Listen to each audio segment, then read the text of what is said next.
This is Audible. Booktopia and Brio Books presents The Backyard Adventurer, written and read by Beau Miles. This book is dedicated to anyone who has lived a hard life in order to get by. Such people are seldom regarded as adventurers, yet I think they're the mantelpiece characters. I am no such person.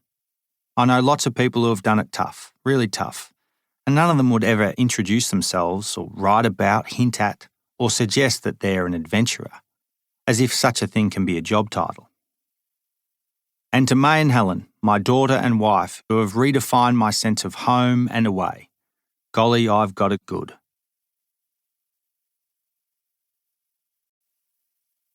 Backstory, pre-beard. Day 62 of 135, Africa, 2007. Offshore, alone. The world around me looks like a mouldy sponge cake. One that's been left uncovered on a kitchen table for 26 days of stale summer air, enduring 2 heat waves and 4 storms. A cake that had once been freshly creamed, passion fruit drizzled and frosty topped, but is now a blotched, fuzzy fusion of bacteria and mould. Its clearly defined layers, once perky as new mattresses, are now sagging. The view over the bow of my kayak, my view for 7 to 10 hours a day, currently due south, would usually be a perfectly clear version of myself silhouetted by the midday sun, but today I cast no shadow. The layers of sea, air and sky are several shades of grey. Sea is mossy green and whirls of grey dot the skyline, like the cake's bacteria, which would be fit to kill a dog if I was to eat what I see, although they could be thought of as passion fruit seeds. I presume the whirls are storms or squalls or a distant flock of birds. I take it that I should avoid the dark bits, which is useless to think from a kayak at sea, wind at my back and land that won't have me and a sky that moves. The benign breeze that usually blows a little stiffer in the afternoons is no longer playing out. At 45 degrees to my right is a view of borderlands between South Africa and Mozambique, if I squint. I assume the official line of sovereignty is a triangular cardinal marker built on the high point of a reddish headland, but it might be a house or a fused droplet of water on my sunglasses. There's no border marker on my charts, which are from the 1970s and fast becoming useless, destined to be toilet paper instead of navigation aids. I'm 8 kilometres from shore, although it could be 10 or 5. Distance and scale are gummed up and hard to fathom in moody conditions, and I dare not turn on my GPS because I've learnt my lesson. You come to rely on gadgets and digital numbers like grease on lips and milk on cereal. And I don't like the feeling when batteries die, as if you've lost part of your brain. To distract myself, I return to my vision of the cake on the table. I imagine no one has come or gone from the house to disturb things in those 26 days. Sweaty funk emanates into the room, combining with the essence of 4 white terriers that live almost permanently in the house. The cake has sat there for 4 weekends and 3 working weeks, awaiting swearing and howls of disgust from the returned troop of sandcastle building, trash novel reading, overeating family of 7. I see Jack, the most lovable of the family, youngest of 5, irresponsible because he's 10 and has been allowed to be carefree. It's Jack who forgot the cake. Jack's dad, Henry, who people, including the kids, call Hen, is really to blame, having given Jack 2 jobs instead of 1. Keeping the dogs happy while the car was being packed is where the boys' responsibilities should have stopped. It was a stupid idea for Jack to have to get the cake from the kitchen table when the dogs had been shut in the back of the car, as his eldest sister Kate knew all along. Hammering home the injustice, she had made the cake. Jack remembered he'd forgotten the cake not far from home, only about 20 minutes into the 6-hour drive to the coast, but thought best not to tell his mum, which to Jack was a sure sign of good decision-making. So there was the cake, moulding away beautifully in a semi-controlled state, as if the new science teacher, over-eager and wasteful by nature, had set up an experiment to impress the kids on day 1 of the school year. Storytelling fills my thoughts to the beat of 50 unthinking strokes per minute because I have all the time in the world. It's unsurprising there's a mouldy funk to my thinking. As life at sea, particularly sea kayaking, where your backside sits below the waterline, is a life of moisture and festering. Even when your pruned hands get a chance to dry out in the evening, you're still damp. As are your tent, sleeping bags, spare clothes, your oats and your book. My own sweat, ambient humidity and constant variation of temperature cook and stew everything. Salt holds onto water like an infant holds onto a grub they've found on the lawn, and is equally greasy, applying a sheen of glistening slip to everything from toothpaste to eyelids. Water infuses you and your being and will not leave until you leave the coast. Even your subconscious, sleeping self is watery, tuning into last night's tide without being asked, knowing how far up the beach you got because your own outer layer of nerves and follicles never stop listening. There is a beauty in the unexplainable passage of time when you're by yourself at sea because time seems to operate so differently. Humanity seems to drown after a while, streaks of aircraft and the odd boat becoming no different from birds or flotsam, coming in and out of your orbit without touching you, so they disappear at the same rate they came into view. On I plug, imagining abstract life inspired by whatever speaks to me from the chromatic layers of due south panorama. Taken over, I become a daydreaming animal, leaking at regular intervals, which for the long-range trucker and the expeditionary sea kayaker is our cue to take our eyes off the horizon and focus on the teeth of a zipper, brings me back to reality. I aim badly into a crude, sharp-edged plastic sports bottle with the top third cut off. It's a dangerous activity given all the moving about, chancing a nick followed by an infinite supply of stinging salt. On rough days, I question why I only brought one penis, having never thought to bring a spare. It could sit in a Tupperware container in the day hatch, all greased up with the spare set of Allen keys and fishing tackle. I've brought the worthless pee bottle from Australia, the kind you can pick up from any roadside in the world. It's here because it never leaves the kayak, stowed with another dozen essential items in the front hatch. It flew halfway across the world to be used constantly, multiple times a day, far more useful than the satellite phone that's only really useful when it's too late. Tannin-rich wee gets emptied over the side. I remind myself to drink more, so often finding myself dehydrated in places of water. You forget to drink when you're always wet or looking at a vast desert of liquid. I bob about for a few minutes, maybe 5, sipping water, stringing things out for as long as possible. My rule of thumb is to start paddling again when the boat finally gives in to the business of waves, which is to be neatly and without fail parallel parked at the mercy of waves. Being at sea without steerage or power, which is the kayaker's state whenever you pull your paddle from the water, is to be subject to the world's largest, endless lines of infantry, pushed along by the forces of swell, chop and wind. Swell is the big stuff that rolls in from the deep, a Swiss ball equivalent to the tennis ball chop that skips across the surface, while wind is air trying to be somewhere else. Both swell and chop are bound for shore, naturally, but not always in the same direction since swell is driven by gigantic currents that are dictated by everything from week-ago storms to the spin of the earth, and chop comes namely from the day-to-day direction of wind. In this way, two forces, big and old, young and small, dictated by wind, pushing and dragging and roiling beneath you. When your paddle makes it back into the water and you get up enough speed to determine your own direction, you counter these forces with ruddering and edging in a particular way to head where you want to go, trying not to comply with the giant carpet beneath you, which is nothing less than colossal forces moving in a particular direction by the laws of horizontal gravity.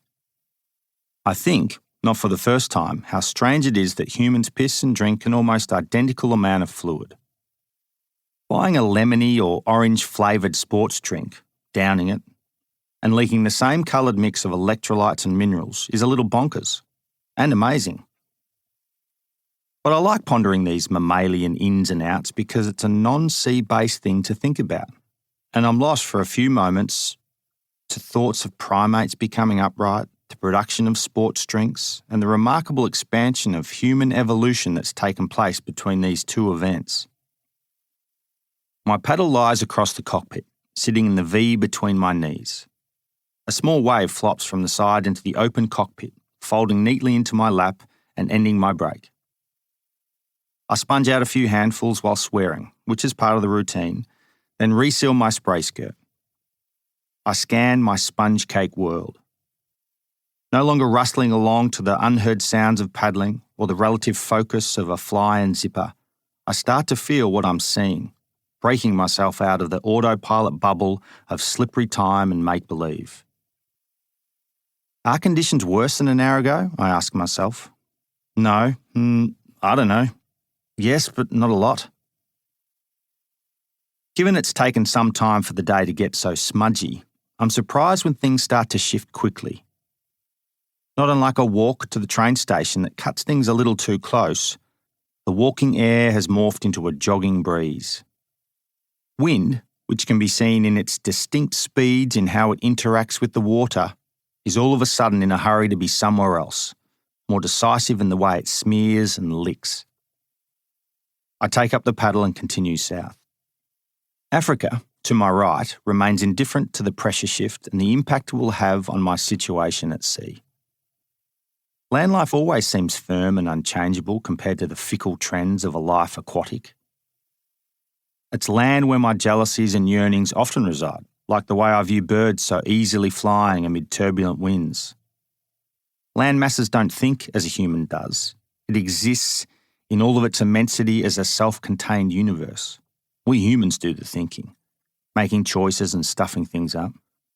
Like my decision to be at sea today, which I considered not doing as I packed my things this morning and watching the sea, always watching, pottering about, systematising. In truth, I'm getting into the habit of looking for excuses not to go to sea.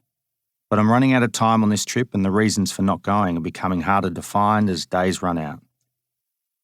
Near misses come and go, so you harden up a little and learn as only fools and experts can.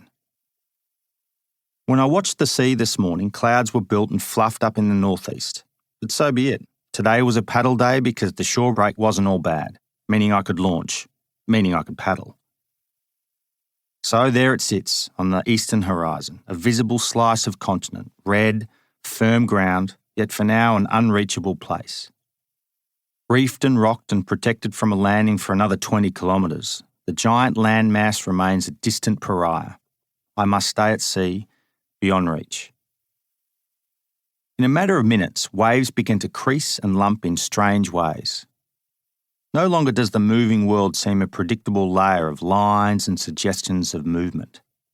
Clouds descend even more, as if great arms of the sky are embracing, gently squeezing the air around me. Something is happening. I see power as godly as I can fathom when I look over my left shoulder in the direction of Madagascar. At 300 metres away, closing in and steepening, bound for the continent, is an enormous rogue wave. Caught in the act of surviving or dying, I am instantly, profoundly scared. The situation becomes staggeringly real. I explode into action, towing hard on the left rudder and leaning aggressively forward as I slip my knees into the bracing. Fingers claw and yank on the grip as I stab at the water. Everything buckles under the torque, bending and tensioning. Madness against sea as the wave's face continues to rise and froth.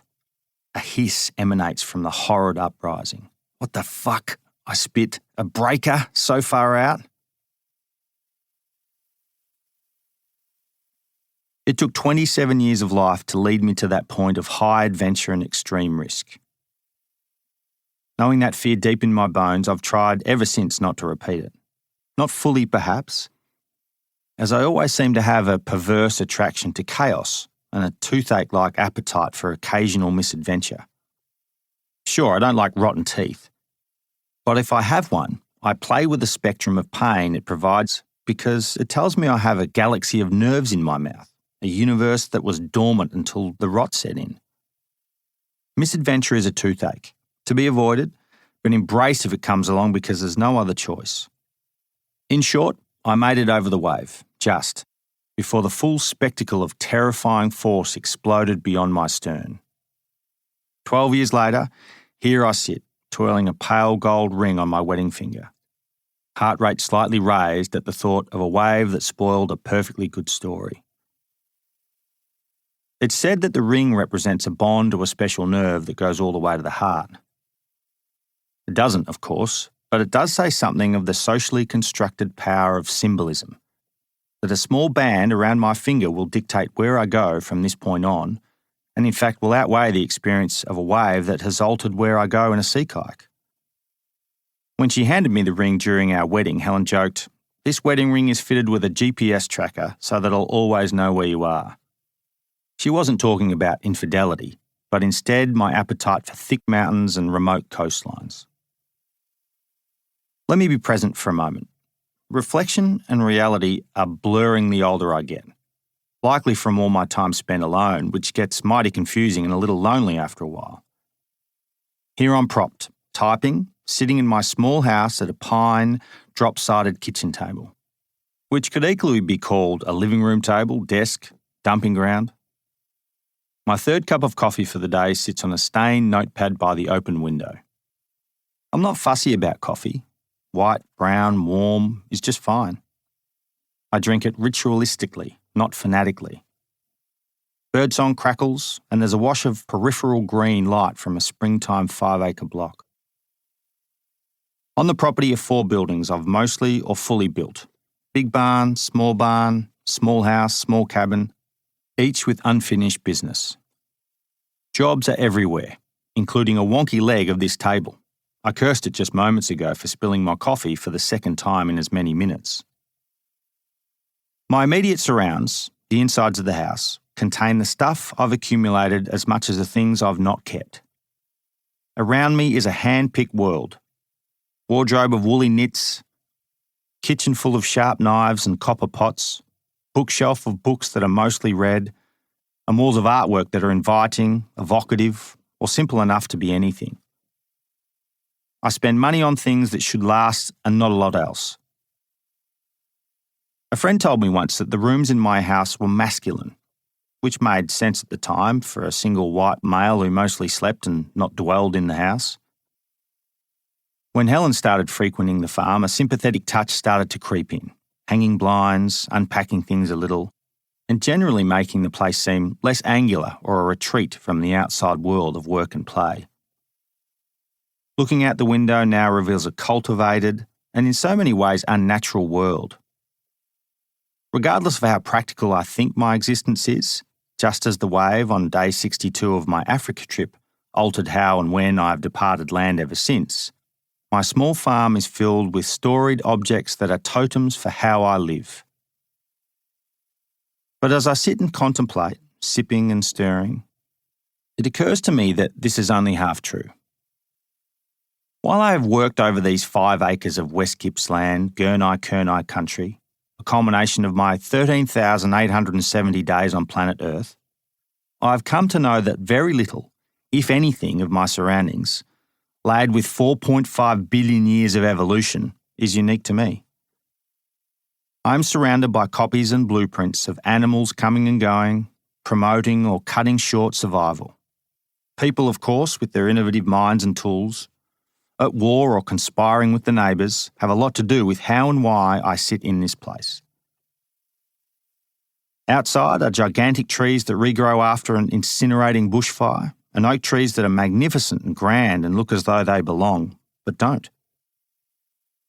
Perhaps I'm the perfect candidate for white man's folly, somewhere between gum tree and oak, born here but with the wrong kind of bark. You see, I've recently started to question everything. In the process of writing a PhD about adventuring and filmmaking, which emerged into a Freudian cross-check of my ego, a certain form of antagonism arose, meaning I trust less, including myself. I started exploring new ways of thinking, questioning what to do, why, when to do it, and really, Beau, what's the bloody point to all this questioning? What a bore. Go back to doing something, anything, silencing the self-talk while digging or cutting wood or wielding a hand slasher as though you're a medieval warrior. Either way, do something intense enough to stop thinking about anything other than what you're doing. Deep within thesis writing, wallowing in vats of coffee and a growing waistline, I was motionless for long enough to think about the life-affirming wonders of calloused hands and sore feet. Bleary-eyed, screenified, lumped in a chair, mostly static, I missed the outside world more than ever. Yet at the same time, I knew that sedentary lockdown was a condition for such slow and steady thinking, giving me a place to ponder what I like most about being human. In the wash-up of the PhD, 2018 was the first year of my adult life that I didn't leave my home continent, domesticating myself instead of crossing a large patch of water to be somewhere else. While on one hand there's a palpable sense of arrival, I'm married, financially stable, healthy enough, fit enough, happy enough. In this period of my life, there's still an overriding question of why and what's next. Not just the annoying midlife religion of being present, local, and loved up enough to have kids and grow vegetables, although these aspects of the good life are playing out as I write, but starting to emerge was my new understanding of both the insignificance and the great importance of my so-called adventures. To think at a deeper level about my irritable state of play, being unsure of this thing I've come to call adventure, I make toast. As I stand eating at the sink, crumbs going everywhere, it occurs to me that, in a horrible stroke of symmetry, I've lived roughly the same number of days as adult and non-adult. This is a somewhat arbitrary statistic, other than to say the physical meat of me is no longer prime. Lamb is turning to mutton. I can no longer, for example, share a birthday with the winner of the Tour de France. My bell curve is on the way down, starting to mirror the ascent of the first 38 years. Indeed, it was after the last few years of teenage life, as I became adult Beau via car and alcohol and girls, that my independent outdoor life kick-started my identity. Of course, you need some semblance of an identity to have an identity crisis. And it seems that the first years of being grown up laid good enough foundations to now pull apart. Go away, young man. I stumbled into early adulthood with an overpowering sense of entitlement to be somewhere else, adventuring, fornicating, drinking, socialising. My instincts were to do things cheaply in backwaters, setting off with ad hoc gear following a vague itinerary based on cheap flights and cheap places to sleep. I had with me an emerging skill set familiar to outdoor types. I knew how to peg down a tent in high winds, fix it when it ripped, and dig holes to crap in. The skill set was a default of living on a small farm with parents who were makers and doers. Dad, the landscape artist come truck driver, maker of things, and Mum the nurse, gardener, matron.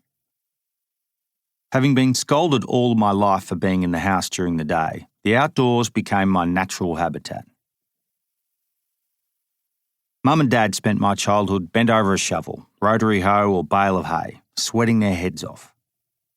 I've never seen people work so hard, sweat so much before cooling off momentarily with a chunk of fruit in the shade and going back to work as if someone had a gun to their head. I have long recognised that my work ethic has been built on my willingness to take up a shovel like they did. My bastard freckled skin continues to give me away as a redhead born to outdoor parents in a country with a hole in the sky. After high school, I took on a gap year as an outdoor education trainee, spending every second week helping to lead hiking and canoe camps. With a new set of wheels in the form of an old brown car and flush with an apprentice's wage, I moved into a share house with 2 PE teachers and a farmer. Having run out of rooms in the house, myself and great mate Marco painted out the garage workshop, laid down a chunk of carpet and bolted a padlock to the door. My desk was a card table, louver windows let in air when opened or closed, and water ran down the walls when it rained hard enough, which made me and my things musty. An asbestos lining meant I couldn't wrestle anyone in the fear of breaking through the walls. I never once used the lock. It was perfect. I made pizzas on weeknights, helped my big sister Jade's boyfriend build houses, and pretended I was 20 on the weekends when I hung out with Jade's friends. I lost my virginity in their midst, drank cheap port and crashed my car into a tree. I grew a novelty beard and took up reading, which surprised me as much as when I took up Scrabble a decade later. Within a few months of starting a double degree in outdoor recreation and education at Monash University, I knew I'd found my people. As I transitioned from school to work and university life, I toyed with the idea of being an elite soldier. An accepted application lay in a drawer, but after watching Saving Private Ryan, I was saved, not unlike the fourth Ryan brother. I remember walking out of the cinema and being disturbed at the barbarism of men killing boys, the vivid, loud scenes strewn with body parts. While I was attracted to the idea of hard-nosed expeditions, eating scant provisions and never having to shower, killing others didn't interest me. More than that, it frightened me. Although the film didn't inspire me vocationally, the exploits of Tom Hanks' 2nd Ranger Battalion did move me creatively. 20 years later, I can still hear the squelch of mud under the soldiers' feet, sense the cruel coldness of having to hold a rifle gloveless when it snowed, and how a scene set in a yellow cornfield made me feel hot. I remember thinking how remarkable it is that sounds and vision can symbiotically inform the rest of my senses. I screwed up my military papers, borrowed a video camera, set off and pushed record every so often. Lugging a camera about. My first attempt at filmmaking was walking the 1953 Everest expedition route, following the footsteps of the first official party to make the summit. The month-long walk took me from the outskirts of Kathmandu to Everest Base Camp. Inspired and shocked by John Krakauer's best-selling book Into Thin Air, I had written Everest by age 20 on the title page, scripting a date with the iconic mountain for my birthday. On my last day as a teenager, I watched the sun set over the famous mountain. After the sun went down, I left my camera and went higher on Everest flank, guided by moonlight as the temperature plummeted. Looking up at the iconic triangular summit was a life-changing moment. I had never before immersed myself in a place with such grand scale and terrifying beauty. The grinding echoes of the glacier, diluted by thin, cold air, were remarkable. Under yellow torchlight, I stumbled back to my tent by the edge of the glacier. I awoke as a 20-year-old, riddled with altitude sickness. None of this subtext or footage of these moments was translated to the meagre 32 minutes of film I recorded. Lacking personality, reality, chronology and creativity, the footage didn't make it past my living room when I returned. As much as I loved the idea of filmmaking, it was a pain in the ass. I had thought that pretty, wide, spectacular scenery and human action were the core of a travel story. This is true in part, but to capture the wide and spectacular, you need to run the tape over the incidental and everyday. My first obvious flaw was that I was allergic to the idea of stopping, always thinking that a better view or story was around the corner, which is also true enough, but a trap of poor filmmaking. When I did make time for shots, I didn't give them the energy or insight they deserved. Embracing shot making took time. To slow down ever so slightly, realising that a story needs purpose, and purpose is built on the everyday and ordinary, is harder than it sounds given there's so much of it. Shooting this way means that smaller tales build within the bigger picture, like muscle supported by bone. It's taken years to figure this out, and I'm only just learning how to shoot the mundane, bad, routine and odd. One guiding credo rules my storytelling now. When you don't feel like shooting or writing, you need to shoot and write. Not that I was there yet. As a young 20-something, I was still nibbling at the edges of what it means to be a narrator. But surfacing was the idea that good storytelling is authenticity in the face of reality. Camp. At about the same time I was entertaining the idea of being a filmmaker, I got horribly sidetracked by a cult. I was hungover on a beach one day in Thailand when a wayward frisbee hit my foot. I picked up the disc, then scanned the direction of travel for the owner and found Jed, the son of a camp director in the US.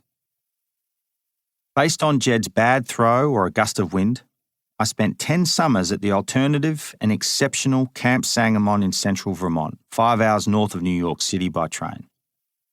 Through largely positive human experiences in a seasonally intense, identity-building time of life, a decade of Northern Hemisphere summers provided a counterpoint to Australia, the rest of the world, and my path within it. If I am now the sum of 3 parts, they are mum, dad, and camp. What it did was make fear of missing out disappear, which is a powerful measure of decision-making for any young adult. All manner of social, cultural, environmental and economic ramifications in life, even if only for 3 or 4 months each year, seem to come from the same 100-acre property at the end of a lane on the other side of the world. Seasonal hothousing bred year-round simplification, which at its core is an expression of complexity.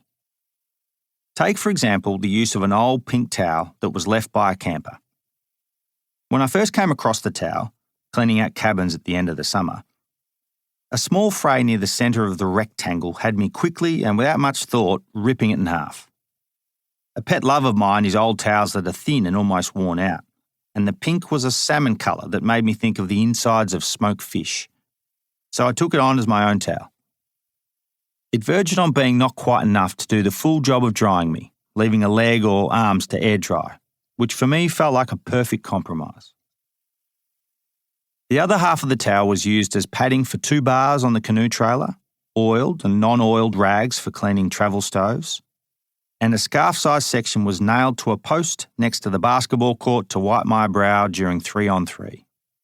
One towel, spread across camp in meaningful ways, was the kind of message we hoped to share with the boys, which by default taught us staff how to be multifaceted, getting on with things because tasks and emotions don't need a lot of ingredients if there's always something else to do, person to see or place to be. Camp with the pioneer spirit was a motto carried forward with no power in simple timber cabins, no mobile reception, and no screens. Camp Sangamon was founded in the Depression to teach boys how to grow vegetables, care for animals, and build community through games and hikes, and set on once cleared land, now mostly forest, with a lake, the pond, Burr Pond. For the modern camper, it was like stepping back in time. I introduced the place to my best mate Rowie and my sisters, who fell in love with it too. I would run in the woods and dip in the pond most mornings, hike the local trails 3 days a week with the 8 to 14-year-old campers, and rouse about doing an assortment of everything and nothing in particular the rest of the time. I spent 7 years with a great woman who was the head of horse riding, a vet, learning how to ride and how to inject glorious-sounding drugs into the flanks of animals with wonderfully large needles. Meanwhile, the American landscape, which for me had been shaped by Hollywood, full of myth and imagination, made me appreciate that I wasn't the centre of things, nor was my social and emotional life. It dawned on me that there's no such thing as cleanly divided states of social, economic and environmental factors of our world. The fabric of our planet, I came to realise, is much like an old pink towel, made of a crude yet orderly state of dissonance, taking form in every rock, carpet, grub, drug and shoelace. Everything is the environment. When the newness of another continent started to become familiar, I slowly became interested in local history. Unlike in Australia, where I learnt to run and eat and talk, my born-again years in another continent marked my 2.0 learning phase. Schoolbook history in Australia was taught as white folks making tea among the primitive blacks in a harsh backwater to the rest of the world. The US seemed altogether more pissed off with the idea of a one-dimensional history, and was infinitely more fascinating because truth seemed to be questioned by a broader set of people with louder voices. As a young Australian who liked the idea of history but was too busy creating my own future, wrapped up in ego, it was nice to notice that I was starting to think backwards a little. Every rock wall I'd pass in the staggering green mountains of Vermont was a wonderful reminder that a boom and bust agriculture movement had taken place. Such obvious equivalents in Australia are harder to see, so I would have to look elsewhere for clues about a place I thought I knew. I now know this change in mindset to be a typical experience when we live day to day in new places that make us question our homelands, which you might say unearths natural curiosities. A lot of folks call this perspective. Adventure, the self-fulfilling con. Filmmaking finally won back my attention, enabled through a return to university, teaching into a course where I'd previously been a student. Not that I made much in the way of films during my early time at Monash, but it meant I had a day job, teaching and guiding future outdoor educators, which meant sticking around. And sticking around meant fewer distractions, which for me meant a project or two could bubble away in the background and actually get finished. My job as postgraduate guide was really an informal pathway to get young thinkers enrolled into postgrad studies, although in truth I was hired because I was able to herd people at sea and carry an overburden of stuff on my back, which freed up the established minds for the important work of research and writing. I learnt an awful lot tripping about with students from all corners of the world. Several of the classes were made up of only exchange students. They saw Australia as a wonderland of awkward trees and funny-looking animals that wanted to kill them.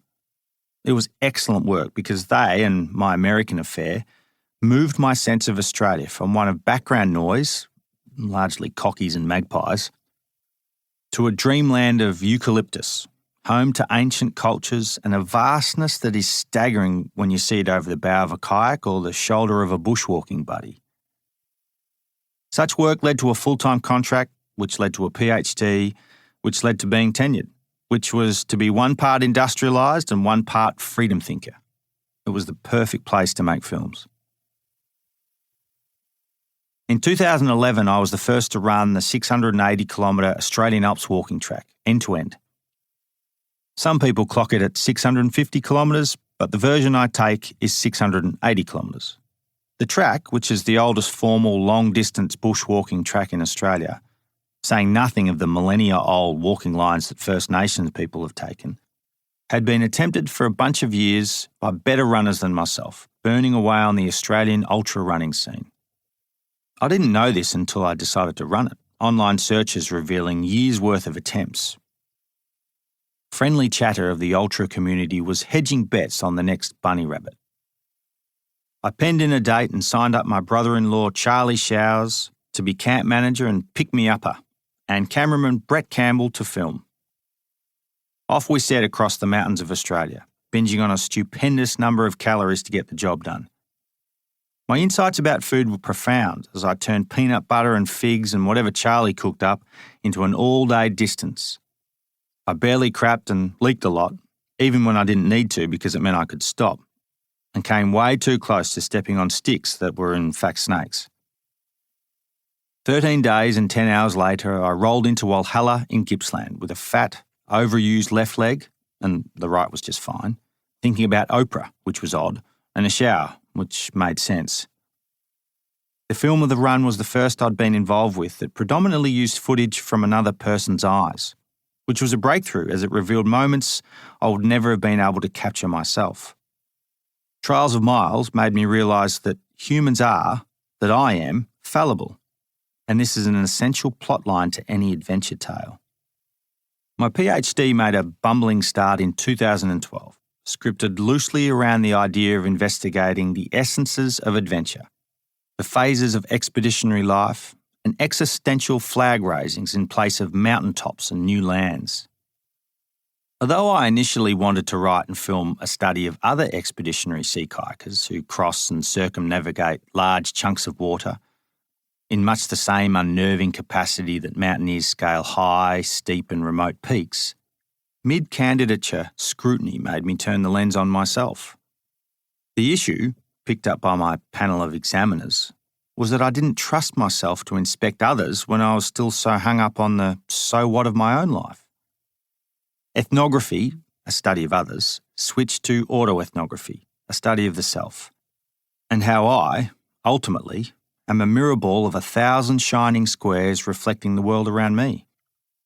While I was still in the self-inspection hot seat, I cooked up a shared sea kayaking expedition, paddling from mainland Australia to Tasmania, hopping between islands of the famous Bass Strait. Fellow paddlers were a known and unknown quantity in the form of Matt, who I'd worked with at Monash, and Dan, who I'd met in Hong Kong at a sea kayaking event. Putting the three of us into an intimate relationship for up to a month was a risk I'd never taken before, especially given Matt and Dan didn't meet until several hours before departure. Taking a punt on a long and stable weather window, we set off a week earlier than scheduled.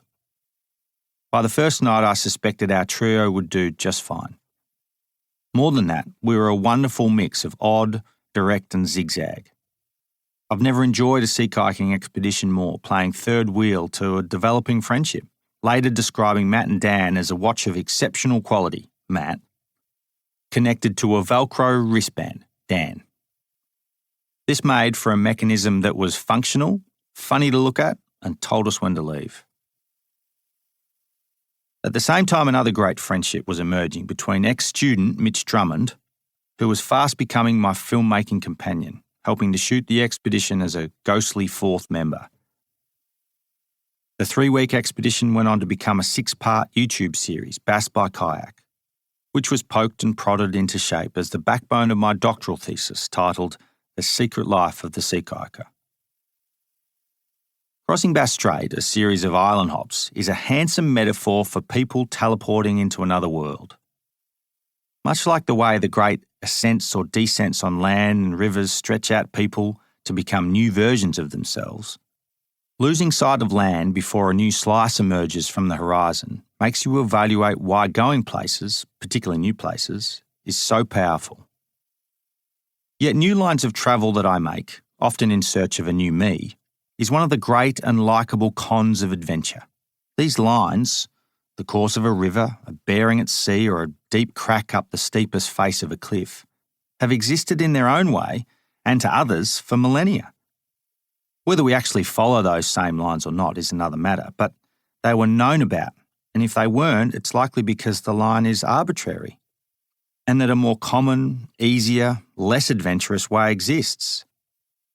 Everest, for example, was not climbed by the locals because the summit didn't offer anything of substance other than a place of spiritual reverence, and a perfectly good seasonal pass was available for passage around its flanks. The summit of Everest, as with all adventure, is about invisible meanings we conjure, then pursue with single-minded desire, often with a reduced regard for our own life, which to many is because they want to live. Bass by Kayak was not all that adventurous, not really, because we took our time. It was merely a specific set of skills being played out in a specific place by lucky white blokes with fancy phones and expensive kayaks. We were attached to an umbilical cord of satellites and long-range weather forecasting the entire time, as well as pulsating spot beacons, and were loaded up with half a dozen forms of Mayday comms if things went further south than we intended.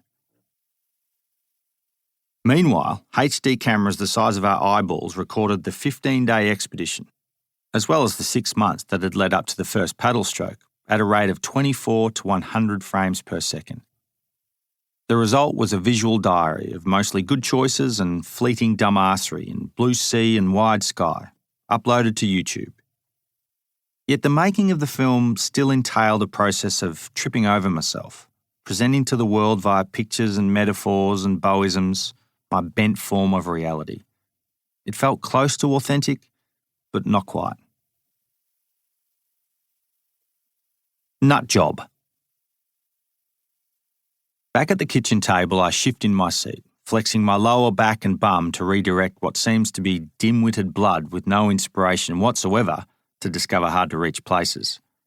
Still, it feels good sitting here because it's an ideal place to dwell and write, drinking tea and coffee all day. Glancing out the window, I daydream about running. "Mate, you're a nut job," I heard conversationally, not loudly, from the close-by window of a slow-moving car. Said as if I were riding shotgun in the car itself. "What an insightful thing to say, fella," I thought, "you dick." Oblivious to how my choice of unlikely places to run gets judged by others, I've tended to own my billowing hat, odd-socked ways for a good while now, and I don't realise things are off-kilter unless I stray too close to the highway or run through town. That is, I'm oblivious until I'm called on it by a concreter travelling between jobs in stinking high vis, window down, about to light up. A few kilometres later, the highway traffic slowed again to walking pace due to another batch of roadworks. I passed Nutjob Man at a steady 14 kilometres an hour and said conversationally, "Good luck with the traffic, fella. Nice ute." Which meant nothing, other than to say I was chuffed that my ancient form of transport was doing a better job of getting somewhere than his was.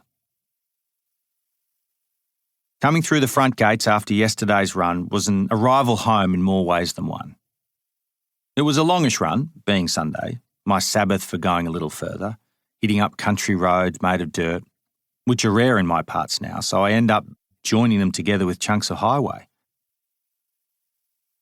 It seems something about my interaction with high-vis dicks set me off thinking about the oddities of humanity, as well as thoughts of making things, breaking things, road signs, roadkill, bad underpants, and what I'd eat in what order when I walked in the door. Individual things that are ordinary in their own right seemed extraordinary as a collection. Long run, billowing hat, variations of temperature, crossing the road every other minute to get maximum shade. Perhaps like so many runs before it, was a portal to an immensely interesting world. Other than the depreciating cost of a pair of running shoes and the scant dollars spent on second-hand shirts and lost and found shorts, my experience was almost free, easy and forever accessible in some form or another. In the final furlong to home, mashed up in a cross-section of what I saw were ruminations on my so-called adventurous life, which is really an ongoing debate about my sense of perception. Back on the deck at home, half nude as I acclimatised from the heat and movement of running for 3 hours, I slowly ate chickpeas from the tin, which is a rare speed of eating for me. I'm thinking with scepticism about being an adventurer, engaging in daring and risky activities in unfamiliar places, often with only a hint of the expertise required to be there. Much like my wariness of real estate agents, I've seemed to gloss over the truth with half-truths, pitching stories as audacious, unable to see that so many other people do things tougher, riskier, more challenging, perhaps even more rewarding in far less publicised ways. There is truth to the idea that I like seeing what lurks in hard-to-reach places, and I might be plucky and enterprising, which fits the bill of adventure. But brave and heroic should never be keywords of my films, in my bio, or anything else associated to me. More than that, these bold terms of adventure should be questioned.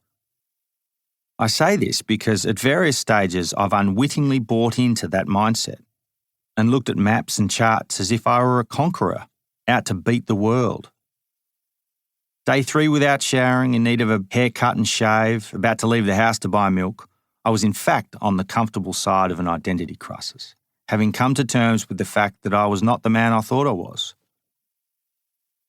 Such a breakthrough in thinking is to acknowledge that I have a uniqueness born of influences, which seems a little more scripted than innate, including summer camps and universities, stinking male-only share houses, roadside diners, expeditions, films, women, family. I am flawed and oscillate between being mildly and intensely curious about our world, and that makes me and my newish, ongoing, close-to-home trips interesting. Rather than loading up with expensive gadgets and upskilling to the point of perfection, I'm setting off in the full knowledge that I'm weighed down with metaphorical baggage, so my aim now is to take as little real equipment as possible. Where I go and where I might end up are a little shady, and research from the bottomless pit of Google is often lacking. Before I begin, let me be clear, as my great flaw is impatience. This is not a guidebook for the good life, nor will I preach about the importance of challenge and epiphanies, hardship and breakthroughs. Backyard adventuring is about concocting meaningful events and experiments that challenge me, that redefine my childhood sense of the hero's journey, that force me to look intimately in everyday places and question how I live among others. Ultimately, it's about being pissed off enough to take care of myself, others and non-human life, and happy enough not to let myself, others and non-human things bother me all the time. balance between firing myself up and wetting myself down is the great act of perception I'm taking on. Quite simply, this book is a set of stories told by a red-headed bloke who has redefined his sense of adventure.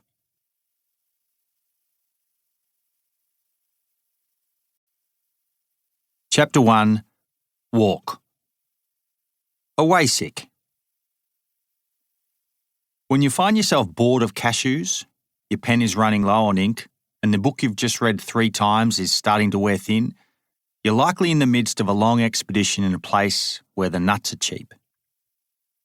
For me, this was Africa, when I paddled from Inhambane in Mozambique to Cape Town in South Africa. I've done other trips where the cashews were beer, the book is myself, and the expedition has no set destination and no boundaries other than the outline of a continent. Each adventure is the prescription drug of the vagabond, a wayfaring, beachcombing type who drifts. Sometimes there's a clear objective, but it's often unclear what the objective means, or where it will get you beyond a longitude-latitude bearing of a dreamed-up starting point. Home life shackles of habits and routine are shed in exchange for being on the move in a place you've likely never been before and likely won't see again. Then a chunk of dumbass porridge gets caught in your beard, and all of a sudden, the very act of adventuring and expeditioning becomes as routine as home life. A fork in the road or a rough landing on an unnamed beach in a foreign country becomes no more or less engaging than having your shoelaces tied by 6:45 in order to make the 6:52 express, putting you at your desk by 8:05 in time to drink your 3rd cup of coffee by 8:30. You dramatise the humdrum routine of making a particular train to the point where it takes over your imaginations and desires, much like the tantalising prospect of paddling yourself to a coastline of coconut palms and few people had inspired you years earlier. Occupying a sliver of land above the high tide mark or a patch of semi-even forest floor in the mountains, with a nighttime view of mosquito blotches inside the tent fly, can become as familiar as your porch at home where, while sipping a morning cup of tea, you notice paint flaking on the eaves. Familiarity sweeps through.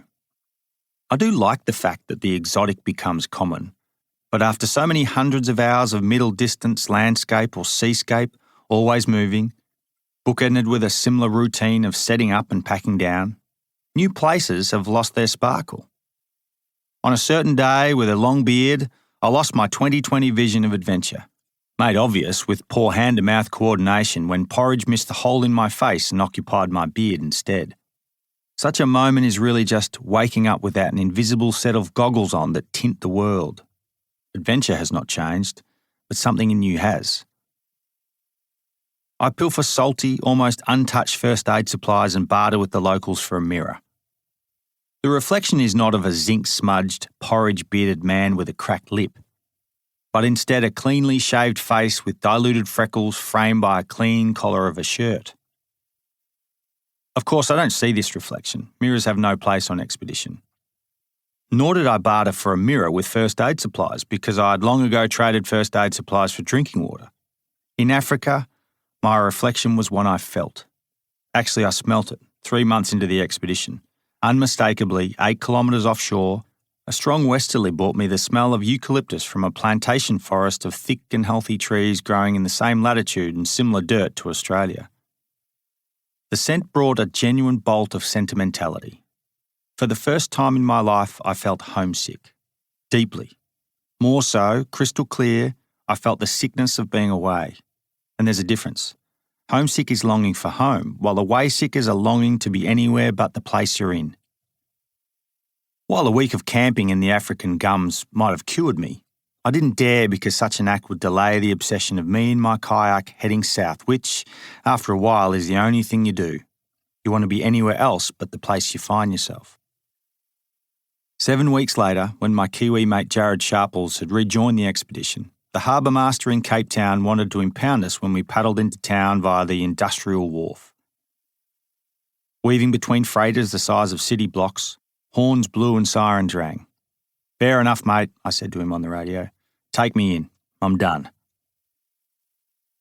As with 5 months in Africa, running for 2 weeks across the mountains in Australia or a decade of seasonal work on the other side of the globe, I return home and sit long and still in my favourite spot drinking tea, thinking about what just took place. Then I shower, which I've long thought to be a place of shedding. In the familiar 900 by 900 millimetre capsule, looking at the same cracked tile, I'm amazed that the last 14 days or 5 months took place, as if it were some kind of hypnotic, drugged-up, ridiculously long day. You watch as your experience goes down the plug. Regular work resumes and you look at that cracked tile without seeing it. Familiarity and ease take over, as do your old frustrations which never left home, or you, but are somehow different now. Brushing your teeth at a similar time and heading to the level 3 toilet at work, where you can leave the stall door open and look through the mid-canopy limbs of gum trees, replaces weeks of no toothpaste in a different, edgy place to squat every day. Your shadow returns one morning when the 6:52 Express is cancelled and they replace the rail service with buses in peak hour. You suddenly yearn to have made the godly gesture of stopping the train yourself, not having relied on a big city to do it for you. Emerging allergy to moving parts. Train cancellations can be biblical experiences. When I wander away from the platform that morning, miffed at the uselessness of being annoyed, I can't help but to think there's a better way to get to work, which is to say a better way of being human. I curse myself for not listening more intently when a large and systematic process had irked me, somewhat irrationally, for changing so swiftly the shape of my day. I ask the people in fluoro vests for information about the cancellation, and they tell me, like last time, that they're not sure. I detest not knowing. Not because I need to know everything, but because I feel as though it's a simple question to answer. Buses roll in, stinking up the place. People are generally patient, incredibly. And I'll admit that I see more humanity in train cancellation events than any other kind of social phenomena. I find myself wanting to run away, literally, from the crowds and the limp procedures that stumble into action. To back my own body to fix the situation, on foot, by bike, kayak, rollerblades, powered by a hand of bananas and a thick loaf of bread. Jumping in a car doesn't get much of a thought, as I know that roadblocks, highway patrol, traffic lights and honking others are just as unpleasant as taking the bus in the company of 100 armpits. Around the time of this train cancellation, living a few days a week with my then-girlfriend Helen in the suburbs of Melbourne, and about 8 years after my African paddle, I had started getting antsy about my reliance on big city ways of thinking. That is, the tenuous nature of being part of a multifaceted machine that was all kinds of brilliant when it worked, which was most of the time, but horrendously complex and hopelessly unfixable when it didn't.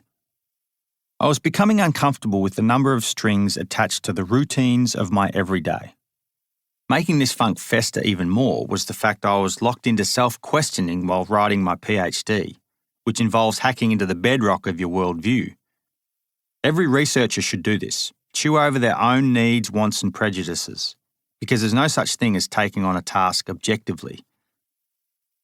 Doing so is an act of spreading yourself thinly, as if trying to see some kind of self-transparency, dialing in on why it is the thing you're inquiring into has merit, which is vital, because understanding your own framework means you might be able to translate this human interest in the form of results, outcomes and implications to others. Becoming thinner during the process of self-questioning is of course metaphorical, because in reality I was getting considerably fatter with all the sitting, thinking, writing and non-doing. That morning at the station was one in a season of train cancellations that tipped me over the edge because it meant more sitting around waiting for someone else to do the moving for me. Hocus Pocus Adventure. Paddling around the southern coast of Africa and running the Australian Alps are examples of a young man with an ego no longer in search of gold or new land, but himself. Risk versus competence has come to be known as the paradigm of adventure. A sense of adventure, peak adventure or misadventure, scaling up intensity and required skill, and therefore risk, are felt. Death is the limit of misadventure. In my case, like so many adventurous types before me, Off I went, pitting risk and competence against one another, sometimes scared, mostly engaged, and every so often wanting a shark or a snake to come along and break the monotony. The more competent I became in whatever it is I was doing, the more so-called risks I'd take in order to feel challenged, rewarded, and satisfied. Within all this is what's commonly called real versus perceived risk. An example of real risk is Alex Honnold's free solo climb up the face of El Capitan in Yosemite, while perceived risk would be climbing the same route attached to a system of ropes and anchors. One version means certain death when you fall and the other is a wedgie. Yet both real and perceived risk are still up for debate because, as any rock climber knows, you climb differently when you're not attached to a rope. Skin is not just skin when climbing, it's an acute endpoint of your body.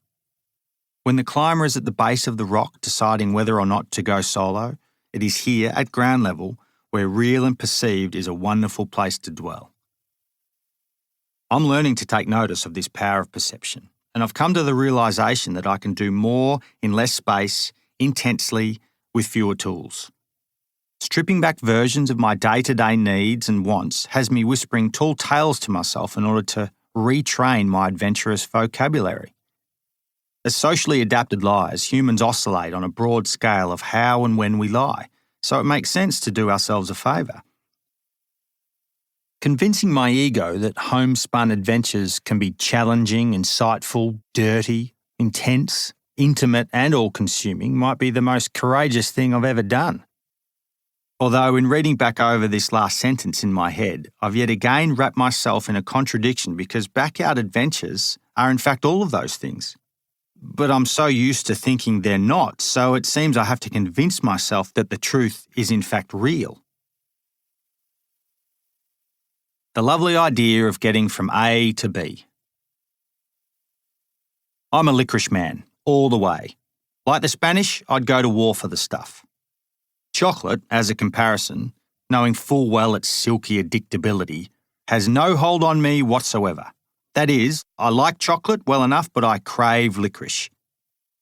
I'm not entirely sure why this is the case because not everyone in my family likes licorice, which is the obvious place to look for the architects of my taste buds. The way I figure it, while licorice loving can be culturally ingrained by mums and dads and an out-of-reach bowl above the fridge, it's impossibly confusing that a particular eating vice hits me and misses my sister, both of us shot with the same shotgun on the same range. Social and cultural construction is just one explanation, and it's a flawed one. So rather than wallow in its contradictions, I give in to the beauty of its mystery. Head first, boots and all, eating the whole damn bag. I like licorice because my internal voice keeps telling me I like it. Combining my great love of licorice and my great frustration at being late to work at the hands of so many moving parts, I wonder, thinking shortly and shallow, skimming for the most relevant ingredients of adventure, if a long walk to work can be a great conjuring, as if it were a wide sea to cross or a high mountain to scale. Salivating at the thought of a 90-kilometre strip of road being an unworldly strap of molasses, walking to work has become a seemingly adventurous, practical, and timely thing to do. Walking 90 kilometres to work on purpose. I take a leak from the deck, as I do each morning. I'm relatively awake, at least compared to my nighttime efforts where autopilot rolls out a vaguely lucid routine in which I take a particular aim from a particular spot. Both nighttime and daytime leaks require me to rest my toes over the edge of the deck from a board that's slightly raised with the bulge of a knot. Every so often, especially after a boozy night, I go for broke and leak into the citrus pots, usually encountering sprayback. When dogs come to visit, they're particularly wary at the front of the house, which, elementally, is as much pheromones as it is timber. They're right to be wary too. The deck represents bipedal territory, a threshold to the human's home, a distinct and pungent in-between space where green grass grows. A place of coming and going, departure and arrival. For a dog, it's a place of consequence, as it is for me. I'm about to leave the marked territory and walk 90.4 kilometres to work. My walking commute will mimic my regular drive from the farm, where Helen lives now, when she's not staying in town at the apartment. breaking from farmlands and through the fringe of Melbourne, destined for a giant university the size of a suburb. First, I will eat 2 breakfasts, poorly rub my exposed skin with a thick smearing of sunscreen, then drink a jug of water and a plunger of strong coffee. Rules for my commute are imperative, albeit arbitrary, tentatively scripting how the experience will unfold. An able-bodied fit bloke who's made the slightly odd decision to walk to work is kind of ordinary, so I must believe that the walk holds potential for me, the walker, and, if I intend to tell my story, for you, the audience. In order to be engaged, I must feel a sense of challenge. For me, this means stripping things back, which breeds curiosity and accountability through forced tangents of decision-making, so that my story, passed on through words, images and films, might be told with a sense of artfulness, authenticity and insight. Naturally, I'll take care of myself during the walk itself, which is hard to unlearn, much like holding back your arms when falling. And I'll keep an eye on the time without timekeeping getting in the way of curious tangents. While I can't alter the course of my walking commute all that much, my freedom lies in the immediacy and simplicity of the task, and the internal conversation I'll have with myself and others as I mirror myself against the road. Leaving with the clothes on my back, hat, shoes and nothing else, I will find and make my own shelter and source all water and food, either found or purchased using money I find. Of course, my inventory, or lack of one, has layers and choices attached to it. The pants are my favourite, ones that bend well at the knees and they're soft, with a stack of loose pockets to store roadside loot. I'm also wearing a tight, 70s-style long-sleeve woolen shirt that has a zipper all the way to my navel, which is great for climate control and on the off chance I'll visit a disco. And a big, heavy woolen jacket called Bluey with deep pockets, big buttons and fat collar that makes me feel like I'm bracing against the brutal winds of the Arctic. On my head will rest an oilskin hat I found on the side of the road in Alaska. My most treasured, important garments are hats, as they keep the sun off my ginger head in a country that bakes under a fierce bombing of UV. My chin strap, tied through opposing air holes in the sidewalls of the hat, is a lace from my first hiking boots. When the strap slides up and lodges under my nose, I'm convinced I'm smelling my feet from 20 years ago. It's a hot and heavy hat choice, but it doesn't suffer from a droopy brim when it rains, and it stays fast when a wind or a truck passes by. What I wear, which is the only kind of equipment I'll have with me, says as much about my walk as the things I will not take. Left behind is a micro tent, goose down sleeping bags, sachets of dehydrated, super calorific food, water bottles, undies, socks, sunnies, sunscreen, eating utensils, head torch, knife, first aid kit, coffee brewing kit, licorice of various types, and toilet paper. I'll take a whiteboard marker to deliver my lecture and small cameras as imaginary friends to talk to along the way. Mitch and Brett Campbell, trusty filmmaking allies, will film me as I go, meeting up with me from time to time at road junctions where I'll talk to camera about the walk to that point. I'm not really one for taking breaks or stopping, but when I do, it'll be for a reason. I expect to pull up stumps somewhere near a petrol station on day one at about the 50-kilometre mark, which is also the only place on the mega highway to buy food. The second day will be a mountaineer start, which is early enough to count it as the day before, in order to make the 1 p.m. lecture. I suspect I'll encounter high-vis people with a fluoro sense of authority and safety, which I'll counter by also wearing high-vis, or at least plan to, as there always tends to be vests and flags littering roadsides that have been blown from the back of cars and trucks driven by people who don't know how or don't care to tie things down. Stats. My 90.4 kilometre ute commute from farm to the blue parking zone at the university regularly takes about 70 minutes. Add on a few minutes to each day if the annoying driver of a silver hatchback parks in the shady spot I covet and I have to find another. Given I work from home 2 days a week, my usual weekly commute time boils down to about 7 hours or 420 minutes to cover the 542.4 kilometres each week. With one night by the roadside to pretend sleep, I'd allowed 30 hours to walk to work. Rolling along at 95 kilometres per hour, my old ute gets about 550 kilometres per 68 litre tank, which on average uses 11 litres of petrol one way, costing about $16 and delivering roughly 25 kilograms of CO2 into the atmosphere. While driving, I typically have a cup of tea with a big splash of milk, no sugar, which is about 40 calories, then sit, change gears and listen to the radio, burning about a calorie a minute. By the time I open the door of my office, wash my cup and unload my running gear to air, I'm calorie deficient for my morning's work. The ute, of course, getting mighty hot under the hood, is different, having burned through a bucket full of ancient, refined forest. As the energy value of 11 litres of petrol is about 87,000 calories, I would have to run 1,450 kilometres or 16 commutes to burn the same amount of energy, which would need fueling from 483 spotty bananas, which would weigh about 100 kilograms, about the maximum my wheelbarrow could tolerate, which would slow me down considerably. My walking route is a hybrid of the route I would usually drive to work, followed by, after a certain point, the route a driver in 1985 would have taken to the same spot. The first 75 kilometres is down a country road, then I turn right onto a multi-lane highway that leads to Melbourne. For the final part of the journey, I turn left onto the old highway, which was the edge of Melbourne when I was a kid, and is now placed so thoroughly suburban I have a hard time imagining what it was like as farms, an old airport, paddocks lined with trees and the smell of cow shit when the window was down. The old highway, now completely dissected with traffic lights, industrial districts and the service roads to gigantic estates, leads me 15.4 kilometres directly to the front gates of Monash. Amazingly, I only make 2 turns for the entire journey. New highways are what rivers once were, the most obvious and flattest place for humans to travel, yet without all the kinks.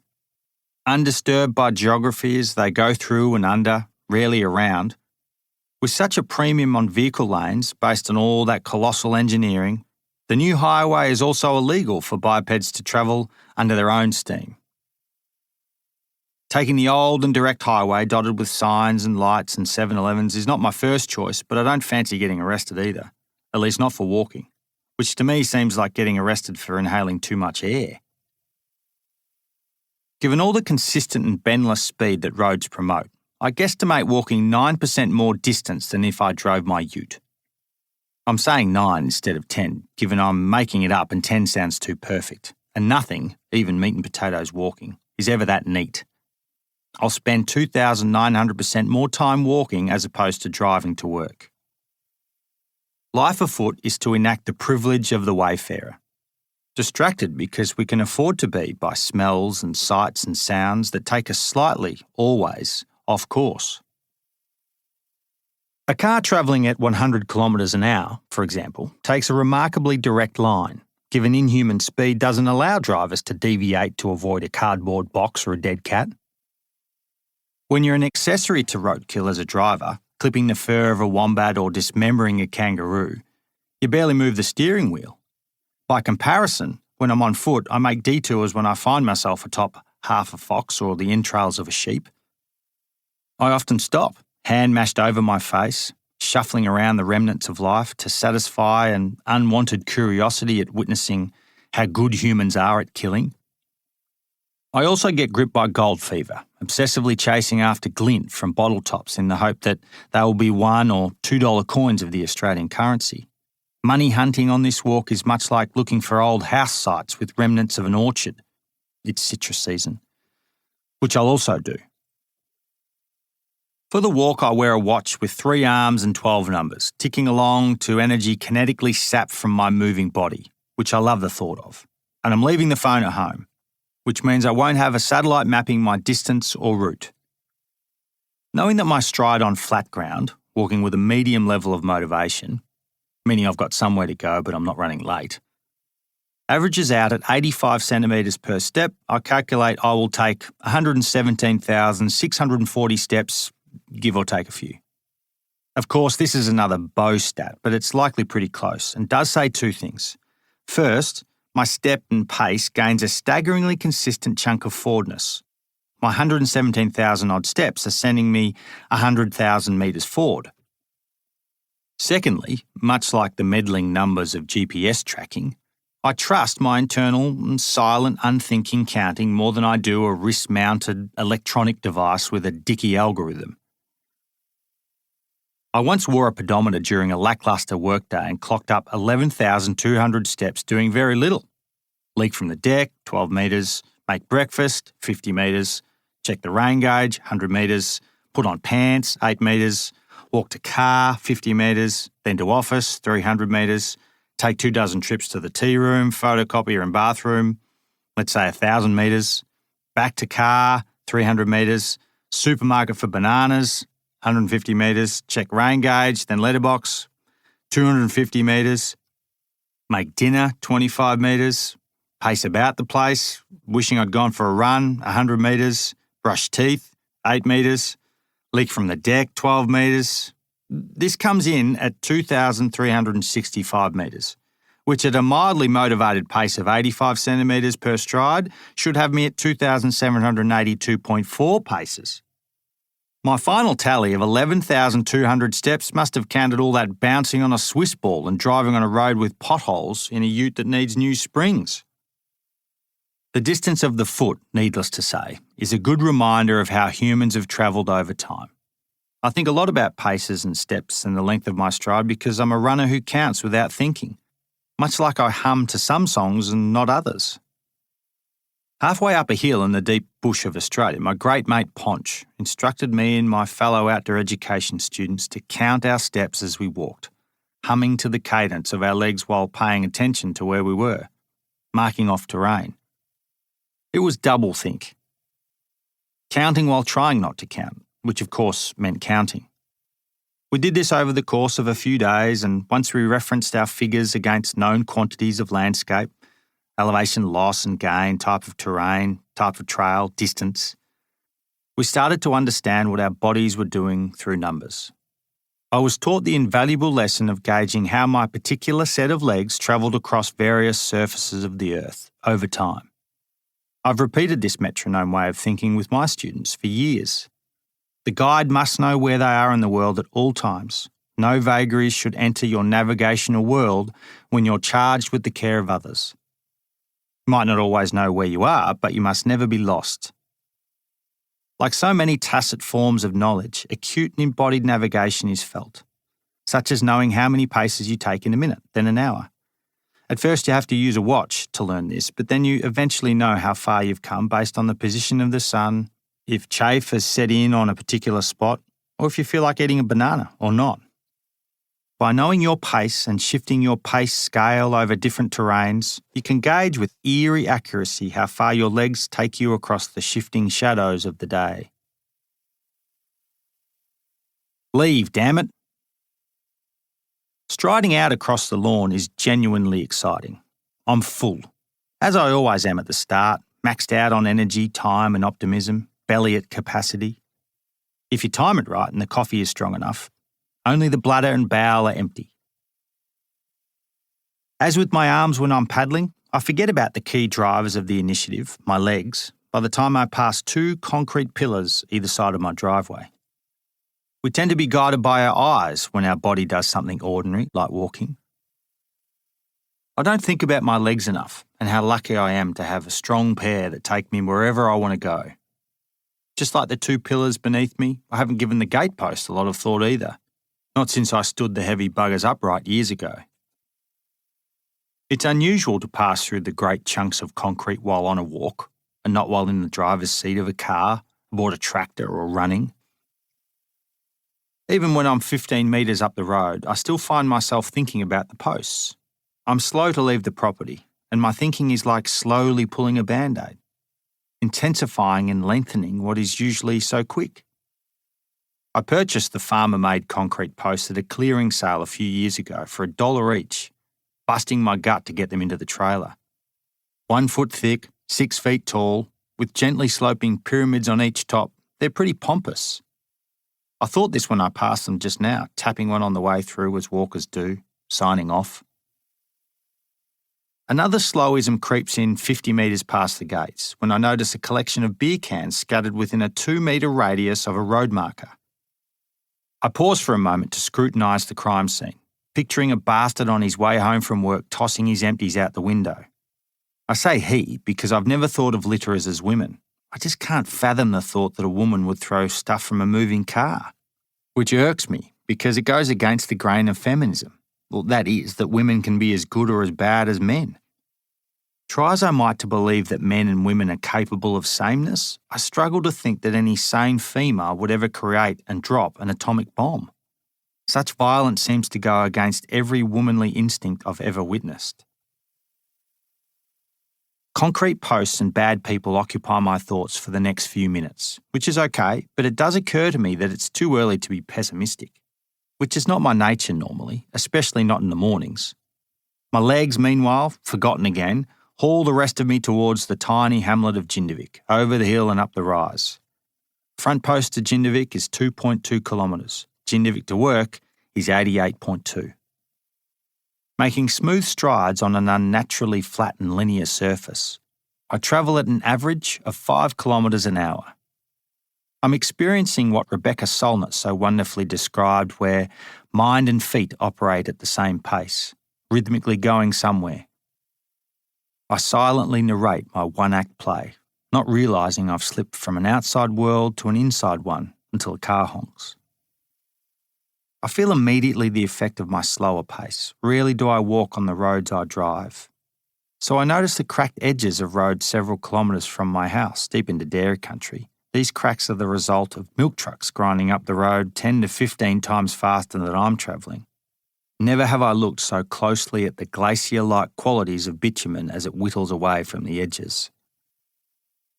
As I've run every road within 20 kilometres of home many times, humping along at 2 or 3 times faster than a walk, my underfoot knowledge of the world is slightly out of focus. A runner looks ahead in their mid-sight blur and a driver off into the distance. But a walker looks everywhere, from a long strip of road, able to focus on any length of the world for any length of time.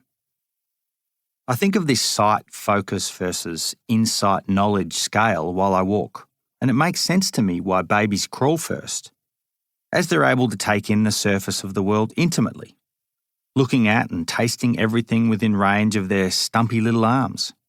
The older we get, the longer our limbs grow, meaning our faster forms of transport bring our eyes up to see wider and higher. We don't see more, far from it, we just see differently. Taking in 16 kilometres of country roads I've known my whole life, my first right turn brings me into an industrialised version of roadway I have no affinity with.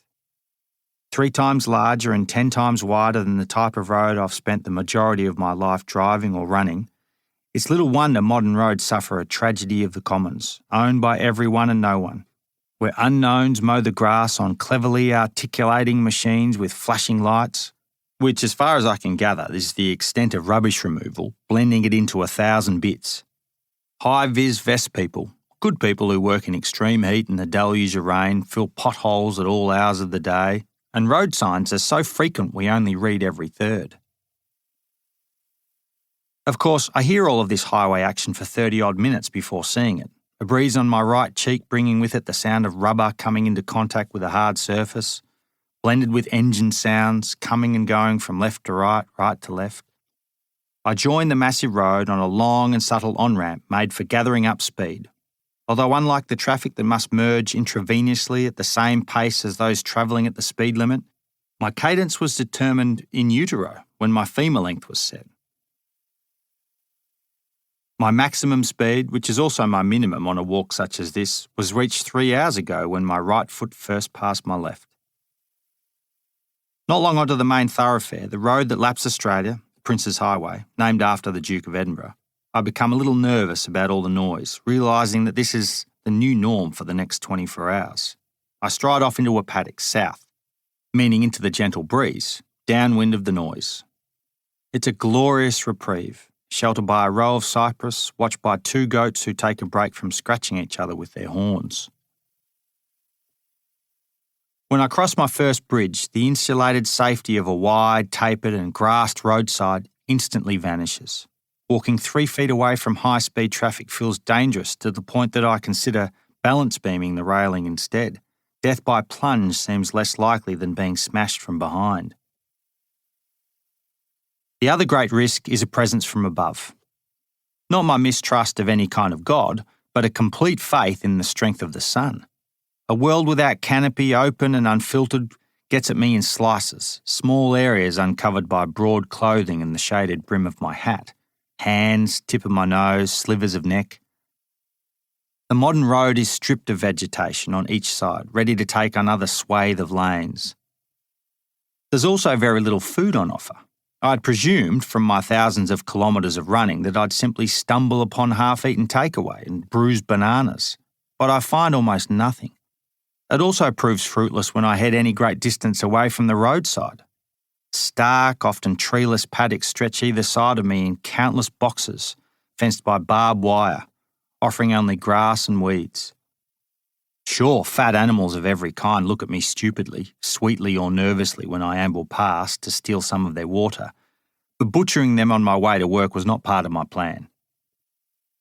Instead, to gain any kind of calories from the landscape in which I walk, I go to the only bankable denomination of highway detritus that offers carbohydrates, in the form of tossed out, half-drunk cola drinks. Containing their final moments of fizz, which to me means some antibacterial potion is still working, a whole bunch of people with a bad habit provide my principal form of energy and hydration.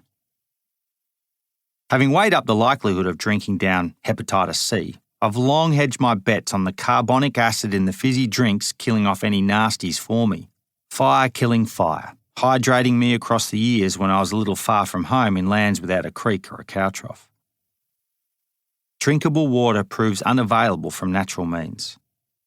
Folds of land that have for thousands of years drained our earth have been shifted and dammed, or lie sick, dry or simply inaccessible. When a creek does exist, it is full of noxious weeds and a smattering of rubbish, shining like tinsel. If it all wasn't so interesting and disturbing, attractive to look at in a graffiti-type way, much of what you see and experience from the edge of a highway is depressing. It's not lost on me that one of the busiest human thoroughfares in my country lacks the most basic element to sustain human needs.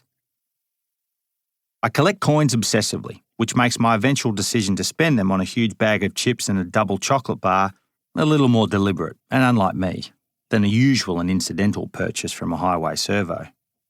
It also proves to be an insight into what makes money legal tender when the service station attendant took a few seconds to register that the handful of metal I poured onto the counter was in fact money. As I gain distance along the loud flanks of the highway, I don't noodle through the rubbish as much as I'd like, in the hope of finding clues to the owners, but I fantasise about it, stowing away anger for the rare occasion I might actually catch such people. Like the time Helen and I were at a stop sign in heavy city traffic and the driver of a car in front flicked his cigarette butt out the window. I got out of the car, picked up the smoking butt, threw it back into the man's car and unleashed a tirade of abuse, banging on the roof of his car while the man cowered, and tried to find the burning butt on his passenger side footwell. I surprised myself at my rage and my willingness to fight. Helen was 1 part proud to 2 parts scared at my response, as was I actually, so quick to fire. Most of the time I talk myself around, providing an alibi to the dirtbag by saying they know no better, nor have a crummy life, so they're paying for the atrocity in other ways. When particularly generous, the best of me asks whether a complete box of Arnold Schwarzenegger movies on VHS was indeed lost or just forgotten, given its placement so neatly in the shade of trees.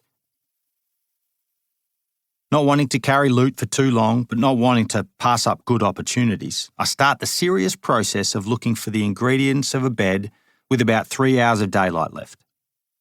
Swag making is a multi-phase process of determining how much human filth is attached to whatever type of fabric I find, how waterproof and warm it is, how big it will be when gathered up, and how heavy it is.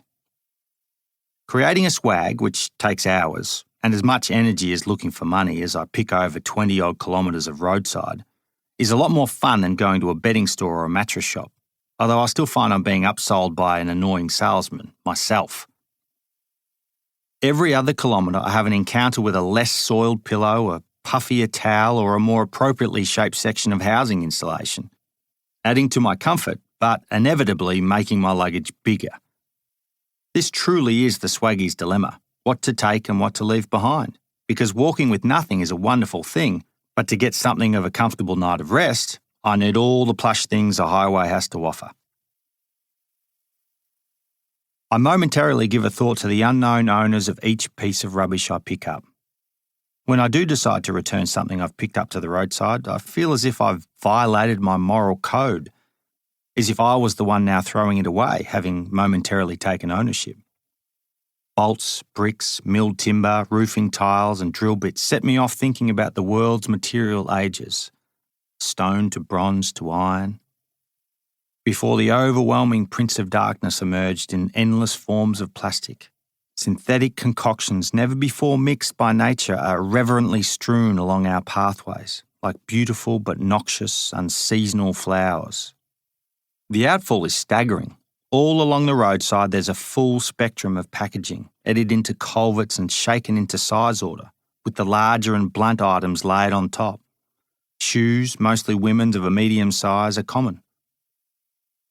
Regular shapes of a circle, triangle and square, or overly straight items divert my eye from the chaotic curves of the Australian bush. As I pick through an assortment of porn, wallets, asbestos, animal parts and suspiciously lumpy bags that I presume to be chopped up humans, a tale of ill humanity mapped onto one right turn and one left turn over 2 days, I think of how I, like the rubbish I find, am part of this complex mega highway. The green glow of sleep. Strapped within a king-size duvet, housing insulation and several towels, underlaid with cardboard given to me by friendly young folks at the Macca's drive-thru, I wane between deep rest and the illusion of sleep. Most of the time I think in a filtered dreamscape of traffic noise and car doors. Soft rain feels oddly comforting when it passes by just after midnight. Small rivulets run down the sides of my swag and collect in folds beneath me, as if tucking me in. Picking my place to sleep was not a fickle decision. Having hitchhiked laps of Ireland and Alaska on a micro-budget in years gone by, where every penny went towards ripe food and cheap beer, I've become well versed at sleeping in unnoticeable places. That is, sleeping in places that no one would expect a person to sleep, garnering the least interest from other sleepers, police, greenskeepers, publicans, posties or anyone else who tends to see what others don't. I'd picked out a few spots to sleep during regular commuting in the lead up to the walk, shortlisting mongrel-looking hollows with cover from occasional bipeds. An equally important part of the real estate choice was finding somewhere male drivers wouldn't pull over for a leak. If wild animals sniff me out, I'm likely doing something right, far enough from a beaten path and smelling like I sweated an awful lot to get there. I've long thought about the sanctity of such places. Underwhelming, secretive, left-alone nooks lucky enough to have a few key ingredients that make them of little interest to humans. First, such places have sketchy access. They have no path and no road, and are often blocked by the barbs of nature or wire. Poor access can in fact make a place even more appealing to adventurous sorts, or dirtbags, especially when barriers hold back treasures like animals to hunt, chainsaws to steal, and high places with wide views in which to lose your virginity. People sniff these places out to make loud noises and profit in some way, thinking that no one else in the world would know of their presence, which is often true, especially in Australia, a staggeringly vast country. I go to places that no one really owns, such as the wide variety of scrappy government lands that insulate roads, power lines, drains, etc. Lie where you can see unlikely human approaches, but where others can't see you, meaning you're in a place of darkness and they're in a place of light. If someone does suspect a body lying in the murk and makes their way towards you, you've seen them long before they think they've seen you, giving you a chance to retreat via a back route. Sleep in such spots is a half sleep, with an ear cocked upwards and an eye half open to the world of unknowns, as if you're a new mother coming to terms with the coos and cries of an infant. I refined this simple set of rules while hitchhiking around Ireland. staying in a wonderful array of railway sidings, stairwells, roundabouts and graveyards. After 3 weeks of odd sleeping places, my last week in Ireland was spent in a different lockup each night, at tiny, house-like police stations. I'd been sharing a pint one evening with a friendly gentleman, waxing on about his country of dinky roads and rock fences, and my country's lack of an ozone layer, when we got around to talking about my travels. When I pointed to my large backpack in the doorway, the man didn't turn to look at the bag, but still knew all about the flotsam hanging off the sides, such as my camera kit and the bag's colour and brand. I suspected the bloke was a detective. He asked where I was staying, to which I responded, somewhere out of sight. Knowing I'd be sleeping in the hulking shadows of unused train carriages I'd seen on the edge of town. I see, he said before taking a long and breathless sip of his Guinness. Tell you what, lad, I'm the local copper in town and can put you up in the clink if you like. Great, I said, happy that I'd picked my man and that I'd be going on to sleep the night on the hard bench of a warm police cell. I repeated the act for another week as I got passed on from one plain-clothed cop to the next. My bedding beside the roadside is within a thick stand of gorse, a horrific introduced weed with tortuous spikes imported to keep stock within the confines of a paddock. It tends to grow in veins, much like a maze, with slinky alleyways and tight bends that lead to a poked eye and swearing. Purgatory is a perfect place to sleep. Eerie green light spews from the giant advertising beacon of a BP service station. And because it's inky black at ground level, I'm able to keep lookout for others. I feel safe. Eyes half closed at about 10 p.m. and half open again at 3:40 a.m. Time to go. Fringe dwelling and artfulness. I'm back on the road before the birds are up. In my shoe is half a marble in the form of a blister, which tells me I'm alive, and that my skin is only as good as the socks you put it in. Highway noise is constant and oppressive, but it fades to irrelevance when I'm not thinking about it. Every so often the tinnitus-like score of rubber and combustion is shattered by a horn, often accompanied by a hooting jeer and a fist pump from an open car window. I sweared loudly at the driver for having scared the shit out of me. I understand road rage from a completely new angle, not as a biker or fellow motorist, but a biped in this non-human space. When I can't stop the noise from bothering me any longer, I shove a small chunk of carpet underlay into each ear, as if blocking out road noise will encourage my inside noises to come to the surface. They do. 2 soundtracks roll out. The chug of my organs, my heart's pulse and lungs, breathing, and the sound of my clothes and feet. Turns out my own combustion can become as noisy as that of the road. A small sense of calm ensues until I come upon a penis. Stopping dead, wary of the greying, once pink object, I notice immediately how odd the moment is. The scene takes on a fantastic sense of the avant-garde. Soft-hued morning sun pokes through the distant trees, providing clean wedges of light within a muted highway world of black and grey. I stand within a thin wedge of the new day, as if subtly illuminating man and object for a photo shoot. Man in red scarf holds penis beside peak hour traffic in first light of day. I imagine francophiles, enthralled by artfulness and weirdness, would buy the photo of this moment. Timing is everything.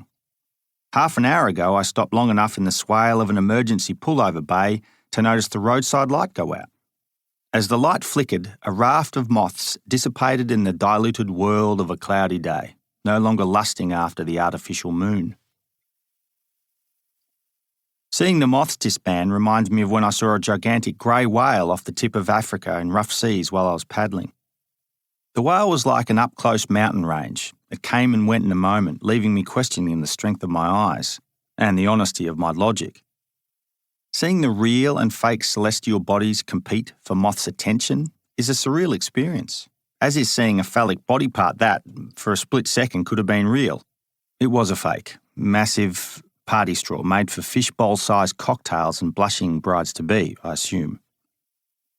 Artful highway-side blends of human and animal natures can be profoundly beautiful when you have time to see them, then think about them, which is unforced during a long walk on easy terrain. Granted, I'm hungry, which means I'm looking for distraction. As the sun breaks free of trees on the horizon, no longer splitting up light into hallways and spikes, one of the world's most rapidly expanding urban corridors gives me a sense of solitude no less powerful than I would feel in a vast desert. It feels impossible to listen effortlessly, as tends to be the case in what is often called untrammeled wilderness. Not a single sign or sound of native animal movement exists by the highway, although roadkill is everywhere, strewn and separated by speed. Instead, the occasional dog and the occasional dog owner barks at me aggressively from the back of a ute. I yell back at one stage at the top of my lungs, insulted at the invasion of my bubble. But in general, a dog's bark is soon drowned out by the speed of its owner and the gust of another dozen cars. Remarkably, a sense of the wild remains in small chunks. Swamps and backwaters with shocks of native grass and clusters of eucalypts and melaleuca huddling together like a football team. Not worth draining or destroying, hold on. Saved perhaps as a future easement or human thoroughfare. Ancient ways persist in these rare spots, maintaining a touch of biodiversity and chaos, and the only place I witnessed, from afar, the confluence of natural order. The other end. 8.5 hours later, as I arrive at the lecture cum Q&A, the always moving, onward experience is overtaken with the feeling of loss. During the walk, I rarely looked back. One doesn't tend to look behind them when they have the prospect of a destination and a long white line to follow. The indulgent capacity to stop and think beyond the moment exists mostly in the aftermath. And even then, you often have to make a mental note to do so. Having returned to platefuls of food and a roomful of people, my first instinct is a brief feeling of guilt for my sense of ease, resting inside a large building with so much food, water and shade. With sun-cracked lips and tight hips stinking to higher heaven, I deliver my lecture. Heat radiates from my heel from a raised blister the size and thickness of a bottle top. I am beyond hobbling, owning the feel-good pain, much like the curious toothache that feels better when you bite down. The stories I tell are as immediate to my circumstances as any storytelling I've ever done. My words born out of my unshowered state, soiled clothing and blooming freckles. This is precisely the point, I remind myself, of delivering a lecture about adventuring from the immediate end to the journey itself. For the record, I am 45 minutes early, and would have been earlier if I had not sat at the base of a pre-colony gum tree on the edge of Melbourne, leaning on its perfectly angled trunk. Knowing that I'd walked all but 8 kilometres of the distance and could slow down, or rest, I felt the company of a grand old tree was too good to pass up. The great trunk felt heavy under my spine. I knew that I felt heavy against it, but I sensed my resting spot was a small act of human atonement, for there I was connecting with an ancient tree in a cultivated landscape of sports fields and car parks, and it felt good, really good, to take a short break in such company. I no longer expect to see trees with such a long story to tell, so close to a big road, especially so deep within suburbia. I reflect on the transect of farm to city, revealing a cross-section of human actions over time. We set ourselves up with an endless supply of carrots out in front. I know because I do this myself for much of my day, which is much the same over a week and a year, which becomes your life. Always looking ahead at the next thing to eat, to do, decide upon. This doubles down when I eat modern, tasteless carrots, thinking that such wondrously large and resplendent vegetables must be curing half a dozen cancers I'm sure to have. Meanwhile, gnawing away on a giant orange mass, I'm busy myself doing side projects because I was asked, kidding myself into thinking that nourishment is derived from busyness and the potentials of a giant orange vegetable. Which is to say, I should be eating carrots that are half the size while doing half as much, because small carrots taste twice as good and are doubly nutritious. I thought this in the company of the old gum. The entire walking experience, I mused, was an expose of sensory intervention in the human world, from noise to smell to vision. By the time I left the cow-shit farmlands, my unexpected impression was of green fakery dressed up as velvet beauty. as my Clearfeld home range is kept pretty and alive by ancient dirt and high rainfall. At first glance, which is a view I've held for most of my life, farmlands are attractive and effortless and nice because they are green. But they are far from natural and a skewed version of pretty based on my origin as a country kid who knew no better. The highway was more obviously shaped by humans, hard-edged and sharp, deadened yet loud. Every kilometre towards the city added another decibel of in-your-face human activity and pressure. Swells of cars, culverts of rubbish, entrails of turtles and big bang explosions of tyre rubber, you think you've been shot, were the outcome of humans in a rush. I lost count of the number of flappy tarps on trailers spewing out rubbish, pulled along by half-assed humans who don't know how to tie knots and lose half their load before they get to where they're going, half on purpose because they save on tip fees. My role as a pseudo-swaggy observing 8 lanes of combustion offered a first-hand view of a world to compare and contrast familiar ideas that I often think about, teach or despise. Walking along a highway could be a disappointing human reflection unless it offered me moments of wild resilience and insight. After 24 hours by the roadside, I'd stumbled upon a profound sense of wilderness, which if you think about it has remarkable similarities with how many governments define it. Humanless, yet full of human risk, desert-like and misunderstood by the masses. Animalistic, perhaps, as only the strongest and most resilient life survives on a highway. I've come to compare versions of politically defined wilderness to that of country that's been walked upon and known about, used and shaped by thousands of human generations before the current one. Many current versions of wilderness ignore the people who have been here for many more millennia than our pens and paper have been recording it. Malcolm Turnbull, one of our many prime ministers in the last 10 years, was about 12 hours away from being voted out of his seat the same day a photo of me walking 90 kilometres to work made the national papers. More people looked at my story than inquired about Paul Malcolm. Man walks 90 kilometres to work was the most read article that day on a major news outlet in Australia. I imagine this says as much about the unnewsworthy nature of another leadership tussle in Australian Parliament as it does about people being interested in something a little different. Part chuffed, part surprised, I became aware of how attractive oddball stories are to many people, especially among their daily feeds of grim, dramatic and expected news. It's not every day a bloke walks that far to work, and by default of being a little curious, so too was an audience.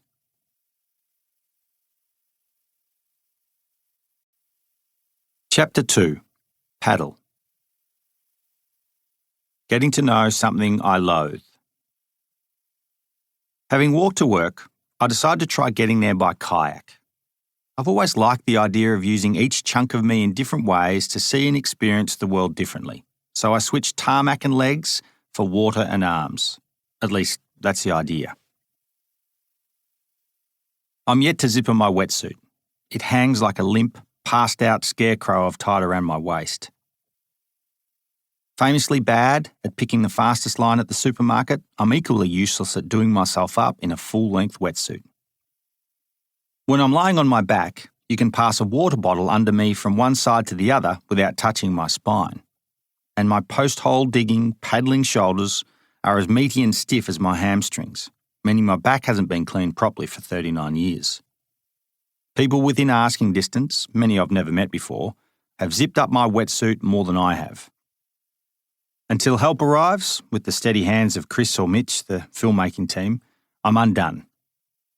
Waiting until the last minute to zip up also means I can empty myself without having to go through the sweaty, pain-in-the-ass process of removing head-to-toe neoprene. Departure routines are a known quantity for me, after 20 years of coming and going, often living from the contents of a backpack or a dry bag. At least they are normally. Stripping back a paddling trip to bare bones requires a bit more scrutiny, as there are some genuine safety concerns when you're sitting on moving water, then open sea, buoyed by only 2.5 millimetres of plastic hull. Today I've become indecisive, which is unusual for me. At the core of being dim-witted, which I try to remedy by palming my temples to work blood into oil the slow-moving cogs, was how much safety paraphernalia I take with me. It's sometimes hard to jettison the safety nets we carry as guides. Having learned from our own backlog of stuff-ups and near misses means a guiding life, swaddled in risk-averse structures of peak bodies within our outdoor industry, is one of compromise. Adventuring by myself is to strip things back a little, leaning up the endless safety nets we assume as professionals. It means applying the best bits of caring for others to yourself, while happily going without a giant bag of insurance we call first aid. These days I take a bare-bones blister kit, saving me from the feet up. From my spot on the deck at home, leaking off the edge, the nippy air of winter produces an immensely satisfying arch of steam. I know that later on, somewhere down the line, that heated, steamy goodness will give me an unbridled balm of warmth when I convince myself that leaking into a half-dry wetsuit is a good idea. I've been up since dawn loading up a red 10-foot river kayak with a few days' worth of supplies that will keep me alive in my attempt to paddle to work. Although based on my knowledge of what's in the river, the watery commute will entail as much dragging as it will paddling. I expect the paddle drag will take 2 full days, sleeping in a waterside hinterland as I go. But I also expect to be wrong and take a $20 note just in case things get a little more serious, meaning more time and more bananas. As on most mornings, I've thrown down a pot of coffee and a large bowl of fruity, oaty bog. This morning's dose was doubled, as I know that slow and sticky energy is the right kind of burn, especially when paired with the ping of the black stuff. I can't remember the last time I cleaned the porridge pot, a hangover of the 1 cup, 1 spoon, 1 bowl bachelor days. The pot simply gets used, drowned in water, and left to ponder in the sink. Each morning when I'm on the deck, where my best thinking is done, I flick the previous day's porridge scum into roughly the same place I leak and restore the pH balance of the lawn, which makes it the healthiest chunk of grass on the property. Hour-ago oats expand exponentially in my stomach to make me look like I have an early baby bump. I moth about 2 piles of stuff, one in the barn and the other in the centre of the house, continually reducing a broad inventory of kit to the essentials. Water will be the most important element of my commute, so next I turn to water considerations, including my supply of drinking water, checking river levels and water temperature, looking up dam releases and tide times. Then there's the red-headed business of covering my face with sunscreen, which is much like painting the backside of a shed. It goes on rough and thick. Helen often reminds me that I would not get a job as a sunscreen applicator, at least not if it's supposed to be applied softly or romantically. My face in summer is much like a half-finished abstract painting. A part of me can't believe she married that face. When Mitch and Chris arrive, I've got a small pile of kit together. Wetsuit booties are on and a fresh cup of tea to see me out of the house. Mitch zips me up. By the time I've made it to the barn, I'm feeling genuinely excited, and I won't lie, a bit nervous about how long this half-baked commute will take and how hard it will be. I have no idea how far I'll get on day 1, and even less of an idea beyond that. Distance versus time, police interventions, equipment failings, and my own thresholds of energy and desire are relatively unknown. Nearly everything about the experience is abstract and hypothetical, which is exactly why I'm excited and nervous, meaning I need to leak again, which is a pain in the ass because I'm all zipped up. Just follow the water, man. Huck Finn had the Mississippi, I have the Tarago. Past the old tip, flowing east to west under a 2-lane bridge with white railing, the river felt like another country to me as a freckle-faced kid. With a fishing rod and a jar of worms, I learnt the art of trespassing on the banks of the Tarago. It was where I caught my first trout, a little shocked, and first crayfish with a pair of mum's old stockings and a chunk of uncooked sausage. The Tarago is one of 2 rivers in the world where I've seen a platypus.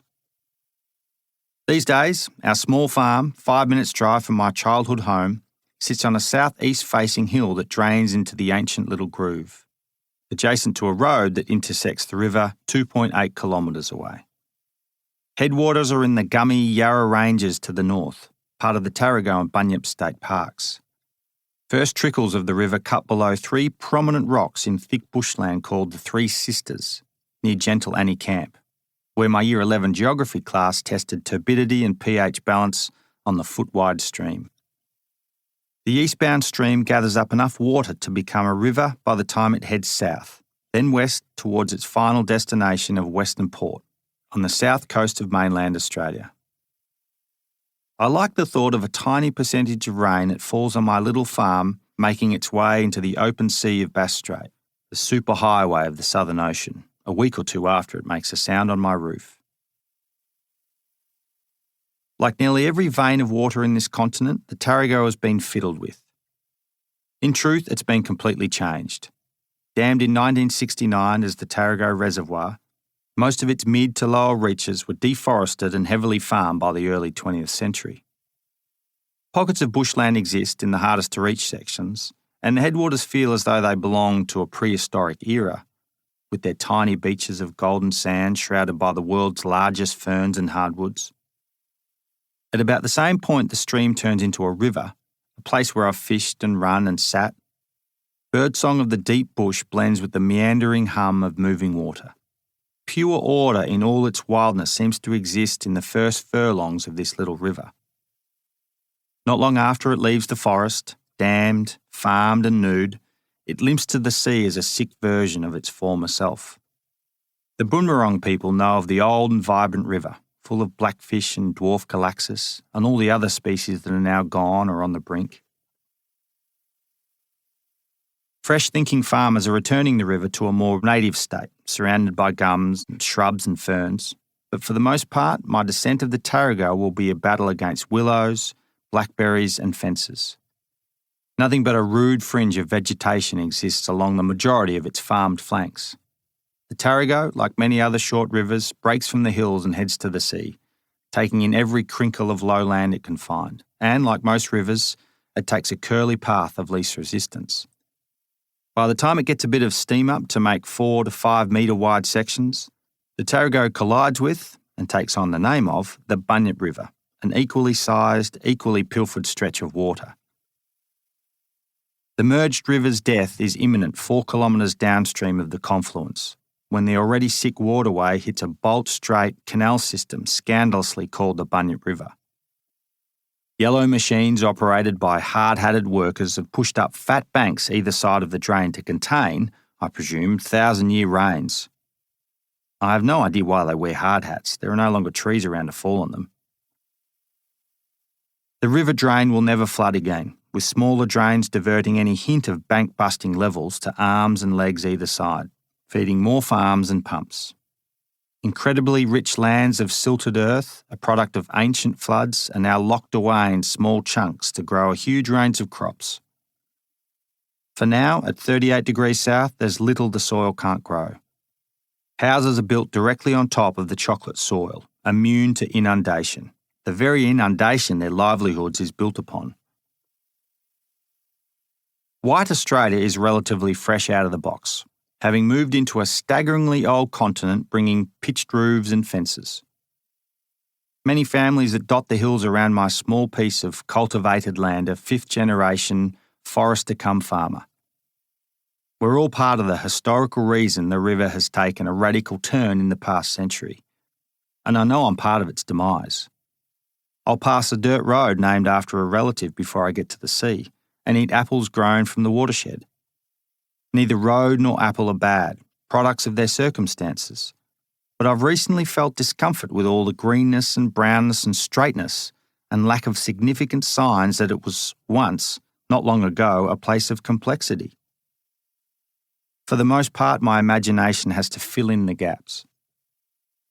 Flooding tides from Western Port inundate the waters of the Bunyip for the last few kilometres of its canal-locked journey.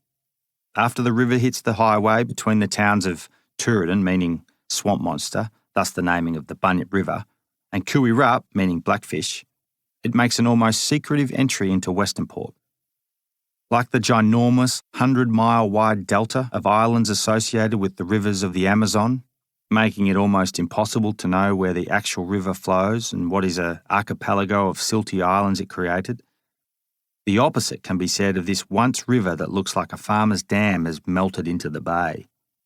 At least that's what it looks like from the final bridge that crosses the watercourse, seen from the seat of a car on the section of a highway only a few hundred metres from the mouth.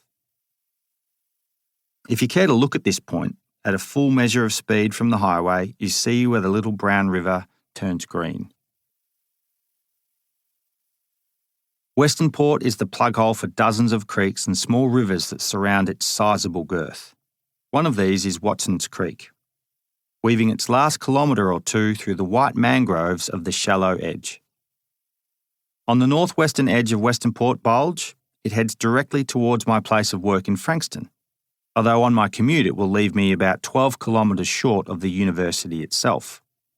When the water or groove of suggested water runs out, I'll drag my kayak up roads and walkways, sliding along in the roadside drains which carry as much water as any natural fold of land. Being careful to close gates and avoid confrontations with territorial farmers and their loyal dogs, I'll drink water from cattle troughs, service stations, and any tap I can see. All told, by following the Tarago and Bunyip rivers, which join to become the Bunyip main drain, then across the northern bulge of Western Port and up Watson's Creek, before finally following a crude northwest bearing towards the seaside town of Frankston, I aim to paddle and drag my way to work. By the numbers. Google has the Tarago Bunyip running a course of 49 kilometres from the dam wall to the mouth of Western Port, then 30 kilometres from Western Port to Watson's Creek, and another 30 kilometres for the Watson's Creek paddle drag section. In high water with no snags, the total distance is around 120 kilometres of paddling. But given I'll have to do a lot more dragging, the trip full of hard yakka getting through, across, around and over endless obstacles could be as much as 150 kilometres.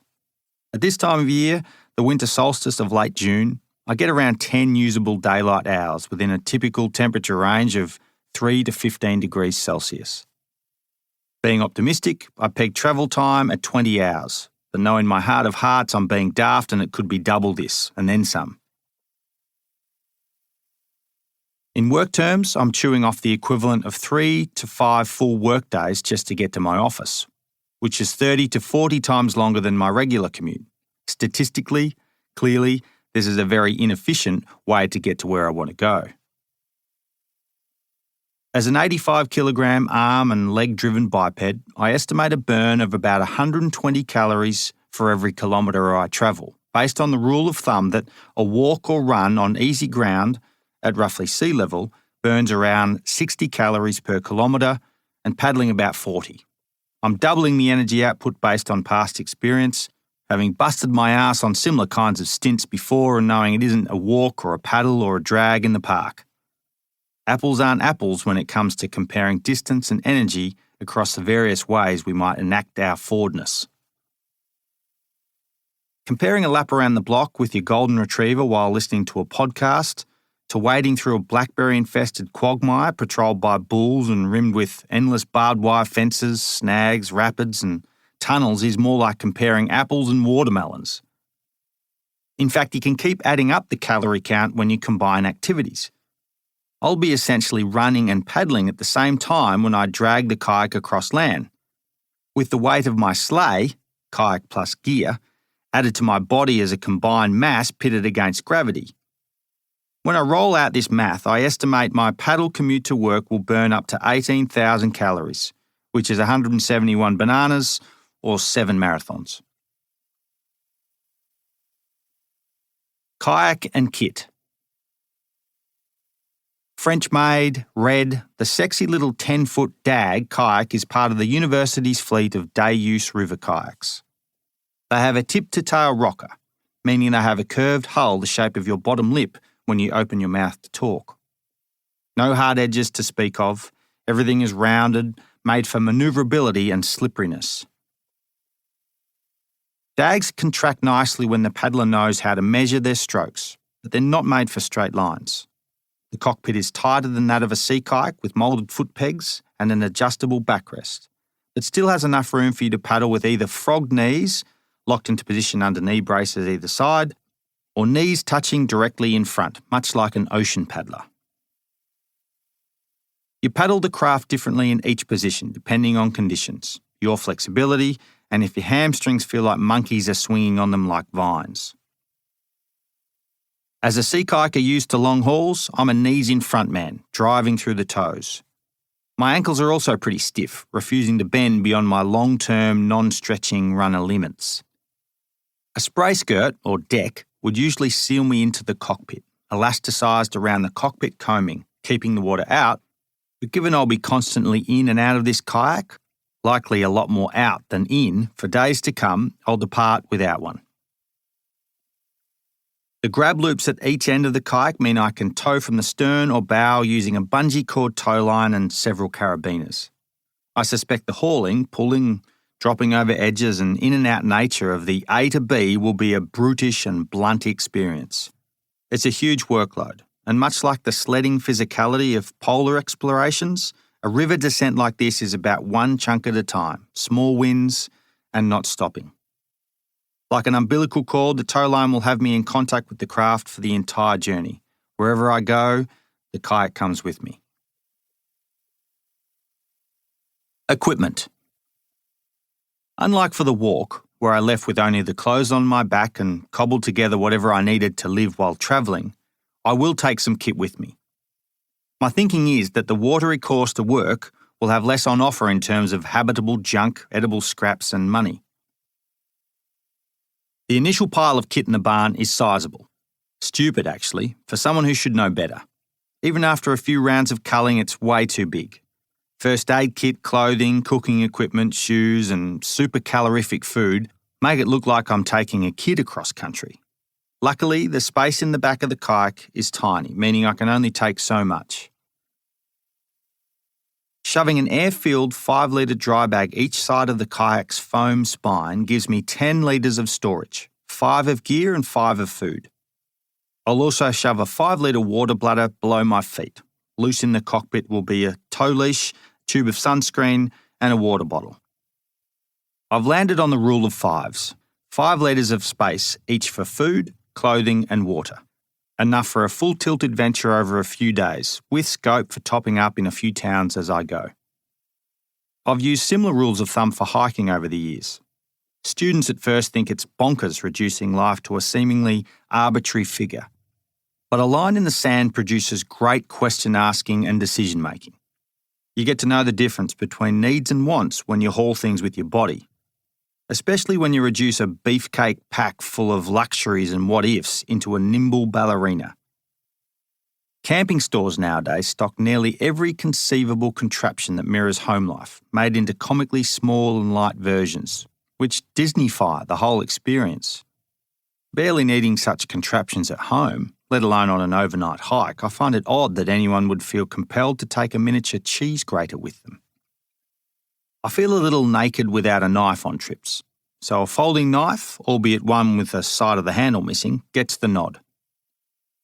Remembering that I had to break glass to cut up layers of carpet and roofing insulation during the walk, I reflect that the world took a turn when humans started using sharp objects. A blade in our hands makes us a different kind of hunter. Rule of knives, keep them sharp. A blunt knife is dangerous, frustrating, and defeats the purpose of being a knife. A medium-sized tub of Vaseline, a roll of duct tape, and a 1 metre strip of Fix-A-Mole dressing makes the final cut in case I need to treat dents, cuts and abrasions and lubricate moving parts as I repeat. A head torch, a remarkable device of the LED era, makes it in to help me with early morning starts and to help others see me during dimly lit paddling. Also included are a bivy sack, short for bivouac, meaning temporary shelter, which is a tiny tent of sorts, a small lightweight tarp with guy lines and 4 pegs, a down jacket, as my sleeping bag, a pair of thick woolen socks and long johns for bed, a beanie, a good quality lighter, a $20 note for food, and a spoon and a toothbrush. All items get the air sucked out of them when they're shoved, squeezed and burped into a roll-top dry bag. Note: a lot of my camping kit smells like soy sauce, because soy sauce is a Houdini at escaping any kind of container, especially when the container also houses important items like a phone, passport or licorice, as dry bags also keep liquids in, infusing everything. A golden rule of outdoor life: don't put soy sauce, liquids, bananas or vindaloo sauce in a dry bag. My red scarf that I found on my walk to work is with me, as are my office keys. The last and most specialised piece of kit is a 212cm schooner paddle made by Werner Paddles. It's a beautiful piece of kit that pulls apart as a break or split, meaning the paddle shaft comes apart in the middle with a fancy socket and button, which is excellent for travel and storage. Light, powerful, strong as heck, the paddle embodies me during a long day in the kayak, as if my blood runs to the very tip of the blades. Good gear is worth repairing and worth learning how to repair.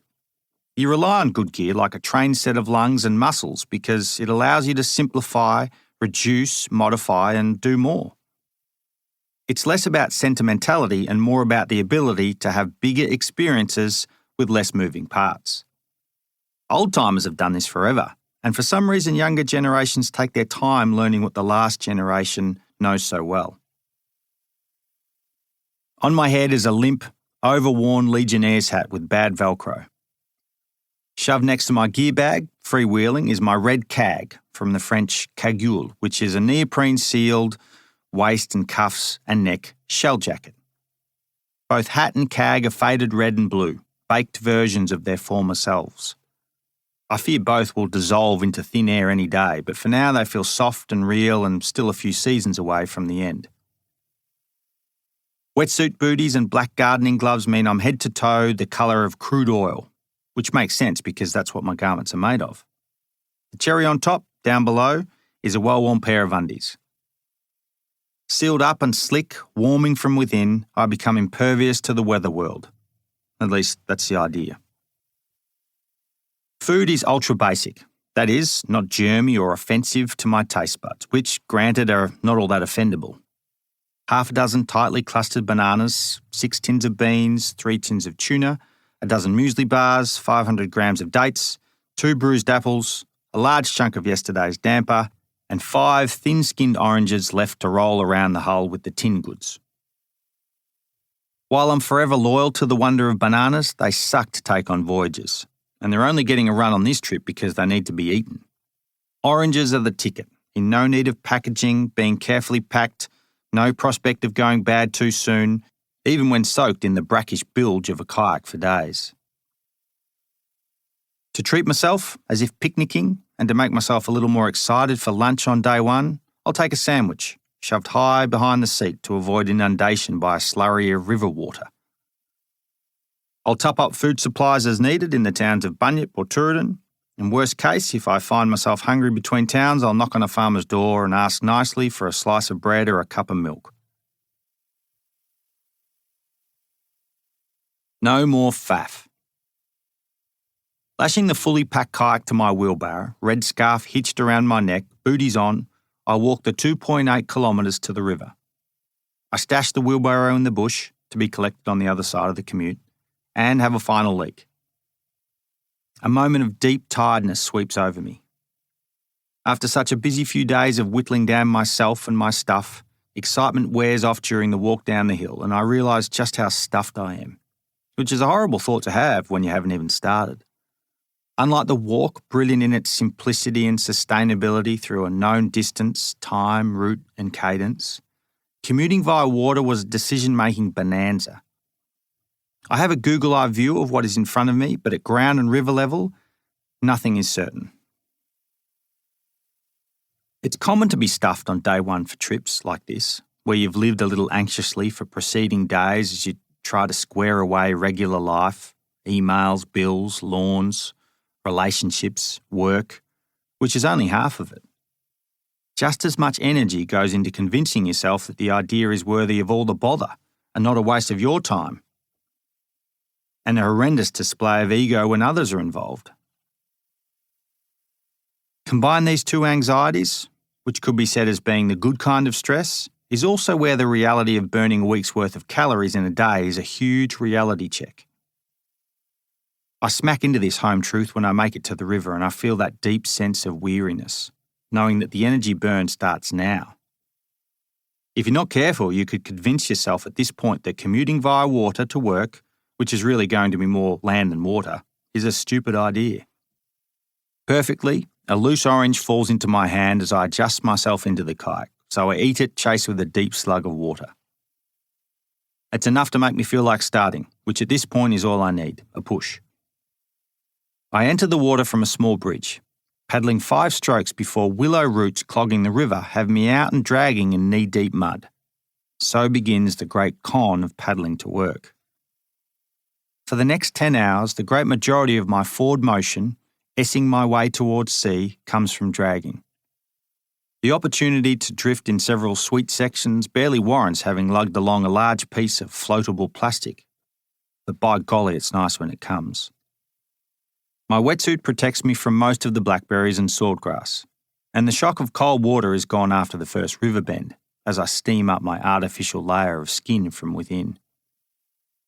It makes sense that superheroes are always in body-hugging gear, not just to show off their high-protein diets, but to slip around the place with cat-like spatial awareness.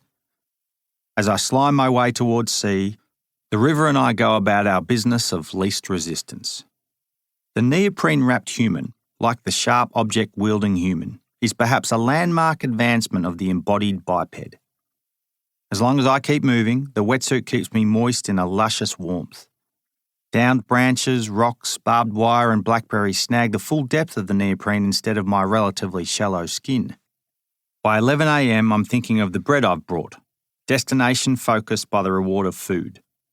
Pavlov's dog has nothing on me in terms of being motivated by food, particularly when I peg its promise to a particular spot at a particular time.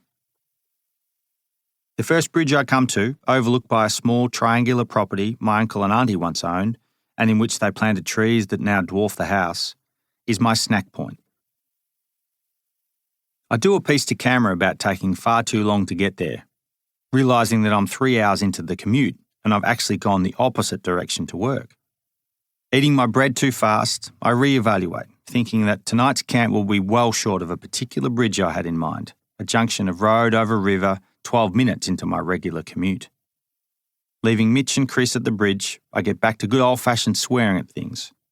Although I am enjoying myself immensely, resigning myself to the fact that this is one hell of a way to get to work. Everything ends up as river. My vantage point from the middle of the river, which is a sliding view that stops and starts, makes me think of digestion. If you spent the weekend inside someone's gut, I imagine you'd have a good idea of the person's health based on what you see, especially if you know what to look for. The pros and cons of our species also become abundantly clear from the watery centre of a river. Inflow from walkers, anglers, road users, government workers, hunters, graffiti artists, it's all there. Farmers, of course, expose their spleen. On one river bend will be a patch of remnant or untouched bushland booming with health and vitality, with fat cows and good fencing kept at bay, only for a raw and pugged bank with skittish cattle and crap fencing to come into view around the corner. Farmers, I imagine, are representative of their river frontage. When not much is going on at the watermark of a bank, not much is going on with the farmer. I feel bad saying this, knowing that many have inherited not much from their parents in terms of river and land care knowledge. They are repeating what they experienced, saw and endured as a kid, and I can't blame them, at least not entirely. It's obvious to me which sections of the river are healthy and unhealthy, and it's obvious to anyone who cares to look. The healthier the river is, the more often I get snagged and twisted in wild and unkempt sections that have beautiful clusters of gums and ferns and rotting branches. Clearfell sections are easy to access, denuded either side, snagless, shadeless, lifeless.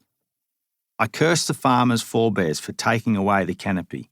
My internal wetsuit thermometer spikes when I encounter a bad farm boiling away under a cold winter sky. First night camp.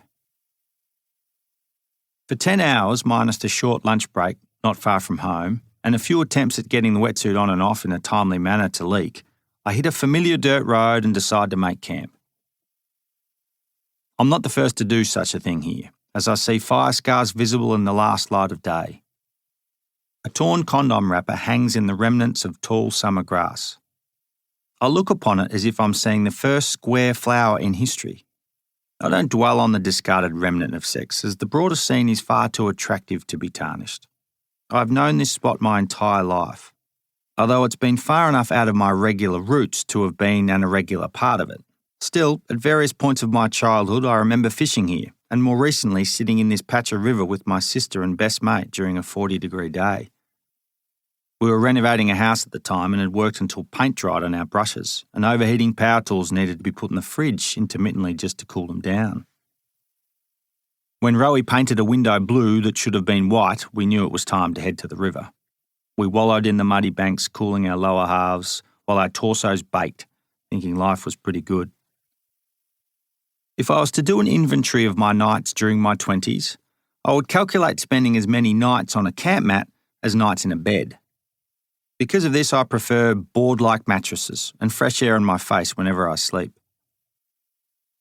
I've never really thought of liking life outside, only of how much I question being inside. So my native self enjoys nesting, much like a dog doing circles before coiling into a ball. Finding the place to lie down outside entails a calibration of the obvious parameters, knowing where the sun comes up and what direction the wind will come from, before I overlay risks such as condom users in cars, for example. Being out of harm's way from the kind of person who likes dead-end roads where a river runs is high on the list. Fire lit, staring dim-witted at the flames as so many knackered people have before me, I tell myself the day is done. Deep tiredness takes over. I lie down on my bedroll and pulse my body in chunks, which is to relax every part of yourself and then from head to toe turn on and off every muscle you can single out.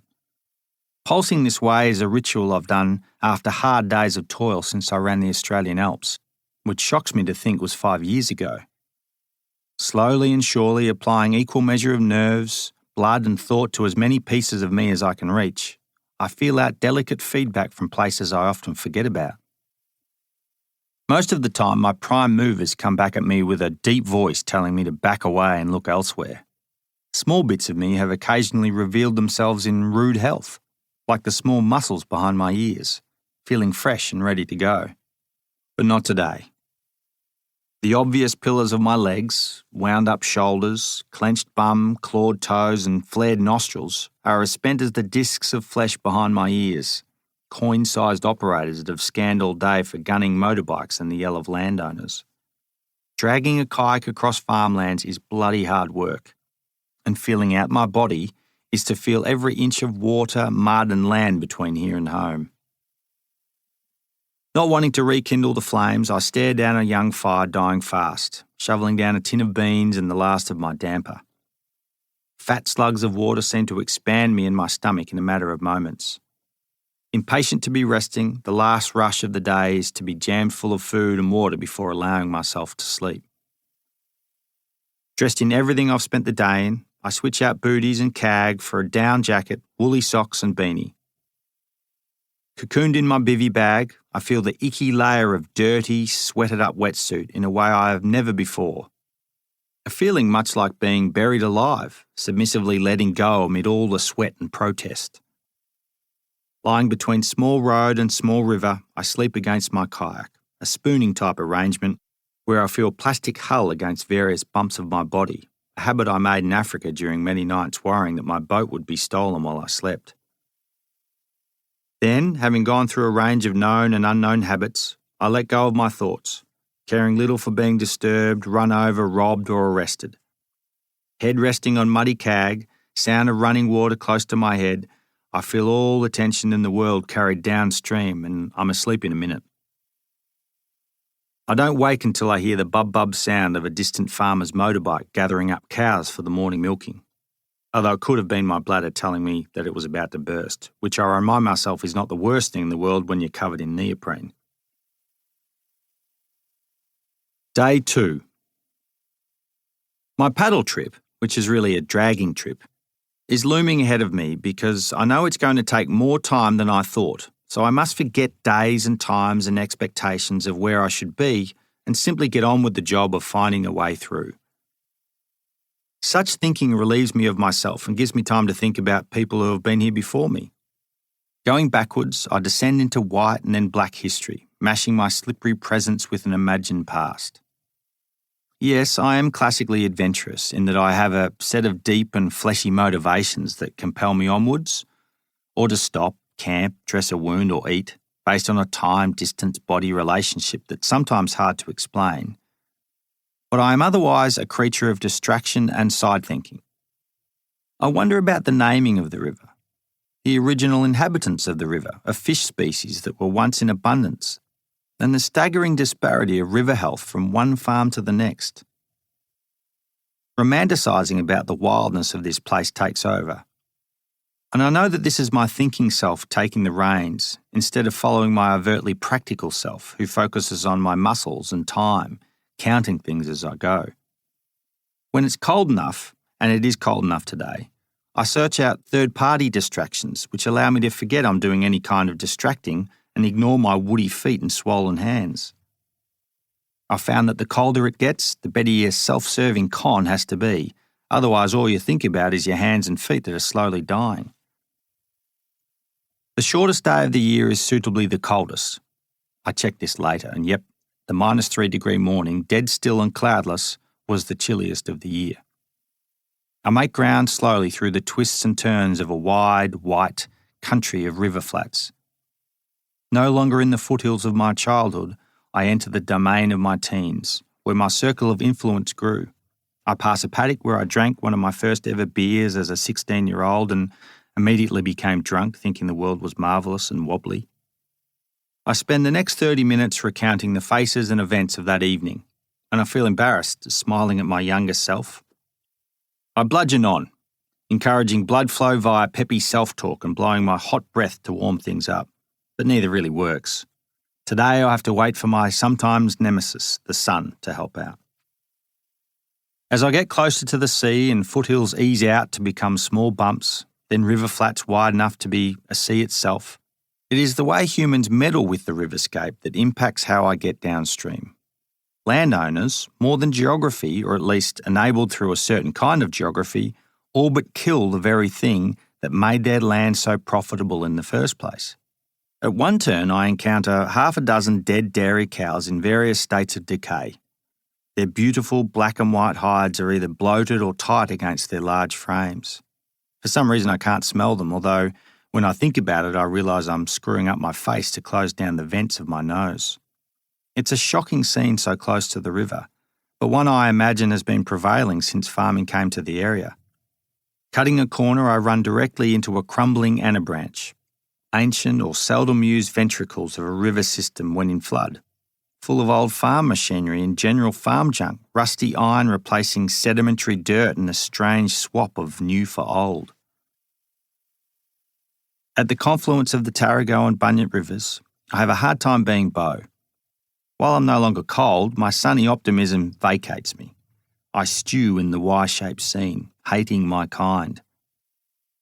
A raised highway on stilts of concrete supplies a soundtrack of trucks and cars as I scan the 360-degree view, searching for signs of healthy life. I take in a few scraggly native trees, great balls of blackberry, rutted wheel marks of people who don't get out of their cars other than to leak or leave rubbish, and thick, lustrous willows with an array of strained plastic on their downstream tentacles. Even my trusted on-the-go lunch of tuna and beans gets shoveled down without any sense of reward. I'm ashamed of what humans can do to once healthy rivers. I eat and leak, then talk to the lads who have caught me at this confluence of road, rivers and mood, and move on. The whip-cracking blue stillness of a cold, clear day shifts effortlessly into a bleak, wintry afternoon at the hands of a biting southerly and wind coming directly, unfettered from Antarctica. It's hard to shake my pessimism as I push a little slower towards my night beneath two bridges, one old and one new. Second night camp. I leave the deep groove of the old river at dusk. Everything is slippery and muddy and glossed over. I grab momentarily, unsuccessfully, at a rotting post of the 1880s Bunyip River train bridge and realise how clawed my hands are, cold and getting colder. Above me is the imposing concrete and steel replacement bridge of the 1950s. After sliming my way to the tip of the embankment, shoving my hands in my armpits and jogging on the spot, it starts to rain. Winter has shifted from a biting cold via a white-blue day to a night descending in every shade of grey, colder and clouded over. Because it makes me feel like hunkering down in every ounce of clothing I have, forcing me to stop and take care of myself, the weather feels oddly comforting. As I hurry through an end-of-the-day chat with Mitch and Chris, I finally look at the bridges from an angle I've never seen them from before. Having only passed this spot during dawns and dusks every other day to get to work, I assume both bridges were utilitarian when designed and made, without an ounce of intended beauty. Yet now, an year or two down the track, they are both handsome and pleasing to look at. The massive steel I-beams painted in rust-repelling paint is the colour of half-ripe persimmons, and in complete contrast to the blackened angles and cross-member remains of the older bridge. I eye off a human-sized plot between two great pillars of concrete, somewhat protected, halfway between train line and river. In truth, I never thought I'd spend my second night here, imagining this as a morning snack spot or even where I should have been last night. While worn out and ready to be dead still and twice as warm, the scene I find myself in seems extra pretty in the fading light, the bitterly cold wind and low clouds. The only colour left in the day is fading orange paint of the newer 70-year-old bridge. I set up the small tarp as a wind buffer, diverting wind and rain over my bivvy bag. Knowing the train schedule pretty well after 30 years of use, I know I'm in for 2 trains an hour until about 11 p.m, one going each way. Deeper sleep will be thoroughly shattered by freighters passing by on and off throughout the night, meaning rest will be in timetabled bursts, split into chunks via hundreds of tons rolling over my head. Within 10 minutes of setting up, my head torch is on. I turn it off when I hear the train, the impressive sound of power and wheels and weight thundering from the west. The concrete pillars vibrate, as do I, and the guylines of my tarp start dancing. Everything responds to the high-speed passing, before going back, cautiously at first, to the sounds of the night. Day 3. Day 3 is remarkable because I thought I'd be at work by now, or at least a lot bloody closer. Never have I been so wrong on how long something will take. I secretly like the fact that the river is kicking my ass, but at the same time feel a growing sense of pessimism at myself for not knowing better, and others, past and present, for making things seem so unnatural and sharp on this once healthy waterway. It's a perfect concoction for being downright pissed off with the world when both yourself and your genus are bastards at that very moment. And I'm almost out of food, which means almost hungry, so getting to a roadside stand or service station or bakery has become as much of a priority as finding the sea. I actually don't mind being hungry every so often. It makes for interesting trips and narrows your focus, but a bad river that's barely a river anymore, along with having no food, is a poor combination for a bloke who thought he'd be writing emails by now instead of banging around in a ditch with a broken idea of how long things take. Having woken up with the first passenger train of the day, I break camp and slurp myself into muddied boots and wet cag. It's not as cold as morning 2, but it's bleak, taking on the full vanguard of midwinter. My first surprise is a beautiful, albeit straightened stretch of canal that's surrounded by gum trees and tea trees, without a single willow. There are snags of branches from trees that ought to be there, and an azure kingfisher, adding to the natural order of things, lands in front of me and is in no hurry to move as I backpedal and watch it flit between a perfectly elusive shard of sunlight. It is magical, and the finest river scene I've encountered so far. 5 minutes later and I'm back in the thick of willows, blackberries and an increasing number of small corrugated sheds housing pumps, having hit the fertile, pan-flat floodplains. Cows give way to corn and cabbages, which require large quantities of water, meaning pumps are getting bigger and pipes getting fatter. Culverts of Middle Earth where orcs throw their bones have nothing on this horrible place. Picking a line through the barbed, whipping, shit-strewn labyrinth proves me wrong more than I like, which has me going upstream backwards to take on another rabbit hole through the mess.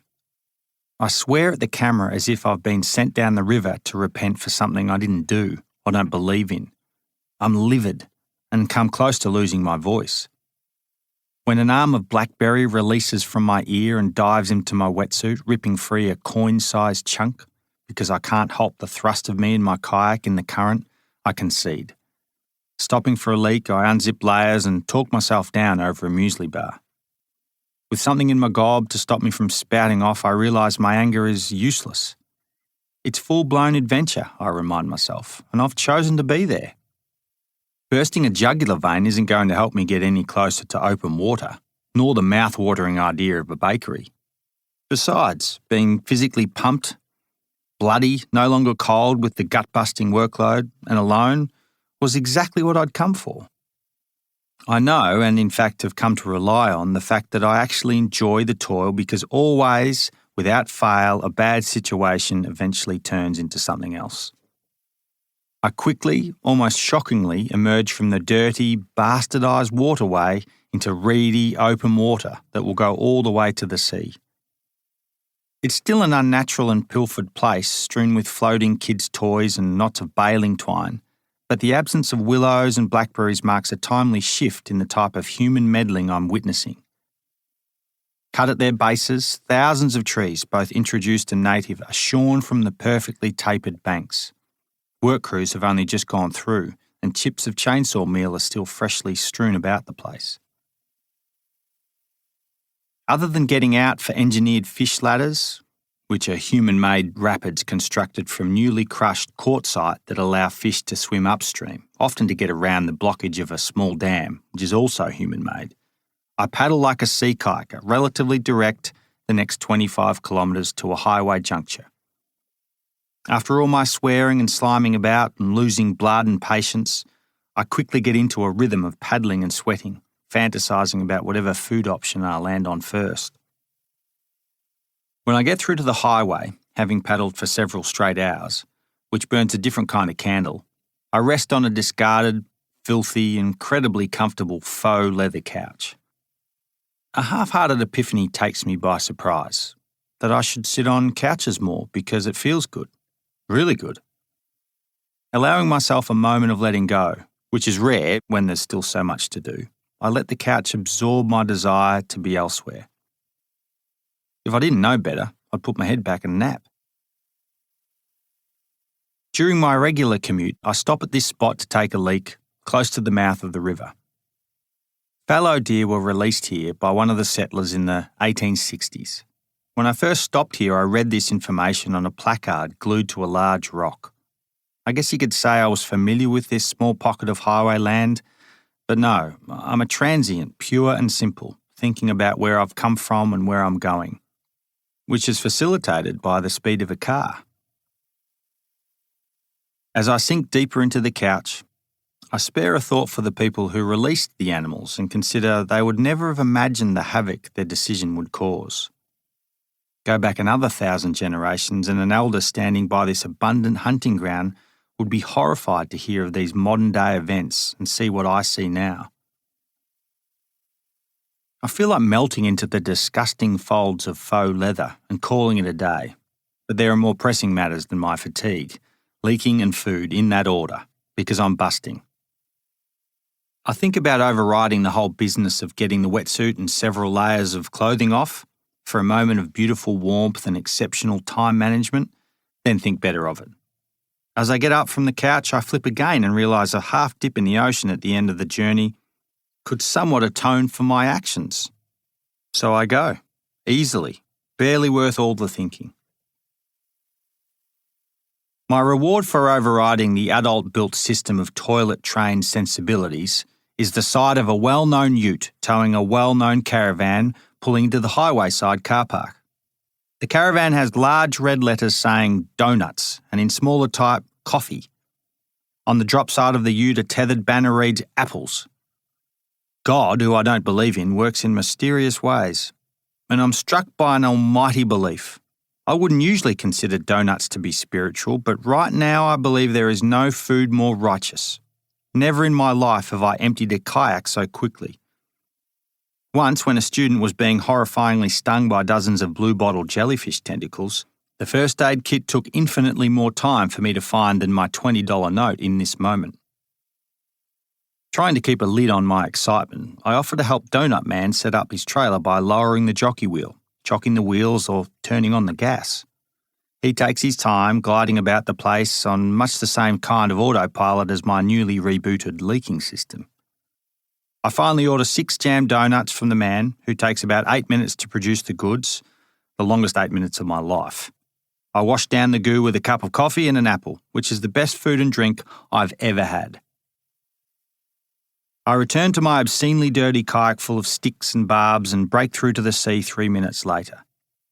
Glassy, swirling green water and an unbroken hedge of white mangroves on my right guide me into the small town of Tooradin. This 10-kilometre section of Western Port is delightful and clean and smooth. Everything the river canal was not.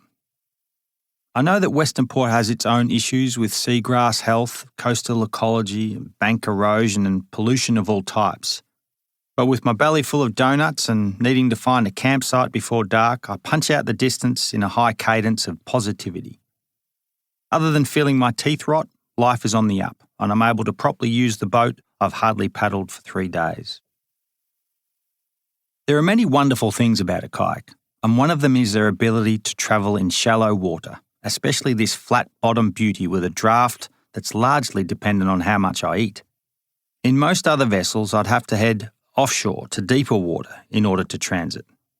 But the flat-bottom kayaker can skim along relatively unscathed in 1 foot of water, which I do now, following small wave trains between crops of mangrove.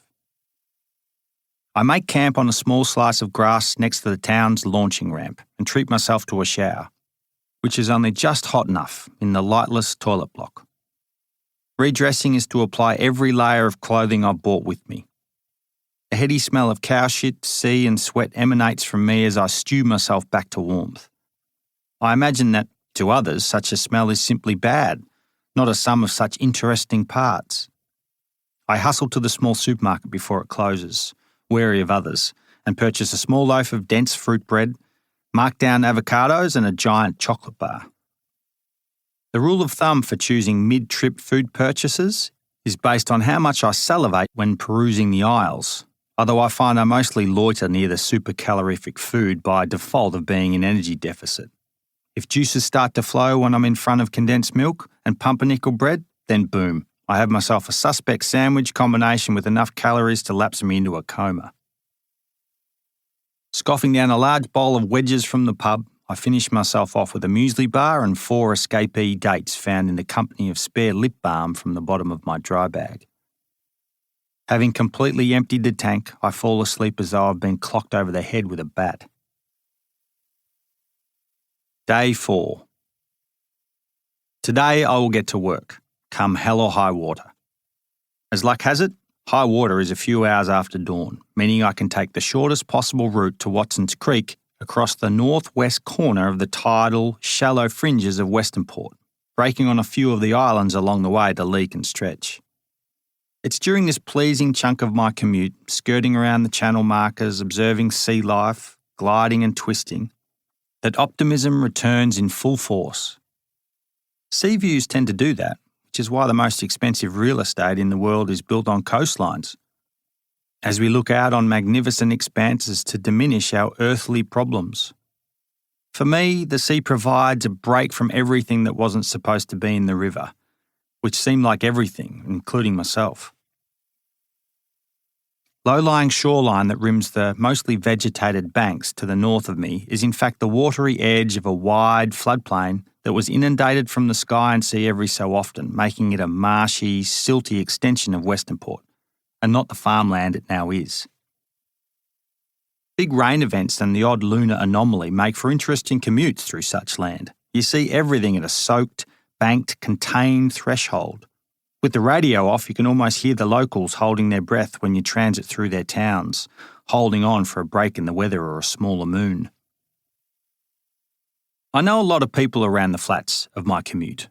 Not as well as I know the hilly people where I grew up, but enough to know they grow lots of vegetables and cop the full force of wintry blasts from onshore winds. Like us who live in the denuded land overlooking foothills, people in the flats live among pubic hair remnants of bush. We're all good enough people, going about our business among norms handed down to us. I often think of what my commute would look like if my ute and I flew back in time and took a magical transit across the same lands. I know the Boonwurrung people of the Kuirup Flats are heartbroken. For now, though, I'm not thinking about this place being good before and bad after because I'm too busy wondering where the hell Watson's Creek is. After passing close to the silty heads of China Bay, I stop on Chinaman Island for a few slices of fruit bread. As with any prolonged stop after a constant state of movement, especially when surrounded by a panorama of seascape that makes me feel small, I gain a certain sense of clarity because my eyes and body can cross-check the world's bits and pieces near and far long enough to interpret where the heck I am. At least that's what I think by the time I'm on slice number 2. Navigating in a flat world without proper charts or topographic maps makes it incredibly hard to decipher what's what. I do have one printed out A3 Google image shoved into the high zippered pocket of my CAG, but it's a shoddy representation of what I need. Given my intended direction offers nothing tangible to lock onto as a known fixed point, telecom tower, treetops, distant hills, etc., I need maps and charts to show me where I've come from as much as where I'm going. South of me are great white chunks in the form of an oil refinery, dark shapes with the sharp points of shipping cranes and the white, sandy smears of beaches. Various channel markers caked in bird crap that look like melted ice cream, sporting triangles and colours and numbers, direct boat traffic north-south. East, where I've come from, offers subtle headlands, high points and a pixelated shoreline dotted with sheds on a large farm, or it could be a town. Knowing one or two things for sure in any one direction offers me angulation, as I draw a line between that known thing and my known fixed location. Knowing one or two things for sure in another direction offers me biangulation, as I make another line between me and those things.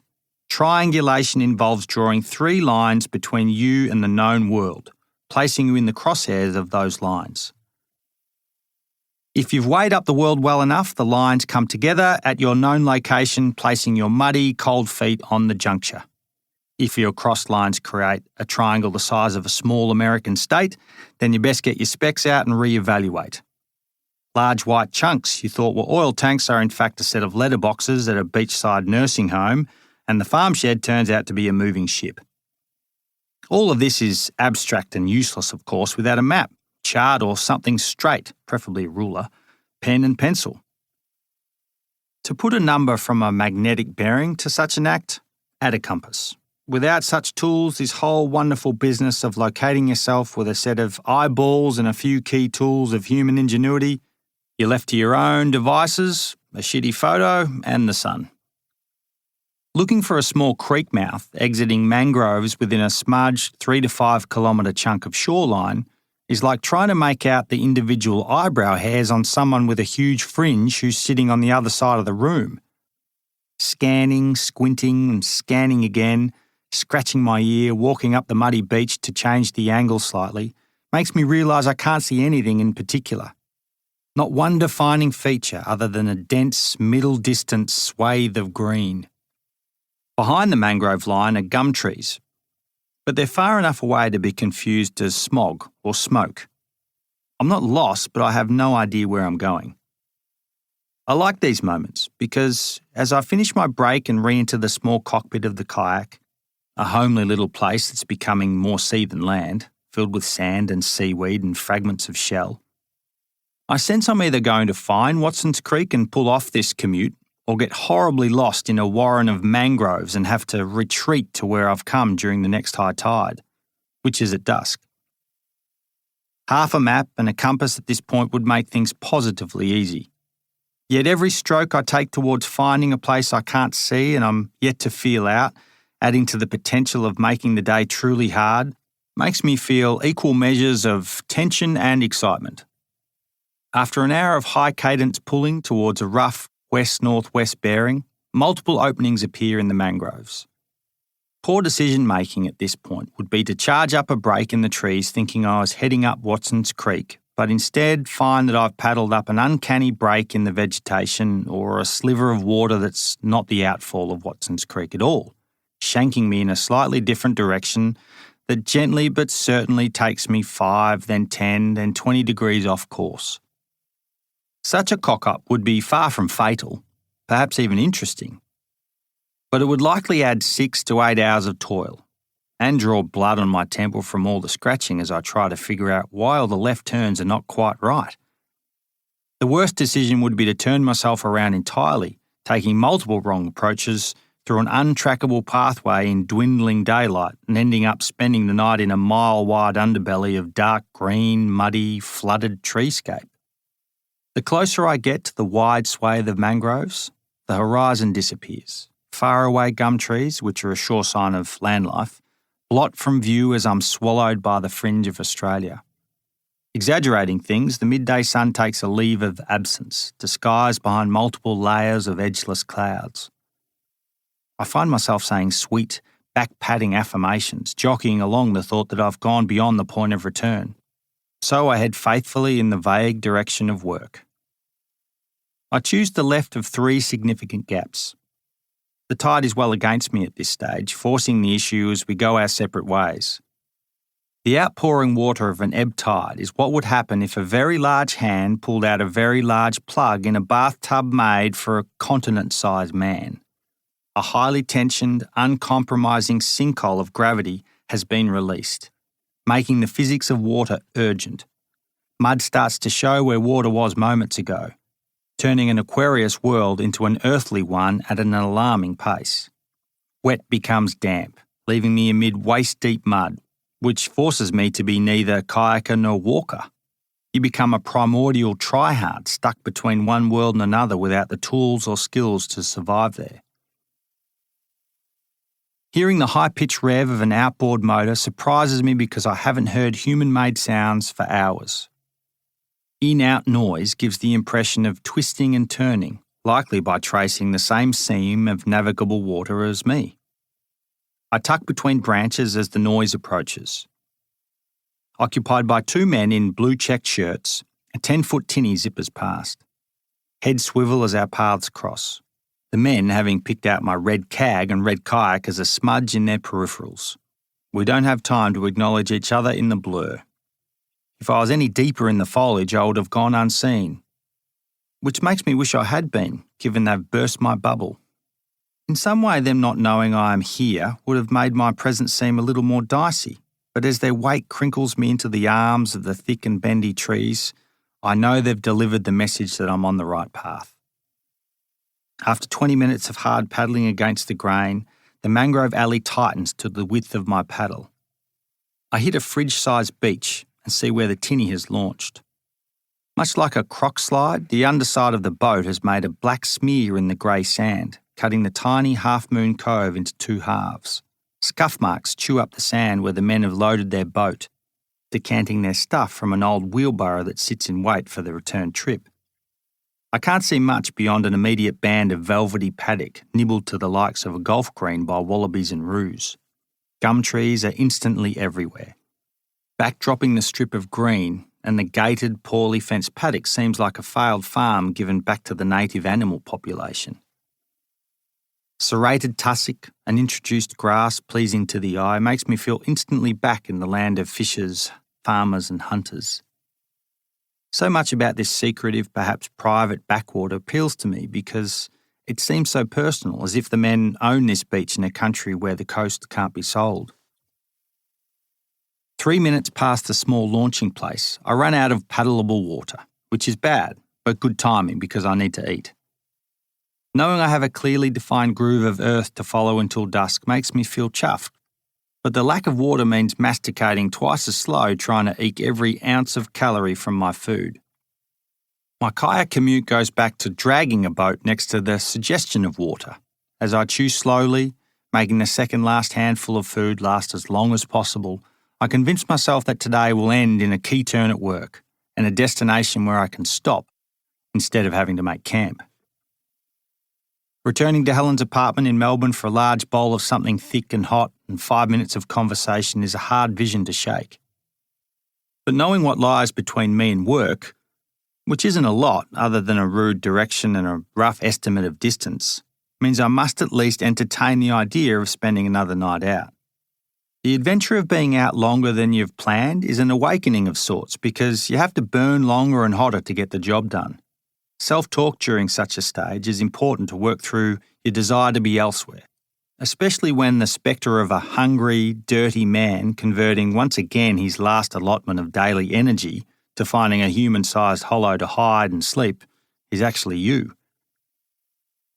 After 2 hours of doing battle with my old friend, the blackberry, then its cousin, the wild rose, and a bunch of sword grasses that make a Venetian blind out of your wetsuit, I make my way out of the coastal scrublands into an endless checkerboard of small, boxed-up paddocks with skittish horses, horse crap, and electrified fencing. Horses and I exchange sniffs as I pass momentarily through their enclosures, and I talk to them as I do with people on a train, which is a mostly one-way conversation in my head. After 44 hours of faithfully following a place of water, taking up the daylight hours of 4 days, I leave Watson's Creek because the creek is no more. All that remains of the sick little waterway is a triangular headwater the size of a baseball field.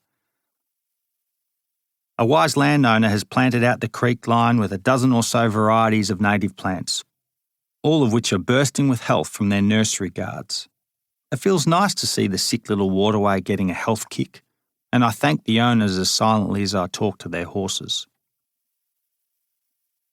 I dome across a few more horsey paddocks, entering another watershed, sloping west. I feel the shift in my bum and legs, based on the simple physics of an increased load. No longer following a natural easement of least resistance made by water, I'm instead contouring and traversing a crossfold of land. Piloted by my read of the farmscape, I know I've got to aim about 45 degrees to the right of the sun in a crude northwest direction in whatever way I can make work. Being continually hemmed in by smaller properties, dogs, bigger fences, more signs, cameras and people, I choose the smallest roads leading in roughly the right direction. I think of the nearest highway because I can hear it, the southwesterly wind bringing with it the sound of commuters heading home from the city. Toil is now land-based and linear, predictable, if a little hodgepodge, as I go from one straight line to the next, looking at my feet. I stop at a petrol station for water, which is a unique drive-through experience, towing a kayak, wearing a wetsuit, filling up from the tap between bowsers. 5 minutes later, I pick out a well-preserved wrench from the well-pressed shoulder of a road. Distractions no longer revolve around paddling. Dragging along the gravel shoulder of a road I drive multiple times a week, I start to feel the full weight of the kayak. Stopping for a break does that. It makes you feel every beaten-up piece of yourself all over again when you get going. Sluggish reboots often get overrun with fantasy of some kind, food or wild sex, for example, and before you know it, the feeling of weight and pressure and repetition normalise and the job goes on. But not this time. I feel perhaps that my long-range tanks are sputtering, and then I'm all of a sudden going to seize up and come to a grinding halt. I lean a little harder against the tow line and push on, ganging up on myself. It doesn't work, so I stop, swear and sit on a perfectly graded chunk of roadside at stool height to talk myself around. Miffed that my demise is so obvious and simple, I entertain the idea of pulling into a close-by school, water, shelter, no real owner, and spend one last night out to summon up strength for the new day. As I look off towards the school, I follow the line of my kayak. I notice, and I have to look again to confirm, that the drag mark is wider than I'd expect, and tilled, as if a human-sized grader had made a pass. Much like taking off your pants after you've slipped with a sharp knife and cut cleanly and neatly through to your leg, knowing damn well you're about to reveal a nasty big gash, I apprehensively turn over the kayak to see a hand-width seam of kayak has completely worn through. The wound is cavitated, taking on a wet slurry of roadside gravel weighing about 5 kilograms. Not only have I been dragging a bucket full of sand and rock, I've been dragging along a kayak with a hole cut in the shape of a grater blade. Nice one, Beau, you dick, I say to myself, relieved yet feeling genuinely bad for the kayak, knowing that my final stanza of dragging has been the killer blow to a perfectly good vessel. I can fix the problem, but not here and now. Given the large hole is behind the seat, meaning it's off-centre, my one solution is to turn the kayak around and drag from the stern, meaning the hole will be floating just above ground level. I'll also shorten the leash slightly to give the kayak a bit more angle behind me. Emptying the kayak of rubble feels as good as eating again. I hook up and drag the remaining 4.5 kilometres to work via the softest looking nature strips on offer. And no one stops me when I cross through the university grounds on a beeline to my office, past the library where students study.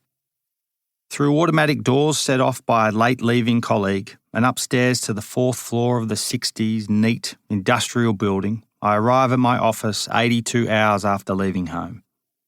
I sit at my desk in my filthy clobber drinking milk from the carton, dead tired and deeply satisfied.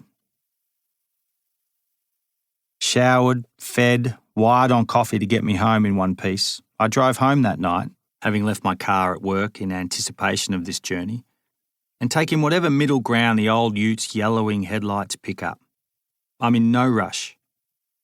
Leaving the cinema after watching The Revenant was much the same feeling, which was distinct enough and powerful enough to remember, which was transitioning from the bombastic storytelling of a big screen cinema into the think tank capsule of the car. Only this is less abstract and otherworldly. I swear I can smell the mud from the Tarago, or the two-stroke mist of the tinny, or the friendly blend of tuna and beans as I pass the relevant places. My mind's eye is full, and whatever I think seems remarkably real. The 68-minute drive home is astonishingly life-affirming. Trying to give blood the following day hammers home the point, as I'm turned away with vital signs that are more those of a dead man than an alive one. I'm kindly and firmly told to head straight to the GP, or anyone who can look into my low iron, high blood pressure and heart rate of 38. I tell the nurses that I've just paddled to work, which they think is novel, before they again kindly implore me to get help. "Thanks, ladies," I say. "I hope the next bloke who walks through the door has better blood." I smile as I walk into the dim light of day, knowing that my life-affirming activity has only made me less than human for a day or so, and I'm fine with that.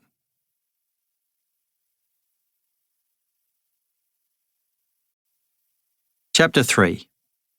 Run. Train people. Many kids are train people. Small humans quickly figure out that trains are aspirational and that you can't really own one, and when they're given their first toy train, kids find themselves with a magical artefact representing freedom, wealth and envy. Anything that remotely resembles a train and its line is a place to practice. Sugar sachets chugged neatly along the rim of a coffee table, or a speedy tampon swooshed around the exciting arch of a handbag strap. Then something happens and you hit a time in life, likely around the age of 39, when you realise you're either a trained person or a non-trained person. You go in one of two directions. One, you have a curious attraction to the Siri-type voice telling you to mind the gap, which can be a sexual innuendo if you think hard enough about it, which means you're not a trained person. Or two, while still attracted to train Siri, you know the average gap between train and station depends on the kind of train you're in, which you know, and if platform works have taken place at the station to lessen the gap, which you also know. This means you're a trained person. Trained people have an unnervingly intimate knowledge of how, when and why parallel steel lines open up continents like a sharp knife opens up a rock melon. Locomotives, loud and heavy, temperamental bastards fired along by poor-handed men with greasy overalls and beards, are usually part of the romance. Besotted by details and completely enamoured by all the steel and power and frontier places trains sliced into, trained people are historians. While my lack of personal neatness could be compared to one of those ruddy-faced engineers who wash their hands once a week, I'm not a trained person. Yet I've still known about the closed-off section of railway from Warrigal to Newgee my whole life.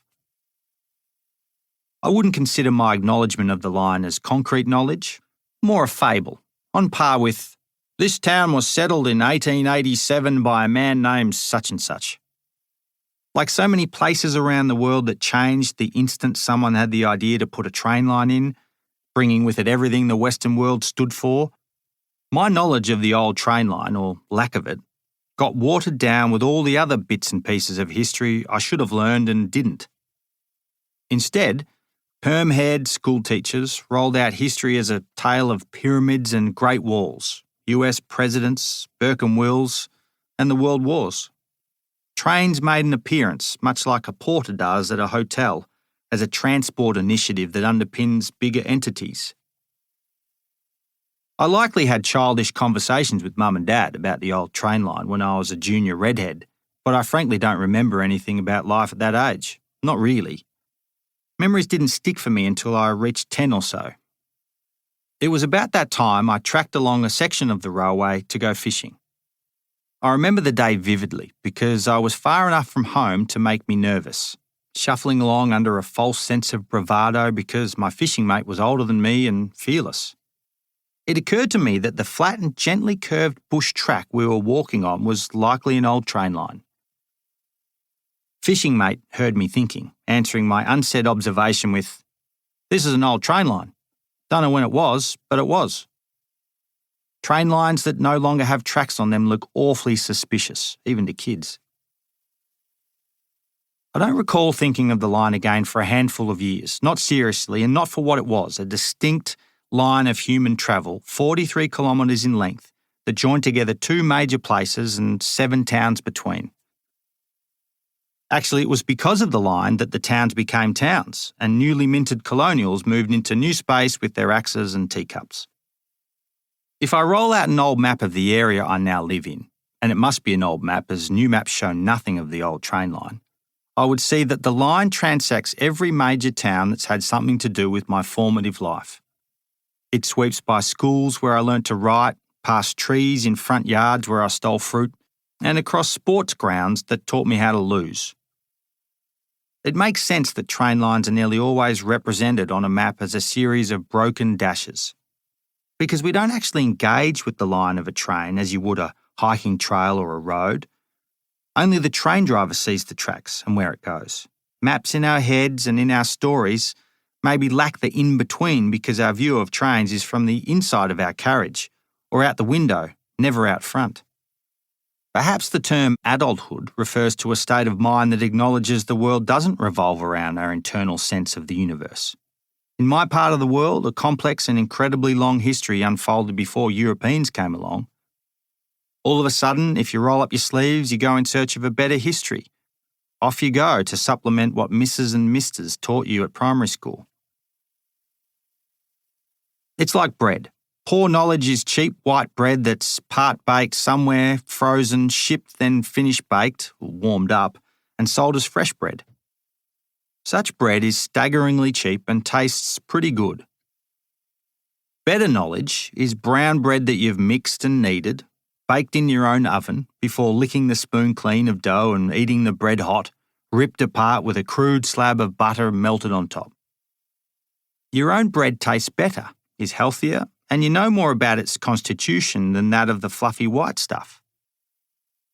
After falling on my face one day while running in the vicinity of the old train line, a line that had been white bread history to me, I decided to construct a brown bread version of the old track. White bread history. Tripping while trail running is actually not all that common. When running across the Australian Alps, I did my fair share of tripping, but most of it was the psychedelic kind, where you have a 3-way conversation with a cloud and an overripe peach who are wrestling, apparently, in your backpack. The literal form of tripping, via rock or stick, snake stick or leaf, only has me eating dirt a few times a year. Recently, the smallest stick in the forest had me on my face, actually the side of my face, about 30 minutes out from the trailhead on a glorious piece of single track. Dirt rammed in my left ear, and a granulated assortment of forest floor material infiltrated my shorts, along with small chunks of my own skin. Rattled and annoyed at the liner of my shorts for holding and not keeping out such contraband, I felt a little creepy as I violated myself, half nude in the bush, hands in my business, trying to remedy the situation. With my pride and my body a little wounded, I headed for the old railway line so I could shuffle back to the car to clean myself up. I needed to turn my foot-eye coordination off and on again, like the universal fix for a dicky computer, as I clearly wasn't working. Granted, I was in need of a banana, so I was operating on low power, but either way I retreated to flatter surface. I popped onto a clear section of the line, sweaty and bloody, cantering to a trot, and took in the massive old chunks of an old bridge by the trail side. I slowed to a walk, taking in the pretty scene. Walking, I consider, is a signal I'm growing older, less in a hurry, wanting to be in one spot for longer. It was as if I was maturing into adulthood at that very moment. Ambling along, slowing with my heart rate, I took in the sounds of the bush. I noticed how easy things were from the vantage point of a railway line, with no dips or swales, nothing high or low, left or right. I thought about this place when I'd been fishing as a kid, 30 years earlier. Everything was graded, creeks and gullies backfilled using dirt and rock from sections of line that cut through the hills. With the landscape under my feet devoid of folds, I don't keep an eye on the uncivilised face of the world, my feet romping along from rock to stick to flat spot, meaning I look around. I articulated in that moment what I had always known, why flat running or flat anything doesn't interest me, and why train lines make for a particular kind of walking. I'm attracted to running in the bush as an adult because I feel that at any moment I could be taken down by a rock, stick or wombat. It's a false pretense in some regards since falling on my face, as I've said, rarely happens. But the prospect means I move through the world with a wonderful sense of immediacy and urgency. This makes me present in the moment, the kind of state people advocate as being mindful while still. I can never, or at least have never tried beyond a passing go, to be mindful while not moving. It doesn't work for me.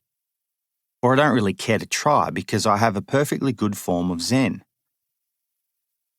Yet lo and behold, going slightly against my native belief that running beats walking as a way of feeling out the world, my slowed footfalls along the old train line, something I've never really done, I'd usually be running in the adjacent forest, enticed a hybrid form of moving and thinking. Thinking at much the same pace as the watery movement of the tree canopy or a blue lick of smoke from a distant farmhouse chimney turning to white was interesting, informative and pleasant, even nice. Change was afoot because I wasn't looking at them and instead glancing left, right, up and even behind. What I was seeing and being affected by in my sideways outlook was what thousands of people 100 years before me had seen. Bush and tree trunks and depth of scale where creeks led off into folded dens of fern and tea tree. Smells were bombastic, far greater than I would have perceived with the huffing of a runner, which tends to limit the smellability of the world. An old train, with the windows down, was much the same exposure and view of the world as what I was seeing now. Righto, I thought, herein lies a project. Knowing the start and finish points of the old line, Warrigal being a current-day train station and Newgee sporting a recently made replica station, with several chunks of rail trail in between, I thought, why don't I stitch the old line back together, on foot, end to end in one long run? Good idea, mate, I said aloud to no one, following up with, I'll dress like a 1950s train driver and carry a shovel to whack blackberries. I hate blackberries. I then moved to an internal monologue to confirm minor details. Over tea, which is most often the first thing I do when entering the house after any kind of vacancy, in about 200 words I wrote up the idea to be a short film and a run. After the concept is penned, I do as little prep as possible, which is harder than it sounds. Humans always seem in search of more information because more information makes things easier. This has made us mind-bendingly advanced animals. But I've come to see easy Googling as the antithesis of innovation and invention, likely pegging us back in the evolutionary stakes because, one, it obliterates curiosity, which is a foundation for fun and cock-ups. Two, having oodles of information makes me feel like I'm about to roll out a script by the time I get to the start line, and I'm not an actor. And three, getting to the point of something being easy means truckloads of energy has been spent gathering and scheming, and is potentially a critical waste of a lifetime if you consider mortal life to be all about bang for buck. Let's say I spend 10 hours on research and preparation for this all-day project, and that 10 hours of preparation makes my all-day run a seamless operation conducted over 8 hours, which has me home for dinner. My argument against such preparation is that not doing it means things won't run seamlessly, riddled with unknowns and almost certain cock-ups, yet it would still likely get done in 10 hours. My lifetime comes out with a credit of 8 hours. I have dinner at the pub instead, and a better story because of it. A mindset of adaptability means I will have a funnier, surprising and perfectly challenging experience, because there's only so much fixing and shifting you can do when you're living within the task. My Africa trip encouraged me to unlearn the habits of information overload.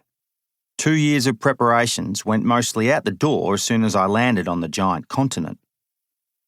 It turns out the key was sponging up the intricacies of a place with an entirely different set of rules instigated by people with an entirely similar set of humanisms.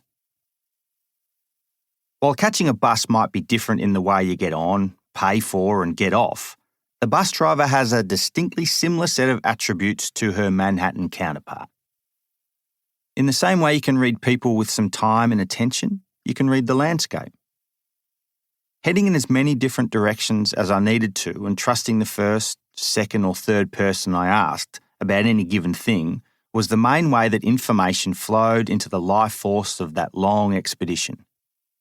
People trumped maps, guidebooks and the internet, allowing me to be informed just enough.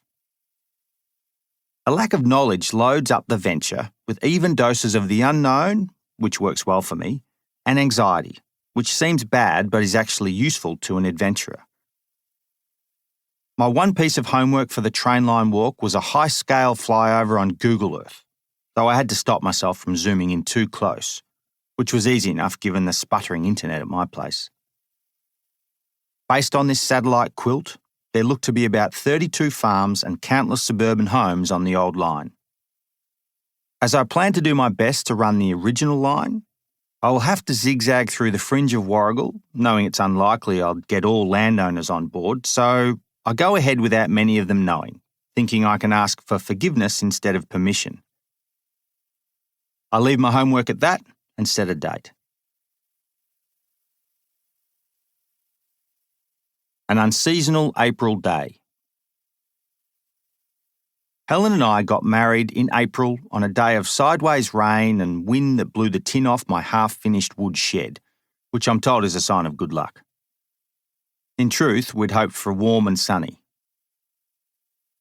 Lots of people in Australia get married in April because it's a wafty time of year when leaves flit about, there's no chance of a 40-degree day that burns holes in the road, and only a slim chance of a 30-degree day, and it's cheaper than November and March. April wedding guests can be half in, half out of the sun while they wear sun-smart additions to their costume. All these spot-on conditions for an April wedding also apply to an all-day run, so I locked in the 14th of April, which is my wedding anniversary. If past experience was anything to go by, the day would be either the first day of a harsh winter or a throwback from the middle of summer. Bugger me if the day I picked was going to be one of those 30-degree, not a breath of wind days. The fact that there were plenty of muddy, flowless creeks and cows still producing a restricted supply of milk in the area meant the run would involve flies, a lot more sweat and a few more freckles. Warrigal Station limps along nowadays as a supporting cast member to a town based around cars, supermarkets and cafes. Originally a weatherboard-clad building with a ballroom and supply sheds. It was rebuilt in classic red brick at the start of the 20th century when trains still had the leading role and settlers were arriving in droves to live among the clearings of giant trees grown in thick dirt. When even the biggest trees, some of the biggest in the world, were found north of Warragul, the rolling foothills of Mount Borbor, said Borbor based on the Gurnai-Kurnai name Bobo, proved a tantalising prospect for new settlers and a new branch line. Surveyed and built running to Neerim South in 1892, the line finally made it all the way to the end of the Nujee Valley in 1919 via 7 massive bridges. I've caught the current train running between Melbourne and Warragul an awful lot. And in fact, I like train trips because of travelling this very line as a boy, going between city and country, between mum and dad. Sharing time and air with a particular bandwidth of the population, running east-west through familiar farmlands and people's backyards, became a background to my emerging independence as a teenager. Taking me between split parents, on school excursions, for work, to sporting events, to bumbling first and horrible last dates, and eventually to overseas expeditions, the line has been a consistent form of transportation in my life. I once ran from an adjacent town to catch an express train to Melbourne. Cutting it fine, I sprinted the last 100 metres to make it. It turns out I'd missed the Melbourne train and hopped on the train going in the direction I'd come from. I stayed on, beaten, getting off where I'd started 2 hours earlier.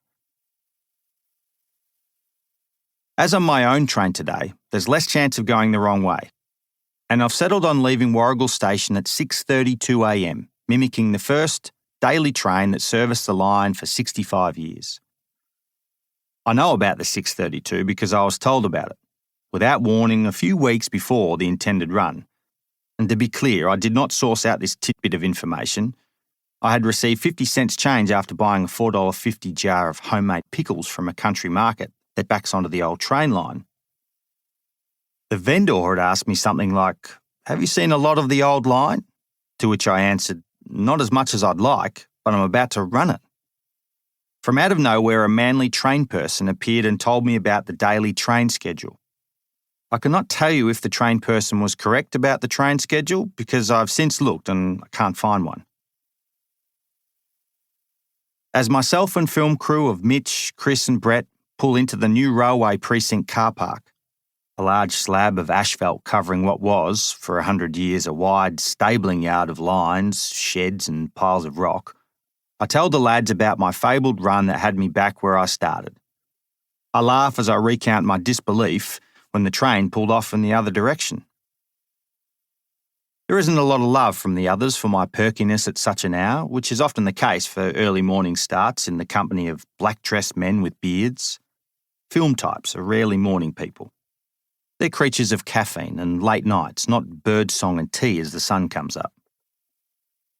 Besides, I'm the one going on this all-day treasure hunt, so there might be a different level of dopamine going through our veins.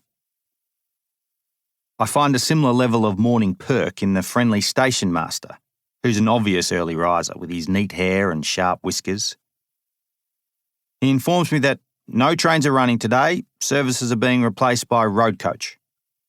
Bloody terrific, I reply. I can match that.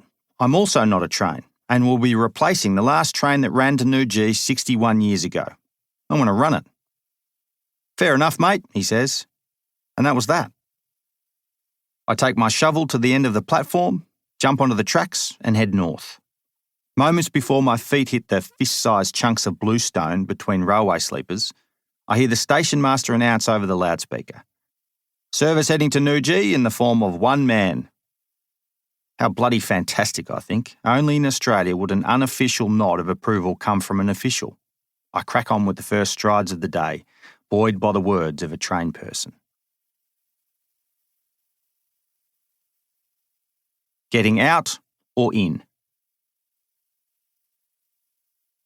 Every time I drive from the city to where I live in the country, there is a moment in the journey where I exit the multi-lane highway in a perfect arch, slowing to a T-intersection that heads off into a small country road.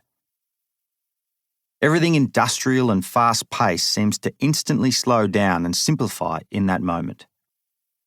I feel the transition every time. Home is then 15 minutes away up a small road with bends and cracked edges, where overhanging trees make it hard to make out water from shade or roadkill. I tend to take stock of things every time I re-enter home range. I count animals and inspect farmers' sheds, wondering when or if the owners have seen that their east-facing hay shed has 2 sheets of iron missing on the southern wall. I watch trees grow and die, notice weeds that colour the paddocks in different unnatural shades every other month, responding to rain and the tilt of the earth. It's the best part of the journey as I pinball through the moving parts of my district, navigating towards the bells and whistles of home. Today I imagine that moment of gearing down as I exit the highway, moving me from one kind of life to another, symbolised by that satisfying arch of the off-ramp, evokes a similar feeling to train users when the new G train used to swing left from the main trunk, starting its weave towards the farming hamlets of West Gippsland. I'm fruity enough to realise that my excitement as a 39-year-old is perhaps a little immature. But I can't help but feel that backyard stunts like running the old train line tap me into the adventurous psyche as much as a long sea kayak crossing with no sight of land. Or as much as a multi-pitch alpine ascent with ropes and bivouacs, defying gravity using bolts the size of your little finger and webbing 1,000,000 times stronger than a spider's web. The scale of land and sea is the exaggerated backdrop for the kayaker and climber. Cars beneath your portal edge become the size of ants, and a distant blip of a lighthouse, as seen from the seat of a sea kayak, is so far away you can see the curvature of the earth around it. Photos of such ascents and crossings are on the front covers of magazines and provide clickbait for socials. They tend to typify adventurous envy for the exotic, spectacular, technical, otherworldly. Gee, I'd love to do that. I've done many high and wide adventures, occasionally inspired by others, and have come to love the human ant scale as I pit myself against a line on a map. Bobbing about in the ocean while things go wrong or hanging by a fingernail on a crumbling piece of cliff face have a distant appeal. But my current situation reduces the imminence of drowning, sharks eating me, or death on impact when I fall. At worst, I'll be accosted by a landowner as I cross through their land, or I'll get my ear snagged by a wayward blackberry bush. My emerging interpretation of adventure removes loss of life when things go wrong, but I've maintained the vital ingredients of excitement and risk by keeping myself in the dark about expected outcomes.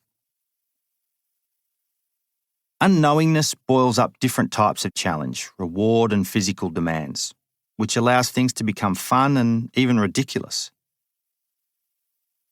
Adventure to me is not about visualising a result, as would an athlete before they throw, hit or jump, although this certainly helps to get the job done sometimes. What I hope to find is only a projection, the end result of distance versus time counted with a list of potential deal breakers like being arrested or shot, mixed with the constants of muesli bars and sunscreen. The rest, which is the reality of the adventure, must be unknown.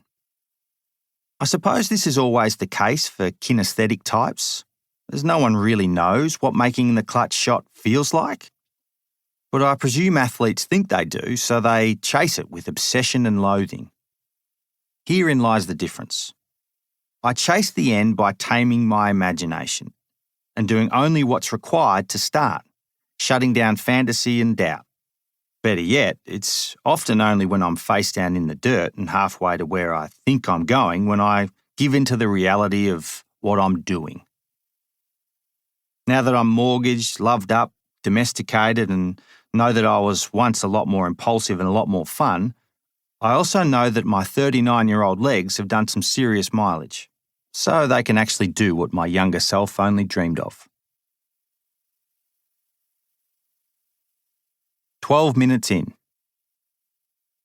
I encounter a house built squarely across the old tracks. Remarkably, almost 2 kilometres through town, this is the first obstruction since starting. To get here, I followed a street, which was previously the line, which was before that a rich vein of creekside dirt growing some of the biggest trees the colonials had ever seen.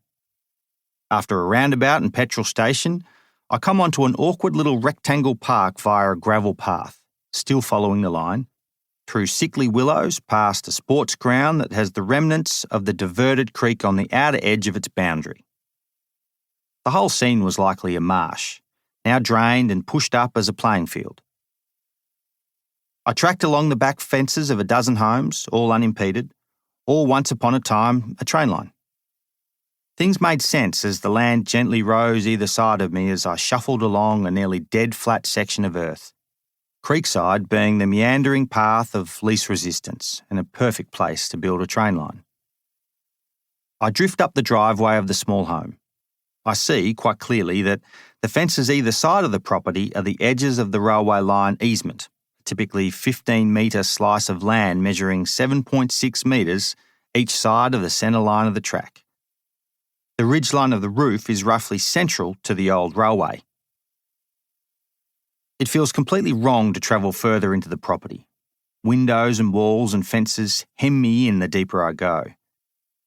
The feeling is one of my previously boundless freedom being reined in with each step, as if a hand weighs heavier on me the further I trespass. Retreating, I decide to go around, knowing that an intimidating church compound with high fences will be the next hurdle. It's too early in the day to ask a retiree or someone else's God for forgiveness. I'm constantly astounded by how far you can go on foot, especially when you don't stop. In no time, having circumvented several new houses on new streets that cross the old line, I'm on the edge of town, where the owners of prime farmland are being swindled by sockless developers driving around utes that never see dirt. Disused 50-cow dairies, which for a long time was a standard-sized herd of milkers, cows fed on just enough land to keep mum and dad farming operations occupied from dawn till dusk, lie dormant and dying. Old tractors and farm implements are dotted about, left where they last broke, too expensive to fix and now a scratching post for bored horses. Pretty weeds as high as sheds grow between cracks in the concrete races that led to milking stalls. These are now estate lands, awaiting the glaciation of houses. Bawbaw Shire, with little and in some cases no communication with edge-of-town farm owners, has rezoned the land for housing, putting up their rates by 650% overnight, forcing the owners to sell up. This seems the inevitable outcome of population growth and urbanisation. Indigenous lands stolen to make towns and farms, then serviced by trains which are replaced by cars, and in turn more people building bigger houses with a cinema room and no backyard. The line is easy to see here, following loyally to low ground, as did a surveyor on horseback 130 years earlier, before the line was mowed by cows and eventually used as a thoroughfare for four-wheeler motorbikes. A few remaining gums grow grandly along the mopped-up and pugged creek bed. Visible evidence of the gently sloped and pushed-up earth of the line continues in the lovely arch that only railways make, running directly into the back fence of a two-storey brick home. A Japanese maple grows on the fence line, rooted at the centre line of the old track. Such a scene is a stark reminder of one era overtaking another, with this ornamental tree growing in the yard of a suburban house so far from the train station would have once been considered as part of another town.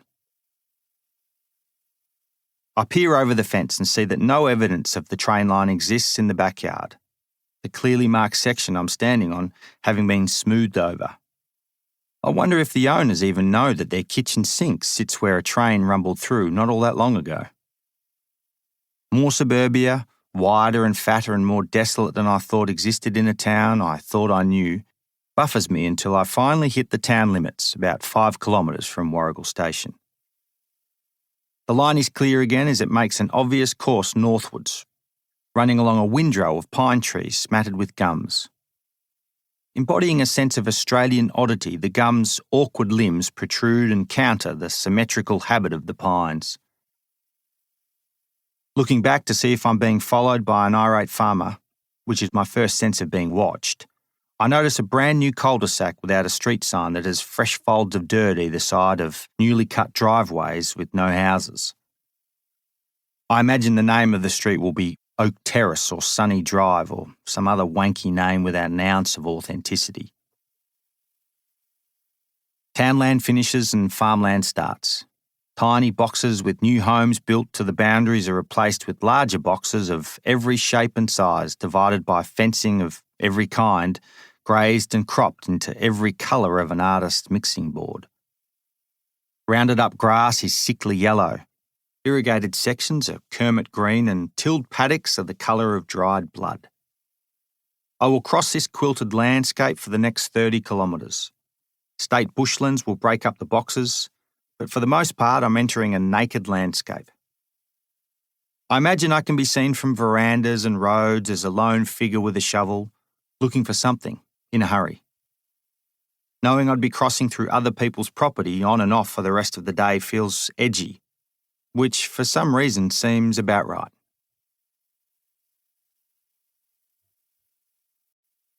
Lillico Station. Police. 1.5 hours. Much like the prospect of being frisked at an airport, I don't mind the idea of doing something that gets the attention of the authorities. Chatting to police officers in the heat of doing something a little off is a good chance to have a break. Much like taking a leak, with a well-earned excuse to take stock of things over a conversation with someone other than yourself. In what must be a question opener that police are trained to ask suspect people in Australia, Officer A, who is always partnered with Officer B, asks firmly, "Mate, what are you doing?" As I take off my sunglasses and shuffle into a slice of shade, I knelt down next to an officer once to be shaded by them. I'll say what I'm doing in the simplest of terms, which is usually something a little unusual, possibly illegal and done with innocence. Officer B then says something along the lines of, "You know you can't do that, mate." To which I say, "Well, yeah, right. Well, I figured I'm not doing anyone any harm." Most of the time I'm told to move on and avoid doing what I'm doing, which I agree to do before I go on doing what I was doing.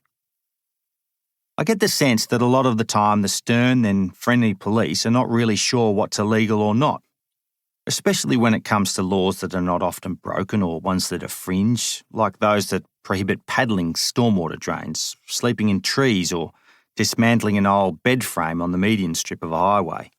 Or, in this case, retracing an old train line on foot, shovel in hand along a thin wedge of land the government once owned, and still might. As clouds part and unseasonal heat starts to take effect, a welcome piece of shade greets me as I pop out onto one of the 20 road crossings I'd make that day.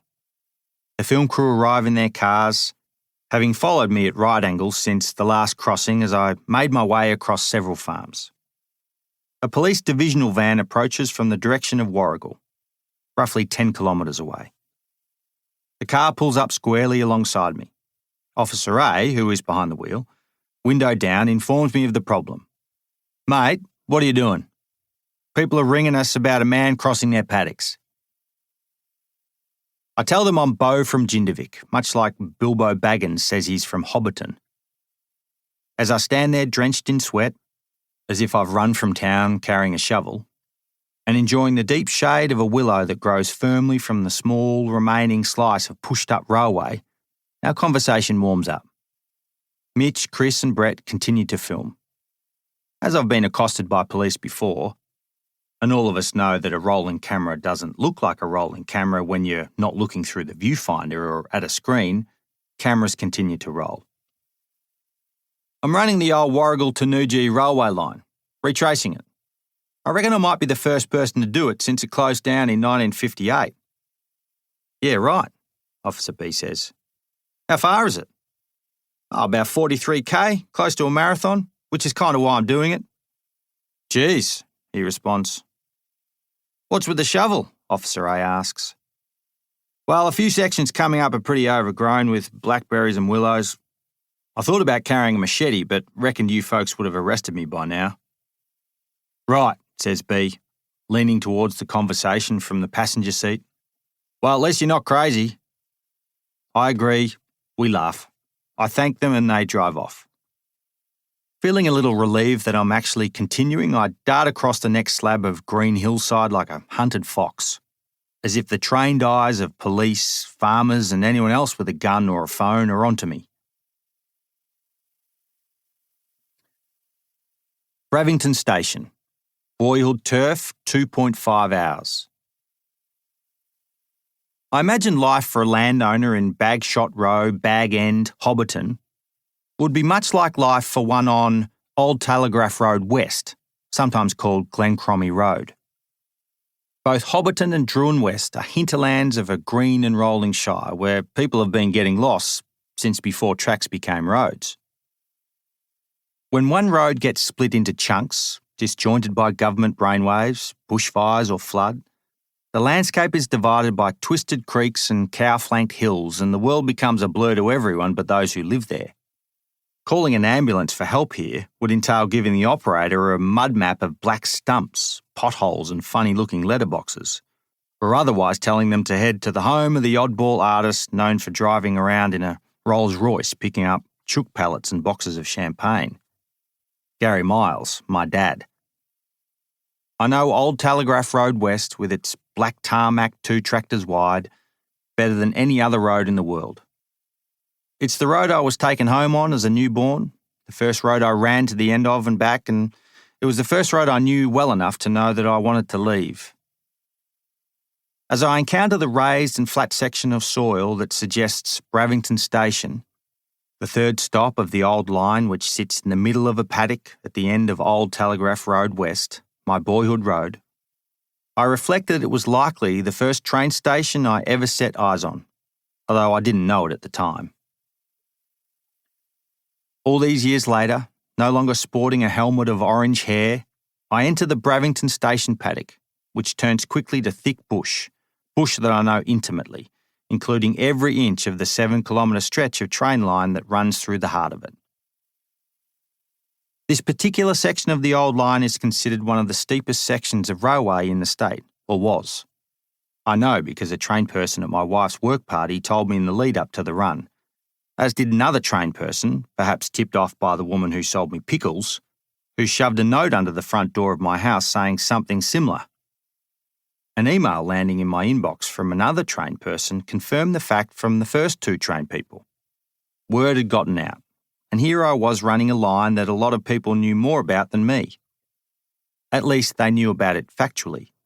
My currency for this patch of world is experiential, gained over countless runs on every scrap of runnable terrain. I could follow this chunk of line blindfolded, although all of this talk of steepness and slope has exposed the fact that I'm not much good at knowing what's up and down. Running up this section feels flat or flat-ish, getting me high without going up, at least never drastically. Hills and gullies formed by the flexing skin of the world, creased by rain, gravity and erosion, roll past as I cheat myself out of all those ancient folds of history. Yet as I roll at a slowish pace, switching shovel-carrying arm, I give a thought to the hardy railway makers who moved all the dirt beneath me, making a straight and even sloped line within a place neither straight or even. Thinking of their work seems to make my footfalls a little more loaded, as if in some respects the easy path is allowing me to think about things that are beyond me and beyond my time. By comparison, following the well-worn paths of wallabies, wombats and deer that get made into human trails means that my focus is on footfalls, eye-gouging sticks and thresholds of my lungs. Running the line is to find myself open to a recent layer of history that is fascinating, brutal and tangible. A charmed way of thinking because unlike most of my internal monologue, it has nothing to do with me. Jindivik Rokeby. Bridge work, 3 hours. As quickly as I've thought about the toil of dirt beneath my feet, I think of the craftsmanship and the skilled hands of bridge makers when I pass remnants of a bridge on the side of the trail. Great rotting pillars with impressively intact cross members are on my left as I ford Pilgrim Creek, a 3-foot wide tea-coloured charge of seasonal water. I know about the flow of Pilgrim Creek in great detail, having seen across the years its flow, or lack of one, through floods and droughts. Its course is a mostly naked traverse of paddock bottoms from its earlier life, sipped and pugged by cows.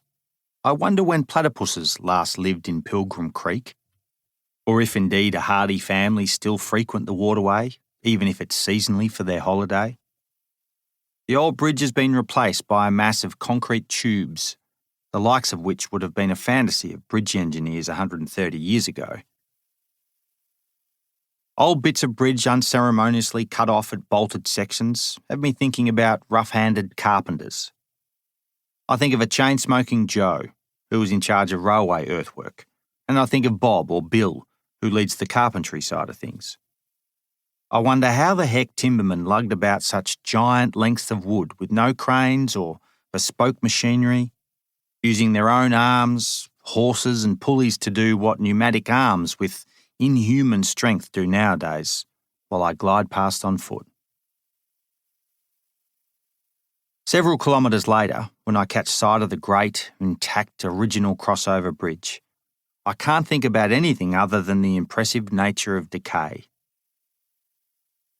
As I move towards the giant angular beams of the bridge's undercarriage, the mass of the structure, made from trees, sweeps away any need for imagination. Mossed and fungused and tucked away like a prized bovine in a hidden paddock, Crossover Bridge is the largest road-over-rail bridge left standing in the country. Feeling as mossy as the bridge itself, lathered in sweat, I pass under the massive timber legs in the centre line of the old track to avoid long tentacles of blackberry branches. Outsmarted, I'm instead snagged by a dangling length of old wire that coils madly from the upper deck, as if the last remaining hairs on its head have kept growing. I'm impressed, even though I've been here hundreds of times before. As a timberman, I love what trees can become. More so, I love the fact that in constructions like the Crossover Bridge, a series of trestles made at various lengths to span a gap, then joined together by cross members and giant braces, I can see all the constituent parts, the material, the way it was made, how it has sat and weathered and now proceeds on the inevitable journey back to dirt. I'm starting to get the mystique of trains. They're magical lines of travel that go everywhere with the help of bridges and cuttings, tunnels and tubes, and the humans that operate them sitting on a stool, turning wheels and pulling levers, looking at the world go by, sounding their whistle. Crossover, 3.5 hours. 5 steps past the magnificent and rotting massif of Crossover Bridge, the old line turns to mud-soaked jungle. It makes sense. Such a large cutting in a part of the world with high rainfall means the line is essentially a giant ditch to collect water. Tree ferns that once grew in Antarctica, Dixonia antarctica, humidify the deep cutting, cranking up my workload. If I'd made time to stop, I would have checked myself over for leeches, which feel much the same as sweat running into your socks, making them easy to ignore. The unseasonal heat of the day has fast-tracked dehydration amid the humidity of the thick and moist vegetation. The new road crosses the old line at right angles, spilling yellow clay from the infill and making steep, weeded banks to the bottom. It would have been a sad day to see this line cut in the first place, making a deep incision through the ancient country, and sad to see the old line filled back in. Saplings grow at an angle and a fresh car body lies on its side, making the small tree it's leaning against strain in the wrong direction. I'm tempted to check the car for smeared signs of trauma, not knowing if a person had been in it when it careened off the edge of the road. But I have to squash my curiosity and push on. Scampering up the steep slope, I see old habits die hard across the eras of drink driving, with beer vessels ranging from glass to tin to aluminium. Well into mid-morning, having been toiling away now for over 3 hours, I am soaked in sweat.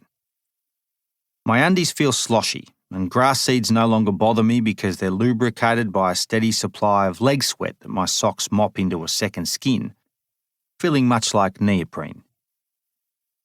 Here I come across a prickly, blackberry-infested limbo.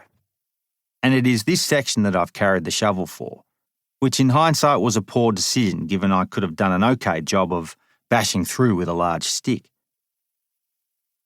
I'm rewarded for my morning's work when I pop out into the grassy section overlooking the old mill site that was Crossover Station.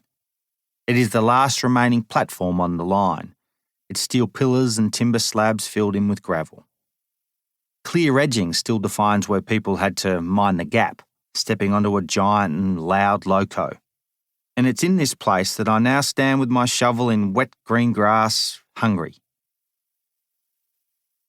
Remaining still for a moment, which is rare on days like today, I picture the scene from all those years ago, which is made easy because of the large chunk of platform left in place. In my small backpack, bobbing about with a bladder full of water, camera, sunscreen and Vaseline, are 3 peanut butter jars crammed with leftover pasta. In an odd last-minute decision, I decided to eat leftovers for the day as opposed to energy bars and gooey tubes of electrolytes. I felt, perhaps a little foolishly, that I would be cheating myself out of the authentic train driver's experience if I'd set off with modern food, given that plasticised, gel-based energy wasn't around when steam trains were running. I eat, breaking for the second time that day for much the same time it took me to talk plainly and non-crazily to the police. Then I push on. Nearham South, 4.5 hours. Nearham South holds a special part of my personal history in that it's where memory really starts. Preschool, primary school, first sport teams and the nucleus of a milk bar is enough for a young person to gather themselves up enough life to think of themselves as a somebody. Firsts flourished here, as did new freckles and the concept of a favourite t-shirt. Music became a sound that you like or not. I remember suffering through blistered feet, which was worth every bit of it, to extend the life of a new pair of shoes that I'd outgrown in a poorly timed growth spurt. It was here I was with my first girlfriend, though this was very much a pseudo-relationship as I'd been instructed to go out with her by the popular girl who ran things. My vivid memories of Nearham South seem boundless if I think hard enough. Visions of a boy on his bike sighted by his best mate, creating ourselves in a town with a pool, sports oval, school, and hospital where Mum worked, pub, hardware store, bank, and a small supermarket that sold fresh banana bread daily. The ridge-dwelling inhabitants of this upside-down village, Nearham Southians, live among strong winds and leering sunsets instead of down by the water, in the creek, where the train once ran. Small streets that divert from the main trunk of town end in cul-de-sacs and good views, meaning the town looks much like a stick insect when viewed from an airliner, dozens of which pass by each day heading from Melbourne to New Zealand. As I approach town, bashing through stands of willow, always willow, a large male kangaroo is spooked and crashes through the trees. We're both as surprised as each other. I follow his lead towards town, stumbling onto a magic piece of old bridge, and the first and perhaps last railway sleeper remaining of what would have been about 130,000 laid. I'm a little surprised at how exciting the find is, such a simple four-sided piece of timber. Seeing and touching the deep creases of degrading between the 18th century growth rings of the once tree is utterly consuming, and for a moment an otherworldly departure from my haste. Hunting for gold or the secret jewels of a lost city would be no more rewarding. Curious young Friesian cows make an appearance when they hear me talking to the camera excitedly. They sniff the air while closing in on each other, waiting for me to make a move. I slowly move through them, telling them about my find, to which they seem indifferent, more concerned with the spooky wind and summer flies. The last fence heading into town has me on my arse with an almighty bolt of electricity. I thank the farmer for my forced rest and vow to go a little lower under or higher over the next round of fences. Halfway marks of any expedition, adventure or commute are always momentous to me because they show that something is going right and that I'll likely get to where I'm going. I guesstimate the edge of Nearham South to be the halfway point of my run. I celebrate with a daub of Vaseline on my back where the backpack rides up on my train driver's shirt, a starchy too small business shirt with the arms cut off, wearing a neat and bloody hole just above my bum crack. The Vaseline stings for all the right reasons, but I know the jelly will do nothing but make me forget about the wound briefly. That's about all it takes to acknowledge things are ticking along nicely, distance over time, on track. I do what is really my one key ability in life, and that's keep trucking, daub of Vaseline already smeared thin. Neerim, 6 hours. As with the multiple arms, legs and names of the road I grew up on, the Neerim district comprises Neerim South, Neerim East, Neerim and Neerim Junction. It likely has Neerim West, Neerim Under and Neerim Upper, but I haven't been around long enough to know for sure. New people to the area seldom say where they're from, giving only the road name and number in case they stuff up where one Neerim starts and another finishes. I've lived within Cooee of Neerim South my whole life and still get them mixed up, even on foot. I'm reminded that township, of town and ship, is an aptly conjoined word that calls to mind the hierarchy of both towns and ships. A cabin in a ship, on a particular deck, on a particular part of the boat, is like houses with a view, on blocks of a particular size, usually with like-minded neighbours on similar property in a house much the same.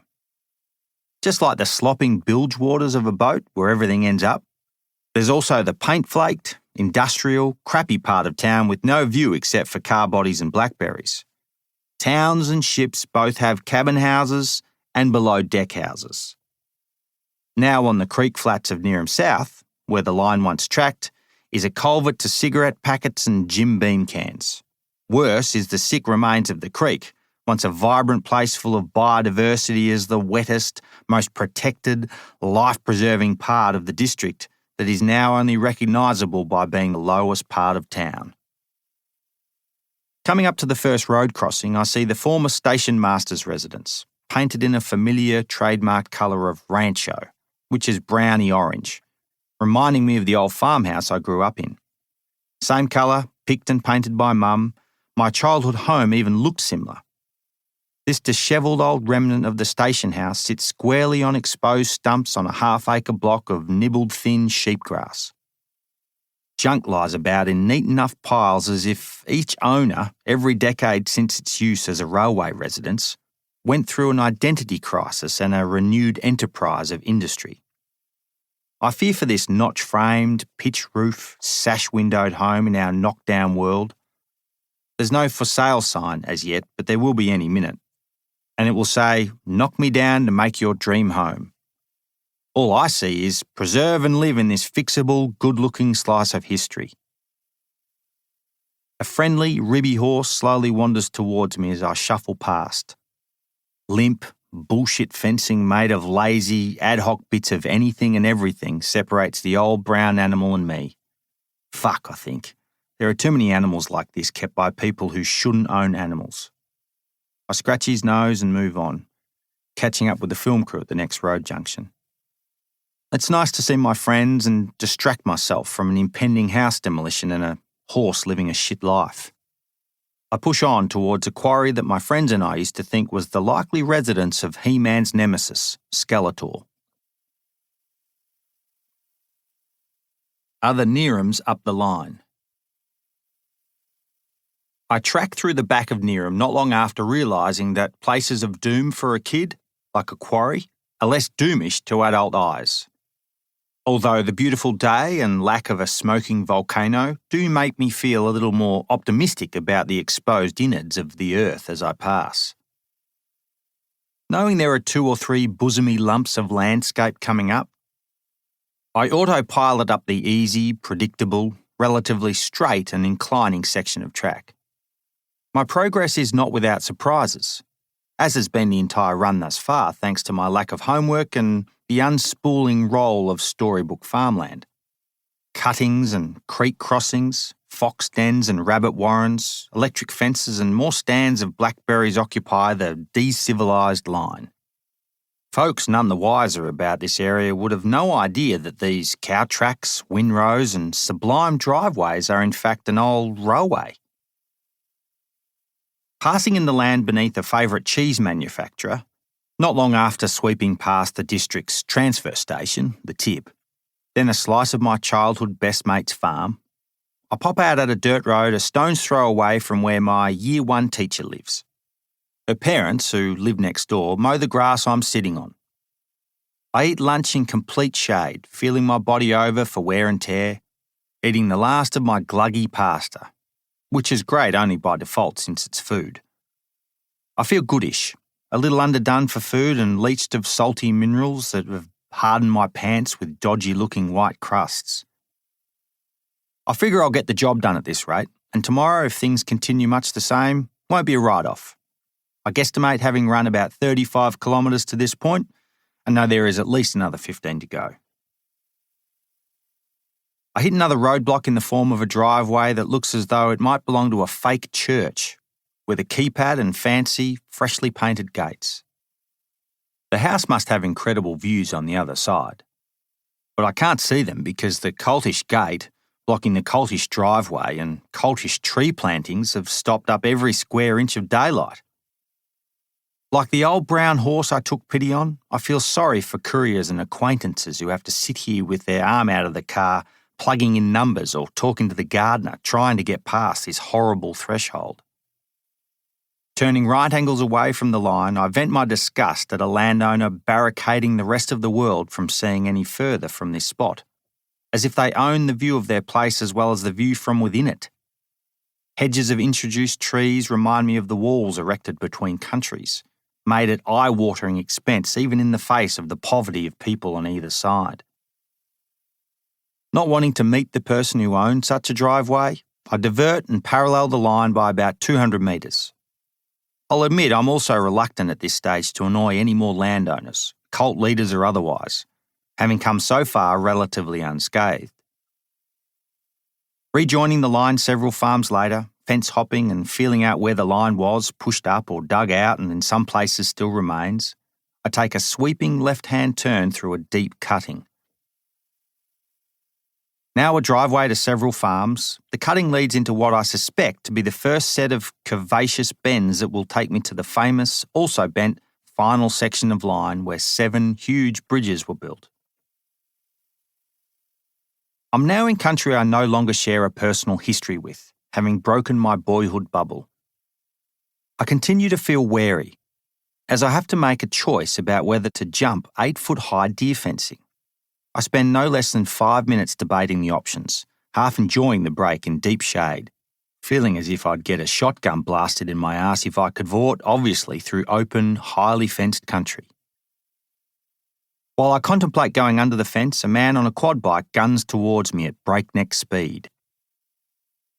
Amazingly, the man, who turns out to be a boy, doesn't see me, even in my obvious garb of resplendent blue shirt and flappy red bandana. The lad skids to a stop at a gate and bails off to open it. As he goes through, I holler to him, scaring him half to death, and ask a menial question to diffuse a potential situation. I see no great threat in the boy, but his boss or dad or mum might want to string me from a tree. "Hi mate, I'm a local bloke running the old railway line and won't be here long. You okay with me continuing on through this section to get over there?" I point to the other side of the glorious arched line that continues in that beautiful contouring way to the opposite hillside. "Sounds okay to me," he says, seeming confused about why I'd ask such a stupid question. "Righto mate, good on you, enjoy the ride." "See ya," he says and tears off over the hill, as any 16-year-old would do on a quad bike, full bore. I like the simplicity of the young farmhand, lacking any kind of hesitation or resentment about me being there. I imagine he has forgotten me by the time he saddles the farm bike, hell-bent on doing whatever he was sent to do as quickly as possible. The westerly view from here, looking directly at the sun as my runtime kicks into its 8th hour, is of state forest with staggeringly big and occasionally ancient trees and never-logged rainforest groves. Trees like the ones I see at the crisp fence line of the closest paddock, 50 metres tall, almost limbless, 3 foot thick, or the reason the line was built, to carry away New World timber. Through Nayuk, the cutest little village you could ever imagine, I shift into making dim-witted decisions because leaching of vital nutrients have leached from my brain through an all-body, all-day sweat fest. Being deprived of invisible life forces is much like overloading yourself with alcohol, in that both potentially reveal a truest sense of yourself by paring back inhibitions. As a relatively benign drunk who tends to like people instead of fighting them, my true state of intelligence might be revealed by dumbing down during a hot day of travel, eating leftovers instead of scientific sports bars and water instead of hyper-coloured electrolyte. All of a sudden, I lose the line. Not like losing your wallet, which could be anywhere, it's more like losing your socks in the sock drawer. Getting stupider by the minute, overexposed in a continent not made for my skin, I lean on a fence post wondering if the original surveyor on his horse might have galloped right, towards a line of crumbling cypress, or if he straightened out and went left. I split the difference and head towards a three-sided hay shed made of loose tin. This all feels wrong, and it is, cutting across landscape with no real idea if a train once upon a time ran this way. Hitting an uncut shoulder of land that has definitely never shelved a railway, I take an obtuse angle towards where I should have headed and find the film crew at a switchback bend of a steep road. The view overlooks a magnificent stretch of line that cuts neatly into red dirt. In the distance is a steep gully where I suspect the first of 7 grand bridges made this plucky train line get all the way to New G. With the sun finally at my back, I reflect that the cutting makes an impressive line across steep country. I go down and up a heavily eroded, once magnificent gully where a babbling creek gives the impression of timelessness. It is sick, of course, but it runs and sounds as pleasing as any sound I can imagine, likely because I feel like getting on all fours to drink it. I don't, but feel refreshed after having heard the babble, and I head straight back up again to the even grade of the cutting. In contrast to bridge number 1, which is non-existent, bridge number 2, having spanned a similar crease of landscape, is in semi-forested bushland in a giant pile of greyed, staggeringly big timber. Surprisingly, I become annoyed, perhaps because a woodman like myself fantasises about the pile of milled timbers I'm looking at, as if Atlantis has been under my nose for years without my knowing. Giant, bolted lengths of wood lie like a book that's fallen off the bed while open, with some pages bent and all of them pressed together awkwardly. I celebrate my mixed state of mind by taking an overly yellow, nervous leak, avoiding a direct hit on the bridge timber for no other reason than it feels wrong. The track takes an obvious, committed line through horsey properties with large gates, fat locks and keep-out signs. Bridges 3, 4, 5 and 6 are within this dense zone of steep country where deer hunters shoot and get shot at in return by landowners. I do my best to be an unseen fox before rejoining open track in gloriously sun-dappled state-owned bush. Sloping gently downhill to the last remaining bridge, number 7, still one of the largest trestle bridges in the country, I know the job's done and there will be no more blackberries, fences or brain fades. Dehydration and hunger, both kind of nice feelings to have when you sniff out a finish line, no longer matter. I finish the day with a wonderful moment as I jog the beautiful arch of that final bridge and admire its grand craftsmanship. It's legged with entire trees, lagged with massive bolts and entirely notched by axe and sawn by hand. I know there are evils associated with a bridge like this, such as the staggering rate of deforestation it allowed in the valley, and many valleys beyond it, but such thoughts are only something I contemplate now as I write. In the moment, as I shuffled on towards the replica New G station in a great mood, I knew fully well that I'd be at New G pub drinking a beer the size of my head before the sun went down.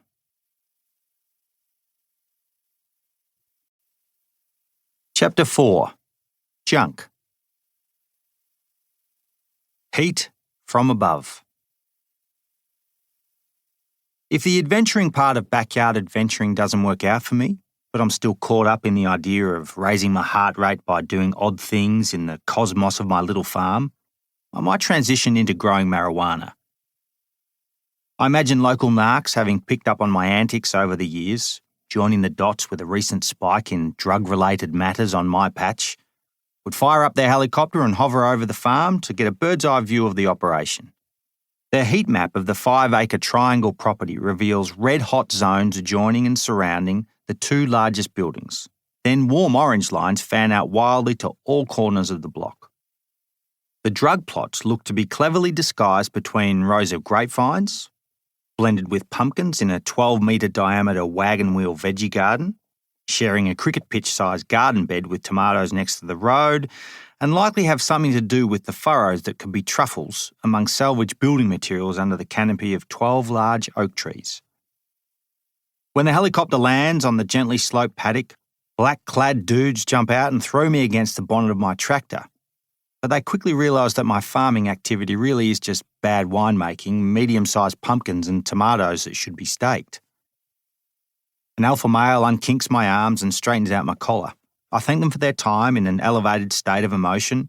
They apologise, adjust themselves a lot more than they need to, and off they go. Out bush, far from where I live, is where the real marijuana plots would be planted, among boggy groves and on hillsides that are hard to reach and almost impossible to see from the air. I'm making this up, of course, but I often think about how drug growers might do it. When I come upon a place that would likely grow things beautifully without others finding it, I unpack the venture in its entirety, from supply chains to booby traps. That, or I've actually stumbled upon the real deal in a place I'll not run through again, puckering up a little and wondering if I'm about to trip on a wire and get hoisted up into a tree upside down. In truth, I'm far more attracted to making inanimate things.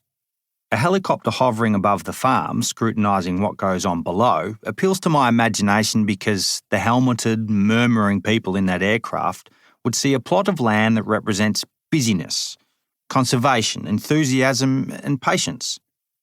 Let me rephrase that. A plot that represents busyness, conservation, enthusiasm, and patience by default. I'm not patient by nature, but have found that I've had to become a certain type of patient if, for example, I want to make a shed from other people's scrap, run a long way, or write a PhD. Try as I might to turn things around in the same day I cook them up, it takes time to gather up materials, strength, and ideas, thus enforcing patience upon my projects. I curtail this longitudinal problem by having many things on the go at once, and sure enough, things get done over time, as if signing off on a project I started years ago gives me the same sense of satisfaction as brushing my teeth. Like a slow-moving glacier that slips slowly downhill, or when conditions are perfect and the timing is right, carving off great chunks of obviousness every so often, there is always change on the little farm. Seen from above, a view of my farm comprises triangles and circles and small buildings with pitched roofs connected by well-worn lines. Hundreds of little jobs in various states of play are evident if you look hard enough. Some, like piles of firewood, represent a never-finished job split into seasonal, intense bouts of cutting and stacking at a time of year when heating yourself is an abstract thought. In the other half of the year, wood becomes a likeable, daily, habitual chore that is much like drinking tea. Even though the little barn would make an ideal nursery for growing dope, it is nothing more than a woodshed holding 3 types of wood. Firewood that goes to the barn fire, which is big, ugly and knotty, firewood for the inside fire, which is prettier and small, and milled, salvaged, hand-me-down lengths of wood slotted in various types and thickness into an old canoe rack.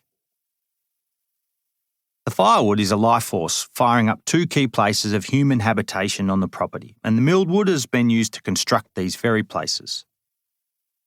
While I return frequently to the fire areas, as they are the warm social nuclei of the property, they are not where I spend the majority of my time. From the places of fire, even in summer, everything fans out. On the hilltop is a cabin that is mostly done, but it needs a flue for the small fireplace and a lock on the door so that people can break in.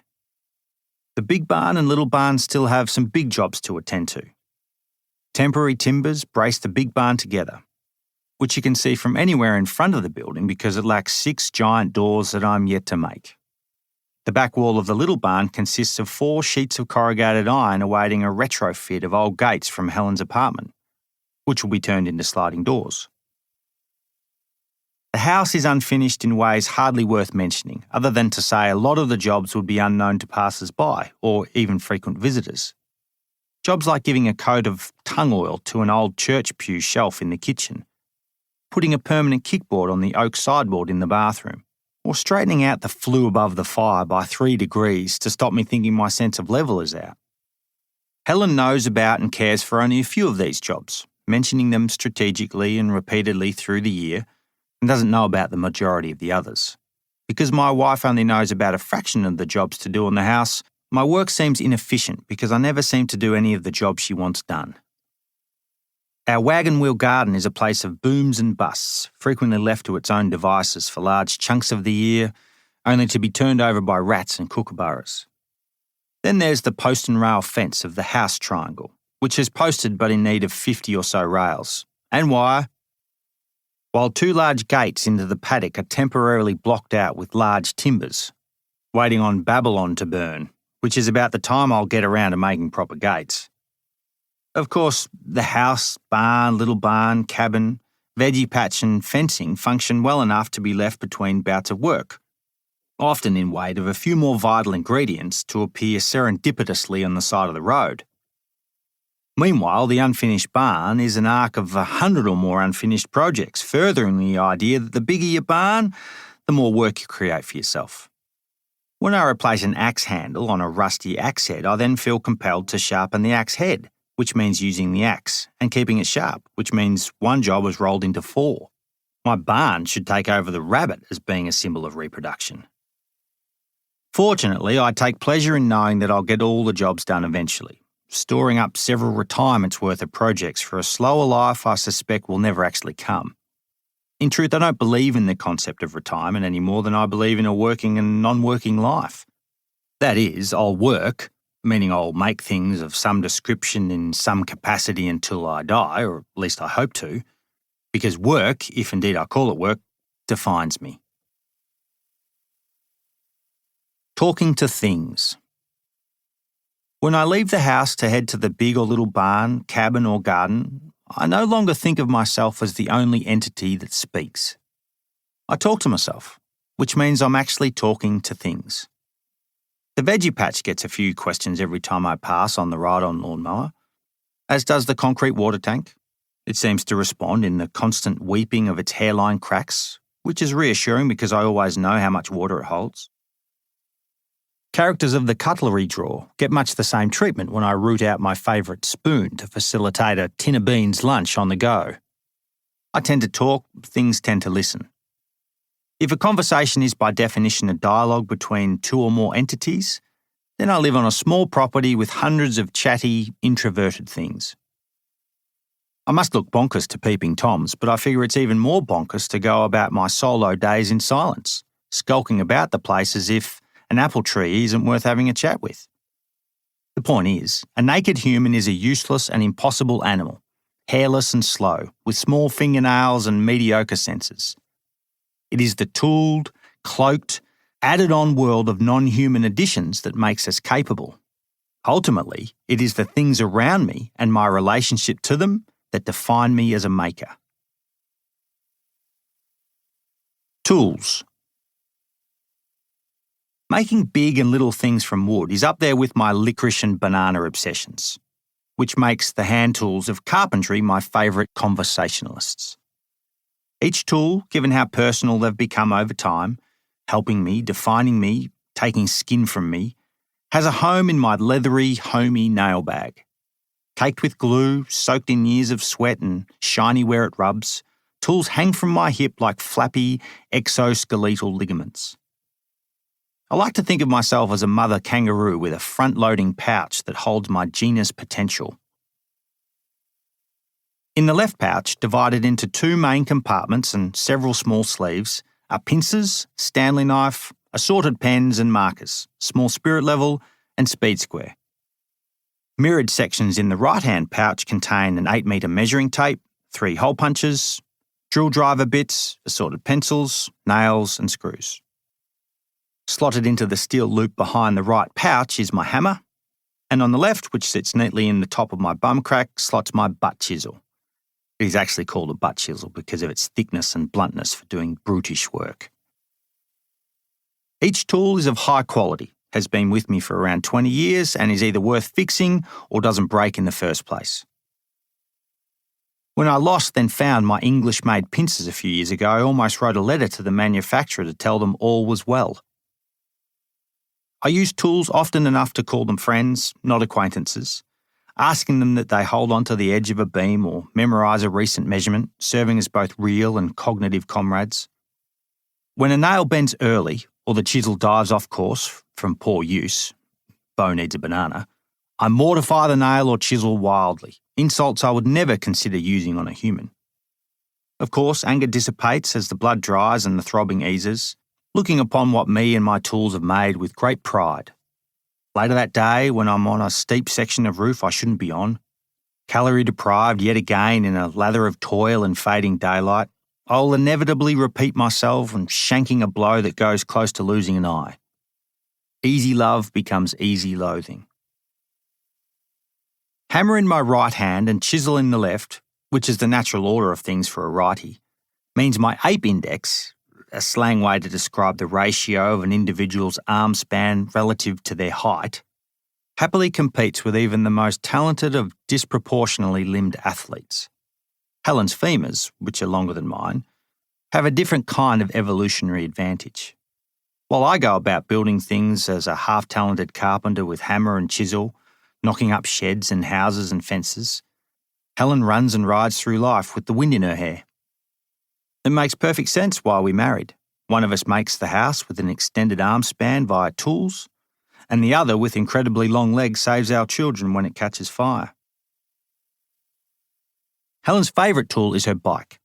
She rode frenetically and competitively as a teenager while working as a bike mechanic, and she's now an avid commuter.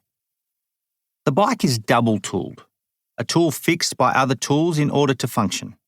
The end point of this complex multi-tooling is when my wife rides, an intimidating evolution of flesh and metal weaving creatively through traffic, beating cars and trains, powered by half a muesli bar and the prospect of being late, which for Helen is always.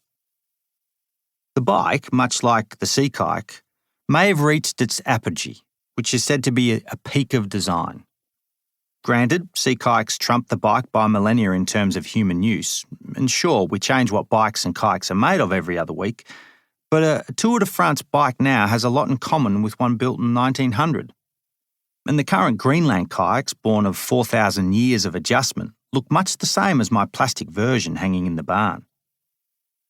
Hipsters make bikes from bamboo and beard hair, and modern kayaks are made of carbon fibre instead of seal and driftwood. But little has changed in how sea kayaks and bikes look and how they function.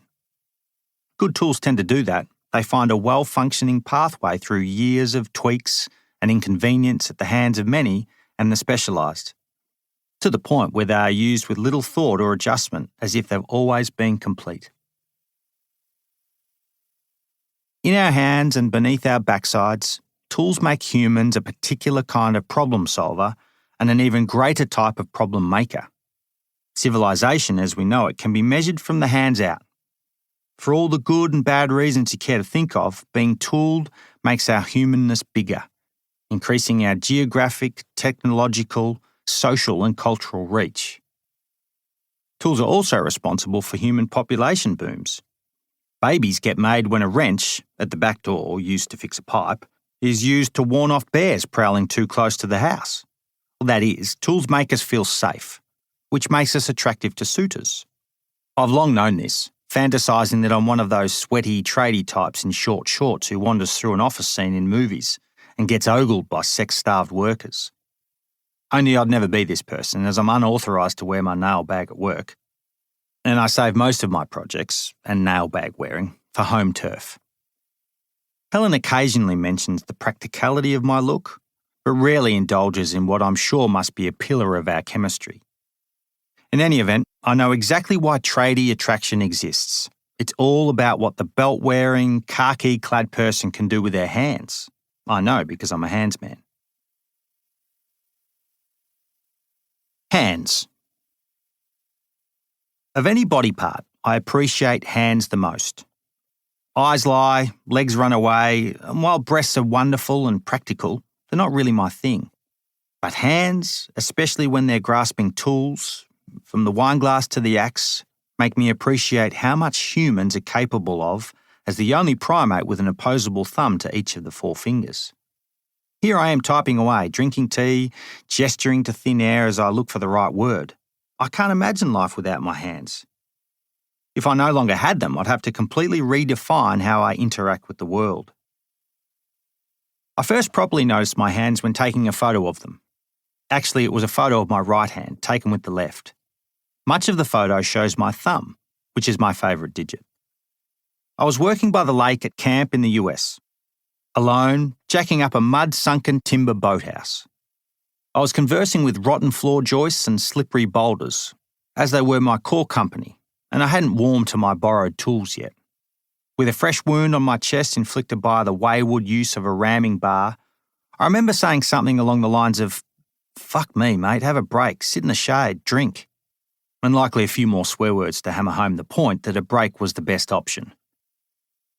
Leaning against a sloped birch whose entire canopy was over water, meaning its entire root system was beneath me, swigging from my water bottle, I must have noticed my attractive thumb, covered in mud, showing me how good it looked and how hard it had worked. Let me go back a step to contextualise that particular camp experience and the intimacies of that specific geographic location, Burr Pond, central Vermont, 6 miles from Rutland. It's an unfortunate name in a sense, Rutland, a place where people gather in a furrow, lower than other places. And true enough, it's now the end of the line where the train only comes and goes from one way. But you can love low, rainy, end-of-the-line places because, more than often than not, such places have stigmas of association from those who don't live there. Rutland is a grand town to me because camp was down the road, meaning it became my version of America, a zone where experiences unfolded from May to September for a decade. This particular day by the lake was the first day of my 5th season working for Camp Sangamon for Boys, the camp with the pioneer spirit. Boys were in fact more grown-up than boys suggests, often coming from the boroughs of Boston and New York. Street smart well beyond their years, the boys would stay anywhere from 2 to 8 weeks, nearly always there on a recommendation of a friend or a friend of a friend. I became an adult over the years at Sangamon, living and working in the same grooves I'd cut during my first addictive summer there, guiding hikes and running most days, finding pathways in the forest of Vermont. I discovered what I liked most about myself. In a lopsided, cockeyed way, summertime Vermont is the only Vermont I know, hyperactive green with balmy nights and long days. A single-season place where a one-dimensional bow exists. The Northern Hemisphere is forever dressed in summery skirts, soaked by beer and waterholes, and recalls memories of sleeping on couches and floors to fit as many people in one spot as possible. Camp life itself entailed returning 10 times a day to a massive old farmhouse to eat and socialise and tell everyone what you were doing next, after which the boys would come with you or not, depending on how well others sold what they were doing. It was the most charmed existence a human can ask for, unhygienic in all the right ways and exactly the kind of seasonal life I was looking for. These 10 weeks of guiding hikes and kayaking trips during the Northern Hemisphere summer were bookended in spring and fall by work as a cabin fixer-upper. Along with a few other transient types, I would turn up a month or so before most of the staff, and we would go about straightening out cabins and outbuildings that needed TLC. When Vermont thaws each spring, a process that includes the top 3 feet of soil across the state, which has been engorged by freezing water, everything sitting on the surface of the world moves. Nearly all the buildings on the property had been constructed by ad hoc carpentry, made by councillors and campers over the years, which gave the place a remarkable sense of ownership by those who went there. But it also meant the building work moved about the place as much as the people who came and went. After a few years of dressing up the cabins to look good for parents and serviceable as a bunkhouse for their children, meaning working on roofs, walls, doors and windows, things at eye level or things that leaked, I gravitated towards the most vulnerable part of the building, the footings. Having come direct from pre-winter Australia, my springtime work in the woods, no longer called bush, was as much about straightening myself out. Day ago, Australian life had been an existence of short days and thick clothing, and here I was in this steamy preamble to a short and intense summer.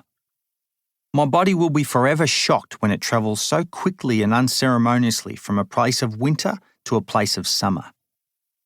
The world at skin level feels wrong, which means you notice everything as if you're naked or overly dressed. Air holds your attention because you think it shouldn't be that warm or damp or lit up for 18 hours with a hyperactive sun. Springtime Vermont is a head-exploding experience. The pollen-thick air full of swarms of cranked-up hornets and deer flies that invade your space. Sneezing and swatting, sweat pouring from me.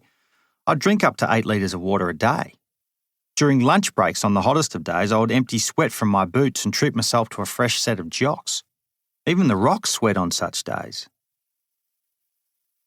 The job of jacking up buildings meant I was to expose and fix the sunken feet of the jerry-built cabins. Older cabins tended to slip into the dirt when they fell off their smooth-sided fieldstones, while newer buildings fingered down on cinder blocks, built too close to the wet ground. It was all beautifully simple, lifting one corner out of the muck at a time, forever on my knees wondering if the propping and pumping would hold. In a land where I knew 5 permanent people, in a landscape where I knew the names of 5 trees, life was new again. Seemingly mundane, dirty work was exotic and novel, making it immensely satisfying, perhaps even more than the full-time gig as a guide. Double shaded by an exotic tree canopy and the brim of a big hat, the dirty, cumbersome and at times sketchy foundation work was the best problem-solving I've ever done, based on strategizing where a handful of jacks, a pile of rocks, long nails and armfuls of timber would outsmart the heaving, sinking winters. While my 20s at camp were all about creating hands I thought I wanted, cracked, strong, skilled enough and thick enough to take the repeated blows of impatience, it was other people's hands I liked more, particularly on women, which is one of the reasons I married Helen. Helen's hands are her best feature, and this is not a backhanded compliment because the rest of her is positively excellent. Her hands are simply beautiful, defining my gazelle-like wife more than any other part of her limmy exterior. I noticed Helen's extremities when scrolling through her eHarmony profile. Ripper, I remember thinking, tick. The photo spread she put up was a wonderful mix of outdoor activity with friends, always doing something, smiling effortlessly. There wasn't a single selfie, giving her profile a landscape feel, like a tourism ad for a pretty part of the world. My favourite photo, taken by one of her friends, has Helen standing next to her faded red car at the bowser of a petrol station, filling up. Sunnies, flowery skirt, summer, going somewhere. Junk. There is no great synergy between my wife's overall beauty and her magnificent hands with junk. Other than to say, the link between hands and junk is symbiotic because Helen is Australian and places me back in Australia to talk about reanimating things that others have thrown out. After 10 years of guiding and building in the US, I returned to university life to study and teach. There were some like-for-like similarities between camp and university, such as guiding, which is much the same for 10 and 20-year-olds. The unlikes were that the huge university had an admin task for everything. My working life had gone from a box of nails to a can of worms. It was about this time, post-camp life, pre-Helen, working hard in a university I only half understood, that my mum, who is a force of nature, was tossing up the pros and cons of getting a new hip. What this staggeringly brutal act of surgery proposes is a moment to ponder how we use, fix and discard resources.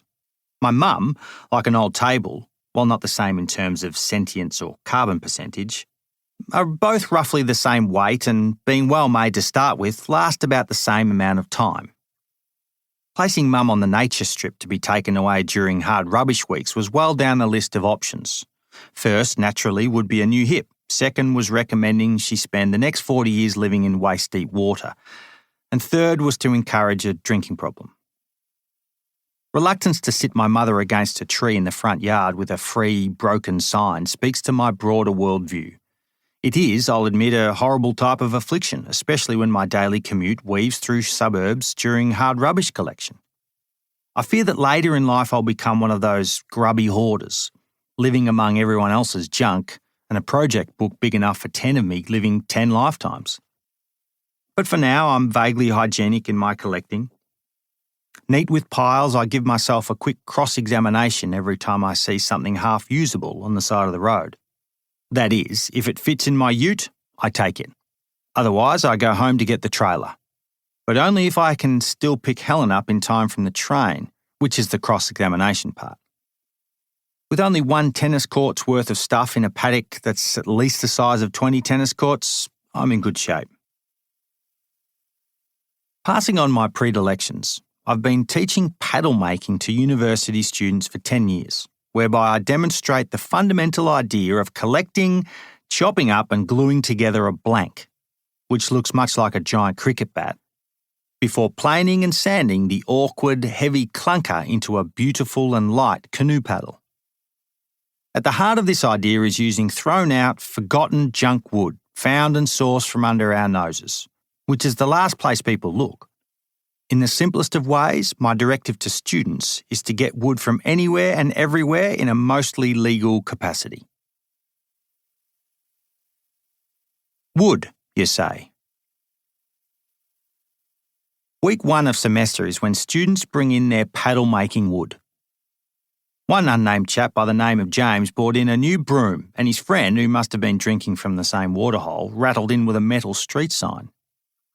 Chunks of rotten, treated, knotty, glued-up contraband that's either halfway to being a tree again through decomposition, and sometimes isn't wood at all, gets dumped outside our outdoor education shed door, banded together with a hair tie or sticky tape. Homer Simpson's Wonder Bat, honed down from a lightning-struck branch, has clearly inspired the 20-year-olds who I teach.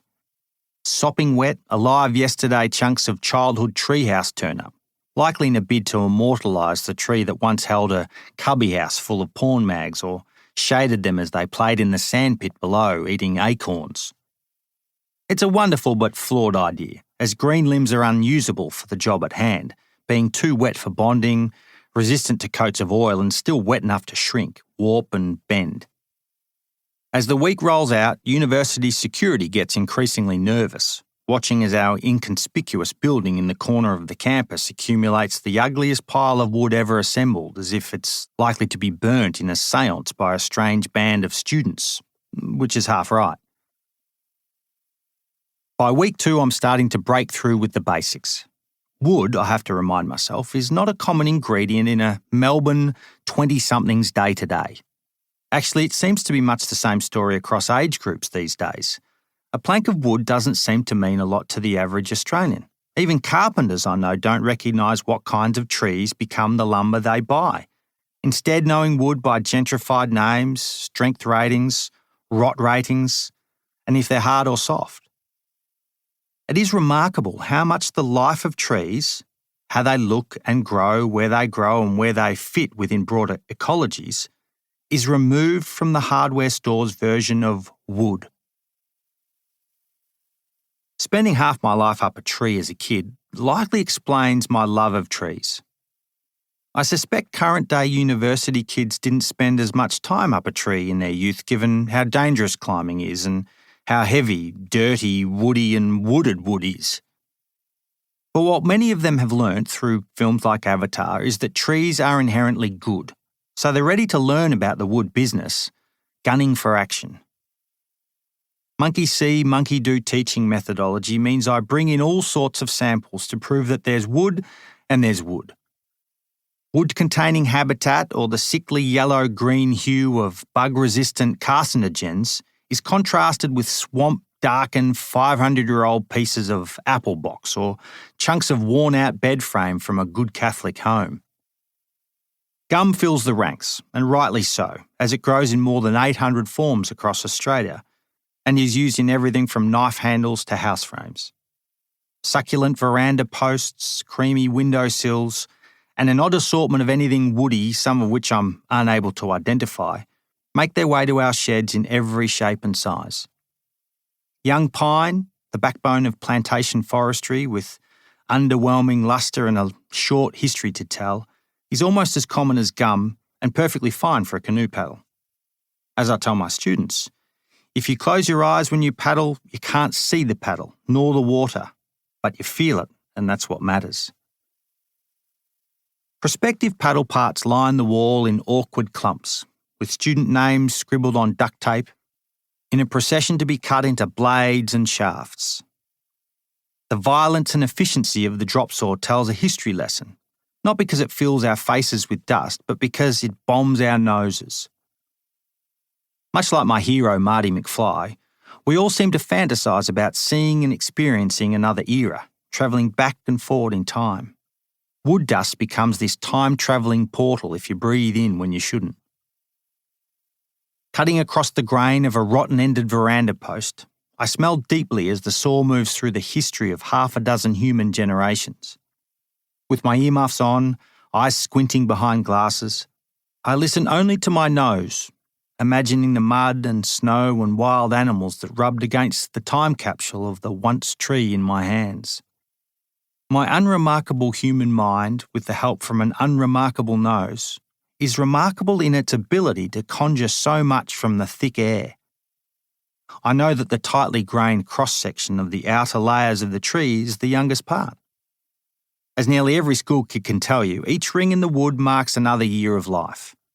This happens in the few weeks each year where temperatures change the most, as the dark wintry edge of a ring gives way to a creamy spring. In some types of wood, if you feather the saw by easing slowly into the timber, you can feel these years as high-speed teeth dig through the seasons. Doing the math on the rings is called dendrochronology, the study of tree time. By knowing roughly when the tree was felled or milled, you can find a line in its history that coincides with an Englishman stumbling upon Australia, wars, developments in Impressionist painting, the first light bulb, the discovery of antibiotics, and when daytime TV became a thing. I think about the germination of a particular chunk of wood I'm holding, Douglas fir, gentrified as Oregon in Australian timber yards. The name refers to its likely place of germination and growth, often hundreds of years earlier in the northwest of the USA and southwest of Canada. I'm genuinely captivated by the idea that this tree was whistling in the wind long before plastic was invented, before trains crisscrossed continents, and before painters had anything other than primary colours to paint their pictures. They were expert mixers. From a tooled perspective, their felling represents the breathtakingly efficient chainsaw overtaking the axe. Strong and lustrous long after its biological death, the wood smells like expensive perfume. And I reflect that it's still alive in some ways, in my hands and up my nose. I find I have to cut to the chase pretty quickly with my students in order to tell a subtle tale of history. To do this, perhaps pandering to the current generation, I make the story of wood about the potentials of now, reverting to the simple equation of making a paddle from scrap timbers, by tools, worked by hands. Crafted to suit someone's height and hand size, a new paddle made from old wood starts the tree over again. The outer layer is protected by a few coats of oil in place of bark, locking away the centre. But the great and ongoing life of the tree exists in the workers' toil, as they've made a seemingly impersonal tree, one of countless billions on Earth, into something that at least one person cares for. To make the tree, wood, timber, craft analogy even more proactive, we add water. A paddle in our hands, even the ugly ones that need another round of heavy-handed planing, send us down a river. When trailers are packed, we head to Australia's largest river, the River Murray, to paddle a half-farmed, half-national park, 130-kilometre stretch. Some of the paddles make their first dip into the river as newly sanded nudists, yet to be oiled, then spend a few days swelling up like an emotional wreck. As if to force the idea that wood is emotive, trees often speak from the grave by producing a variety of splinters, reminding soft hands that wood is no longer a tree but a sharp and static version of its former self, reanimated through heartfelt swearing. If you're lucky, you'll get a callus or two. Tools, wood, hands. Fearing I've strayed, for your sake, I must make sense of all this and steer the narrative back to our potential to make things. What I offer are a couple of recent projects that evoke my fascination with hands and tools and other people's junk, namely wood. Naturally, then very unnaturally, wood exists in the world in many ways. Take millers as frontline and well-known users of wood. They like wood green and sappy, as close to death as possible, full of water to prolong the use of the mill's blades and teeth. The hardware and lumberyard likes wood straight and dry and knotless, keeping their carpenters and DIYers smiling. While the hipster come artist wants it gnarly and holy and marked with tattoos of industry or the crayon of kids, giving it a human-spun narrative. I like wood any way I can get it, which is usually when others have given up, tossing it out the front of their house or building site and an offering to the stupid bugger who thinks they can do something with it.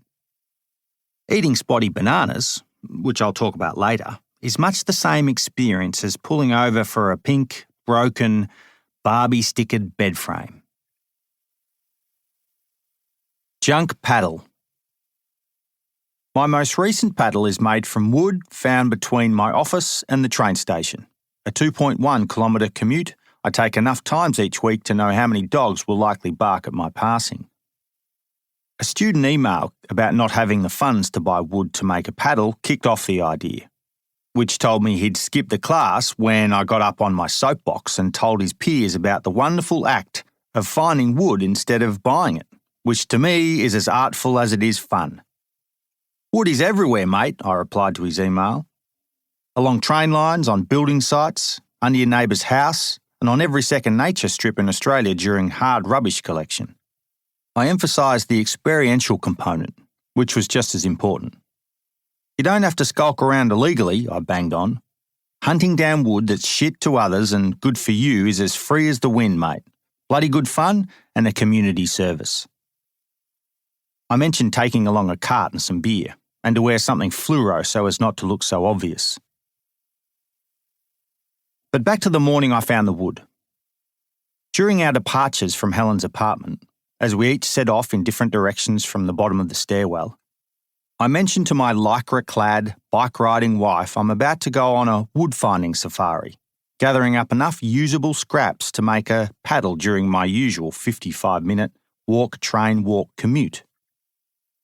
She thinks it's a wonderful idea, and not strange at all, trailing a sweet-natured "see you later" to me as she pedals down the driveway with no hands on the handlebars. I've prepared by bringing along an 80-litre hiking pack.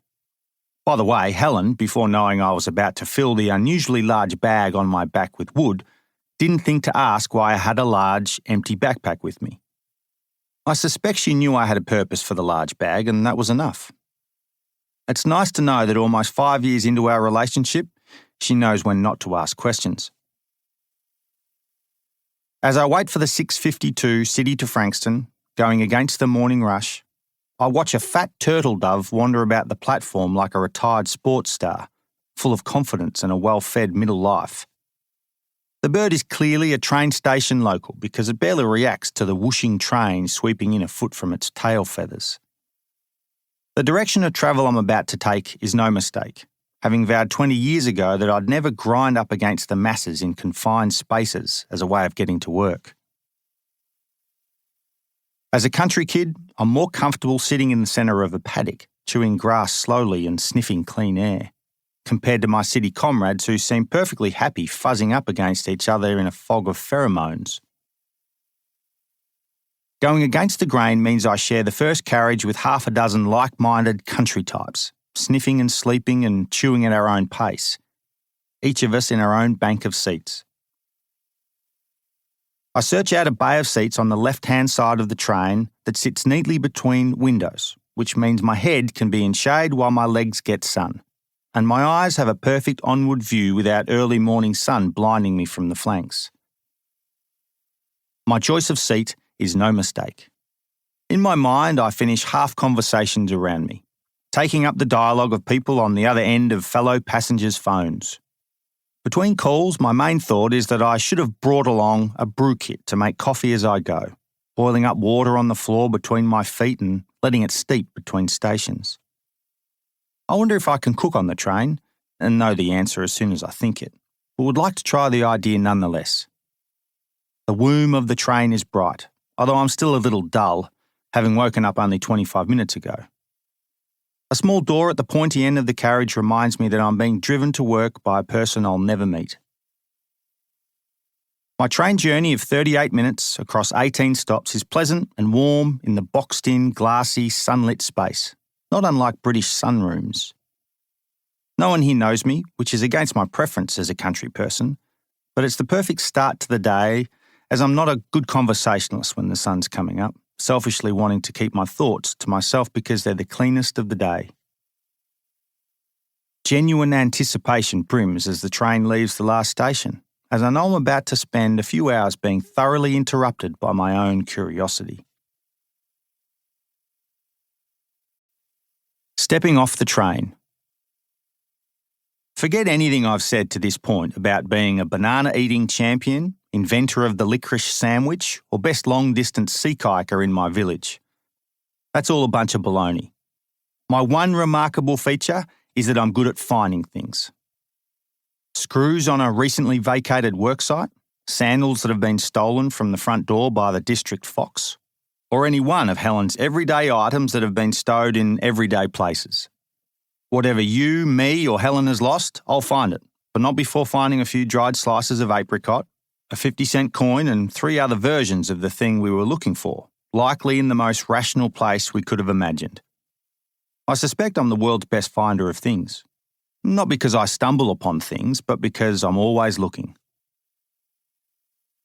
The more obscure the item is that you or I are looking for, the more I relish looking for it. I become obsessive in my attempt to conjoin the forces that provide an environment for things to be lost and the human who discarded or lost the item in the first place.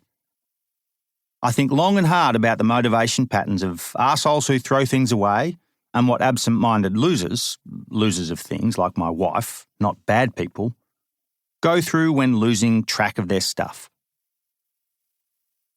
I've logged a variety of urban and environmental scenes to the loss of particular goods. If I'm after a spare fuel cap for my car, I'll head to a busy roundabout close to a busy petrol station. If I'm in the market for a pocket knife, I'll search under park benches with hard-to-reach undersides, which are often installed in thickly grassed ecosystems that silently collect goodies slipping through the cracks. Money is always where it gets exchanged the most, cozying up with chocolate bars and chewing gum beneath the counter at 7-Eleven. Especially the Australian $2 coin because it's small and sounds dull when it's dropped. Just as water pools in the lowest points between the folds of land, things that are lost and junked have predictable environmental endpoints. If academia and filmmaking don't work out and I skip past my fantasy of growing dope, I'll start wearing Hawaiian shirts and become a fitter, less funny version of Ace Ventura. Back to my commute. The green light of the ticketing gates relieves me from my role as passenger and knights me as detective obsessive. Metal and plastic and bitumen and glass become background noise as my eyes search out wood. Let me be clear. The finding of wood is not a sexual bent of mine, but it motivates me in much the same way. If I'm home late during the week, it's not because I'm seeing another woman, it's because I stopped by the mill on the way home to see which tree is on the rollers, about to be sliced. I decide to walk my regular route, leaving the station and passing the edge of a grown-over car park that has an awful lot of dumped rubbish but is light on for wood. I divert to an adjoining country train line with a single unfenced track. The flanks of the line have some attractive groves of native banksia and coastal tea tree, interspersed with invasive species such as boobiella and noxious wild tobacco. The ground is carpeted with Indian mustard and a yellow-topped onion weed. The scene is pretty and green, but it's a false harmony given the blending of plants from other continents. As with so many train cuttings, the gently curving scar looks as if it belongs in the landscape, sweeping like a river or a perfectly cambered road, even though it clearly bears the marks of humans. Butted up 45-degree sides give me access to the line itself. As a steep-sided low point in a relatively benign coastal landscape of sandy hills, the train corridor acts as a magnetic breezeway, providing respite to saleable flotsam blowing in from the surrounding streets. Sunless and forever shadowy sections encourage bad people to pull up in back alleys and cul-de-sacs to unload boots and trailers, which means there's plenty to find. Half an IKEA catalogue dies a slow death in front of me. An angular-limbed side table with broken back and legs sits a few metres away from a TV cabinet, whose black veneer peels away from the particle board in large, curled-up lashes that make me salivate for licorice. A rude-looking hole in a fence adjoining the back of a petrol station has birthed an assortment of kids' toys and bags of clothing which have split themselves open. I curse the world of cheap furniture, its made-to-break disposability, and the people who buy it. I find the bottom rungs of a small pine pallet, which can be used as paddle blades. Like a wolf taking the plumpest organs from half-dead prey, I break away the unwanted bits violently and quickly. A massive and heavy as lead broken red gum sleeper sits where it was laid the last time a train line maintenance crew came through and replaced the worst with the newest. My back and backpack tell me that salvaging this fine piece of wood is a stupid idea. I stand there for a moment in the morning sun and consider how I could sled the giant piece of wood back to uni. I could make half a dozen paddles out of this chunk of wood alone, but it would take me 1,000 years to do so and would likely bust the straps on my backpack and my spine. Rather than take the sleeper now, I roll it into a heavy, although now flattened, stand of blackberries. I'll come back for this beauty another day. Having travelled 800 metres along the line, almost halfway to university, I find the femur of a unicorn, otherwise known as a straight-grained, long enough piece of Australian hardwood in the form of a tree stake. I brush off the weeds and dirt and stand the length of timber up in front of me. Remarkably, the 40 by 40 millimetre squared length of wood is exactly the right height, and the pointy end, made for sledging into the ground, can be used as the tapered handle. I thank the vandal who unthinkingly stole this from a council-planted tree and threw it onto the train line for someone else to pick up. Another pallet, creamier in colour than the first, meaning it hasn't been here as long, with wider grain from younger trees, sits neatly next to a level crossing a few hundred metres from work. I pop this over 2 gluts of pine I found within reaching distance of the tree stake, all of which is uninspiring wood, but perfectly okay to use. Other than some hardwood bits for the blades, particularly the edges that get banged around the most, I have enough wood on board to make a perfectly functional canoe paddle. I enter the university grounds with my loot, passing a row of bollards joined with high-vis tape alerting me to some kind of nuclear spill. Taking my chances and knowing that such bollards also mean things get thrown out and all the panic, I down my gangly load to poke around the job site. Within 15 seconds, I find a healthy junk pile with perfectly new offcuts and some old, but perfectly fine, garden edging. Boom, I think. And how fitting it is that I get the fancy inlay and edge pieces of timber from a rubbish pile from within work grounds. My paddle will be a cross-section of my walk. Content with what's strapped and bagged on my back, I switch off search mode and head to the work shed in the furthest corner of campus, where I'll make the paddle over the coming days. I teach on and off for the rest of the day, making the paddle blank between lectures. First, I mock up a design. The beauty of junk paddles is that every one you make is different to the last. Much like an artist using whatever paints are left from one painting to the next, providing a different blend. A small change in ingredients renews the creative application, even if only by a small degree. After dismembering the pallet, picking out the best grained, least knotty section with few nail holes, I set up parallel strips of wood to become blades on each side of the tree stake shaft. These blades should be of equal weight. Mirroring this way is called book matching, whereby you slice one length of timber long ways, called a rip cut, then flop each new slice on its side and use one piece within each of the opposing blades. I sand the joints to give a smooth and bindable surface to apply glue before clamping, which makes the blank. Much like the meaningful mirroring of blades in the paddle, I reverse my day by heading back to Helen with the walk, train, walk, passing by my commute lands with occasional flashbacks, nodding towards wood zones and pretty trees. The train, as it did in the morning, goes against the grain of the great hordes of people. A canoe paddle is a magnificently transparent item, showing you the inside on the outside, much like the exoskeletal wonder of a crayfish. You can see how the parts of an unpainted timber canoe paddle are reanimated, various layers and thicknesses, which way the grain runs and what type of wood is used. If reclaiming and reanimating once-a-tree wood is the first great takeaway for my students, the second is learning how to use tools to craft wood. My approach is to force their hand by not holding it. Students pay too much money to go to university to learn how to use a circular saw from a try-hard woodwork teacher. Learning how to use tools from a family member, a boyfriend or girlfriend, friend of a friend, or anyone willing to take them through the A's and B's is the name of the game. I think of it as encouraging tangible practicalities within a system of learning that, more often than not, usurps the use of our hands and individual nous with plagiarised, rebadged theory. I want students to become good at thinking on their feet in an unsafe world, since that's where students will have to make their most important decisions when class is done.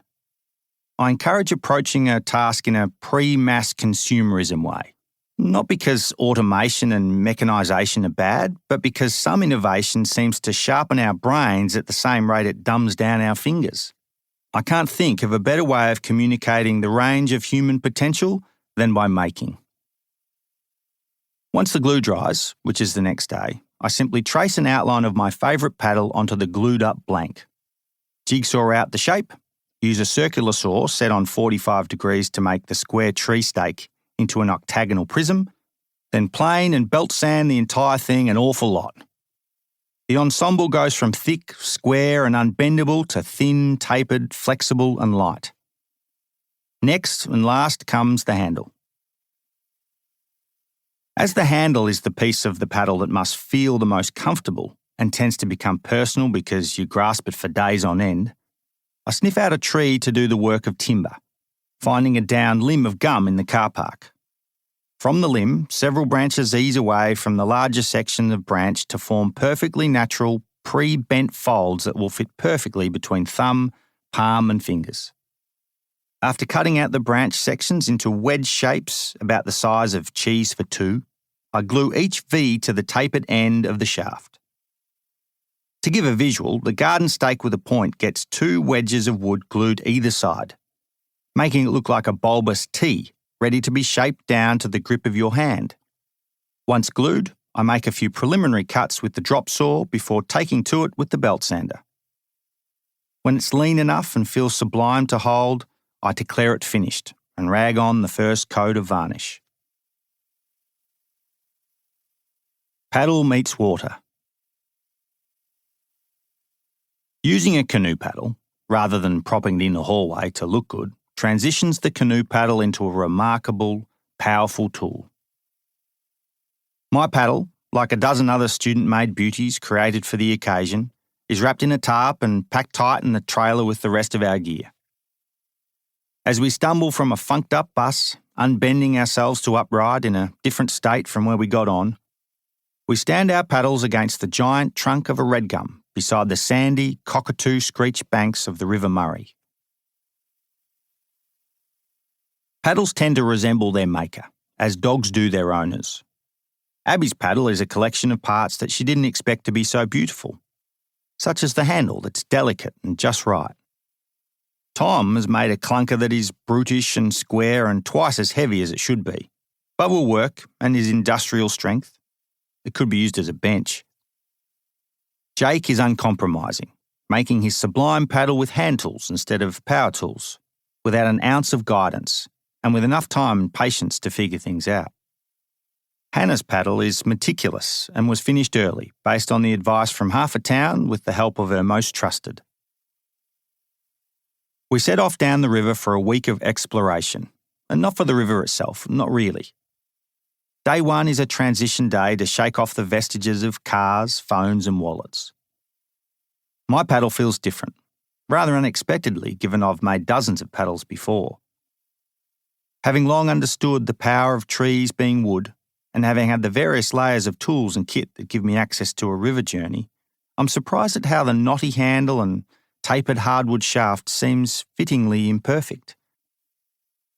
I'm sensing one of the most fundamental human-to-thing attachments. When you make it, you give it more attention. On my knees, pushing into my hip flexors and splaying enough to know that my left leg is skewed unevenly and perfectly, meaning I list the canoe on a slight pitch to aid in my uneven paddling, I lean into a right-handed stroke. My left wrist rolls over to complete the J-stroke, which self-steers a single canoe. An occasional drip from the paddle when I change sides every few minutes, or a sharp, unexpected boom of water covering half of me from a wayward tennis ball being flung between boats, reminds me that the watery river is wet and colder than the air. One of 3 pine tucker boxes I made years ago for the program sits in front of me with a hand-drawn, plasticized map underneath bungee cord. Life is good, and the paddle in my hands is part of that goodness. Remarkably, it is the first paddle I've ever made that I'm actually using, having given them away for a decade. Over the days, the students and I camp, talk, unpack, repack, give ourselves small luxuries and sleep like people who have been active all day. I contrast canoeing life to non-canoeing life in terms of how outdoor education is translated, classroom and river, comparing moments I think promote palpable, inspired learning. There is no comparison really, and one seems so much easier. Here I don't even have to speak to know that young adults are becoming new teachers. On our final morning, the culmination of this idea, we don't talk as we rise and depart in the dark. Once on the water, we embrace the steady push of the river in the absence of wind and simply float, getting cold again after the quiet hustle of breaking camp. Dawn eases in as we dodge snags as quietly as we can while birdsong, uninterrupted by laughter and paddle sounds, is so clean and clear it's as if you're hearing their sounds for the first time. After 2 hours of travel, someone gestures to pull into a sandy bend, usually enticed by a full bladder, the timeliest kind of stop because it's not really a decision. Morning brew, which is actually breakfast, is fruitcake and a small stick fire boiling water to make tea. It is here, over tea and cake, that we all come to realise how good the outdoors is at being the teacher, and that I, at least, simply need to book a bus and steer it to a place where water flows. Unravelling the week, students reveal personal breakthroughs that are profound, genuine and meaningful, based on their day-to-day experiences of being outside, always. The river has enabled them, via a paddle they made, pushing them twice as fast as the river flows, which you might say makes them think twice as much.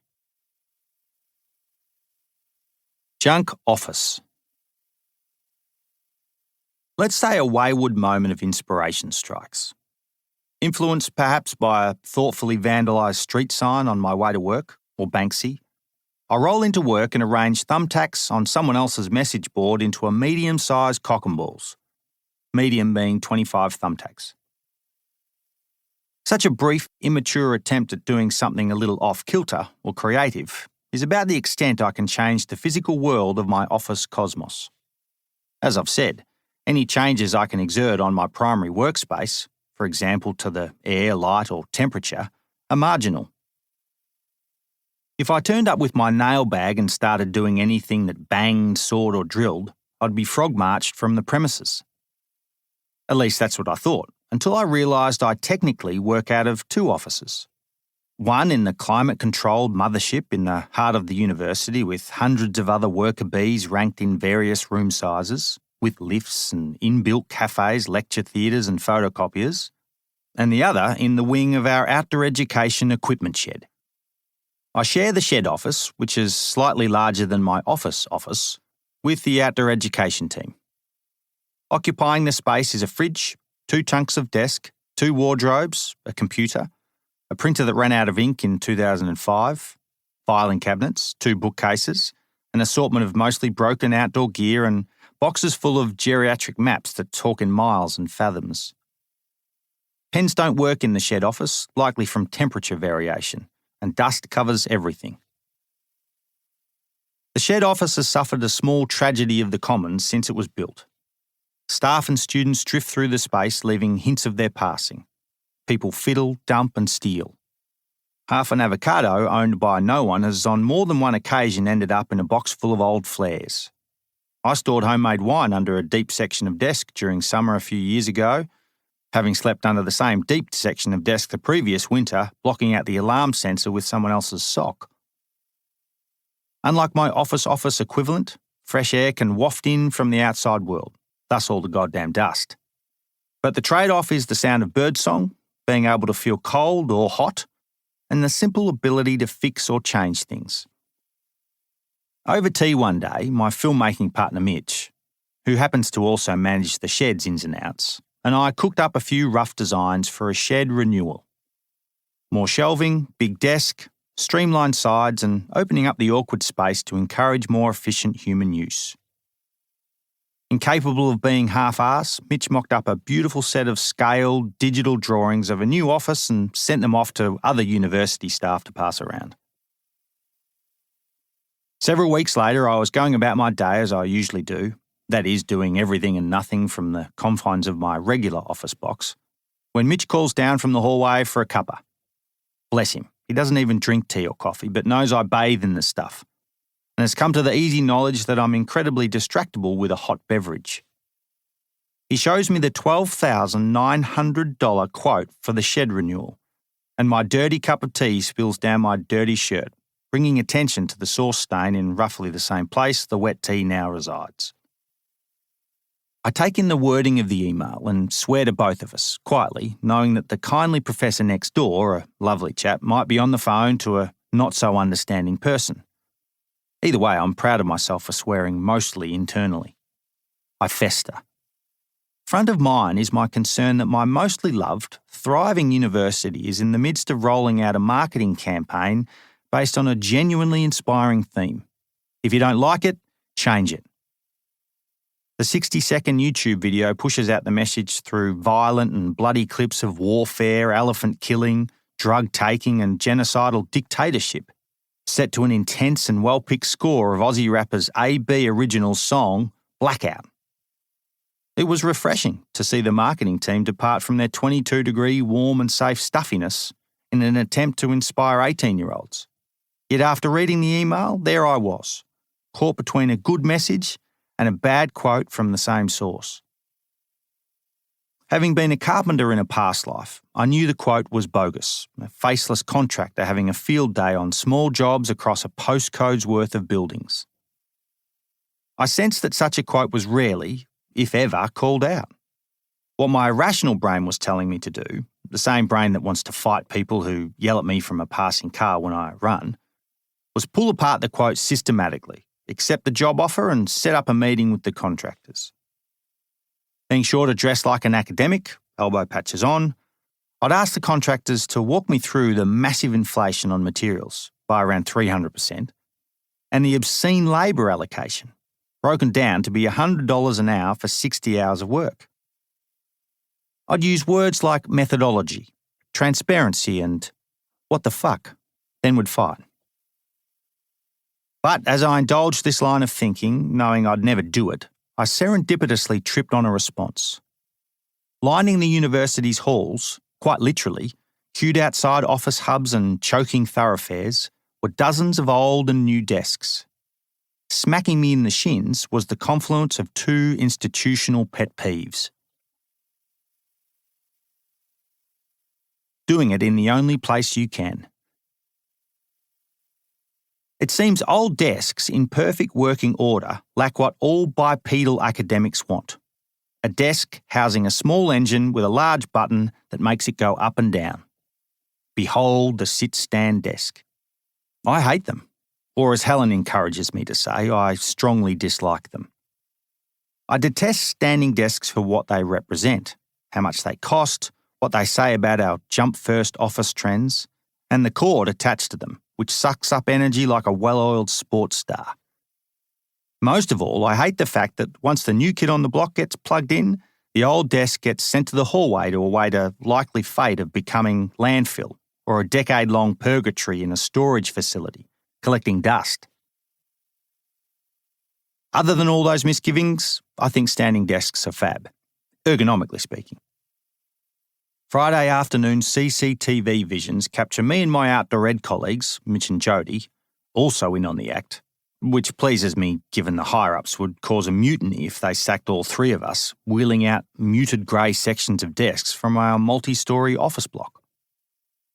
We beeline past the library and old gym, then across the road and the car park into an ominous-looking shed.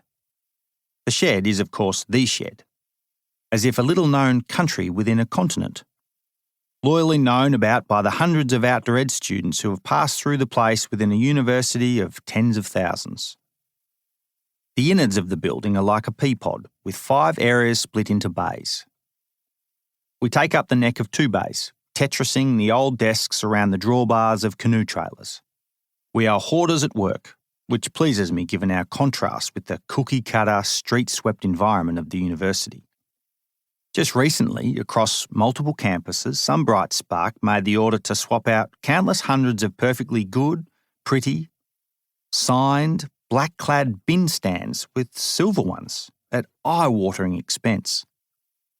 I watched as the black ones got piled up crudely in a cordoned-off section of car park, then just as crudely loaded onto trucks and taken to a dark place somewhere.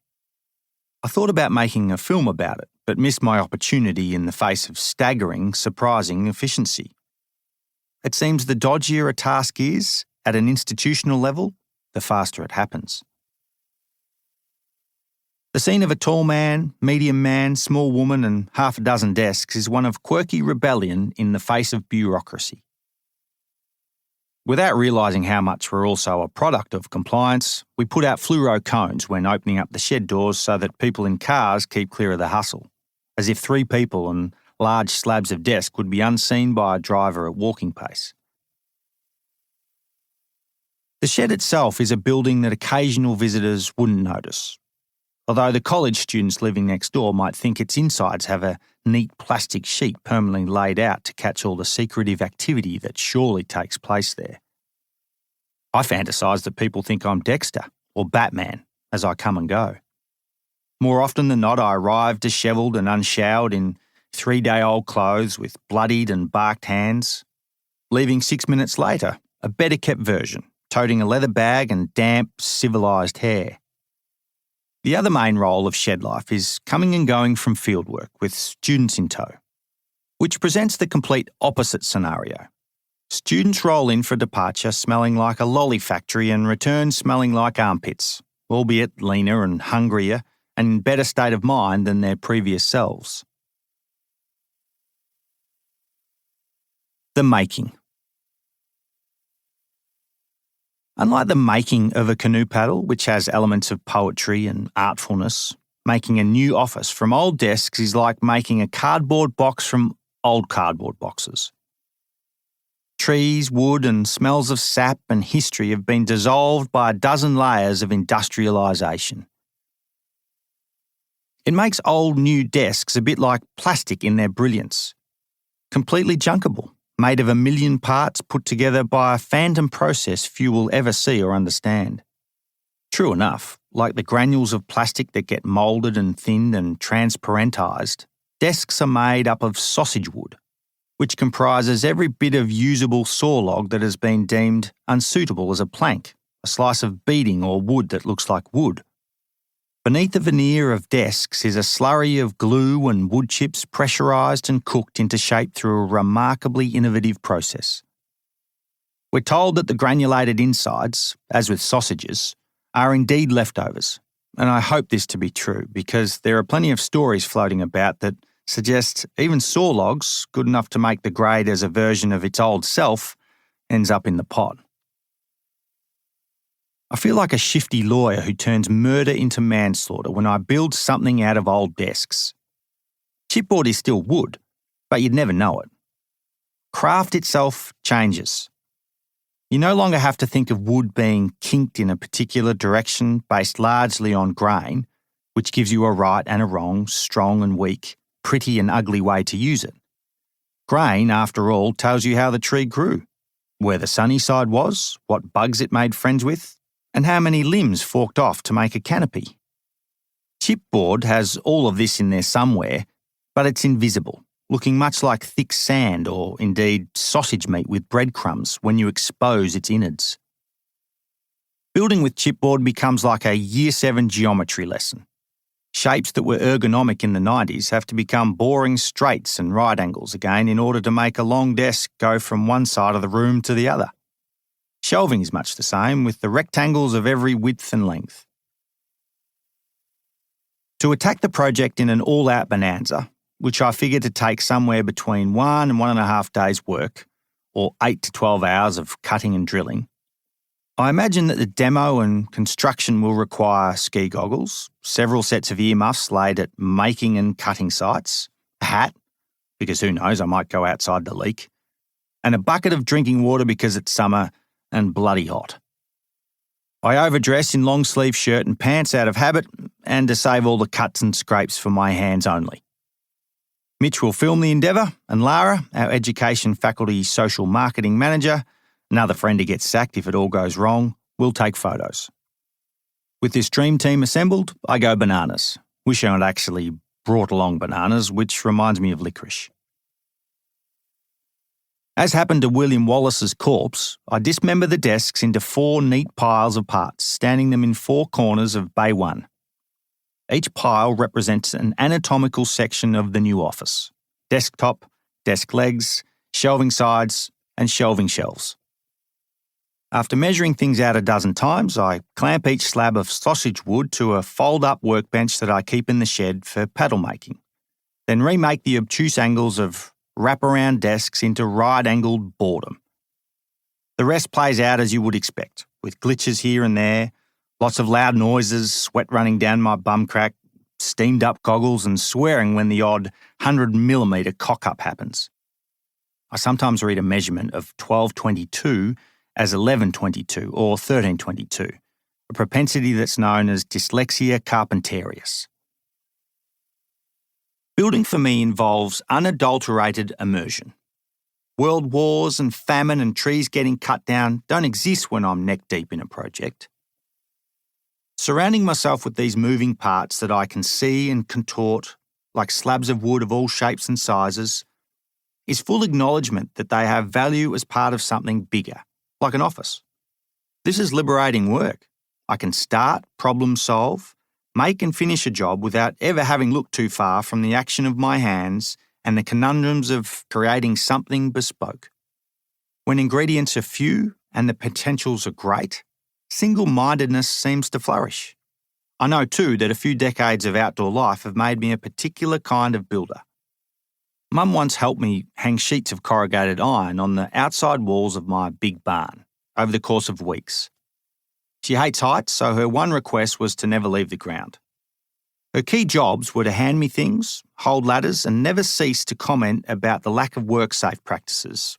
For example, my tendency to use ute-based scaffolding and stand on the top rung of the ladder. Mum was a wasted talent at ground level. As an ex-theatre nurse and as bright as they come, she knew which tool, screw or section of wood to hand me before I did. We all agree she should have been the surgeon and not the person handing scalpels. When I produced a hot lunch from scratch one day, in as long a time as it takes me to boil the kettle, every move efficient, every tool fit for purpose, she commented that my outdoor ways of living had come indoors. True enough, I thought, the apple doesn't fall far. For each nurse and guide in whatever we do. My time is ordered in simple systems that are reduced to the fewest moving parts and broken into workable chunks in order to make, enjoy, use and move on. I make a meal with basic ingredients using one knife in one big pot, and I eat from the same pot using the same spoon that stirred the meal into existence.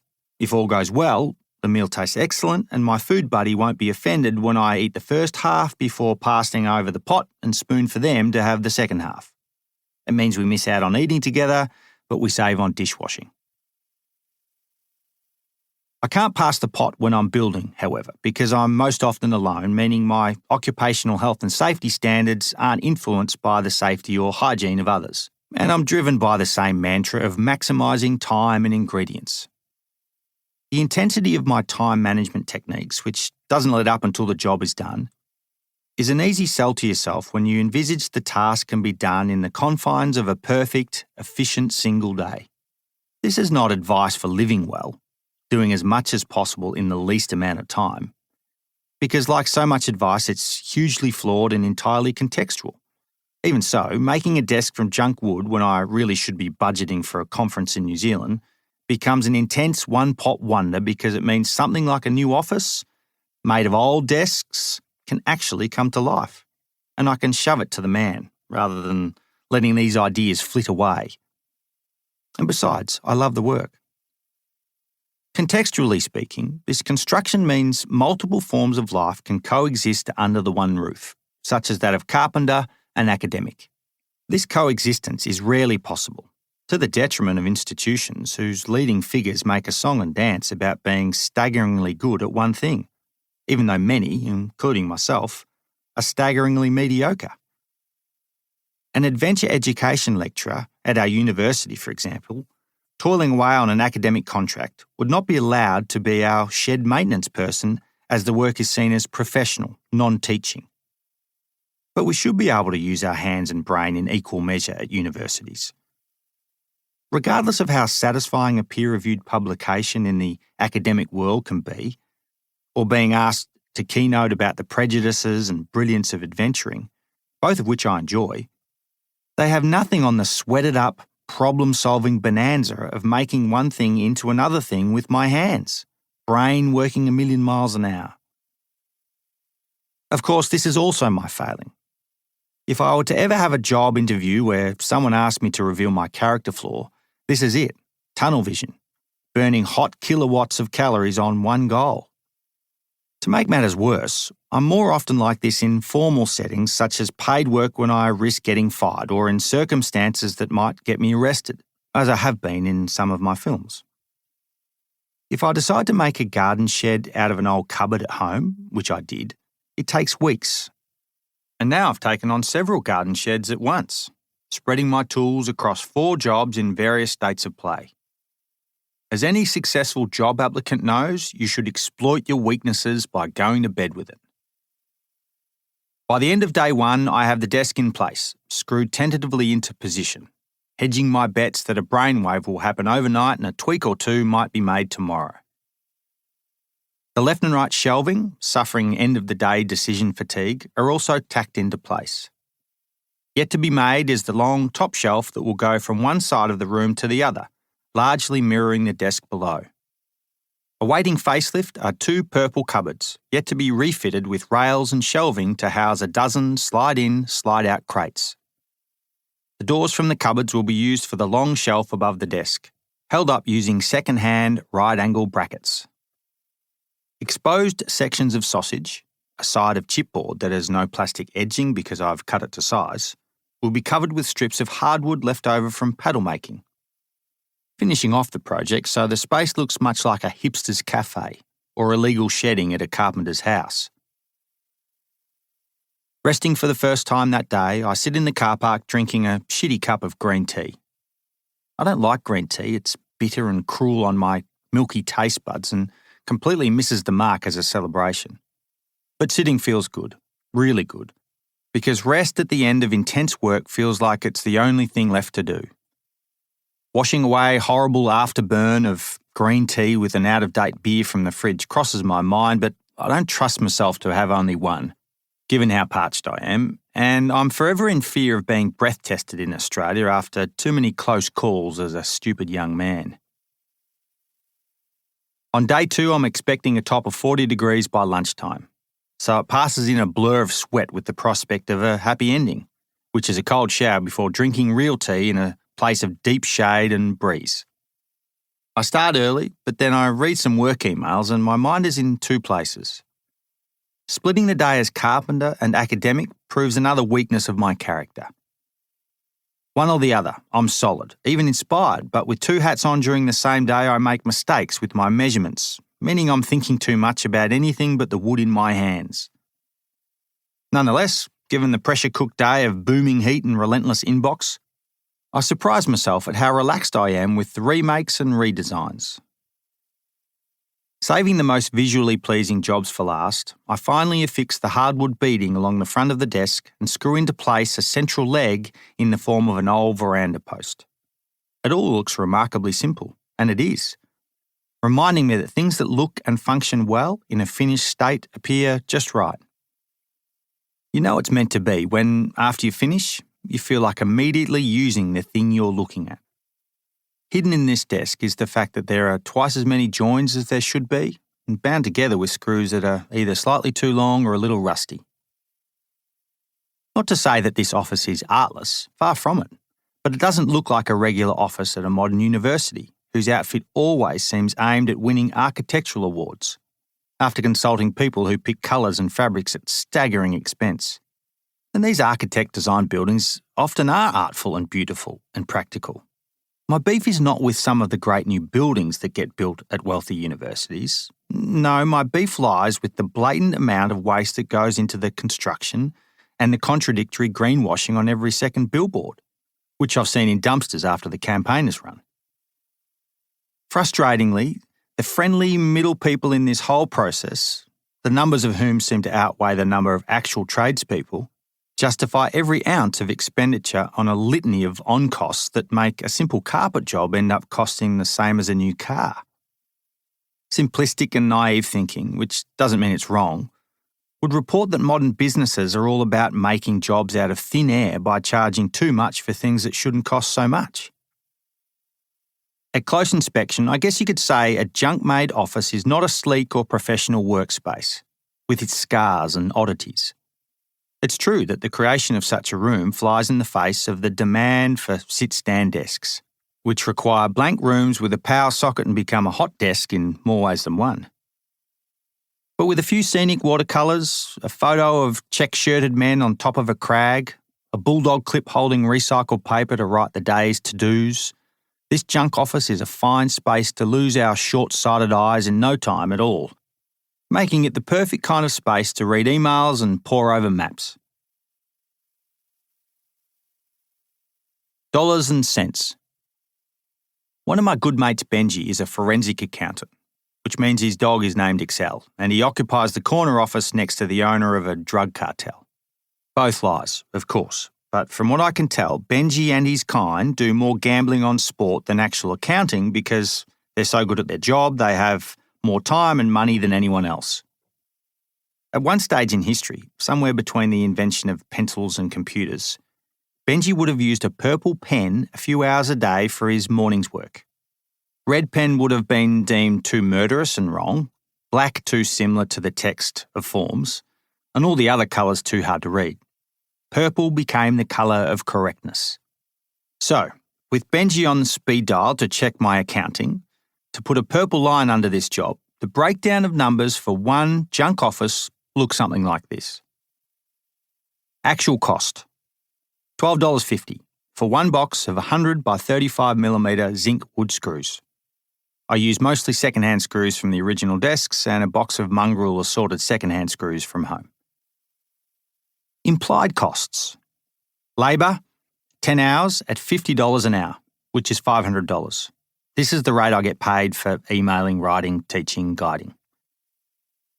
Co-worker, subcontractor help from Jody and Mitch, 1 hour each for moving desks from regular office to shed, $100.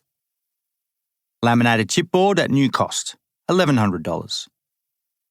Pine railings for slide-in, slide-out shelving, $25. Box of 250 35mm zinc screws, $20. 3 200 by 200mm brackets, 2 for the shelving, 1 for the desk leg, $18. Superannuation, insurance, on cost for contractor, $500. I called Benji and we agree $500 for 1.2 days of work is reasonable and perfectly inflated. Non-costs. Tools of trade. Comes with per hour on costs. Benji agrees. Skills of trade. See tools of trade. Lunch. 2 tins of beans and 1 horrible cup of green tea. See Tools of Trade. Non-thought costs. Storage of 5 desks at university's second-hand furniture warehouse for 5 years before no one buys them, $25 a year, totalling $625.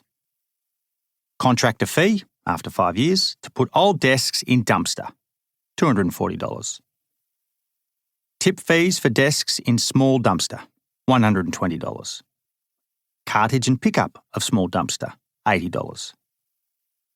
Carbon expenditure in operation of storage, removal and dumping of old desks, 250 kilograms, 100 kilograms for transport and 150 kilograms for operational costs, offset by planting 2.5 trees per year at $58 per year. That's $8 for trees and $50 for planting. That's $290. Environmental impact of formaldehyde in desks in soil and noxious gases expended over time? Bad. Actual cost, $12.50. Actual cost plus implied cost, $2,263. Total savings from original quote of $12,900, $10,637. Actual cost minus non-thought costs, $12.50 minus $1,355 is a saving of $1,342.50, which would make a total saving of $11,979. That saving on the university's quote of $10,636 would have bought the outdoor education program 7.25 new canoes, which we didn't do because I didn't dare tell anyone about it. Although the film about the project has been watched by hundreds of thousands of people on YouTube, got written up in Australia's biggest newspapers, and was a feature article in Environment Education Victoria's journal in Ghana. Over the course of a few weeks, several of my colleagues came to see the junk office, likely to witness how their old desks, inanimate objects they'd spent more time with than their families, had been reincarnated. I got the impression that all of them thought the office was a good thing, which is itself a good thing. Our campus support manager, who oversees everything from office refits to buying coffee machines, did not condone the business of making a junk office, nor condemn it, which is also a good thing. After they saw the film online, highly ranked professors who make the university more money than I ever will sent me emails saying they thought the junk office was marvellous.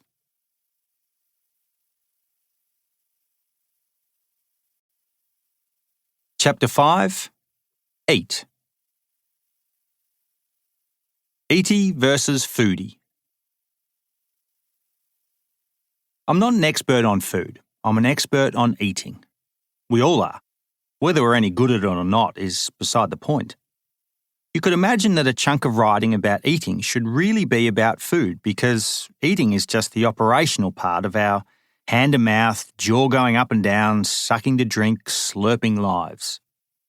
But no, eating trumps food because I can control what goes into my mouth, but I can't fathom the complexity of food. Not really. Not forensically, like an astronomer looking through an eyepiece magnifying the sky to interpret the blips, or a professor of nutritional biology telling me that a chunk of licorice will spike my blood sugar based on glycolysis, a process that's taken 100 years of rolling theory to prove likely. Taking a plumber's shovel to a pumpkin, for example, which works better than even the sharpest of kitchen knives, provides an impressive cross-sectional view of a pumpkin, but seeing the resplendent flesh with sliced seeds among the cerebral membrane they sit within doesn't get me closer to knowing what's actually in all the orange matter. Food is a vast universe of unknowns and theory, while eating entails simplistic levers and tools. Off we go, ingesting 1,000,001 things that pleases us and don't kill us immediately. Because all food, over time, by degree in one way or another, is the death of us. Some foods are efficient at making us dead, while others take the long road, stretching us until our limbs no longer work and our heart needs replacing. A handful of the wrong kind of berries, for example, will make you see double, then triple, then nothing at all, while another will lube up your joints as if a miniature oil can has been put to use without you knowing. 2 handfuls, one has you stiff as a board by sundown, and the other could mean you do a jig on your 100th birthday. Even water, boring old 8 cups a day to be a supermodel, will kill you if you have too much. It comes free with a slice of lemon at the same bar that sells you equally potent stuff that, by volume, will eventually see an end to you. Fridge knowledge. My food knowledge quickly turns to eating knowledge, as it does for many of us. The contents of a fridge, tucker box and cupboard, being the endpoints of a trip to the veggie patch or market, conspires with habitual forms of a hand-to-mouth life. I've started to take a genuine interest in what I shove down my throat 10 times a day, in how certain foods immediately, slowly or over longer periods of time make me feel. I'm interested in the residue that stays in my body, which I can't see but can sometimes feel, as with a hangover. When I realised that what I eat, what I've eaten, and how I eat will unavoidably and to a significant degree dictate how I live, the subject of eating seemed shockingly relevant. Up until that point, eating was simply an activity that was done all the time, albeit pleasurably, to stave off the feeling of being hungry. Foodies will be screaming, rightfully so, if I continue to harp on about the food versus eating debate.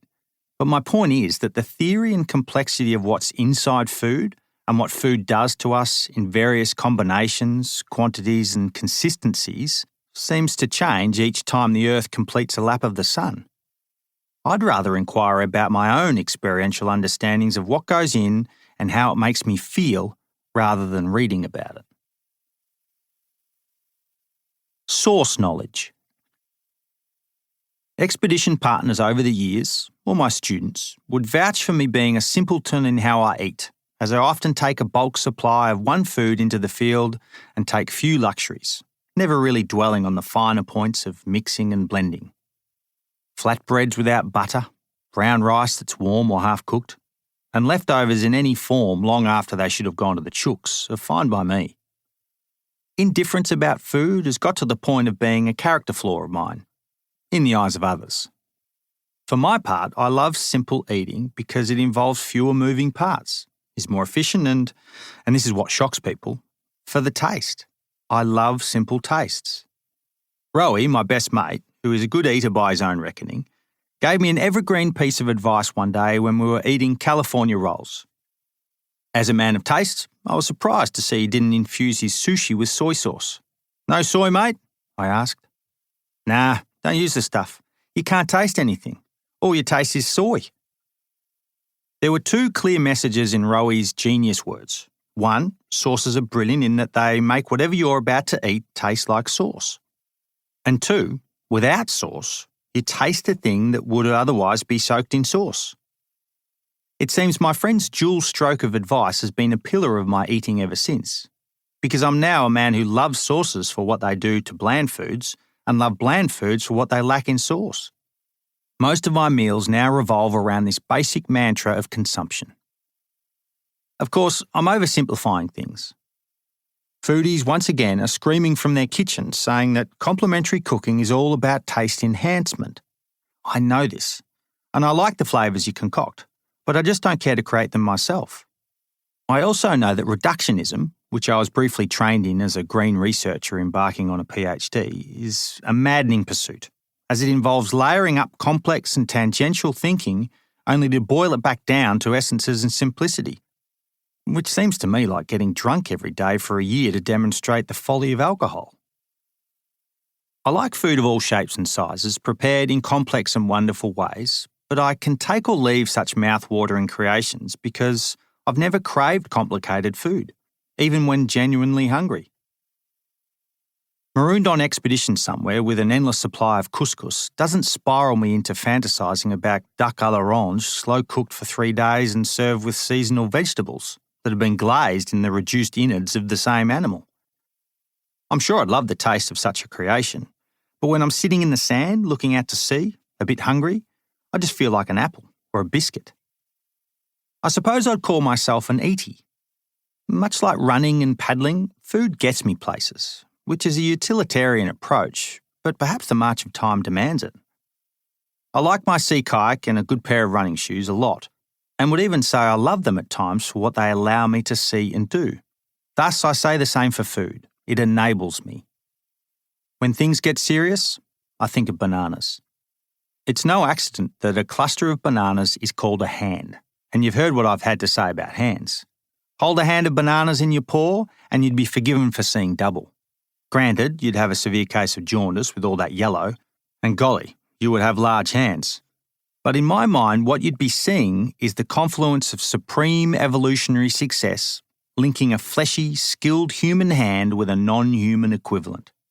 Case in point, the re-stumping job I did at the Camp Sangamon Boathouse in Vermont, down by Burr Pond, was fueled mostly by bananas.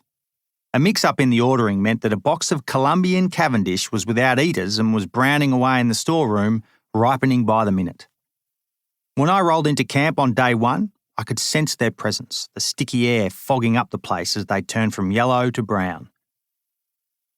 As the pigs, actual pigs, not American children, had yet to arrive for their summer vacation, I knew that I had to make good of the situation.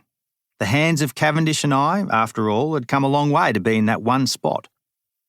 It was serendipitous, you might say, that the two southerners in the kitchen combined their forces.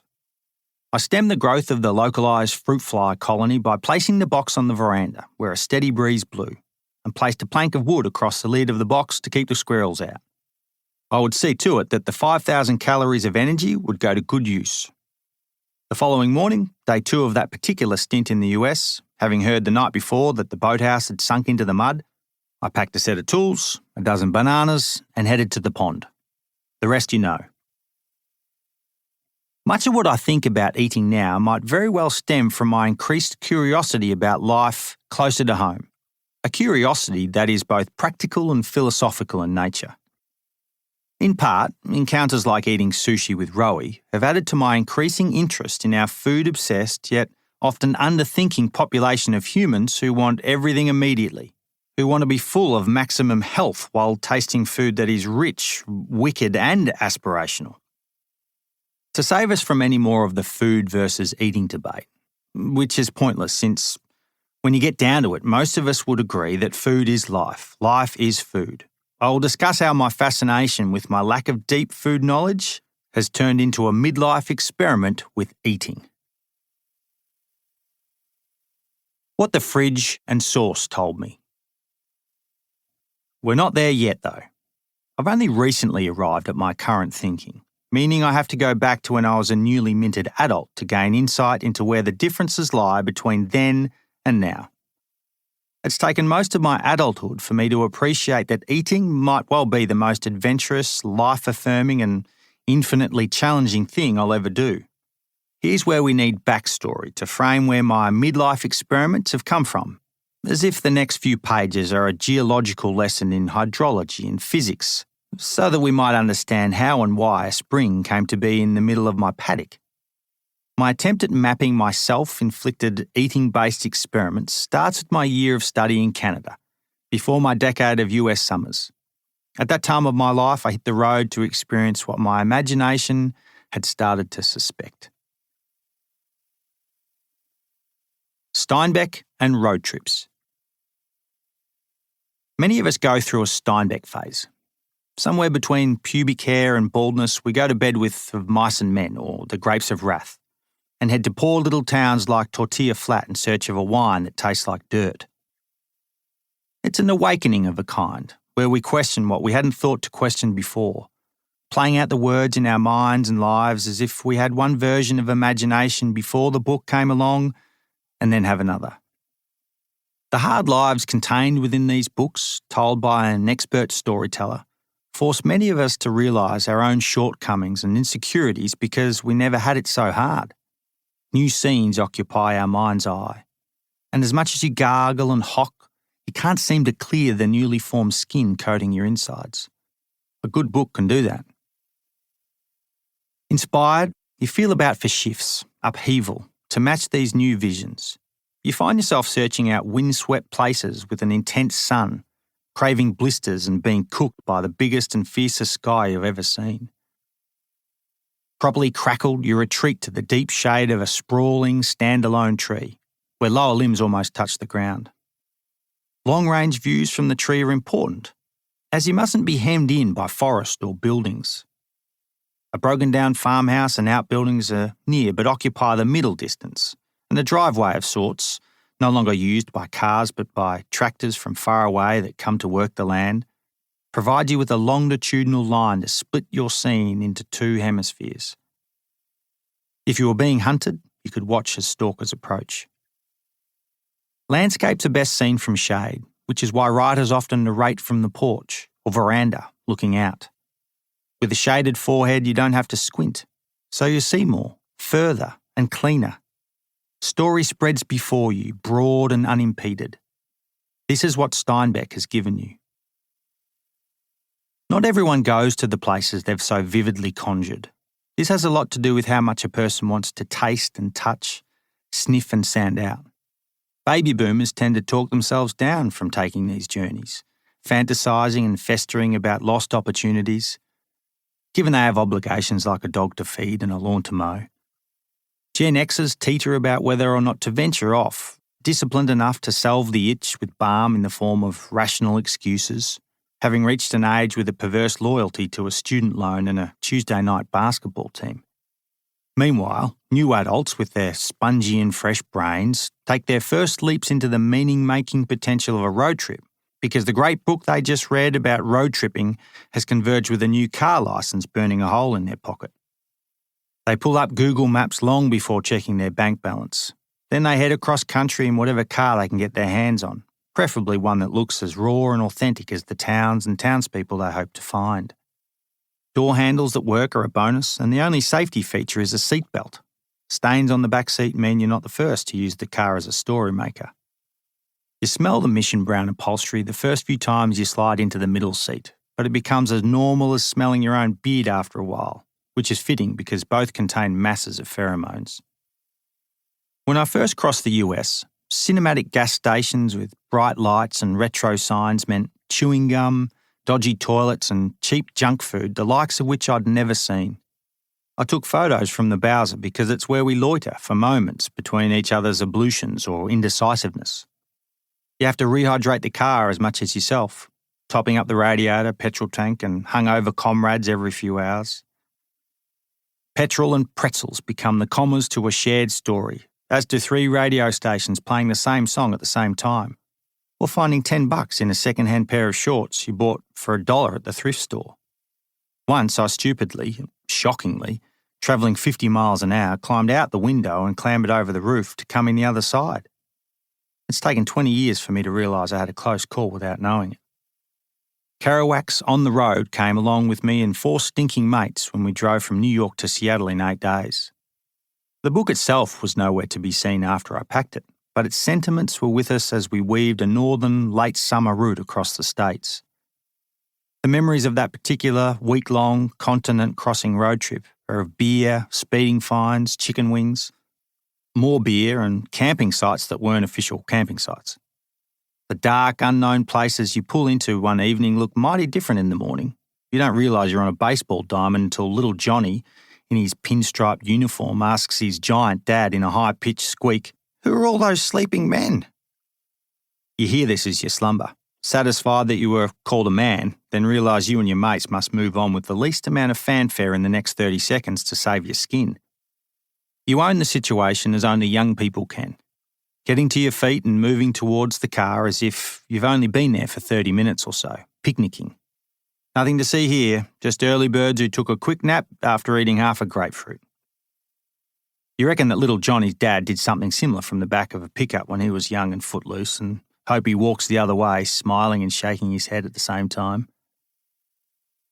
The previous semester, a road trip to Yellowstone and back from Vancouver during the week-long spring break ended up being substantially longer than a week. With an uncoupled gender mix, off we set in a golden van with a golden interior and Supertramp CDs. I imagined our group appreciated the same things, having conjured a batch of inspired, sexualised, free-spirited, life-affirming humanisms from the same set of second-hand, dog-eared books.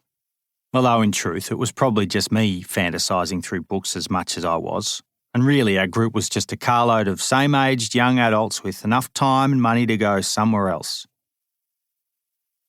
Over the course of days and weeks, you fall in and out of love with everyone in the car, noticing the attractive, unpretentious nuances of each individual. You wonder if they know you're looking at them that way, or if they know they have secret, bewitching ingredients that others notice. Visions of Steinbeck and Kerouac filter through, especially on dirt roads that hide shit modern houses in an out-of-focus plume of dust. Rickety old farmhouses sit smack bang in the middle of a cornfield or a ploughed field, no longer attached to the world via driveway or electrical wire. Every so often the rotting wafts of bloated roadkill lap through the open windows, as does the wonderful sound of a train when stopped at one of the many humped-up railroad crossings. Everyone's hygiene declines in a similar way as boys and girls rotate in and out of the sun as driver, shotgun and bitch. Musk is undeniable, yet unnoticed on an individual level, given everyone stinks. A feeling of cleanliness returns when you ascend through a mountain pass, temperature plummeting as fresh air flows through the cabin across newly jacketed trippers. Foul air gets locked up or snap frozen until the bottom of the hill. After days of driving, you roll into an inspired town to get drunk and make memories. Few streets define Steinbeckian towns, but the scene is unmistakable when you find it. Buildings are the most tired entities you've ever seen. People are old by nature, even if they're young by age. Downtrodden, interesting towns that inspired the road trip now filter through the rods in your eyes as you adjust between the real and make-believe. The blend is rich and authentic, which is to say the towns are poor and desperate, hanging on by a fingernail. On the brink of a new era, stagnating, where new machines have cruelly and ironically outpaced the back-breaking work of flesh and bone, 1920s America remains here. Deep within a handful of seasons with very little rain, townsfolk sit and wait to be blown away by the wind or pushed over to make way for a single, inefficient crop. Time operates differently when you stop in these towns, probably because your inner cadence is recombobulating after you've subjected your eyeballs to middle-distance blur at 60 miles an hour for the last few days. Having gone back to a walk or sitting, the day seems to take forever. I love it because you drink twice as much coffee, chew twice as much gum and use your legs. Cheap wine flows, which is a must.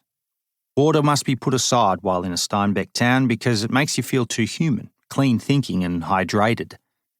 One must reduce thinking to a fog, at least for the first 24 hours, whereby the onset of clarity at about 3 p.m. on your first full day in the town feels like a true awakening. You feel in that moment that you have allowed yourself to travel through time and touch another era. Your arms and legs and brain are acting out the words from a fictional character in a book, blurred between real and make-believe. Feeling what Danny or Tom felt, you search out a place to sit and watch.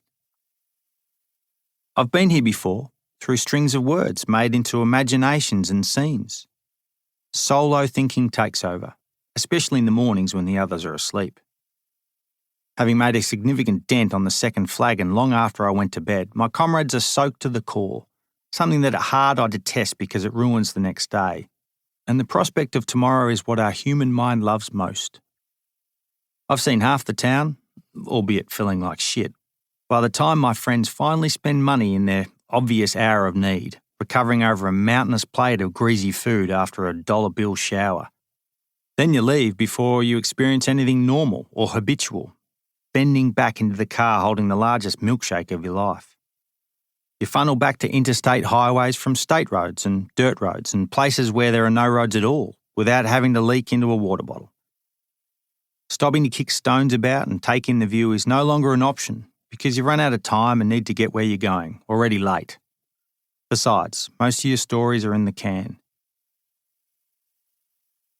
When you pull over from a placeless chunk of highway at a service station just in time to pile out and unzip, you have in fact dictated the rest of the day in terms of eating, seeing, sleeping and talking, based on the chapter-by-chapter signposting of your bladder.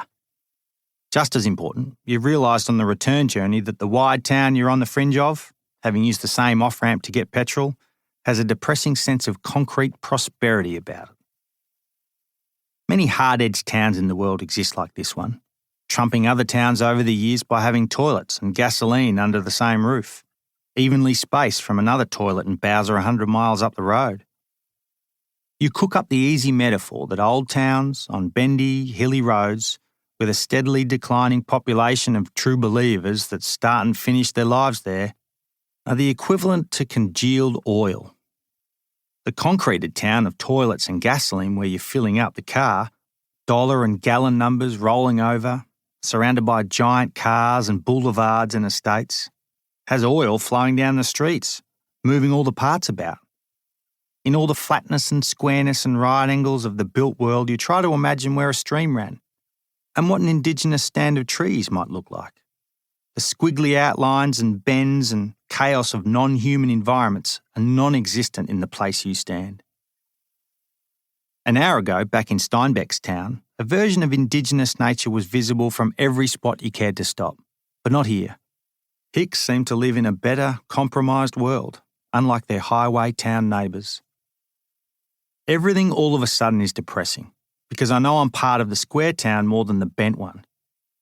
Handing over the pencil case full of cash to Kat, who skips off to pay for the fuel, a massive utility pulls in next to me. Without searching it out, I see 3 long rifles on a gun rack. I've only ever read about such things or seen them in the movies. I must have looked a little too hard because the owner produced body language and a long stare that was puffy and alpha. Although I wouldn't have remembered the interaction unless he said, "I'd stop looking right about now." His statement seemed to go against the theme of constitutional rights he was carting about. But it was advice that I followed, and the interaction soured the light-filled and social afternoon of good people and a window seat. As nice as Americans are, their bear hugs are as brutal as they are comfortable. Midwest affection seems split between cheap ammunition and a good season of corn. Americans are, I'd have to say, the most likeable people in the world. Though with an asterisk to their name that qualifies they're the most likeable people in the world with a gun problem. Silence for the return journey to Vancouver is a good thing as we transition back to lectures and assignments and laundry. Sleep gets made up around me with jumpers as pillows as I think for the first time that home turf, such as the small farm where I did the majority of my growing up, no longer sheds water down time-worn folds and cuts and instead runs in straight lines down the side of roads, then through pipes and culverts, or runs as it does in the gas station town made entirely of concrete, across evenly sloped tarmac, before it disappears into grills, speedily and coercively shunted into more concrete-lined drains. Stands of trees sending out seed stock for thousands of springs have been replaced with greener, symmetrical versions to look like a place my great-grandparents tried to recreate. Like my confused red-headed skin burning to a crisp, even on the fringes of the driest occupied continent, trees adapt remarkably well, living upside down on the other side of the world in such different dirt, often thriving like they've never before, with so much sun and water in a forever mild climate. Animals that cross paths at different times of the day when they were hunting or being hunted no longer make tracks there, replaced with the hardiest or prettiest and often uninvited counterparts. I hadn't noticed before that me and my kind have changed everything, and this is never so profoundly or easily seen than from the mirror of the road, where we witness a cross-section of the world. Which is all a long-winded way of saying that being advised to look the other way in the doped-up air of a service station was a big moment. Steinbeck, in a handful of days, in a formative week of young adult life, changed the way I see the world. Steinbeck and eating.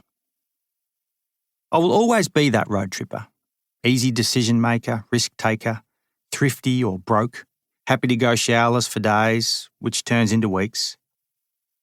Many times I took to the road to see something new and inspired, in different, crap, wonderful cars, with different, wonderful people. That's what road trippers do, set out to see someone else's sense of the ordinary. But I no longer have time to say yes to road trips. Actually, I no longer get ask others, or create opportunities for either. I have a kid, and my friends do too. And I'm long past people in my life having open-ended time at their disposal. Rowie, who would famously drive about the place in an old brown car with tiger print car seat covers, boot full of tennis balls, forever playing loud music and singing loudly, used to think nothing of taking long road trips to see people. which tells you all about his personality, giving, willing, spontaneous. He never really sped behind the wheel, but he wouldn't stop, judging the length of a self-driven roadie by the number of tapes he'd listened to, front to back. Rowie and I might hit the road again with kids, or when we're retired. Steinbeck lingers. Second-hand copies of his novels no longer take up the backseat of the car or the corner of a duffel bag, but have come to rest on the bookshelf that represents my growing adulthood. Words and ideas from Midwest America have wormed their way into my home life, as have the actual books which now take on dust on a shelf in a room I built. After 20 years of occasional alcohol abuse, hitting my head on tree branches and generally losing brain cells via biological degradation, I almost forget what lies within the pages of my favourite books, but I do remember that I like them, which is why they're still with me. Even during my PhD study, where I had to pull apart key thinkers forensically, I never read books twice, at least not fully. My one exception is Steinbeck's 1935 novel Tortilla Flat.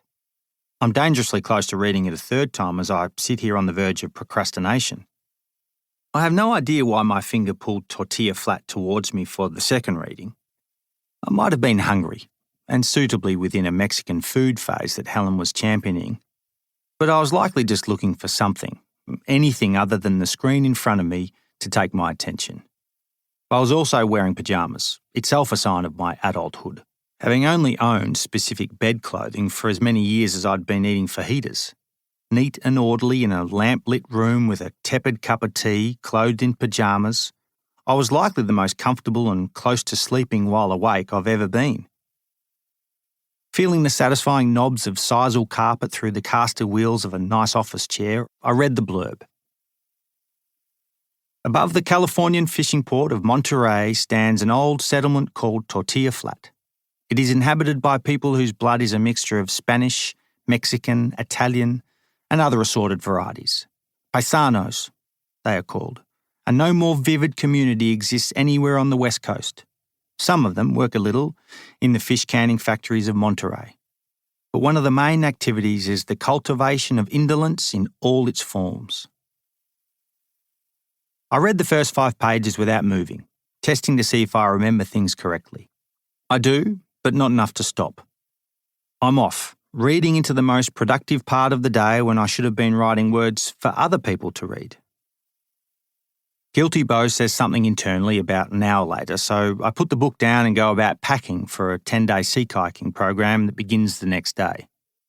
I punctuate the packing by working through a pile of dishes and pay a cluster of Helen's overdue bills that I've found in the fruit bowl. They were doodled on, dog-eared, ancient-looking. I brush my teeth twice, bookending breakfast and a dirty coffee. The tattered copy of Tortilla is shoved in a waterproof pouch that I'll take into the field, accompanying a notepad, a collection of waterproof A5 maps, cash, laminated card with emergency phone numbers, a variety of pens that don't work and a pencil that does. To be exact, Tortilla Flat heads with me to Hinchinbrook Island in North Queensland, where I and 7 students paddle 100-odd kilometres along a degree of latitude up the side of Australia. After morning bouts of paddling, when the sea is neat and combed, afternoons are spent at the base of a perfectly pitched tree to read. At night in the tent, rolling from one side to the other, I read at right angles. Disciplined, I turn through 25 pages a day, half in the day, half at night, and no more, in order to finish on the last night of the trip. Not so unexpectedly, the short expedition turned into a vision of the Midwest. As if right there in front of me, on a tropical Australian beach, I see how a corrupt stock market and the impurities of government 100 years ago and 12,000 kilometres away conspired to fill small-town America with poor people. Hicks, who seem to be the only honest people left, find their way through seedy in-betweens, animated by the throes of human redundancy in the face of industrialisation. I've often heard people say that taking a book on expedition distracts you from the place you're in. Sure it does, but I can't fathom how that's a bad thing. It just loads you up with more comparison points to think about the very place we find ourselves. Animation of words become an immensely satisfying story as the viewer of one scene and the thinker of another. It's a hell of a thing to have 2 hemispheres of brain conjuring 2 hemispheres of earth, oil and water, dirt and sand. Reading in a tent evokes another layer of imagination. The micro-thin sheet of modern nylon is a time machine, a cocoon made possible through the ambitions of war and industry, fancy new resources invented in a bid to win before such wonders leap into the everyday worlds of leisure and domesticated civilians. A tent is not just a tent. Like all technological shifts, it represents something far more complex. And as I read, I reflect that the very beach we're pulled up on is experiencing sea level rise. And above us, there's a pockmarked ozone that lets in the fiercest sun in human history. Steinbeck's version of human ingenuity getting the better of us, you could say, is even more relevant now with a broader history to compare and contrast. Inspired and depressed, making abstract links between two remarkably different scenes, I mooch about the magnificent UNESCO-listed shores of Hinchinbrook Island, half expecting to see a dinosaur or a Model T Ford amble up the beach. With the ancient jungle at my feet and a staggering expanse of blue in view, mixed up with visions of Steinbeck towns and townsfolk, I feel a heady and abstract fullness. Reading a book in a spectacular place might well be one of the great indulgences of being human. The meaning of food seems lost on many of the best stories nowadays. Hollywood barely mentions food in their movies, except where it jogs along a conversation or makes distracted actors gesture less or gesture more meaningfully. I suppose filmmakers believe we do so much eating throughout our lives that they can absorb the story of eating into the scenes before and after the snippets we eventually see. Until recently, James Bond never really ate food, unless it was beluga caviar from the navel of girl number 7, yet he pumps about the place saving the world, which requires an awful lot of energy. Helen thinks I'm very practical to think about Bond movies in terms of how little the hero eats. I think it's bad storytelling. Steinbeck knows that hang-ups and hierarchies and health are all determined by eating and drinking. The latter, in particular, defines the life of Danny, the protagonist of Tortilla Flat, and his oddball comrades as they all take up residence in 2 houses left to Danny by his grandfather. The shenanigans of Tortilla Flat seem less about a town of hunger, given how resourceful they are, and more about wine, which is harder to come by. More specifically, the characters get drunk to absorb a town's worth of problems. Danny and mates are wine-soaked for days and are in a perpetual state of being hungover. As they scheme to get more grog, the more they drink and the less they eat. When I stopped thinking hard about where I'd first read the book, I remembered. During my second reading of the final paragraph of the tale, when hero Danny throws the mother of all parties, I'm back in the bar, on the beach, lying in dust, salt-soaked, during my first crossing of Australia. I'd read the book during my first crack at filmmaking, when I sea-kayaked and road-tripped my way across Australia. It was mostly by car, but with enough sea kayaking to know that I had a lot to learn and that I liked it. I called the eventual film The Green Paddle, based on my naive sea kayaking skills, and I suppose an expedition that was part of my transition from old boy to young man. I lost almost 10 kilograms on that trip, wasting away beautifully as I got on with the job of doing more and eating less. Steinbeck and Danny were with me for the final week in Western Australia as I paddled east along the Recherche Archipelago. Little wonder there was synergy at every turn. I realised as I finished my second reading of the book that the last time I'd cooked up Tortilla Flat images in my head was also when I was by the sea, paddling, on the verge of genuine adulthood. In my first double reading of a book, I'd unwittingly touched on the experiential bedrock of my worldview: paddling, thinking, and eating. Steinbeck and an idea. I return home from the Hinchinbrook trip with an idea. Front of mind is a self-experiment based on a small subplot in Tortilla Flat, surrounding the story of the young, pregnant mother of 9, Senora Teresina Cortez. According to Danny, Teresina is a capable and resourceful woman who deserves a little help from the townies, so he and his band of freeloading mates agree to keep an eye on her. At the time, California was rolling out a health program across the school network. Any kids who looked like they should be eating more, less, or differently was called into the principal's office for a talking to. The science behind the idea was a little thin, at least by modern standards. But the idea was to identify who needed a sandwich and who needed it taken from them. Given it's a backwater, Tortilla Flat doesn't have its own nurse, so a contractor trained in child psychology is called in to check on every unhealthy kid she can corner. Teresina's eldest child, Alfredo, 10, who most called Freddie, whip thin and nut brown, is earmarked for inspection. "Freddie, do you get enough to eat?" "Sure," said Freddie. "Well now, tell me what you have had for breakfast." "Tortillas and beans," says Alfredo. "And what do you have when you go home for lunch?" "I don't go home." "Don't you eat at noon?" "Sure, I bring some beans wrapped in a tortilla." Actual alarm showed in the nurse's eyes, but she controlled herself. "At night, what do you have to eat?" "Tortillas and beans." Her psychology deserted her. "Do you mean to stand there and tell me that you eat nothing but tortillas and beans?" Alfredo was astonished. "Jesus Christ," he said. "What more do you want?" Mortified, the woman relays her story to a local doctor, who heads to the Cortez residence to see firsthand the ridiculous bean-based diet. On arrival, the doctor is confronted with wriggling and screeching, crawling and tottering half-naked children sliming about wildly on the floor. The doctor watches Teresina's elderly mother go to the stove and dip a great spoon into a kettle and sows the floor with boiled beans. Instantly, the squawks and cries of the children is calmed as they move around the floorboards eating. For 2 hours, the doctor rolls out a battery of tests on the children's teeth, skin, blood, skeletons, eyes and coordination to prove to himself and the local school association that the kids are suffering from horrendous mistreatment. In the end, bewildered, he writes his report to the authorities. "Gentlemen, I tell you I have never seen healthier children in my life." His emotions overcame him. "The little beasts," he cried. "I never saw such teeth in my life. I never saw such teeth." As an eatie, I took huge delight when I read this in the tropical bliss of a salt and pepper beach, coconuts bonking together in the easy breeze. I was yet to eat breakfast and had just downed a watery coffee with a satchel of sugar. I chattered my teeth and ran a dirty finger over the top row, thinking I was lucky to have such good choppers. I was completely and utterly charmed at the story of these kids eating beans from the floor. Back at the farm, I decided, I'm going to eat beans.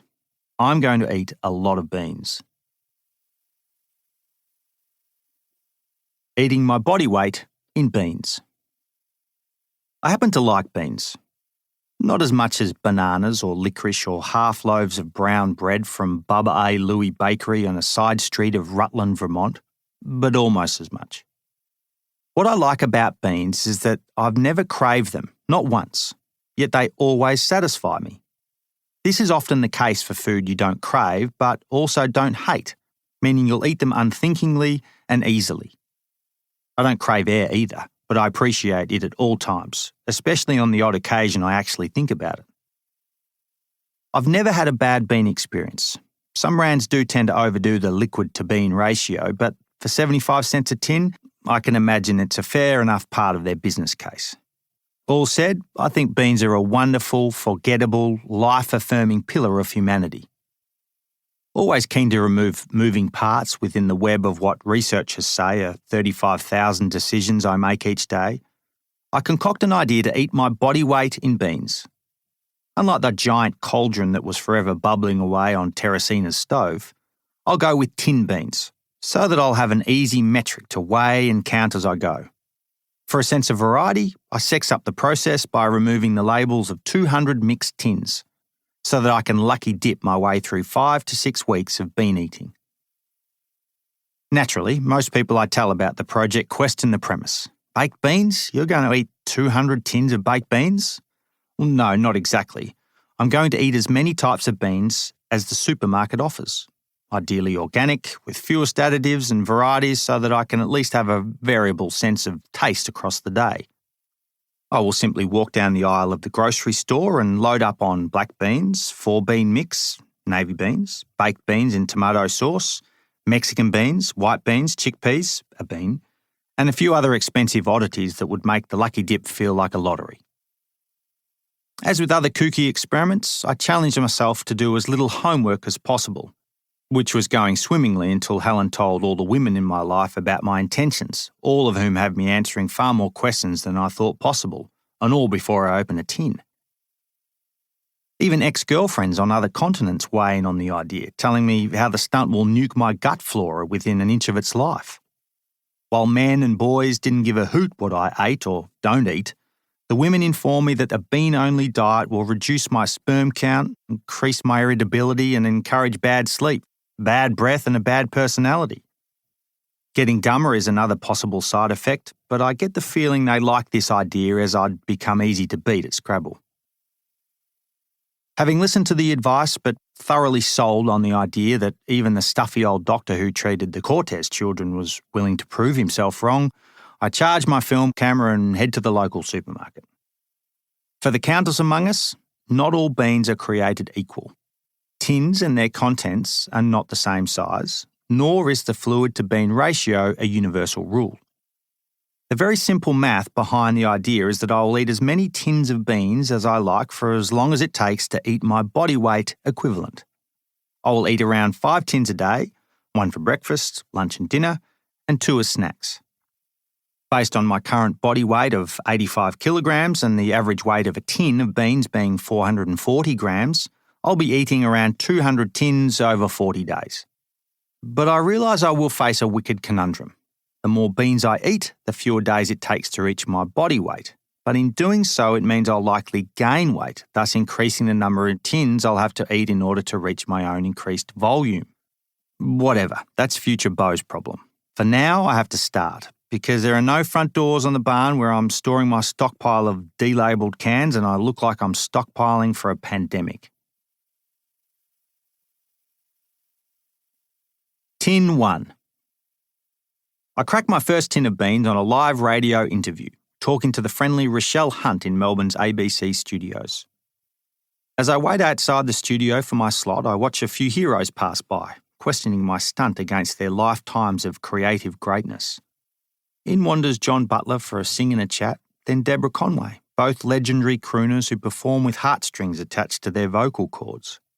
I don't introduce myself to them, but I do tell them both briefly about the silver tin of beans in front of me, with a spoon resting on the unopened lid. I guess I'm a little self-conscious about taking up valuable airtime next to them, experiencing for the first time in my life the strange feeling of imposter syndrome. When Deborah gets called in by the producer, she departs with, "Good luck, Bean Man, cool idea." And it's nice to receive, at long last, an endorsement from a woman. I wonder if it's because she doesn't know me or because she's a freewheeling creative type and loves the fact that I'm following through with an unpopular idea. John Butler's manager three-ways the conversation while John himself twangs and sings and chats in the next room. John's manager is sceptical of the project and doesn't give an ounce of endorsement, yet he's kind and patient, as if he's talking to someone who's not quite right in the head.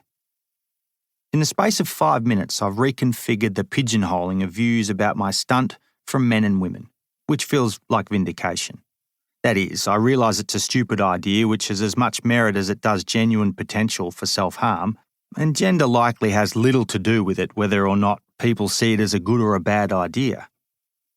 Off I go, sliding down beans between answering questions. 4 bean mix to be exact, slurry and all. The slippery, easy meal feels extra good because I drank a little bit too much last night and slowly ate a bag and a half of licorice in the car park an hour ago.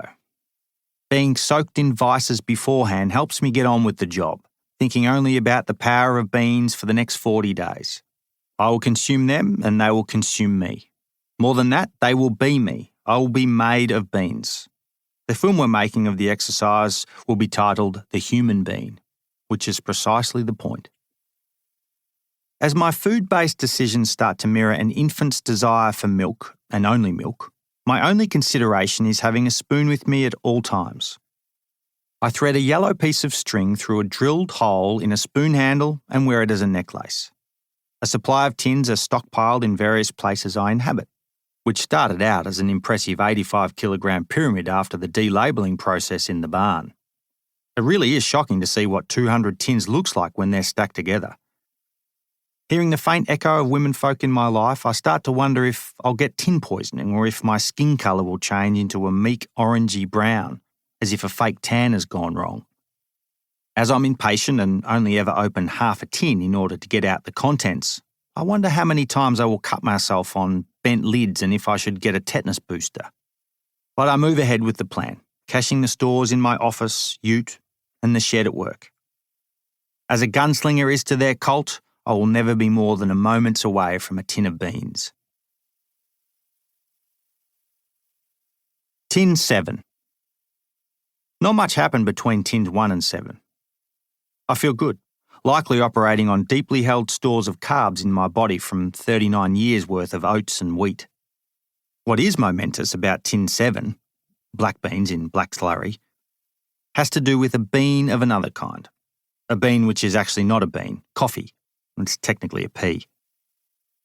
I notice an ever-present drone in my head, which I first think is the dicky air conditioner at work taking on an embodied hum, but it turns out I have a headache. Somewhat oblivious to physical harm for most of my life, my self-diagnosis is a horrendous shock. I am better at picking up my wife's dehydration or the urgent need for an irritable student to void their bowels than recognising cause and effect of the monkey-thumping rhythm in my head. True enough, I am getting dumber, although much faster than I thought, failing to acknowledge the obvious signs of caffeine withdrawal. It gets worse. Days 3 and 4 are horrible. Really horrible. But by the time I chug down tepid but pleasant tin number 16, baked beans in tomato sauce, I'm easing into a relatively headache-free life, cleared of my turbulence and the release from what must have been an unknown caffeine addiction that I've carried since 2005. It was the first year I started drinking coffee regularly. Softening the blow is tea, my former great love. As I write, tea is making a renaissance in my life as the first thing I drink each day. Thanks to the bean experiment and a plucky Cumbrian called Nigel, who I spent 10 days with paddling in the Out of Hebrides of Scotland, I now know that tea and only tea should be the first thing humans drink when they awake. Only uncivilised brutes drink strong coffee after waking up. Tea is my only addition to the bean experiment. Work colleagues guffaw at the idea that my bean challenge is adulterated, as the milky tea provides me with a potent blend of antioxidant-rich, calcium-licked, blatant cheating. They're right, of course, but as I watch them munch away on quinoa risotto and leftover pizza, I figure the kids in Steinbeck's imagination at least had tortillas to hold their beans in place, and so my additional ingredient is a viable replacement to keep myself together. I remind the most sensitive of my colleagues of the important fact that everything was made up. The book, my experiment, and whatever cockeyed story comes of it. It was all whatever the hell I wanted to make it. Irrational, dumb, pointless. Steinbeck and I live in a world of make-believe. And sure, there's an awful lot of crossover between reality and fiction. With close analysis, anyone would have problems with their diet. Worse is not having choice in the first place. Eating poorly because that's the only option. Given I've been swimming in endless possibilities and choice since I can remember, my decision to eat beans only is about interrupting my status quo. I think many of us do make constant tweaks and run small experiments on ourselves. The difference is that I've told people about my experiment before doing it, which I'm starting to regret. It's about this time, day 3 of beans, that I stopped being overly rational. Tin 31. Steinbeck perennially paints a scene of summer, so it's fitting that I pick February and March for the experiment. By the second week, during a long stint of sweltering, beautiful days, I'm starting to regret my decision. Every cell in my body that is not yet infiltrated with beans feels pissed off that I'm flailing about the place in the most productive, sun-filled days in a lacklustre bean funk. Trees are breaking their branches under the heavy weight of fruit, days are rainless and the ground is firm. Other than digging a hole, which is a satisfying job I always finish when I start, my little property contains a banquet of unfinished projects. February is when I typically take time off work to finish the most pressing of the jobs, some of which I started the summer before.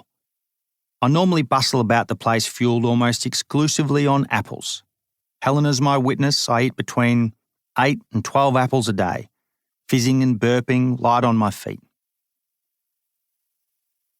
I gather fruit mostly from the ground, yellow, ripe, bird-pecked and sunburnt gems that are fermented balls of sugar halfway to cider. Like parrots, possums and Mitsubishi drivers, all of whom I share the trees with, we get a little drunk during apple season. Small apples can be eaten in one mouthful. Showing off to Helen one lunchtime, I washed down a whole apple with a swig of wine. Half choking never felt so good. With the other pickers and peckers, I roller coaster through the day, burning up sugar in bursts. Then I'm early to bed so that another day, just like the last, can roll out with bang for buck as only summer days can. The principal supplier of my summertime apples is a mongrel old tree that grows on my property boundary, on shire land. Seeded by a passing bird, the rollicking old tree provides locals with a veritable ton of green apples in February and March. With dicky ladder and long-armed shears, I've taken to trimming branches each winter, given how many limbs bust under the weight of fruit. But 6 months later, under another mother load of fruit, high limbs bend into the path of milk trucks, giving its lower branches a shorn look, much like a haircut given to a badly behaving kid. Remarkably, a red apple tree 100 metres up the road takes over supply in April. For 3 months of the year, these two trees could feed a small village. Such wonders of summer are lost on me as I crack into a routine of tins and not apples, sinking myself into a hole of high-protein legumes grown in Europe and Queensland, and not a glut of carbohydrates grown 15 metres from my kitchen window. Meanwhile, the pumpkins are shelved under the sink, teasing me, and the spuds are at their peak, wilting away in the garden, making me salivate every time I go to collect the mail. Never mind the nectarine tree down the road that is producing enough fruit to keep the local girl guides in jam until they're old enough to realise how good the tree is. The women in my life were half right. You're an idiot, Beau. You impetuous bastard, picking the wrong time of the year to be fiddling with your diet. Tin 80. Things are grim. Life as I know it is underwhelming. It's as if I've suddenly taken up a job that I don't like, found myself married to a woman I don't love, and am for some reason attracted to a bunch of outdoorsy, physical, worker bee type activities that I can't do. Colour has seeped from my palate, and my world is awash with grey. A small slice of me enjoys this feeling of mediocrity, knowing how and why I've got there, proving the experiment's worth, while the other half of me wants to sit on the deck and eat an industrial-sized bag of licorice and wash it down with a loaf of bread the size of a lawnmower. And beer. I crave beer, and I've never craved the stuff. The thought of a frothy stein of boutique IPA sounds positively brilliant, to the point of me not allowing myself to think along such lines because my mouth starts to water and I swear. The human body's addiction to carbs seems very real to me now.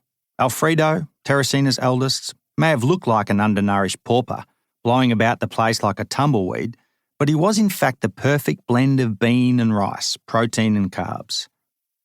By comparison, my bean and tea diet, depending on what set of tins my hand lands on each day, has me eating between 6 and 12% carbohydrates, by volume, many of which are derived from the tomato-based slurry. Such is the great oddity of tinned beans as opposed to dried beans.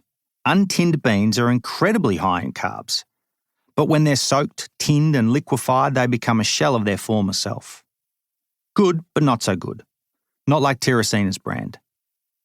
Having operated on a 50 to 80% carb diet for most of my life, I'm in serious shock. My made-up version of Steinbeck's flat is a dud, at least for now. During the third week, I fly to Western Australia to deliver a couple of talks on sea kayaking. I've lost a few kilograms by this stage, and the lost kilos seem to have mostly comprised personality. Laughter is a non-laughing matter, and anything remotely ambitious, creative, fun or energised has become an abstract, distant idea. If I had the desire to read, which I don't, I'd at least be able to see what energy, creativity and ambition look like in the form of words. Being full of beans, I've come to realise, is a major lie in the ranks of common sayings. Tin beans don't make you full of energy, they make you full of staggering banality and might well be the antithesis of energy. My usual heart rate, for example, which is forever going up and down and would look like a vast mountain range on an ECG reading, a topography that's normally full of rich animalistic life, is flatlining in the valley, walking along the banks of an ecologically dead canal that leads to a wide, boring, fishless lake. It's been a rapid, then slow demise as I embody the very thing I've never really believed in: boredom. It's an unpleasant thing to think. On the morning of my trip to Western Australia, heading into my outdoor education job that's no longer outdoors, in a 22-year-old car, travelling on potholed roads, listening to a radio host who annoys me, it's easy to get caught up in a funk. Windscreen wipers don't work properly when it rains, so they screech like the horrible radio host. It crosses my mind that the world is fundamentally shit. But having never thought such a thing before, I deduced that being half full of beans has conspired against human joy. Leaving my car in the shed at work, I allow 4 hours to get to the airport, which is 2 hours away. Surely, on such a day, in such a mood, something would go wrong. Nothing goes wrong, likely because I have nothing to do with the operation of train, bus and escalators. As I move through the airport dressed like everyone else in black and grey, people are none the wiser that my legs are made of beans. Each bony leg is around 40 tins worth, adjoined to a bonier arse, unable to run anywhere near as far as their former meatier selves. My legs look better, but they lack credibility. Streaks of optimism do appear, such as the feeling of nimbleness as I make my way through the airport with my half-full carry-on bag containing a rolled-up change of clothes, laptop, runners and 8 cans of beans. With time to kill, my aim is to get checked for bombs because I'm curious as to the sensitivity of their wand. If I get pinged, I secretly like the idea of being interrogated by 2 officials, one male, one female, one good, one bad, in a secret room with a stainless steel table, black coffee and double-sided glass. This scene actually took place in Vancouver 18 years earlier, carrying around the same bag. Back then it smelt of dope after an all-night departure party. The friendly beagle almost made me miss my plane back to Australia, unlike now when I have plenty of time for a bit of theatre. I never indulge this curiosity when I'm with Helen because we're likely running late, so I exaggerate a guilty yet innocent appearance when flying solo, lathered in sweat for no good reason, glancing about the place looking for half-dome lenses in obvious places.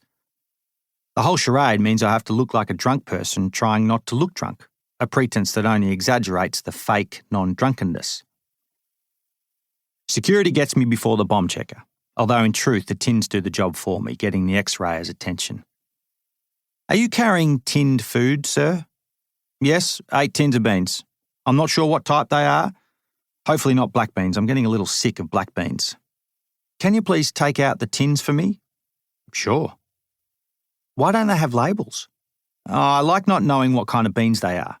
"Why all the beans?" "I really like beans." "Really?" "No, although yes, I'm doing an experiment where I eat lots of beans and I see how I feel." "How do you feel?" 6 out of 10, all day, every day." "Fair enough. Have a good flight." I loiter, flirting with the bomb person as I pack my tins, but nothing. A woman in a hurry, pissed off, gets checked instead. I spend an hour planning my presentation in an obscure wing of the terminal in view of a crew working on the undercarriage of an airliner. I'm well clear of the food hub. As I don't need any real energy for the next 4 hours, hibernating in the womb of an airport lounge, I feel okay. During the flight, my heart flutters when a sliver of fun emerges. Naturally, I will not be accepting in-flight food and will be instead eating 2 tins of beans, splitting the flight into 80-minute bean-eating chunks. Wedging the camera between the seats in front of me, I eat using my spoon necklace while conversing with the headrest. My neighbours ignore the conversation, internalising their fear. The man to my left drinks wine. The woman to my right offers me a chunk of cheese, which is a lovely gesture but odd given the conversation I just had with the headrest about my experiment, being on a plane, etc., which she heard. I say thanks but no thanks and ask if it's okay if her right ear is shown in my film. She says that would be fine. "I've never seen anyone bring a tin of beans onto a plane before," says the flight attendant. "No? Well, Shane Warne is a hero of mine and I hear that is all he ate when playing cricket in India. I'm much the same when I fly to Perth. I don't trust food from the West and I've never really liked plain food." "Really?" asked the attendant, laughing. "No, I love plain food and the sandwiches look excellent." Then I trot out the explanation I've trotted out for weeks. I'm doing an experiment in which I only eat beans. I spend 2 days with terrific, warm, welcoming people in Bustleton, talking shop about sea kayaking and expeditioning. The place is magnificent, a sublime 28 degrees with a puff of wind. The endless nut-brown coast with seams of green is an almighty mix of health and vitality, overlooked by the biggest sky you'll ever see. Yet in the most simplistic and perhaps abstract of ways, the world seems one thing and me another. As a feeling of 6 out of 10 becomes entrenched, the meaning of life is genuinely up for grabs. Things are grim.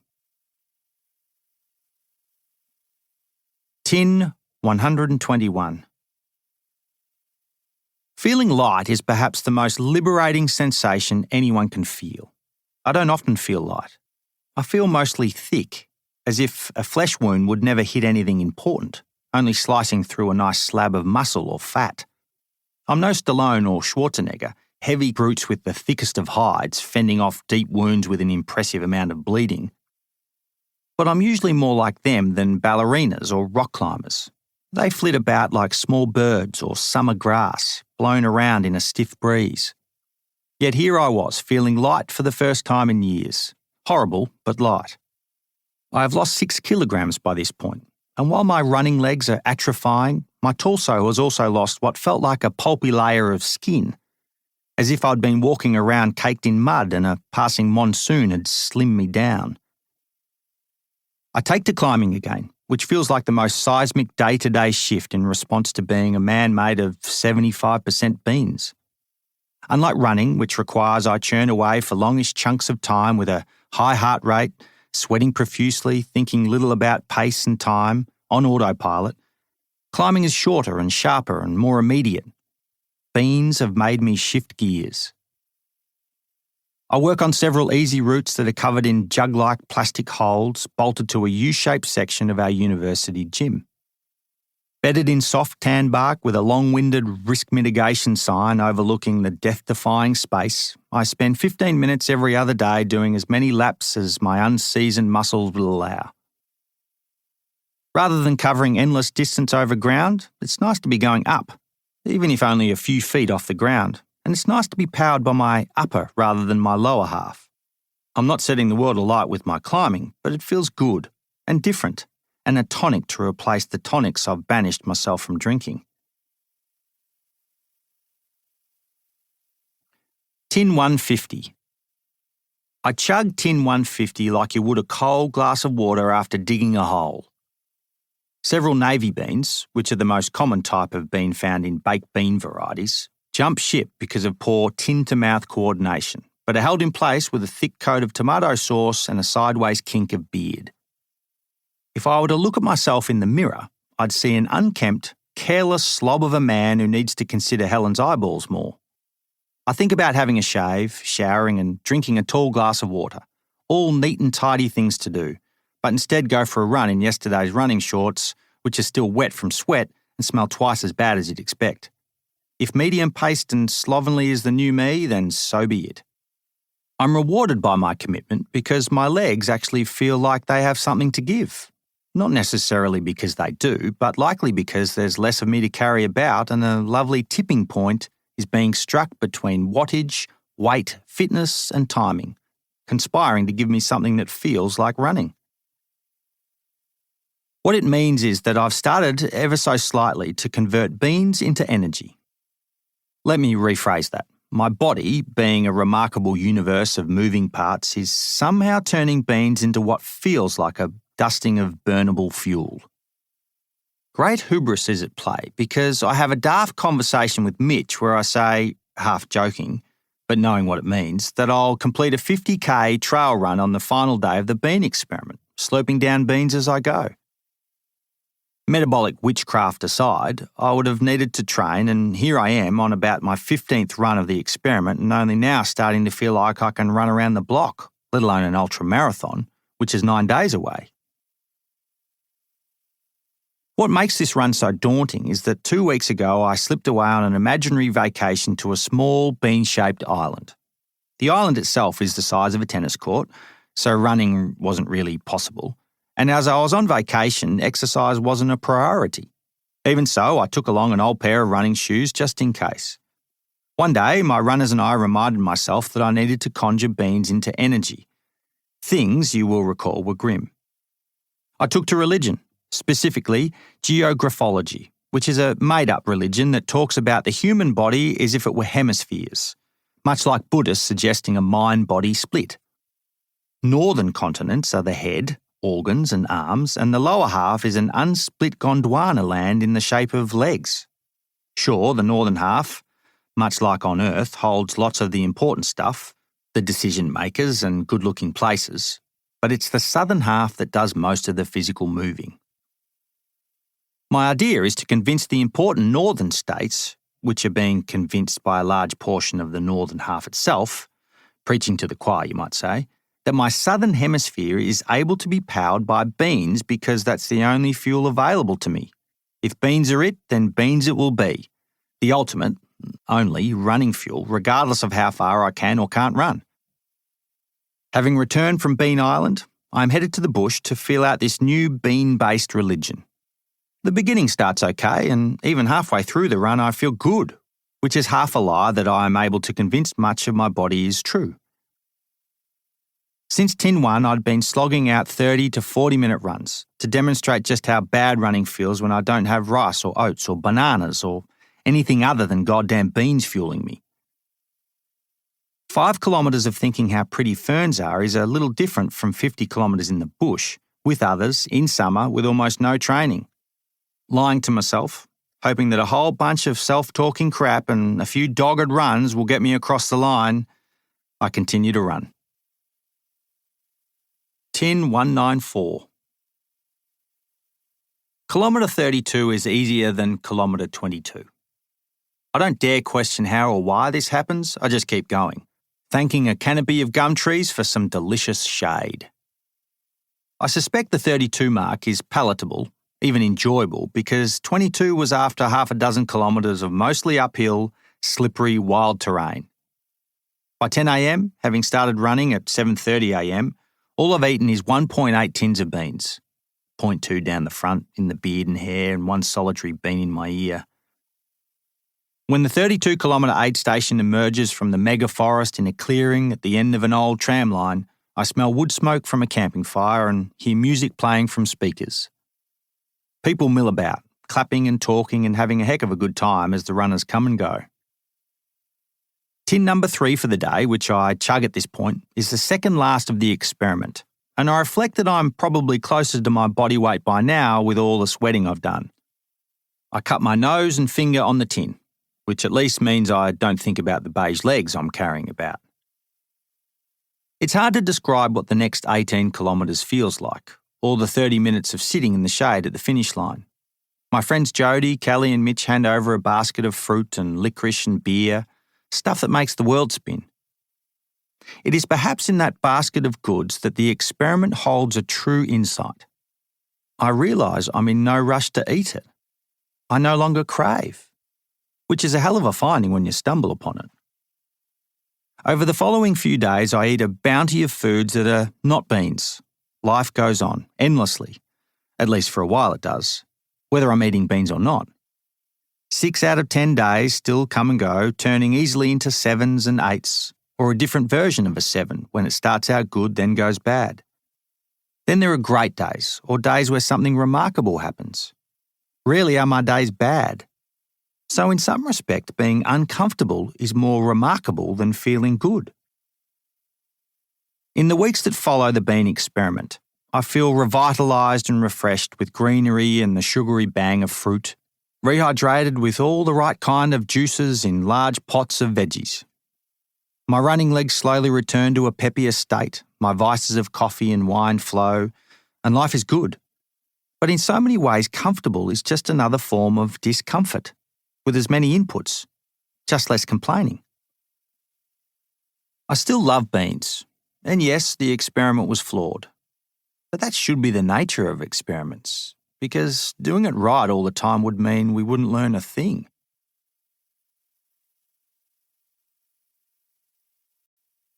Chapter 6. A Mile an Hour. Office worker. As I've told you, I got a little fat during the writing of my PhD. About a year after handing in my thesis, Thursday morning, springtime, I saw a reflection of myself that shocked me.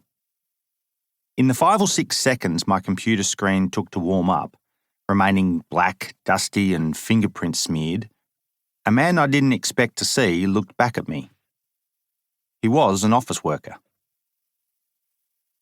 Reflective surfaces that aren't mirrors tend to do that, reveal what others see and not necessarily what your mind's eye imagines. And it's different from a mirror, as mirrors are in controlled spaces where you expect to see yourself. A shop window can reveal that you don't look like the person you think you are, want to be, or once were. In the moment, egomania takes things out of proportion as you turn on yourself, loading up connotations of vulnerability and mortality, of legacy, in a matter of seconds. No longer embalmed in a self-serving, happy, autonomous bliss like an alone Matt Damon eating potatoes on Mars, you all of a sudden feel endangered, hunted by a better, bastard version of yourself. There are scales to how much your moment of reflection makes you change. Revelations can expose what you haven't seen for months or years. Narcissistic, cliched Hollywood metaphor. The moment is, after all, a culmination of every second of your life to that point. I live with few mirrors in my life for this reason, scared of an increasing past. But then I nude up, literally, constantly changing between some form of work apparel into scant running kit. So I glance down and along myself, hugging my torso with appraisal, knowing fully well where my body's at, where it's come from and how it feels on a scale of good to bad. But for that particular moment, as I saw myself in the computer screen, completely clothed, I knew I couldn't unsee my office worker self. Just as suddenly you get on with things, distracted with a long list of to-dos, responding to a student who has a broken ankle, writing a bio of yourself in the third person trying to sound one part Socrates and one part Steve Irwin, teaching, drinking tea, buzzing away in a honeycomb building. Avoiding the peak hour lineup for the tea room appliances has me reanimating leftover catering at mid-morning and afternoon time slots. Frozen triangles of sandwiches are pressed long and hard in the jaffle maker. Oozing cheese makes the 6-month-old sandwiches perfectly palatable. All you taste is cheese-infused bread compressing the other limp, warm and wet ingredients which neither taste, titillate or offend. Life is perfectly good, and it's always balmy at work.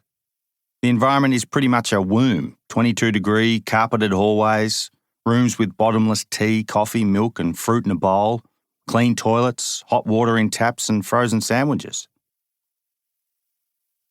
Short of providing a few sunlit vitamins, human habitation on the 4th floor office space in a mega university has life down to a fine art. I'm not sure why I leave each day. For a while there during a breakup, I pretty much didn't. Obvious in my reflection, in perfect alignment with fat beard, thick face and bulkier clothing, was a realisation that 30-something office worker Beau was going about life very differently from his 20-something version. I hadn't noticed before then that I was using a new hole in my belt, but knew it when I locked eyes with my computer screen self.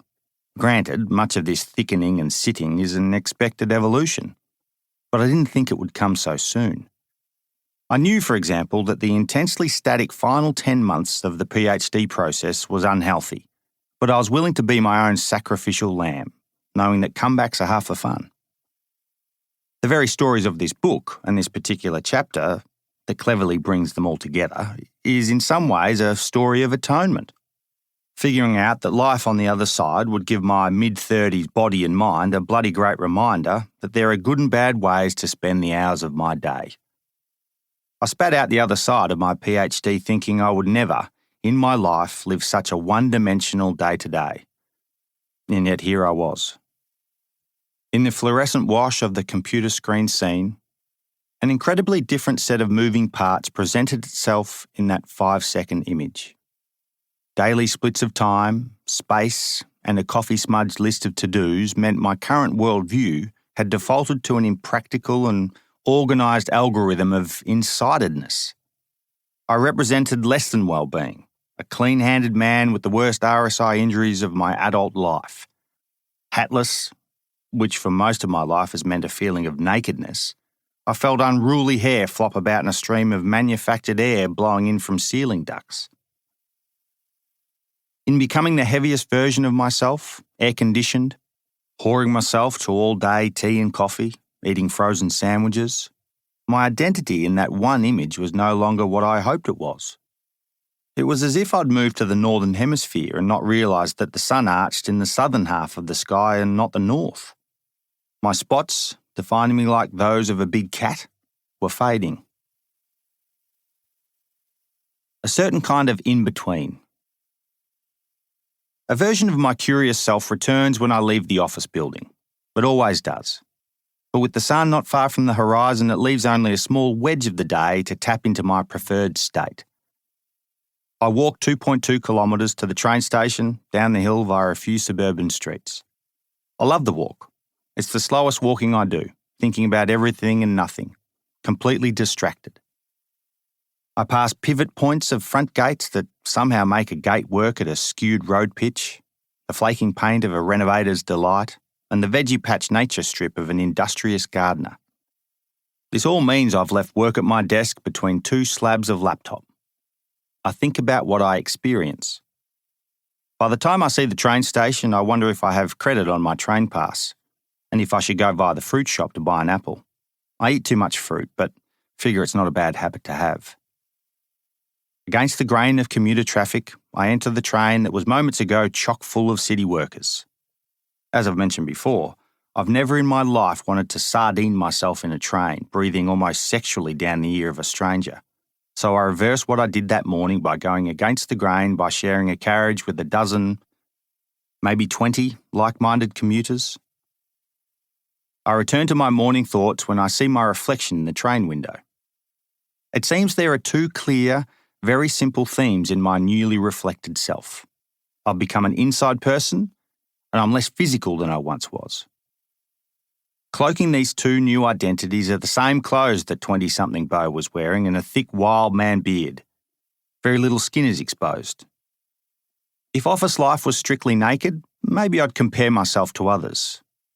But in the bearded, red-headed, civilised way of covering up, I was sailing through my heavier phase, only really knowing it myself. Home. Tilt your head back and look down your nose. Squint so you can see the tiny, downy hairs of your skin. If you're lucky, you'll see nose hairs overshadowing the smaller hairs, giving the whole scene a sense of scale, as if the downy hairs are shrubs and bushes and nose hairs the forest. A decade ago, I didn't do this. Likely because I was too young to have any nose hairs, or not wise enough to think about looking. Instead, as a boy in search of manhood, I went about looking for fuzzy forests on distant, geographical, real horizons. 20 years later, with the occasional nose hair making itself known, coinciding with a willingness to be odd, I tip my head back to reveal that the forest ridgeline of my nose looks remarkably like a distant, spectacular mountain range. The micro all of a sudden looks macro. Sentimentality has crept in at the same pace nose hairs are coming out. I start to care more about the small things in life because I notice them, as if slowly deteriorating eyes have recalibrated from a long-range view that until now took all my attention.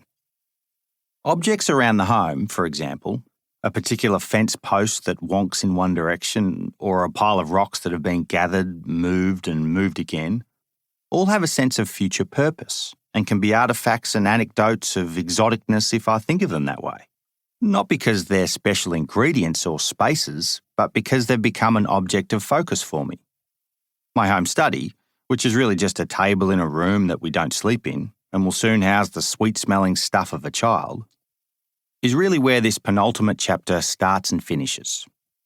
The small room provides a counterpoint to my work office because A, it's where I write, B, has a window that overlooks the paddock and barn, and C, reminds me that my barn stores tools, broken things, projects, camping equipment, shoes, bikes, axes, etc.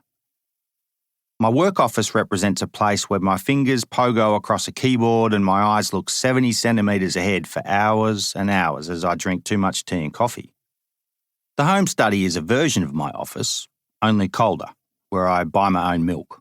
And the barn, unlike the hallways of work, is where things can be broken, adjusted, fixed on the spot and brought back to life. Clearly my two desks have a lot in common, although I do sit on a green Swiss ball at work, which pleases the cleaners as they're easy to clean around. Both desks are sending me blind and giving me bad kinds of repetitive stress injuries. The big difference between them, however, is what I can change.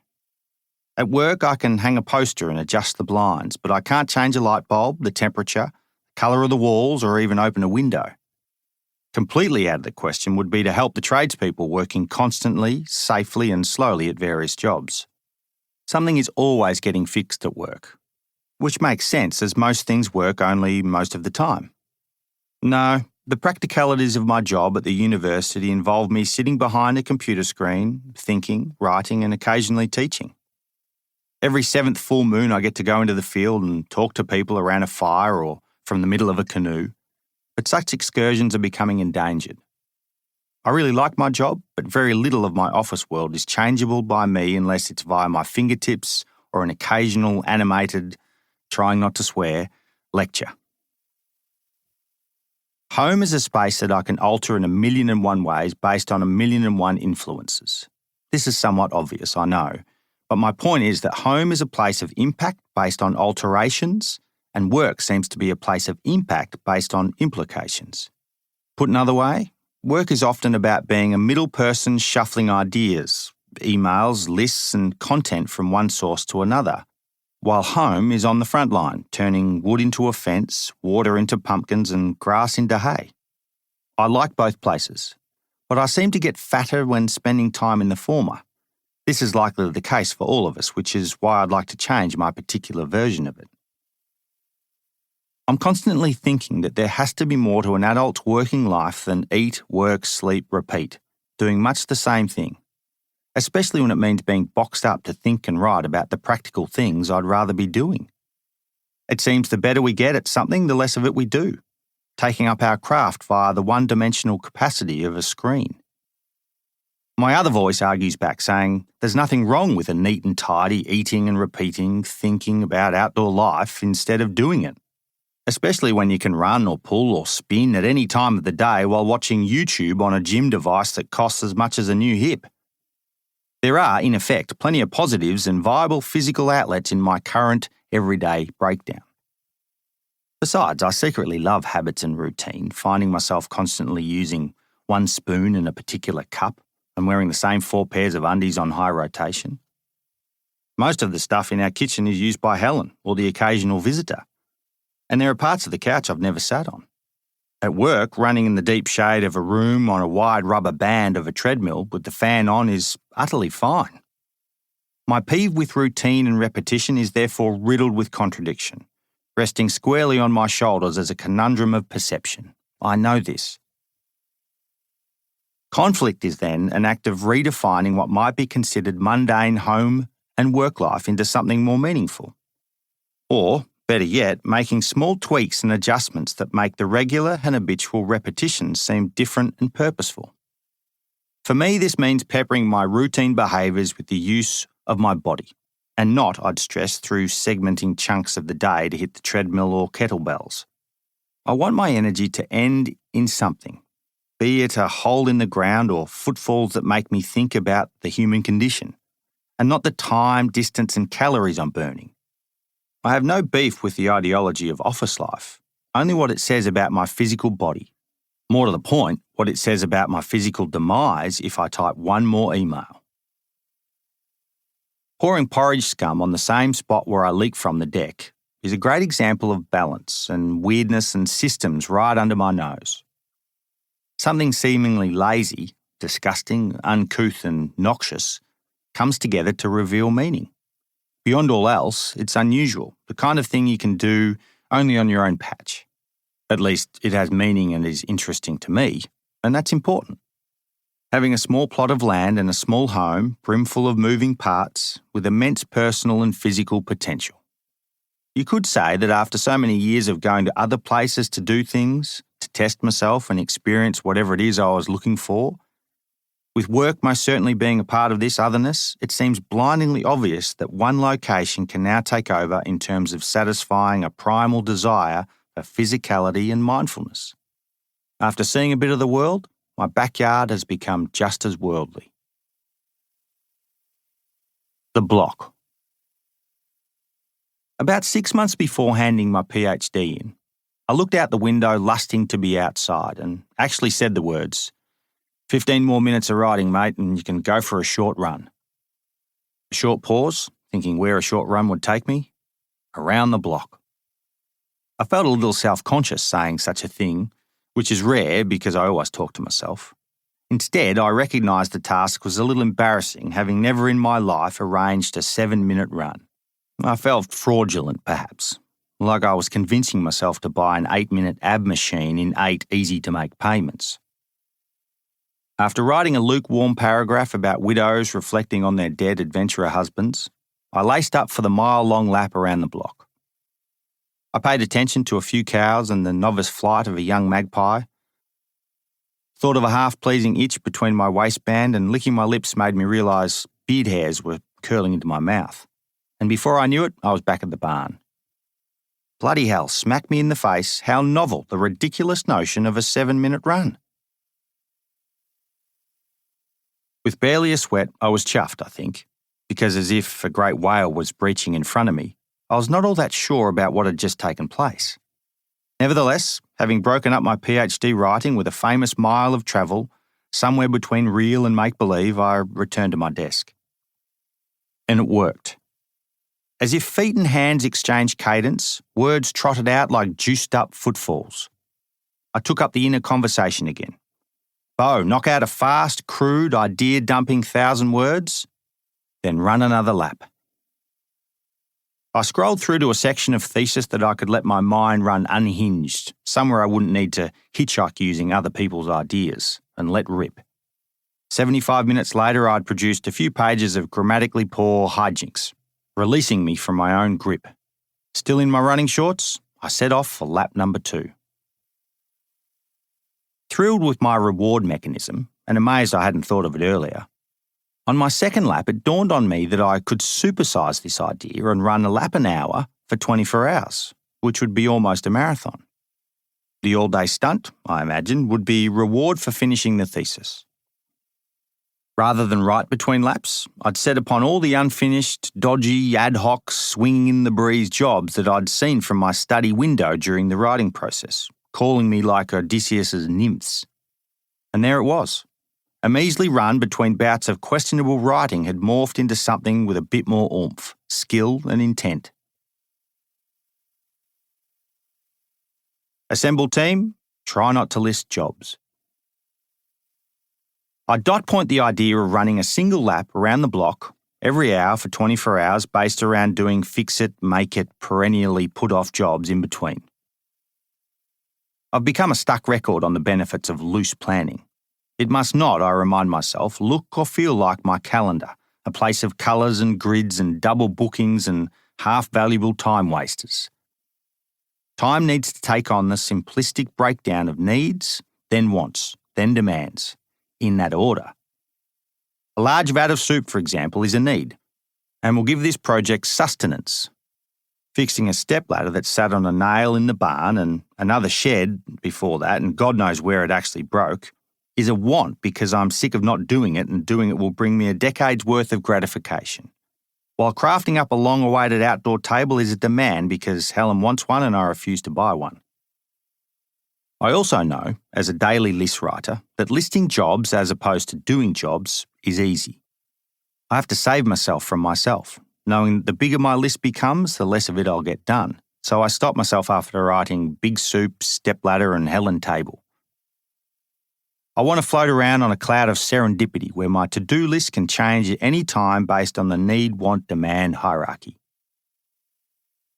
I overlay the thought that simpleton tasks should be mixed with crafty, know-what-I'm-doing tasks.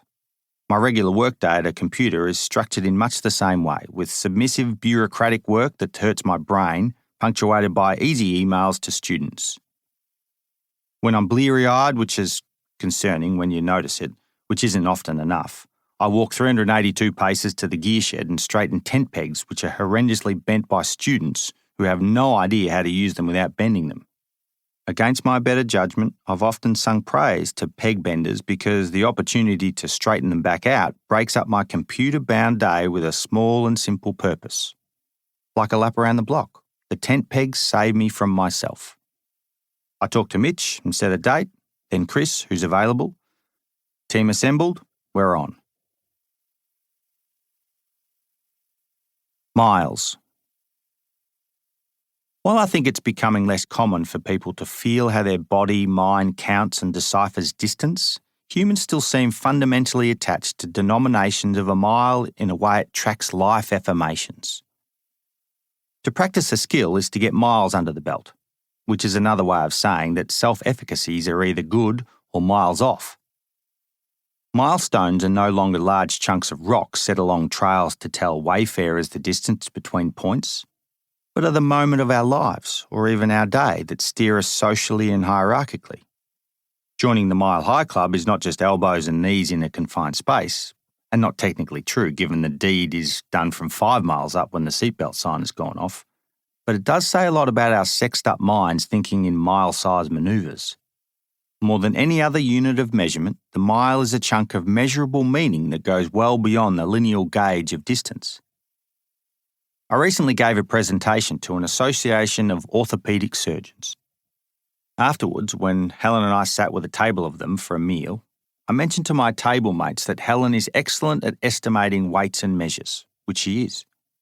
Helen guesses correctly 65% of the time how heavy a strange or disproportionate item is or how hot or cold the day may be.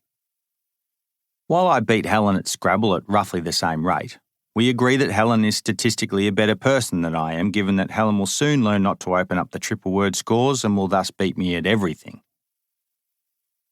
I pass on these compelling facts to the other 6 people on the table. Impressed with the quirky assessment of my wife, and given we sat on the 88th floor of Australia's tallest skyscraper, the president of the association asked Helen for an estimated height between where we sat and street level. Helen oohed and ahed, which was a bad sign given she's always cool and confident with her measuring. 900 metres high, she said weakly, loaded with ambivalence. Needless to say, Helen was miles off, the altitude having messed with her metric brain, tripling metres instead of feet when estimating each of the roughly 9-foot floors. Like many of the teen, 20 and 30-year-olds out there who happily bandy around the idea of the mile, Helen entertains the concept of the measurement, but doesn't really know what it is. I've since stopped publicly announcing that Helen is exceptional at estimating weights and measures. Given she is already a better athlete and humanitarian and generally more advanced biped than me, I'm keeping the imperial world to myself. I'm the son of a Luddite father who still thinks in feet and inches and a mum who coos about the weight of babies in pounds. And I spent lots of years in the US buying giant tins of iced tea and bags of nails in ounces, so I think freely in both the metric and imperial systems. My only superpower in life, beyond finding things, is switching between them, not unlike bilingual speakers who grew up speaking to their nonna and nonno in Italian, their parents in English Italian and their school friends in Australian. I'm in awe of such people who blend 2 languages effortlessly from one person to the next, hand gesturing between one ear and another. All I can do is correctly report how far I've run when I'm talking to an American or Aussie. Englishman Roger Bannister cracked the fabled 4-minute mark for running a mile in 1956, which has been whittled down to 3:43 by Hicham El Garouj, who ran the lung-busting time in 1999, a time that's yet to be beaten. The mile is the last imperial running race left in the events bag of the World Athletics Federation. For a punter like me, for whom running serves the purpose of an hourly spike in heart rate, directing blood to the legs and away from the brain, the mile's role in this project is to reset my body with fresh air and to reset my mind by counting potholes and planting trees. I'll take roughly 8 minutes per lap. The remainder of my allotted hour will be taken up by barn-based tinkering, which will mean this day has the potential of being the fullest, most productive day of my life. Writing these words, having struck upon them all that time ago between chunks of PhD text, makes it seem like a worthy idea simply because it's stuck. But it's also bonkers and perhaps even boring. As the running and doing is much like I've done every other weekend since handing in the thesis, I remind myself that I must make it fun. Only so much energy. I have a reservation. Running keeps me fit and healthy and happy, thickening my bones and making my heart beat strong. But it also burns precious calories that could be spent over a shovel, weeds, or unsplit wood. I pass a gym on my way home from work and ogle at the fuzzed-out bodies behind pixelated glass and think about the huge number of calories that are burned up in the confines of a room that produces naught. Evaporating off the gym-goers' warm bodies are reps and calories and time given over to mirrors as they're flat out on devices that go nowhere. Running follows much the same principle.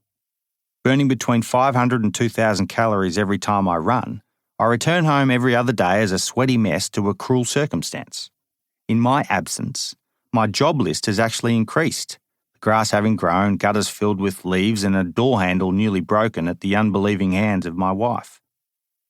It's as if my running, like gym workouts, burns up calories in any other place than home and sets me up to commodify the tasks I ought to be doing in everyday ways more often. I do get it. Home jobs can be a bore, and they're endless. Humans, particularly the over-civilised ones, have a deep and smouldering desire to condemn daily chores as time wasters. Incessant so-called innovation rolls out in the form of kitchen gadgets and leaf blowers, or we simply pay someone else to do the task for us. But I've come full circle on home jobs, knowing that fixing and doing can be rewarding. And they must, because as soon as we invest in a log splitter, it breaks, and we either learn to fix it or farm yet another job out to an expert to fix it for us. Meanwhile, you've taken up the axe again, which to me sounds like going full circle on the day-to-day task that will forever require our time, energy, and emergent know-how. Running could be lumped in the same basket, nearly always an act of returning to the departed location. That is, it gets you nowhere. Thus, you've come full circle. And we only get a certain amount of energy to burn in a lifetime. I've come to question where, why, and how I expend all that energy. A good friend, Sarah, told me a charming story about her grandfather once that I often remember. In retirement, her pa would use a small watering can to water the garden.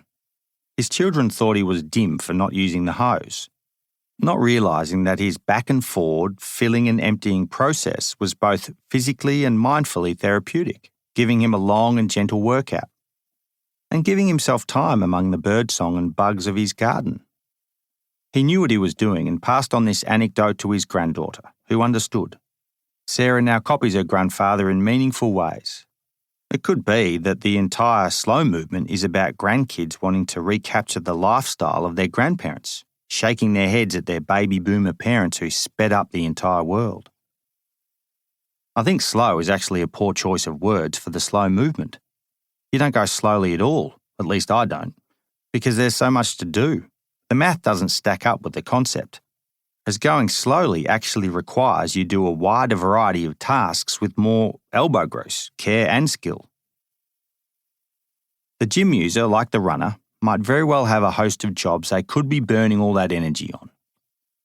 If they don't, they've likely set themselves up as a modernite who routinely pays others to fix it or to sweat hard on a job that's repetitive, physical or challenging. I get this impulse to farm out jobs.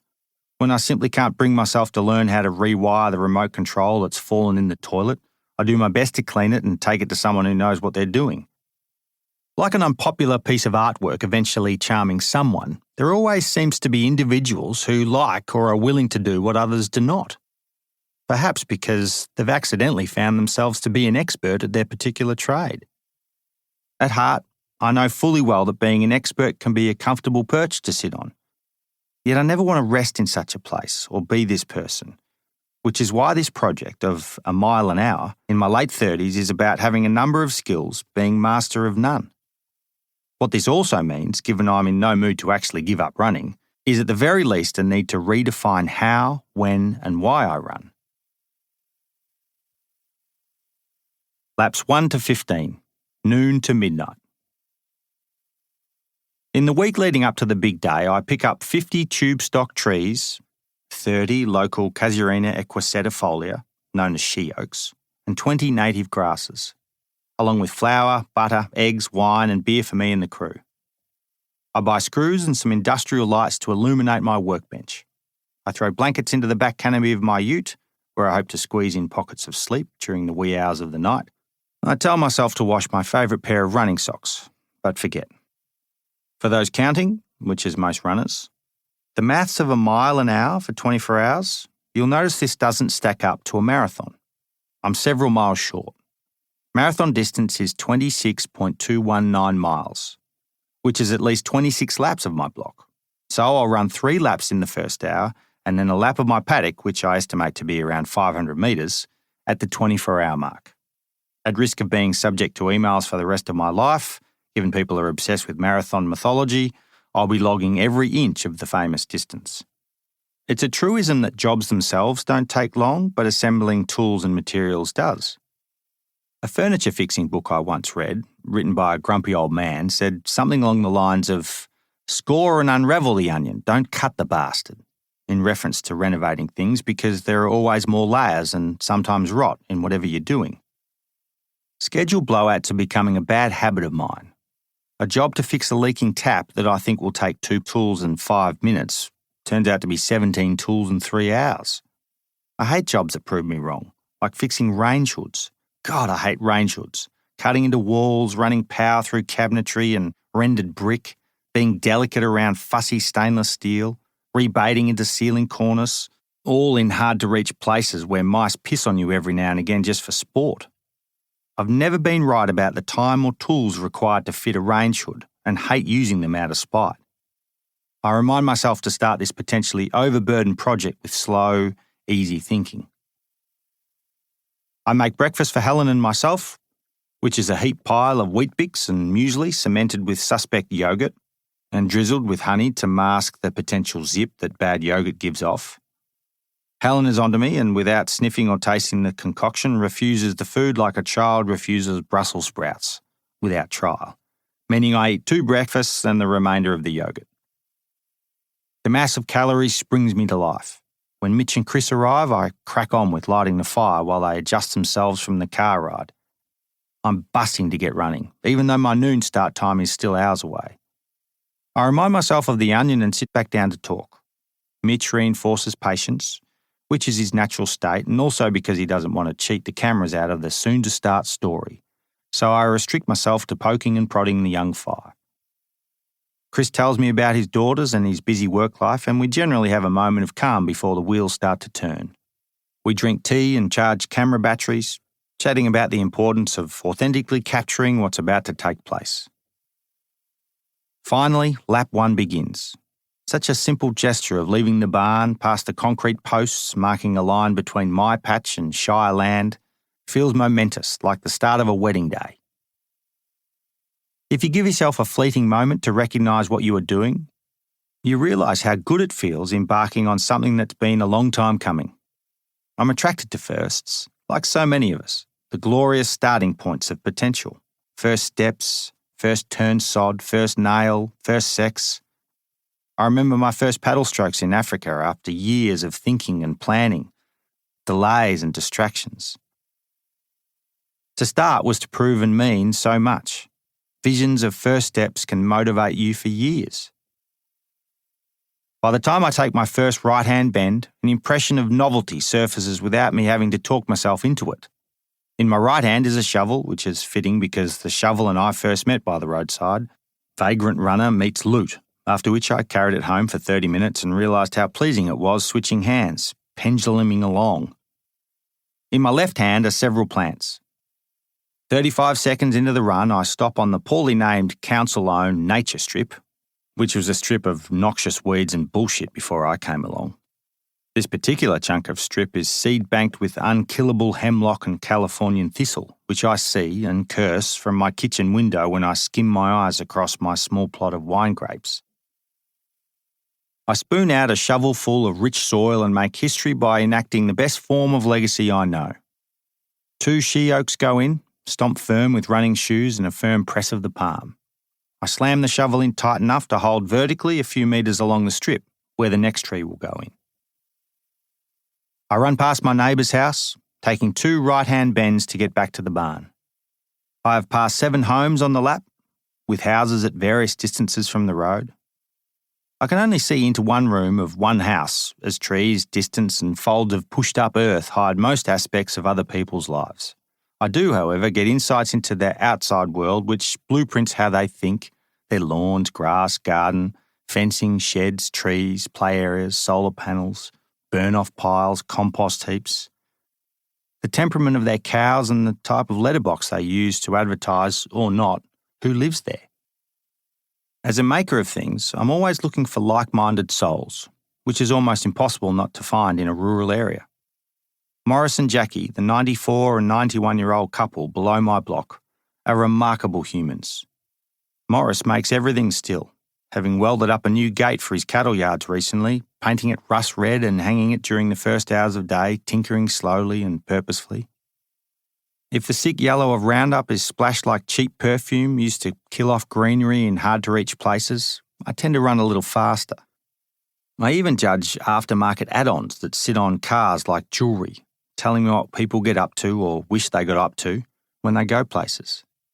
You can tell a lot about a family, or so I think, by the look and feel of their outdoor presentation. My block of land is not actually shaped like a square. It's more like a shark tooth, almost diamond-shaped. I own one end of the shark tooth diamond, another person owns the middle, and a family with horses and short grass own the opposite end. My corner, being the sharpest piece of the tooth, is where hoon drivers sometimes lose it going too fast in their hotted-up cars. I wandered down once with a cuppa and watched them dig themselves out. It was great viewing. I plant 3 casuarinas and some grasses on each of the first 3 laps. Given this first stint covers about 20 minutes of running, I lather up a genuine sweat and get completely dirty hands, which means my face and shorts have also become filthy in my tree planting haste. Dirty and getting dirtier, which means things are happening, feels bloody good. A certain kind of greenness fills in the majority of my running vision, wintergreen actually, which is the greenest of the yearly spectrum. Winter grass is slowed to minority growth, yet appears the brightest because it seems condensed, like undiluted lime cordial. Spring in these parts booms a few shades less green than winter in its heady growth spurt, much like a kid drinking gallons of cordial during a growth spurt, spreading energy far and wide. I think of this metaphor as I run and wonder if I'll ever write it down. Even though it's a mild day, there's always a nip in the air, especially in the shade, which I gravitate towards by habit. Not so much for UV shelter, because even I like the warm hands of winter sun, but to relax my eyeballs in the flinty streaks of light that poke me from a horizon full of giant-limbed trees. When I return to the barn, I grab the old slab of kitchen cupboard and black marker to write down front of mind to-dos.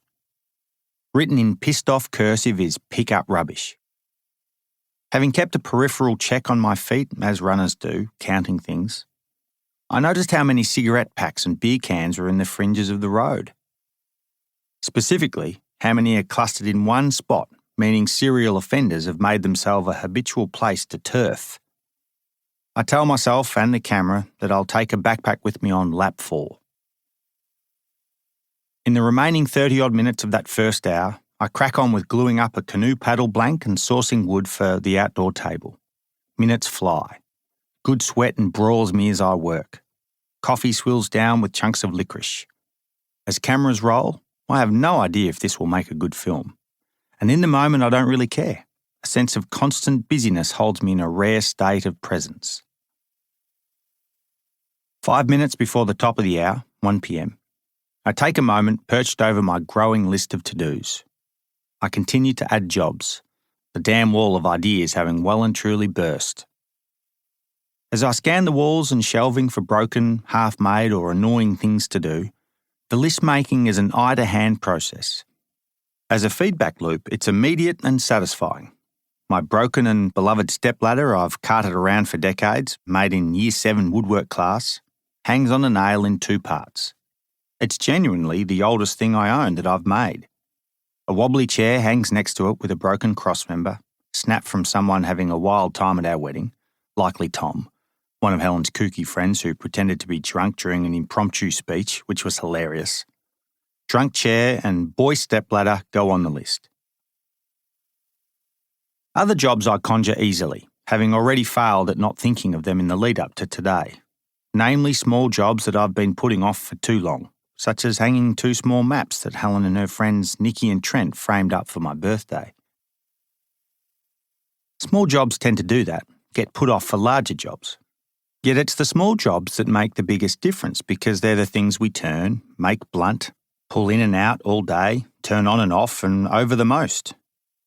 Such everyday isms morph into sweet-turning door handles, razor-sharp knives, silky window slides, and latches and hasps coming together as if 2 sides of the San Andreas are uniting again after 1 billion years apart. Annoyingly, small jobs aren't always easy, and thus put off, which is why I've been gearing up for these timely pains in the arse. Other than the purgatory of installing range hoods, I remind myself that when I start pain in the arse jobs, I more often than not enjoy doing them. I decide to run clockwise for the first 12 hours, then anti-clockwise for the other half of the day for no other reason than I decide to, which pleases me immensely, given there's no right or wrong. The results are staggering. An old dairy, for example, is visible squarely and boorishly when travelling anti-clockwise. Yet travelling clockwise, I see only a glimmer of the brick facade, through trees and bushes. And it is this slim view of the dairy that makes me think about it. My old boss, Doug, a radio station manager, explained this phenomenon to me after we'd travelled home from a country fair and passed a new billboard he'd just commissioned. I hadn't seen the car-sized station logo on the way to the fair, even though it was seemingly obvious to the fair-bound driver. Yet it was when we were going the other way, which meant the sign was further from the road, obscure and hard to read, that the sign became obvious, impactful and present. Red and blue logo seemed to emerge from the landscape like an animal charging towards you because you've startled it. The trickery, Doug explained, is that drivers, as curious animals, look further afield and are attracted by mid-distance scenes. I love this idea of less is more and that curiosity sparks a more authentic, long-held response from humans. I've scrutinised advertising ever since, or nodded to a graffiti dirtbag who's chosen an obscure place over a vending machine. I've since realised why the madmen of advertising earn so much money, cashing in on the human impulses we don't often think about. Seeing a hint of the old dairy on my run makes me think about it, and makes me want to see the rest. Laps 16 to 26, midnight to midday. Running each hour is the perfect circuit breaker to reset, decide what to do next, and evaluate what I was doing and how I'm feeling. I do the 1 a.m. to 4 a.m. laps without a head torch, drifting around the roads like a ghost. It is a spellbinding experience. Full moon drama plays with the outline of things as clouds hide the halo one moment, fuzzing the world, then depart to reveal a completely crisp and identifiable landscape. My first night running, in pulses, torchless, is nothing less than remarkable. Progress during the wee hours of night is restricted to checking on glue, stoking the fire, getting wood, piling up breakfast and lunch foods, and rubbing my hands together while looking at the workbench, plotting. Nothing is struck from the list as I quietly ponder. Where's the shoe polish and what colour are my boots, mid or dark tan? Do I have picture wire, and if so, where the hell is it? I really should darn my jumper. Darning seems like the most wholesome thing in the world to do. Do I use wool or cotton? And which knots do I tie? Something can be said for circadian rhythm being our master and controller. Sunlight gives the human body energy. Having run my whole life between dawn and dusk with the occasional inspired or downtrodden or fresh off a plane nighttime session, my body mind thinks I'm an idiot when I'm running between the hours of midnight and 5 a.m. Try as I might to override the resistance with food, positive self-talk and swigs of homemade wine. I've been here before many times, completely awake, covered only with a thin veil of tent or with eyelids that are not quite closed. I often think of maroon mountaineers in my pre-dawn reflections, and their predicament at this hour on their particular mountainside, shelterless, awake, near frozen, clinging to life by precarious rock and ice waiting for the sun. It's other people's words I'm conjuring, as I've never exposed myself completely and utterly like that, even if by mistake. Such deeply interesting ideas breed in me a perverse type of curiosity and, to some degree, desire. Cheating death is, I imagine, one of the greatest feelings anyone can have. In many ways, this human force has dictated exploration and adventure. But here I am, countering the adventurous psyche in my homed, well-fed, warm, controlled and easy environment with equal measure of meaningful and pointless choice on offer. The black of night, which is never as black as that of a well-sealed room of a house, starts to slow the beautiful dilution to day. Life force returns as I think. I get stuck into the idea of rulership. Who rules me? A bloody great star, which is light years away, or my own pea brain? As the magpies crackle, my body, legs, arms, head, and everything else comes alive again, raised by the sun. Laps 20 to 23 are the easiest and most energised of the whole project, rolling out as if I've started afresh on the back of 2 breakfasts, 8 hours of sleep and new socks, which for me is a powerful combination equivalent to rebirth. What I got done. By the time Grandad's clock chalks up 24 hours, the last minutes of which I lap the paddock in gumboots, my 42.2 kilometre comes to a close. The gumboots are a salute to Cliffy Young, a legendary Australian farmer who used to run his sheep around on foot instead of by horse, tractor or motorbike. It's likely the slowest marathon ever run. But I've done a lot, spreading my workload evenly between needs, wants and demands. Actually, that's a lie. 32 of the 43 jobs listed got done, with 3 things still in place, such as the final sanding and coating of the 2 paddles. All 32 jobs ended up being wants, not because they were want-wants, like buying a new watch when your old one works perfectly fine, but because the luxury of choice meant each task was chosen over something else.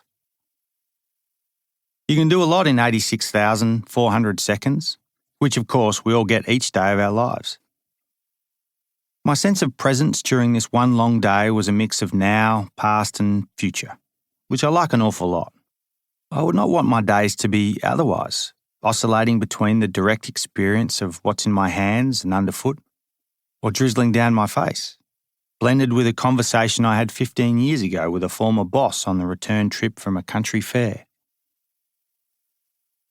There were times when I was utterly and completely absorbed in what I was doing, such as stitching up work pants with needle and thread, concentrating hard because it's the only option. Yet I can only ever truly recognise narrow-mindedness in the aftermath, as feeling it from within the moment would mean I'm not entirely there.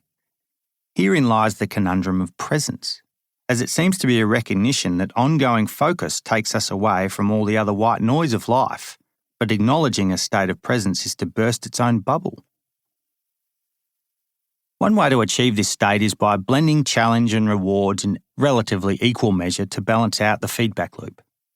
Such a process is hard to pin down and riddled with contradiction, which is why I suppose it's gathered so much valence among people who like to think there are rights and wrongs to how we spend our time. I can say one thing about being busy, noodling away on a task that I'm enjoying, problem solving and seeing progress. The tick-tocking sounds of death cease to exist. Great doers out there have called this purpose, which I prefer over presence because it means something is getting done. Good things spread. At the time of writing, over 4 million people have viewed A Mile an Hour on YouTube, and countless more via film festivals and non-sanctioned events and scores of social media pages. It's been illegally copied on Chinese versions of state-controlled social media with great success. 6,000 comments tend to say similar things, that I'm a crack addict, a bit funny, inspiring, crazy to have shaved off such a resplendent beard, and look like a red-headed version of Ryan Reynolds, all of which I'll take. The film concept is, to date, my most well-liked idea, which surprises me, much like musos who can't believe a song they first hummed into existence on the subway rocketed to the top of the charts and is now hummed by millions of others for decades. Another part of me knows precisely why A Mile an Hour resonates with people. because it combines a whole bunch of doing told by an everyday Joe who isn't running particularly fast or hard, nor is he pained at doing something that is sometimes uncomfortable. Unlike a lot of running stories, I don't inflict my audience with regrets halfway through when an Oreo-sized blister appears from nowhere, or sleep deprivation makes me gang up on myself or the world. I've done this before and I've learned to despise the idea of setting off on a challenge then complaining about it until I'm done. A young chap called Aaron, who has cerebral palsy, did his version of a mile an hour with his parents and friends after seeing the film. He sent me his whiteboard of to-dos and his breakdown of neighbourhood laps that he completed on a running frame with the help of his dad. I welled up when I looked over the project, full of admiration. Such messages are as meaningful as anything I've ever experienced. Bolts from the blue telling me I've inspired people to take action in a particular way. Never expertly, but experimentally and somewhat safely, because they know, like I've figured out somewhere along the way, that not doing anyone else any harm likely does you the world of good.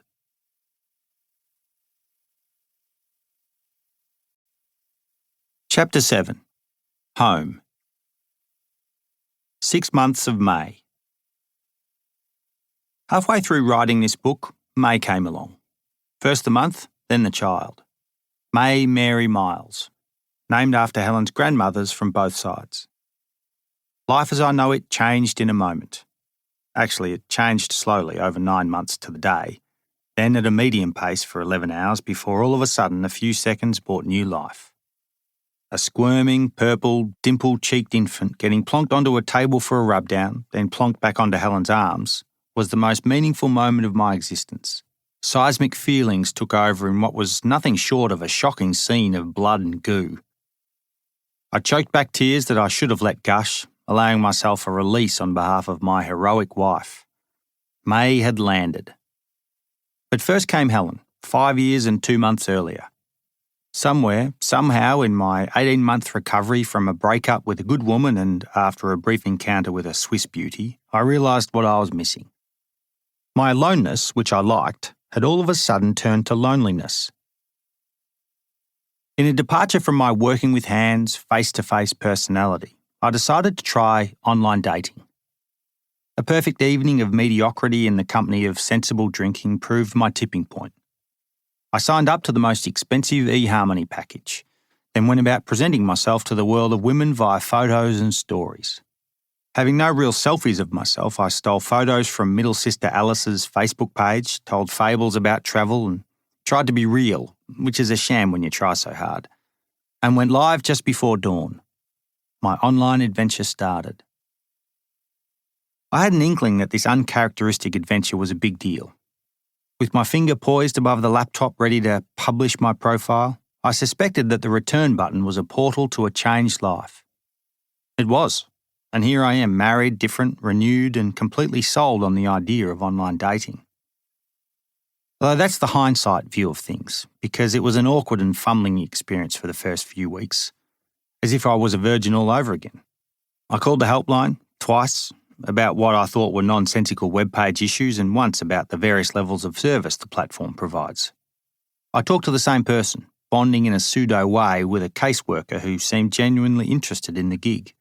I liked the experience. At least, I liked it in the way I like to know which ailment I have when I'm sick.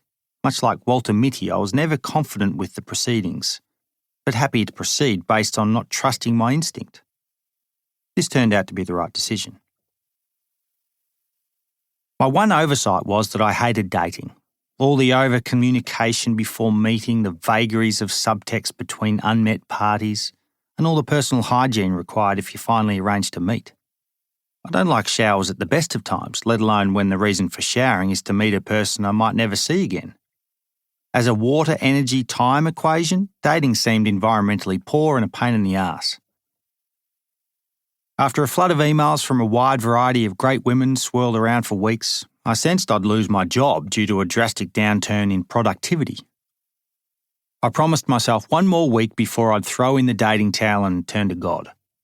Compounding the scheduling and small talk issues was the fact that I was geographically challenged, living in a backwater an hour and a half away from the big city pond. It was also fieldwork season, which is a horrible time of year to have any kind of ongoing connection with a living entity, be it woman or goldfish.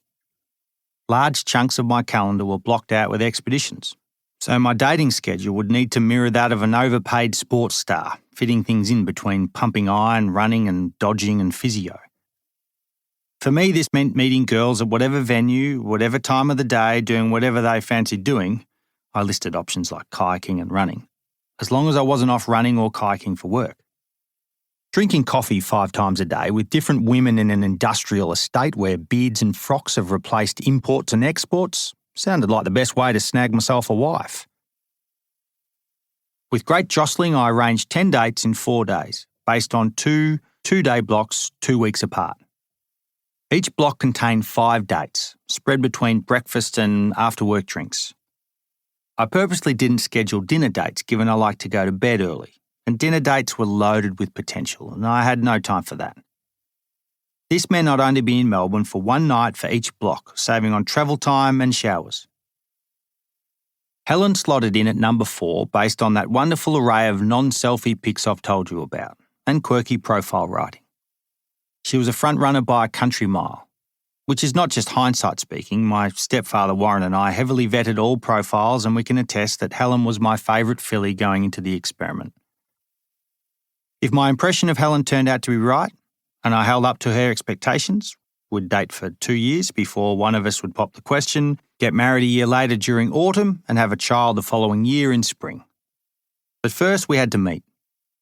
After telling me about her busy netball schedule and new job, which had left her only about 8 minutes a week to do anything other than play sport, sleep, commute or work, I felt chuffed that our schedules aligned. The great block of dates. Fresh off the back of an 8-day hike, showering between hiking and dating seemed an appropriate and timely use of water. First, I had a breakfast date with number 1, then brunch with 2, which was a little too close together, I'll admit, allowing no time to lengthen breakfast into brunch with number 1 if things went well, which they did. Brunch was perfectly fine. Then there was a late lunch with number 3, who was nuts, and the date was super fun. After 3 dates in quick succession, I spent a few hours in a Melbourne park sipping electrolytes and eating organic licorice to regain my strength. Number 4, Helen, was an after-work drink. A date that would continue into dinner if we liked each other, or fizzle out after quickly finishing whatever beverage we'd ordered. Helen had laid down this idea very clearly, something along the lines of, if we like each other enough after a drink, then we'll order dinner, and we'll decide together after the drink. Holy hell, I'd thought, who is this person? I'd never communicated with myself, a dog, or another human with such simple language. I suggested we have dinner about a minute after Helen walked through the door. She'd cycled to the destination and was late, which I soon came to recognise was part of her DNA. Although in her lightly sweaty state, with her sparkly eyes and world-class legs, I would have been happy just to glance at her from across the street.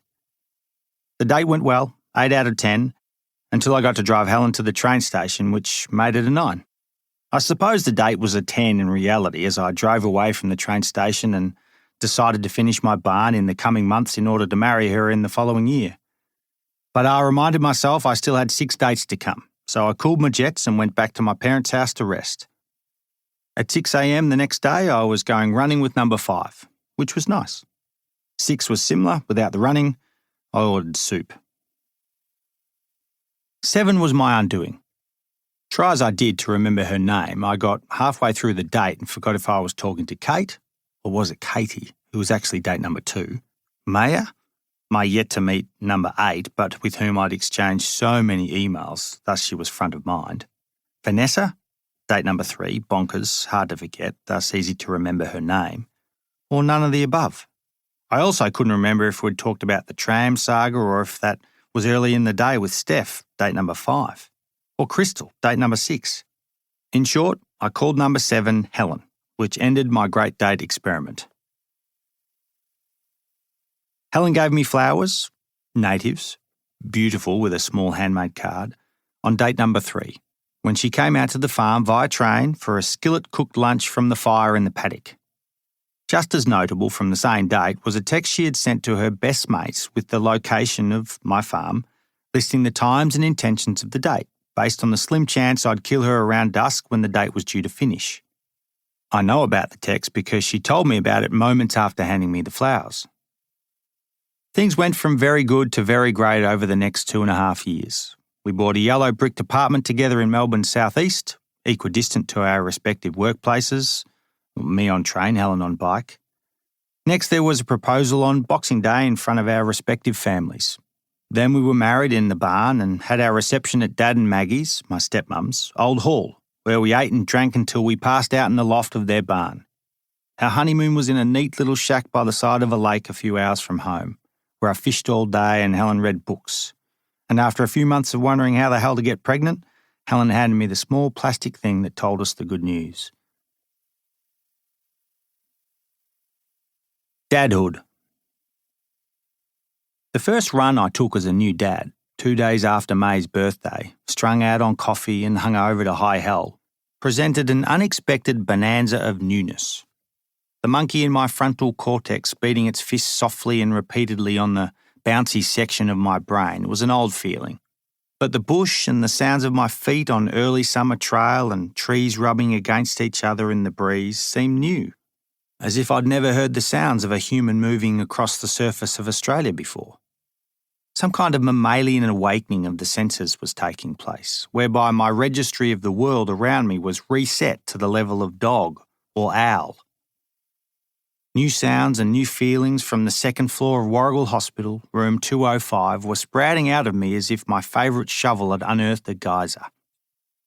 Fine clay from the particular running route was covering my sweaty legs and chest, which was itself a balmy kind of coating that made me feel a little more aware of my humanness because I crackled as I went, drying on descents and wetting on the hills.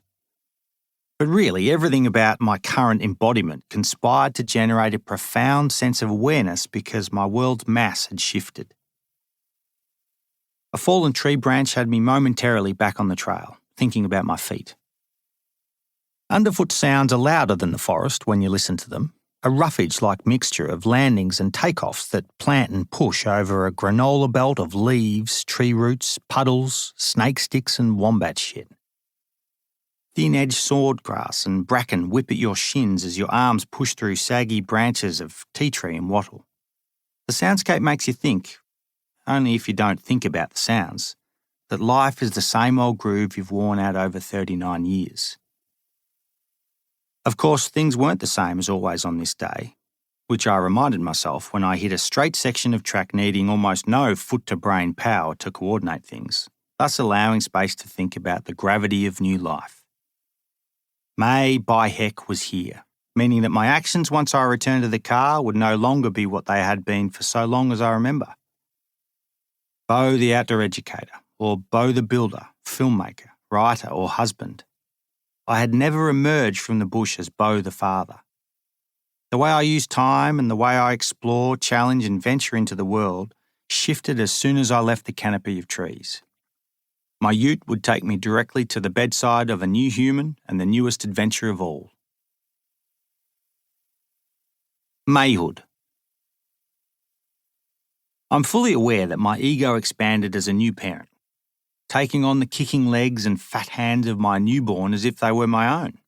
Off I would trot, banging on about the wonders of May's first sneeze, the first time she grabs at something, her fine air that grows then completely falls out again, and the time an ick-sounding gargle sounded like she cleanly and neatly told me I was a dick.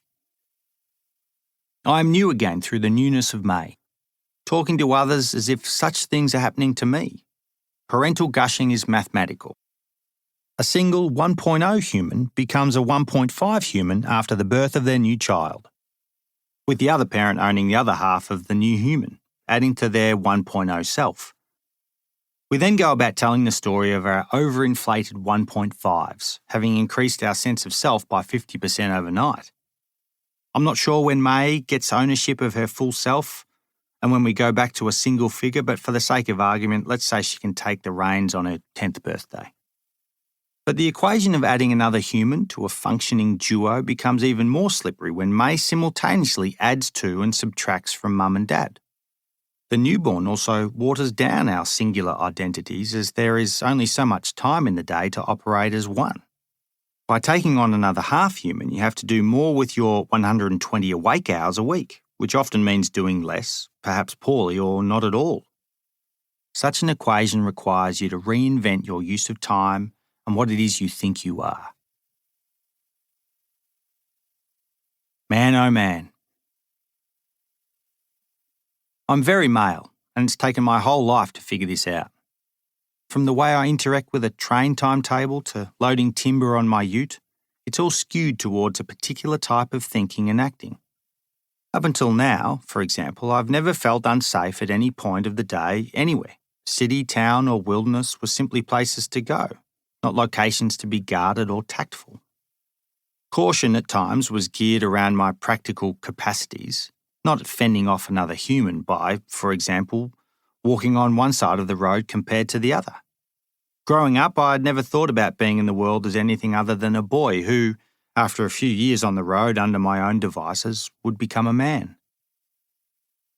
I was starting to understand that the world of so-called adventure, which was often enough part of my job title, was riddled with many manly problems. Take, for example, the exemplary works of Philip Noyce, Paul Zweig and Michael Nerlich, people I've never met, but whose voices I paid attention to while I was shaping my doctorate. Their ideas come from a time when white, wise, penis-wielding humans told us about the adventurer, with little to no thought for women or Indigenous cultures, at least not as forces in their own right. Women, according to many mid to late 20th century scholars, are always subordinate to the adventurous male, mostly because many men can carry more stuff on their backs. This had become my unthinking belief to some degree as I charged off to exotic places to have pissing contests with other dudes, landscapes and seascapes. Newer, truer, better ways of thinking about adventure are out there. In truth, have always existed, but have forever lacked the same quantities of ink and airtime. The Flight from Women, Chapter 5 of Zweig's book, The Adventurer, has potential, noting the unrelenting masculinity of adventure literature from the Iliad to James Bond, only to dash our hopes in returning to the narrative of the all-conquering male, as if tickling the tail feathers of the female adventurer as a rare bird. Zweig writes, "The adventurer cannot be contained by situations.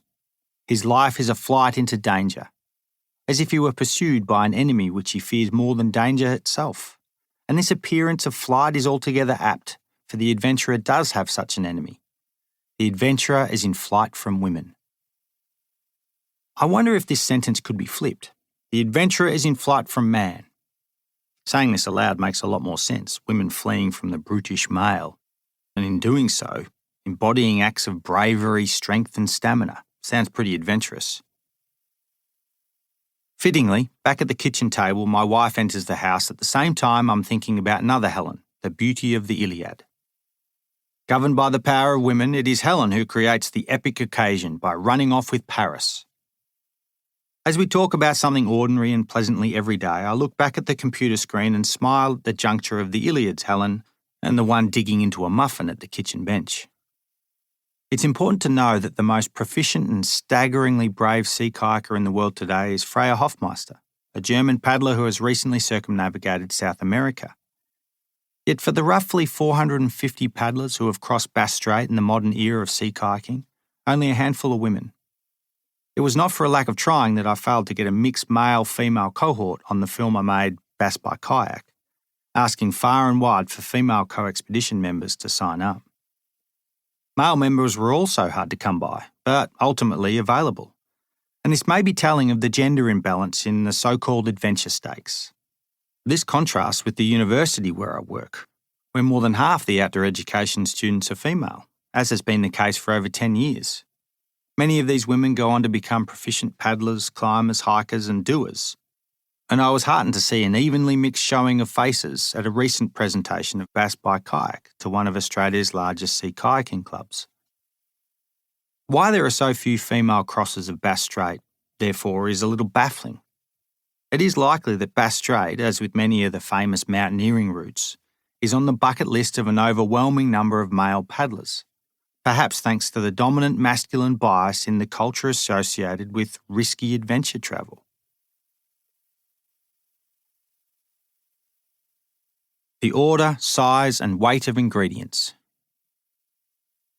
Like my recent awakening to being a man, in full knowledge that I blundered my way here, I'm questioning the hierarchy of other worldly matters, trying to see the invisible strings of history that move my arms and legs. There was even internal debate about the structure of this book, about how and in what order I tell stories, which leads to questioning how, why, and in what order I preference the moving parts within the stories themselves. Over time, this has led me to think of the stories themselves as the afterthought of reality flourished with all the best bits. Put another way, a little less philosophically, I've come to realise that everything is a waste of time unless you think of it otherwise. That's an impossible situation to be in if you think about it, because you still have to choose between saying one thing or another, doing one thing or another, thinking one thing is beautiful or horrible, based on a hugely complex system of good and bad, tens and ones. The point I'm making is that our lives, including our adventures and our adventurous stories, are all based on umpteen hierarchies steering us. I'm far from understanding these hierarchies, but I try, which every so often keeps me up at night. At 7 months old, May was going through a heavy drinking phase. I was trying to do the opposite, limiting myself to half a bottle of wine on weekends in order to finish this book. I don't have a drinking problem normally, but on-off drinking throughout the week means I'm dusty the next morning, making me a crap writer. And the mornings are when I write best. Birdsong and new light breed words for me, and I have no desire to check in with the rest of the world via socials or email. I'm changing my milkaholic daughter at 3 a.m. In between taking off and putting on the new nappy, May wheeze. Of course she does. Same as yesterday and twice last week. I'm caught out like an idiot who thinks a few seconds of freewheeling won't produce the same result. I hear the gush then splash as her small feet come down on the pool in excited kicks, soaking 3 layers of clothing in her sleeping bag. With all the undoing and redressing, I do my best toned-down versions of amusements to the sleep-needing, very awake little human. Back in bed, I put my head on the pillow and, without wanting to, start thinking philosophically, annoyingly, about the stories of this book, loosely told around key themes of moving, making, and eating. My problem, or lack of one, which is hard to figure out at such an hour, is deciphering a hierarchy of needs based on someone who moves, makes, and eats. All of us in some way enact all 3 life forces, but to varying degrees, in differing order. Troubling me is the opportunity cost of such forces. How much of each do I do in order to feel fulfilled, worthy of all the food and energy I consume, useful to other living things, and how much do I merit being able to talk and film about this for others? Such thinking is the antichrist asleep. Removing myself from the warmth of a bed next to a great woman, in a wonderful little home on a magic little property, with a new person growing in the other end of the house, I head to the warm embrace of a computer screen to ponder the formula. I picture a lean, ancient Greek runner, moving from one town to the next to deliver a message. On the runner's feet are beautifully made sandals, fashioned from the thickest leather from the best part of the hide. The sandals are not made by the runner, but an expert craftsperson, and in some way have enabled the runner to complete the task. The Mediterranean scene is dusty and hot, and the ground is comprised of sharp, bone-like shards of rock that are bleached white. Olive trees and goats are about, giving blobs of shade against the high sun, playing out to the sound of footfalls and bleating. It is an old scene, before reams of paper made millions of books, but it's not so long ago that you can't imagine it taking place. I think of an older place by removing the sandals and replacing the shardy, bleached path of the runner with a red, fine-grained pad of dirt, hemmed with sturdy, tufty grass. The human has a long shadow, running at dawn or dusk when the temperature is cool. No sea breeze exists in such a place, but nights are cool, giving reprieve to the rapidly increasing temperature during the day. It is bare feet that run, and the person runs easily, as if they're built for it. Both runners get to where they're going and they eat, as they did the day before and the day before that. They take in calories and minerals and complex algorithms of one thing promoting or stifling another thing, and all those things give them energy to run. The beauty of the scene is not necessarily where their run took them and what purpose it served, nor when it happened, because I imagine each had an important role to their life and the life of others, which made the runs more than just a way to complete errands. The runs represent the beautiful, simple potential of the human, a moving body enabled by non-human items such as sandals and food. Beautiful to see and beautiful to be. The runner is a runner first, user of things second, and an eater third. But of course, the runner needs a place to rest, a home of some kind that has water and warmth and social connections, and food to make all of this into being before any kind of run can take place. We know this, it's simple. But saying it aloud, laying out the ideas that make a simple run a reality, gives great insight into one thing existing as a combination of many. Adventure, like running, is full of ingredients. If I am to acknowledge the ingredients of adventure and play with them like a child plays with the cardboard box of their Christmas present, I can redefine the hierarchy of things. Getting to a destination like the South Pole, for example, can become an obsessive focal point of planning, thinking and acting for the adventurer. They count calories of goo that no longer look like food and scrutinise the loft of their down suits. All of these ingredients geared towards the heady idea of spending an hour of bliss in one geographical spot. I get it, and much of me likes such narrow focus and working towards one thing. But I've also downshifted to put more emphasis on the adventure of ingredients rather than the well-cooked, chewed-over, hard-baked results. I'm not necessarily referring to the overused idea of the journey being more important than the destination because I don't believe this to be true. Parts of the journey are destinations in and of themselves, giving us multiple and in fact endless destinations between A and B. B, by the way, might be a particular time, place, recognition of a moment being 8 out of 10, or trusting yourself to make anywhere at any time an endpoint. Much like Forrest Gump ending his cross-country run unceremoniously in the middle of a road. It might be that I'm honing a sense of sustainability, a wonderful word suffering from overuse and lack of understanding. Gary Robbins, a bearded chap I admire for the dimple-cheeked way he goes about running frenetically for days at a time, might be a perfect example of burning the candle a little too hot, obsessively on one thing. After coming close to finishing the fabled 100-plus mile Barclay marathons, Gary slumped back to regular life as a lesser version of himself, burned to a crisp. I was much the same after months of paddling around the bottom of Africa, wondering what the point of adventure is when I fell short of the intended destination, wallowing about for a big chunk of time getting over the fact that I didn't finish the task I'd cooked up. Being comfortable with personalised forms of sustainability is a start. My version of things nowadays is that I'll throw myself at projects through simplified objectives and simplistic planning. But I won't be a slave to high points and further shores if it means flogging myself half to death, which teeters on failing to get the job done while losing my sense of humour. What seems to be the problem then is not the ingredients, which will forever be part of any journey, but the objective, the endpoint. As far as I can gather, pointy-ended adventures in which you go long, hard, fast, high and wide are 1 part fun, if you're lucky, to 9 parts hard work. The alternative is finding yourself in an obtainable place laid up with healthy aspects of challenge, curiosity and creativity, while adventuring in backwaters and alleyways under your nose. Lo and behold, these stunts turn out to be the most fun you've had in far too long.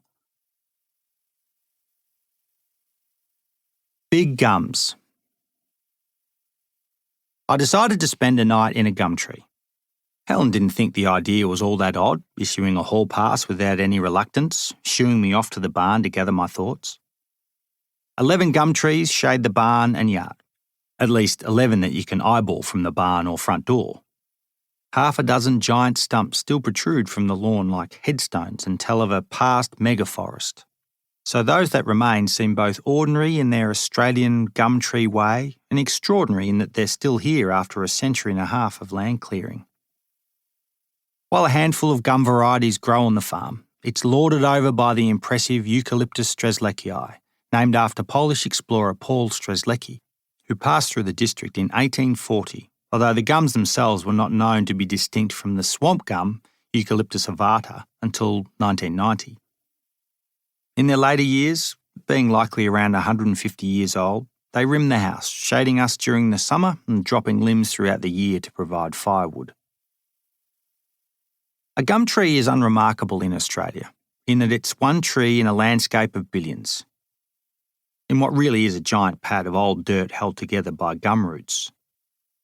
A country that's also a continent, 7.741 million square kilometres, dominated by the limby tops and cockeyed trunks of a genus with over 800 varieties, making gums, as a super collective, one of the most resilient and dominant forms of life on the planet.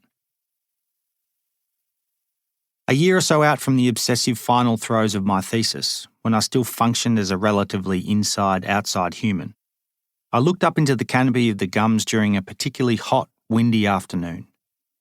40 stale knots of interior wind, direct from the baked centre of the continent, blew in from the northwest.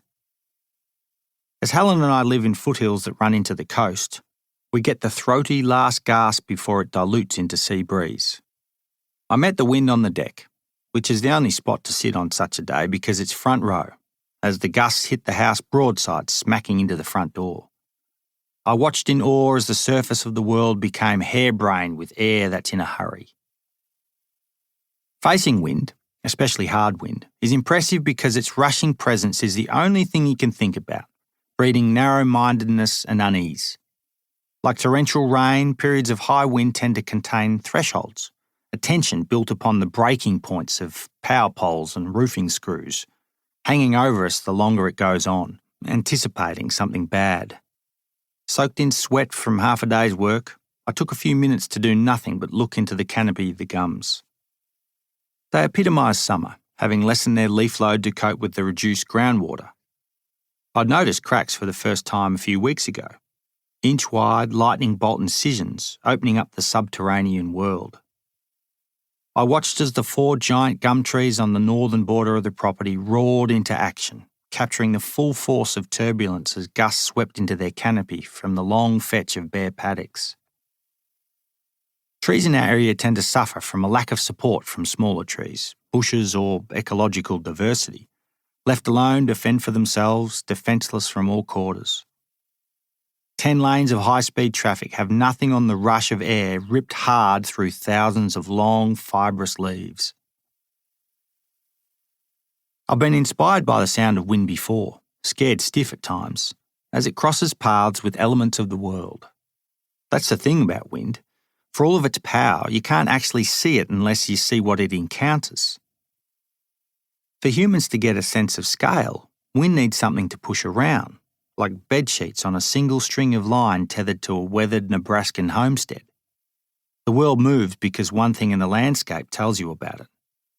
Beaufort's wind scale, a famous system of visualising how wind pushes us around at ground level and putting a speed to it, be it in the land or sea versions, uses trees bending in a particular way and smoke from a chimney to tell us how hard things are blowing.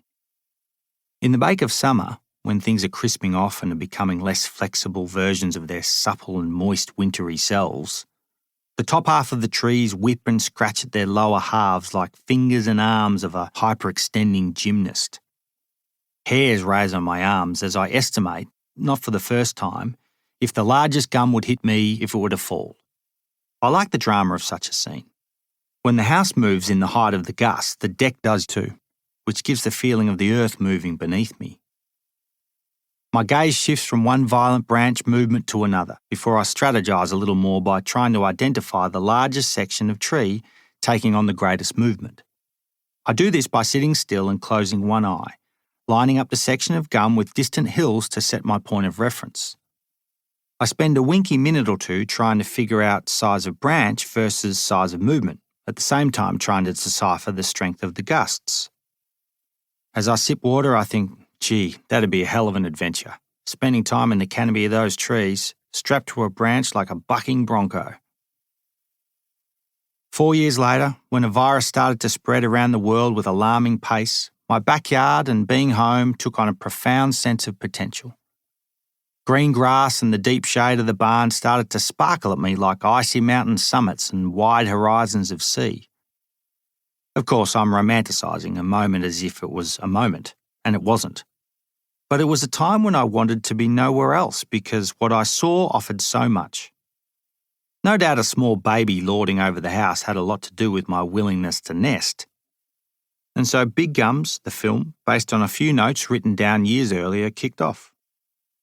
Having walked and paddled to work, made a barn and paddle, eaten my weight in beans and then run around the block while fixing things, it sounded about right that I would be spending the night strapped to the limb of a tree as a new dad, within view of the front door, in the name of backyard adventuring. Ladders, rope, tackle. It turns out I collect ladders. Half a dozen timber varieties of various size, colour and sketchiness, and a few aluminium versions that are equally not quite right, having bounced from someone's ute and been wounded by the road. I take a few from the barn and lay them out on the lawn. I've never actually paid money for a ladder or a shovel, but have both in abundance. I take a shovel too in case I need to even out the footing of a ladder. A suspicious box of ropes, cables and pulleys comes next, taking up the entire top of my outdoor table. A large duffel bag of climbing kit is kept under the TV we no longer use, revealing equipment I've barely touched in 15 years. I unzip the bag, revealing a ropey, chalky, sweaty synthetic smell, which takes me back to a rocky crag somewhere in the state where my sister's boyfriend Brad taught me how to climb, fall, work and drink. When I suck back the aroma, which could be bottled and sold to outdoor types, my mind's eye kicks off with a slideshow of dirtbag living in magnificent landscapes, never, ever thinking about the consequences of age or time. I fish out my wood chopping shoes, code for cheap, white, once trendy from the salvos, which had somehow made their way into the climbing kit. On they go. I set aside a bit of overnight kit such as sleeping bag, bedroll, book, head torch, stove and the mystery tucker bag of dinner and breakfast goodies thrown together by Helen. I get on with the job of making a place to sleep and eat within the tree, angling ladders between branches and lashing concrete as planks between limbs of a similar height. Somewhere to sleep needs to be flat enough and high enough to see above the row of hawthorn trees along the road, which is at least 8 metres up. My thinking and preference, regardless of if I'm in the tree or not, is to be asleep by 8 p.m, knackered, so I can lapse into a coma and wake with the birds before dawn. Coffee and food will kick me into the new day before I convert my sleeping platform into a place to sit and chat for a podcast with a nice young chap named Pat from We Are Explorers, a well-known website for stories, podcasts and films about all things adventure travel. In all, I'll spend about 14 hours in the tree before coming down. My 2 great themes are backyard adventuring and the appreciation of seeing life from the limbs of an endangered yet everyday gum tree. Spending a night in a tree is not unique or difficult, but it's easy not to do. And I'd be silly not to go through the mediocre idea given it's possible, fun and Helen okayed it. Or, put another way, I'm spending the night in a tree to find out how familiar places look different from another angle, and to see why this matters. Making, festering, sleeping. Lofty ideas get slimmed down the further into the project I get. Height, sleeping setup, and the expanse of my view all came in as less spectacular than my original concept had cooked up. I gradually talked myself into liking the fact that things become more mediocre as the day rolls out. Manufacturing a place for sleeping, eating, hosting a podcast, and promoting an identifiable sense of human gratification at being up rather than down takes more time than I imagined. In other words, I run out of daylight, so I have to make do. Instead of being in the top third of the tree where the real action takes place, I'm about a third of the way up, nesting within the largest branches, on planks and not on a hammock, stretcher or homemade portaledge. Everything is less spectacular, making me an everyday Joe eating humble pie, which feels okay by dusk, when I've made enough of a nest to call it done and when I can eat, wax lyrical to the camera and sleep. The view is still a new and different outlook over lands and things I've long looked at. I can see perfectly into the neighbour's paddock to check if they grow dope, tapping into my fantasy. Of course they don't. They grow horses instead, which is the opposite to growing dope, burning great wads of money each day on feeding, shoeing, housing, riding, clothing, and generally bending over backwards for an animal that runs on its fingernails. I finally see the horses that provide our garden with horse shit, dumped into our compost bin by Jeff. What I was looking at was the fertile grounds of our tomato patch. To the northeast is my boyhood town, a ridge town that's growing arms and legs down its east-west spurs. I don't like this version of progress, knowing that some of the development is responsible for the dismantling of the very thing that allows me to see the spread. If the council, hungry for rates, has its own way over time, it is the environment, always the environment, that will suffer. Try as they might to argue that 5 new trees get planted for every old one that gets the chop, which might be the case, they are failing to see the significance of important cross-generational specimens. Tree ecology seems to have been left out of their bulging, concrete-wielding development manuals. Big and old trees are holy, ugly, full of dead branches, unsafe, bulk carriers of carbon, shaders of land, which makes for bad lawns, and give trophic levels a spine, which means they provide smaller trees, bushes, and ground plants with a nursery, which is seen as bushy, pain-in-the-ass twiggy crap. Old trees host thousands of different life forms, from birds and bees to lizards and bugs, mammals, fungus, and snotty-nosed kids. Let alone the fact that big old trees have been here longer than our great-grandparents. Trees that started growing here when our years started with 18. Replacing their wrinkled-up, huge, half-dead, often awkward and leaning hulks will take another century. My blood boils when a midlife developer finds themselves with an ounce of influence within local governance.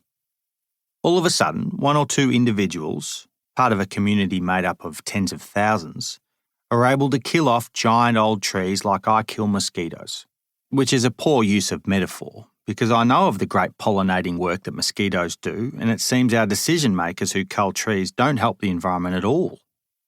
Delivering death blows to old trees on the community's behalf is an act that town planners rarely, ever witness, let alone do themselves. Downing a tree that's hundreds of years old would shake their bones when the huge mass crashes to earth, and if it doesn't, then we know they're less human than the rest of us. Such a culling should invoke the Spanish Inquisition, whereby local elders, kids, loggers, greenies, and anyone who has an opinion on the subject can beef it out in some kind of caucus. I detest the idea of an old tree being sacrificed for new trees to be planted among new estates, because it shows a lack of environmental awareness, creativity in designing human nature habitation, and empathy for non-human life. I climb a tree to leave such acidic thoughts on the ground, passing myself over to another living thing in order to be bumped around by breeze. When I do come down from my perch, metaphorically and literally, I presume I won't be so angry about things, enjoying my trees because they're not really mine, very much alive and bloody magnificent. I'm lucky enough to be living with them on a property that, for now, has my name on the title. With a 4x4 towing strap around me, 3 planks and a meaty branch above, I lie down, thinking about sleep. Dawn. Waking up in a gum tree is much like waking up in the bushes 20 metres from your university dorm. The first few blinks are to get your bearings. As I come to life on my sloping bed, I wonder how long I've slept, if at all, so I don't have to reach far back in my memory to reconstruct events. Tethered via slings and carabiners to my waist harness, never going to plummet to my death, I did rest, having a long dream that was mostly reality, which was pleasant, but there wasn't a lot of depth to it. Being comfortable and semi-lucid meant I stretched out the evening for what it was and experienced a dripping version of something that usually happens in one big gush. Looking up at the remarkable canopy or sideways at the sparkle of town and the far-off hills blinking summit lights, there was a pleasant view never far away from thinly veiled eyelids. By the time I sit up in my sleeping bag, dangling my legs over the side, which will always feel good, my old mate Fun returns, which is just as well because day one was all about construction and busyness and my gripe with people who take down big trees to build crap houses. I have to remind myself to remember why I'm doing this.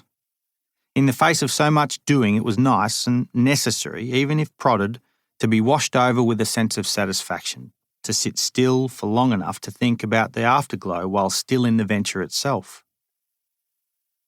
With the road beneath, hills at forehead level and washy gum leaves moving about me, it is an excellent location to be alive. Having hauled up the tucker bag and stove, I put on the brew, which is a dirty version of coffee a few shades stronger than I'd make on firm ground.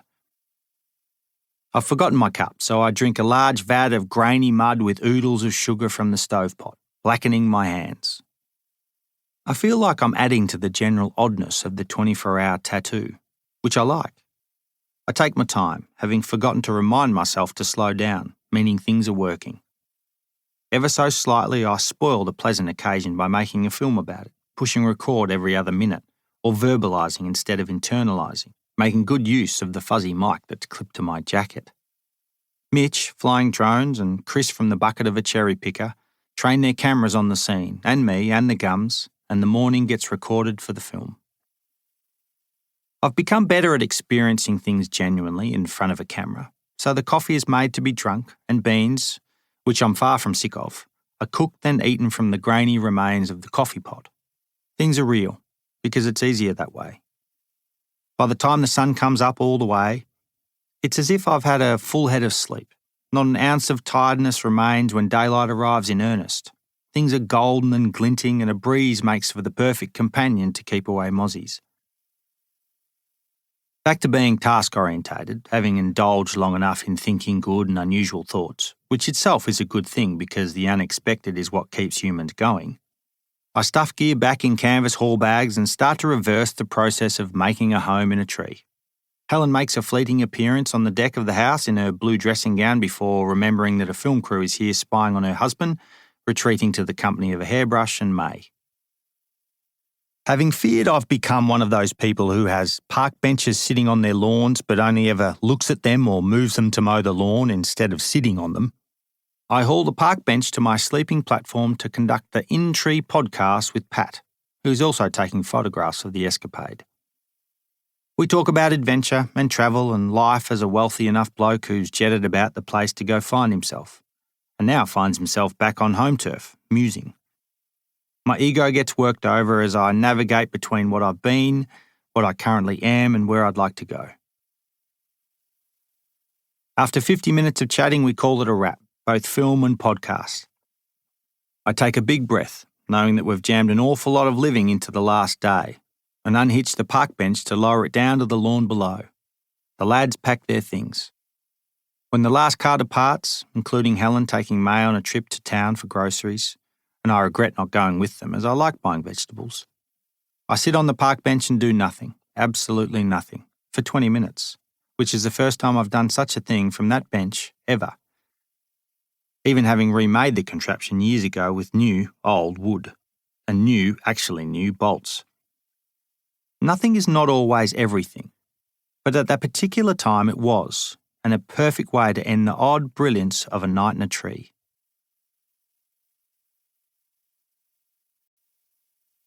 Pandemic. Big Gums was shot a few days before Australia went into lockdown for the first wave of COVID-19. At first, the enforced measures of staying home, working from home and avoiding all non-vital human contact were no different from the first 3 months of the year. Having been made redundant at the university because outdoor education was cut, I'd been home since Christmas, writing, finishing things, consolidating. It was the first time I was unemployed since my first paper round job at the age of 13, getting up when May said so instead of an alarm clock. Life was bliss, from everyday porridge mornings with the girls to slow laps of the block with the pram in the evenings, watching grass grow and then get eaten by cows. Much like a workday driven by tea and coffee, May days were pretty similar, based around milk and blowout nappies, naps and playtime. We'd be sure to visit the cows each day, often at the same time magpies were warbling and hunting. When May said moo, I said, hell yeah, glad I hadn't missed it. Helen ordered veggie boxes from the local food hub, and my older sister Jade and brother-in-law Charlie, with kids Bertie, Harry and Clementine, were up the road for a term with the local school, making lockdown, as far as I could gather, the kind of life I'd been meaning to have. During a radio interview about big gums, which was released as COVID-19 was losing its grip on some countries and exploding in others, I found myself daydreaming, thinking how remarkable coconuts are to travel across oceans to colonise new shores, which, like any daydream, is awfully distracting on live radio. Saving myself, I turn into a footballer who answers the next question with horrible predictability, boring myself, which I sense gives the interviewer a good segue into asking the perennial wrap-up question. Beau, what's next? Having barely drawn breath from 2 decades of doing stuff, I always, without fail, get asked that one bloody question. It's brash of us, really, not allowing all the happenings of our past to just sit for a while, settling, even if only for the time it takes to peel an apple or rethread shoelaces, to celebrate what took place without being in the future. But I get it, and I don't blame the radio host, as it's a perfectly understandable question to ask. I know too that my time-managed self, which is visible in block form via my Google Calendar, suffers from the same line of future-telling to keep me in a constant state of anticipation. Without fail, like you, as soon as something is done, something else is there to take its place. Regardless of how removed I am from the actual torment of coronavirus, living within a full-blown pandemic is an excellent and in fact ideal place to dwell on what you've done thus far. Everything all of a sudden seems a little more meaningful because death is a little closer to all of us, and we know it. Though we look ahead to continue the inevitability of doing things, we shave off the more frivolous items of our day-to-day because, lo and behold, they don't seem to matter as much. In truth, I've been doing this for years, but it seems there's nothing like a global health scare to make things sharper and clearer. I haven't started on the next adventure yet, as I write this, but in a COVID world it will be somewhere close by. It will likely involve a shovel and will definitely involve a hat, out-of-date sunscreen and a half-assed map.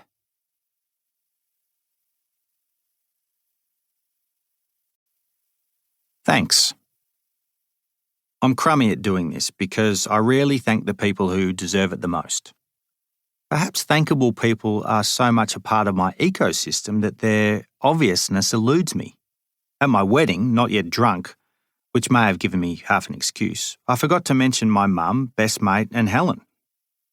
So, to make amends, here are the people that have been a great, often silent, tidal influence on me who are, in the book or not, exceptional people, in no order whatsoever. To my gran, the empress of our family, responsible for 48 lives and counting. Thanks to my sisters Azadine for taking on the sick, Alice for sticking it to the boys, and Jade for being my longest friend. Thanks to my best mates, who I don't see enough, Marco, Whit, Robbie, Jono, Al, Laura, Pete, Jody, Benj, Cuth, Mitch, Chriso, Charlie, Ponch, Rowie. Bloody hell, you're good people. To Mike and Jed at Camp Sangamon, thank you for making me a part of a brilliant family of misfits in a place that will forever be my second home. To my extended family who are spread far and wide, doing far and wide things, I'm proud to be associated with you. To my dad for being the oddest bastard in the district and the most inclusive human I've ever met. To stepmum Maggie for introducing me to the world. Stepdad Moz for being an unflinchingly good man to me, and Helen's parents for trusting me to shack up with their daughter. To Alice Grundy of Brio Books for being an excellent person, editor, collaborator and dancer. And to Mum, my hero, for being a practical, make-it-work force of nature.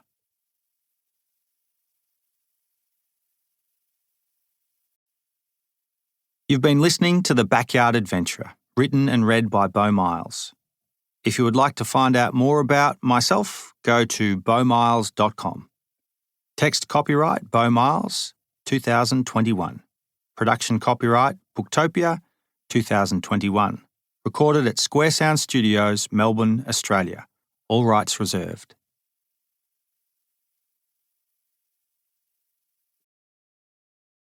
Audible hopes you have enjoyed this program.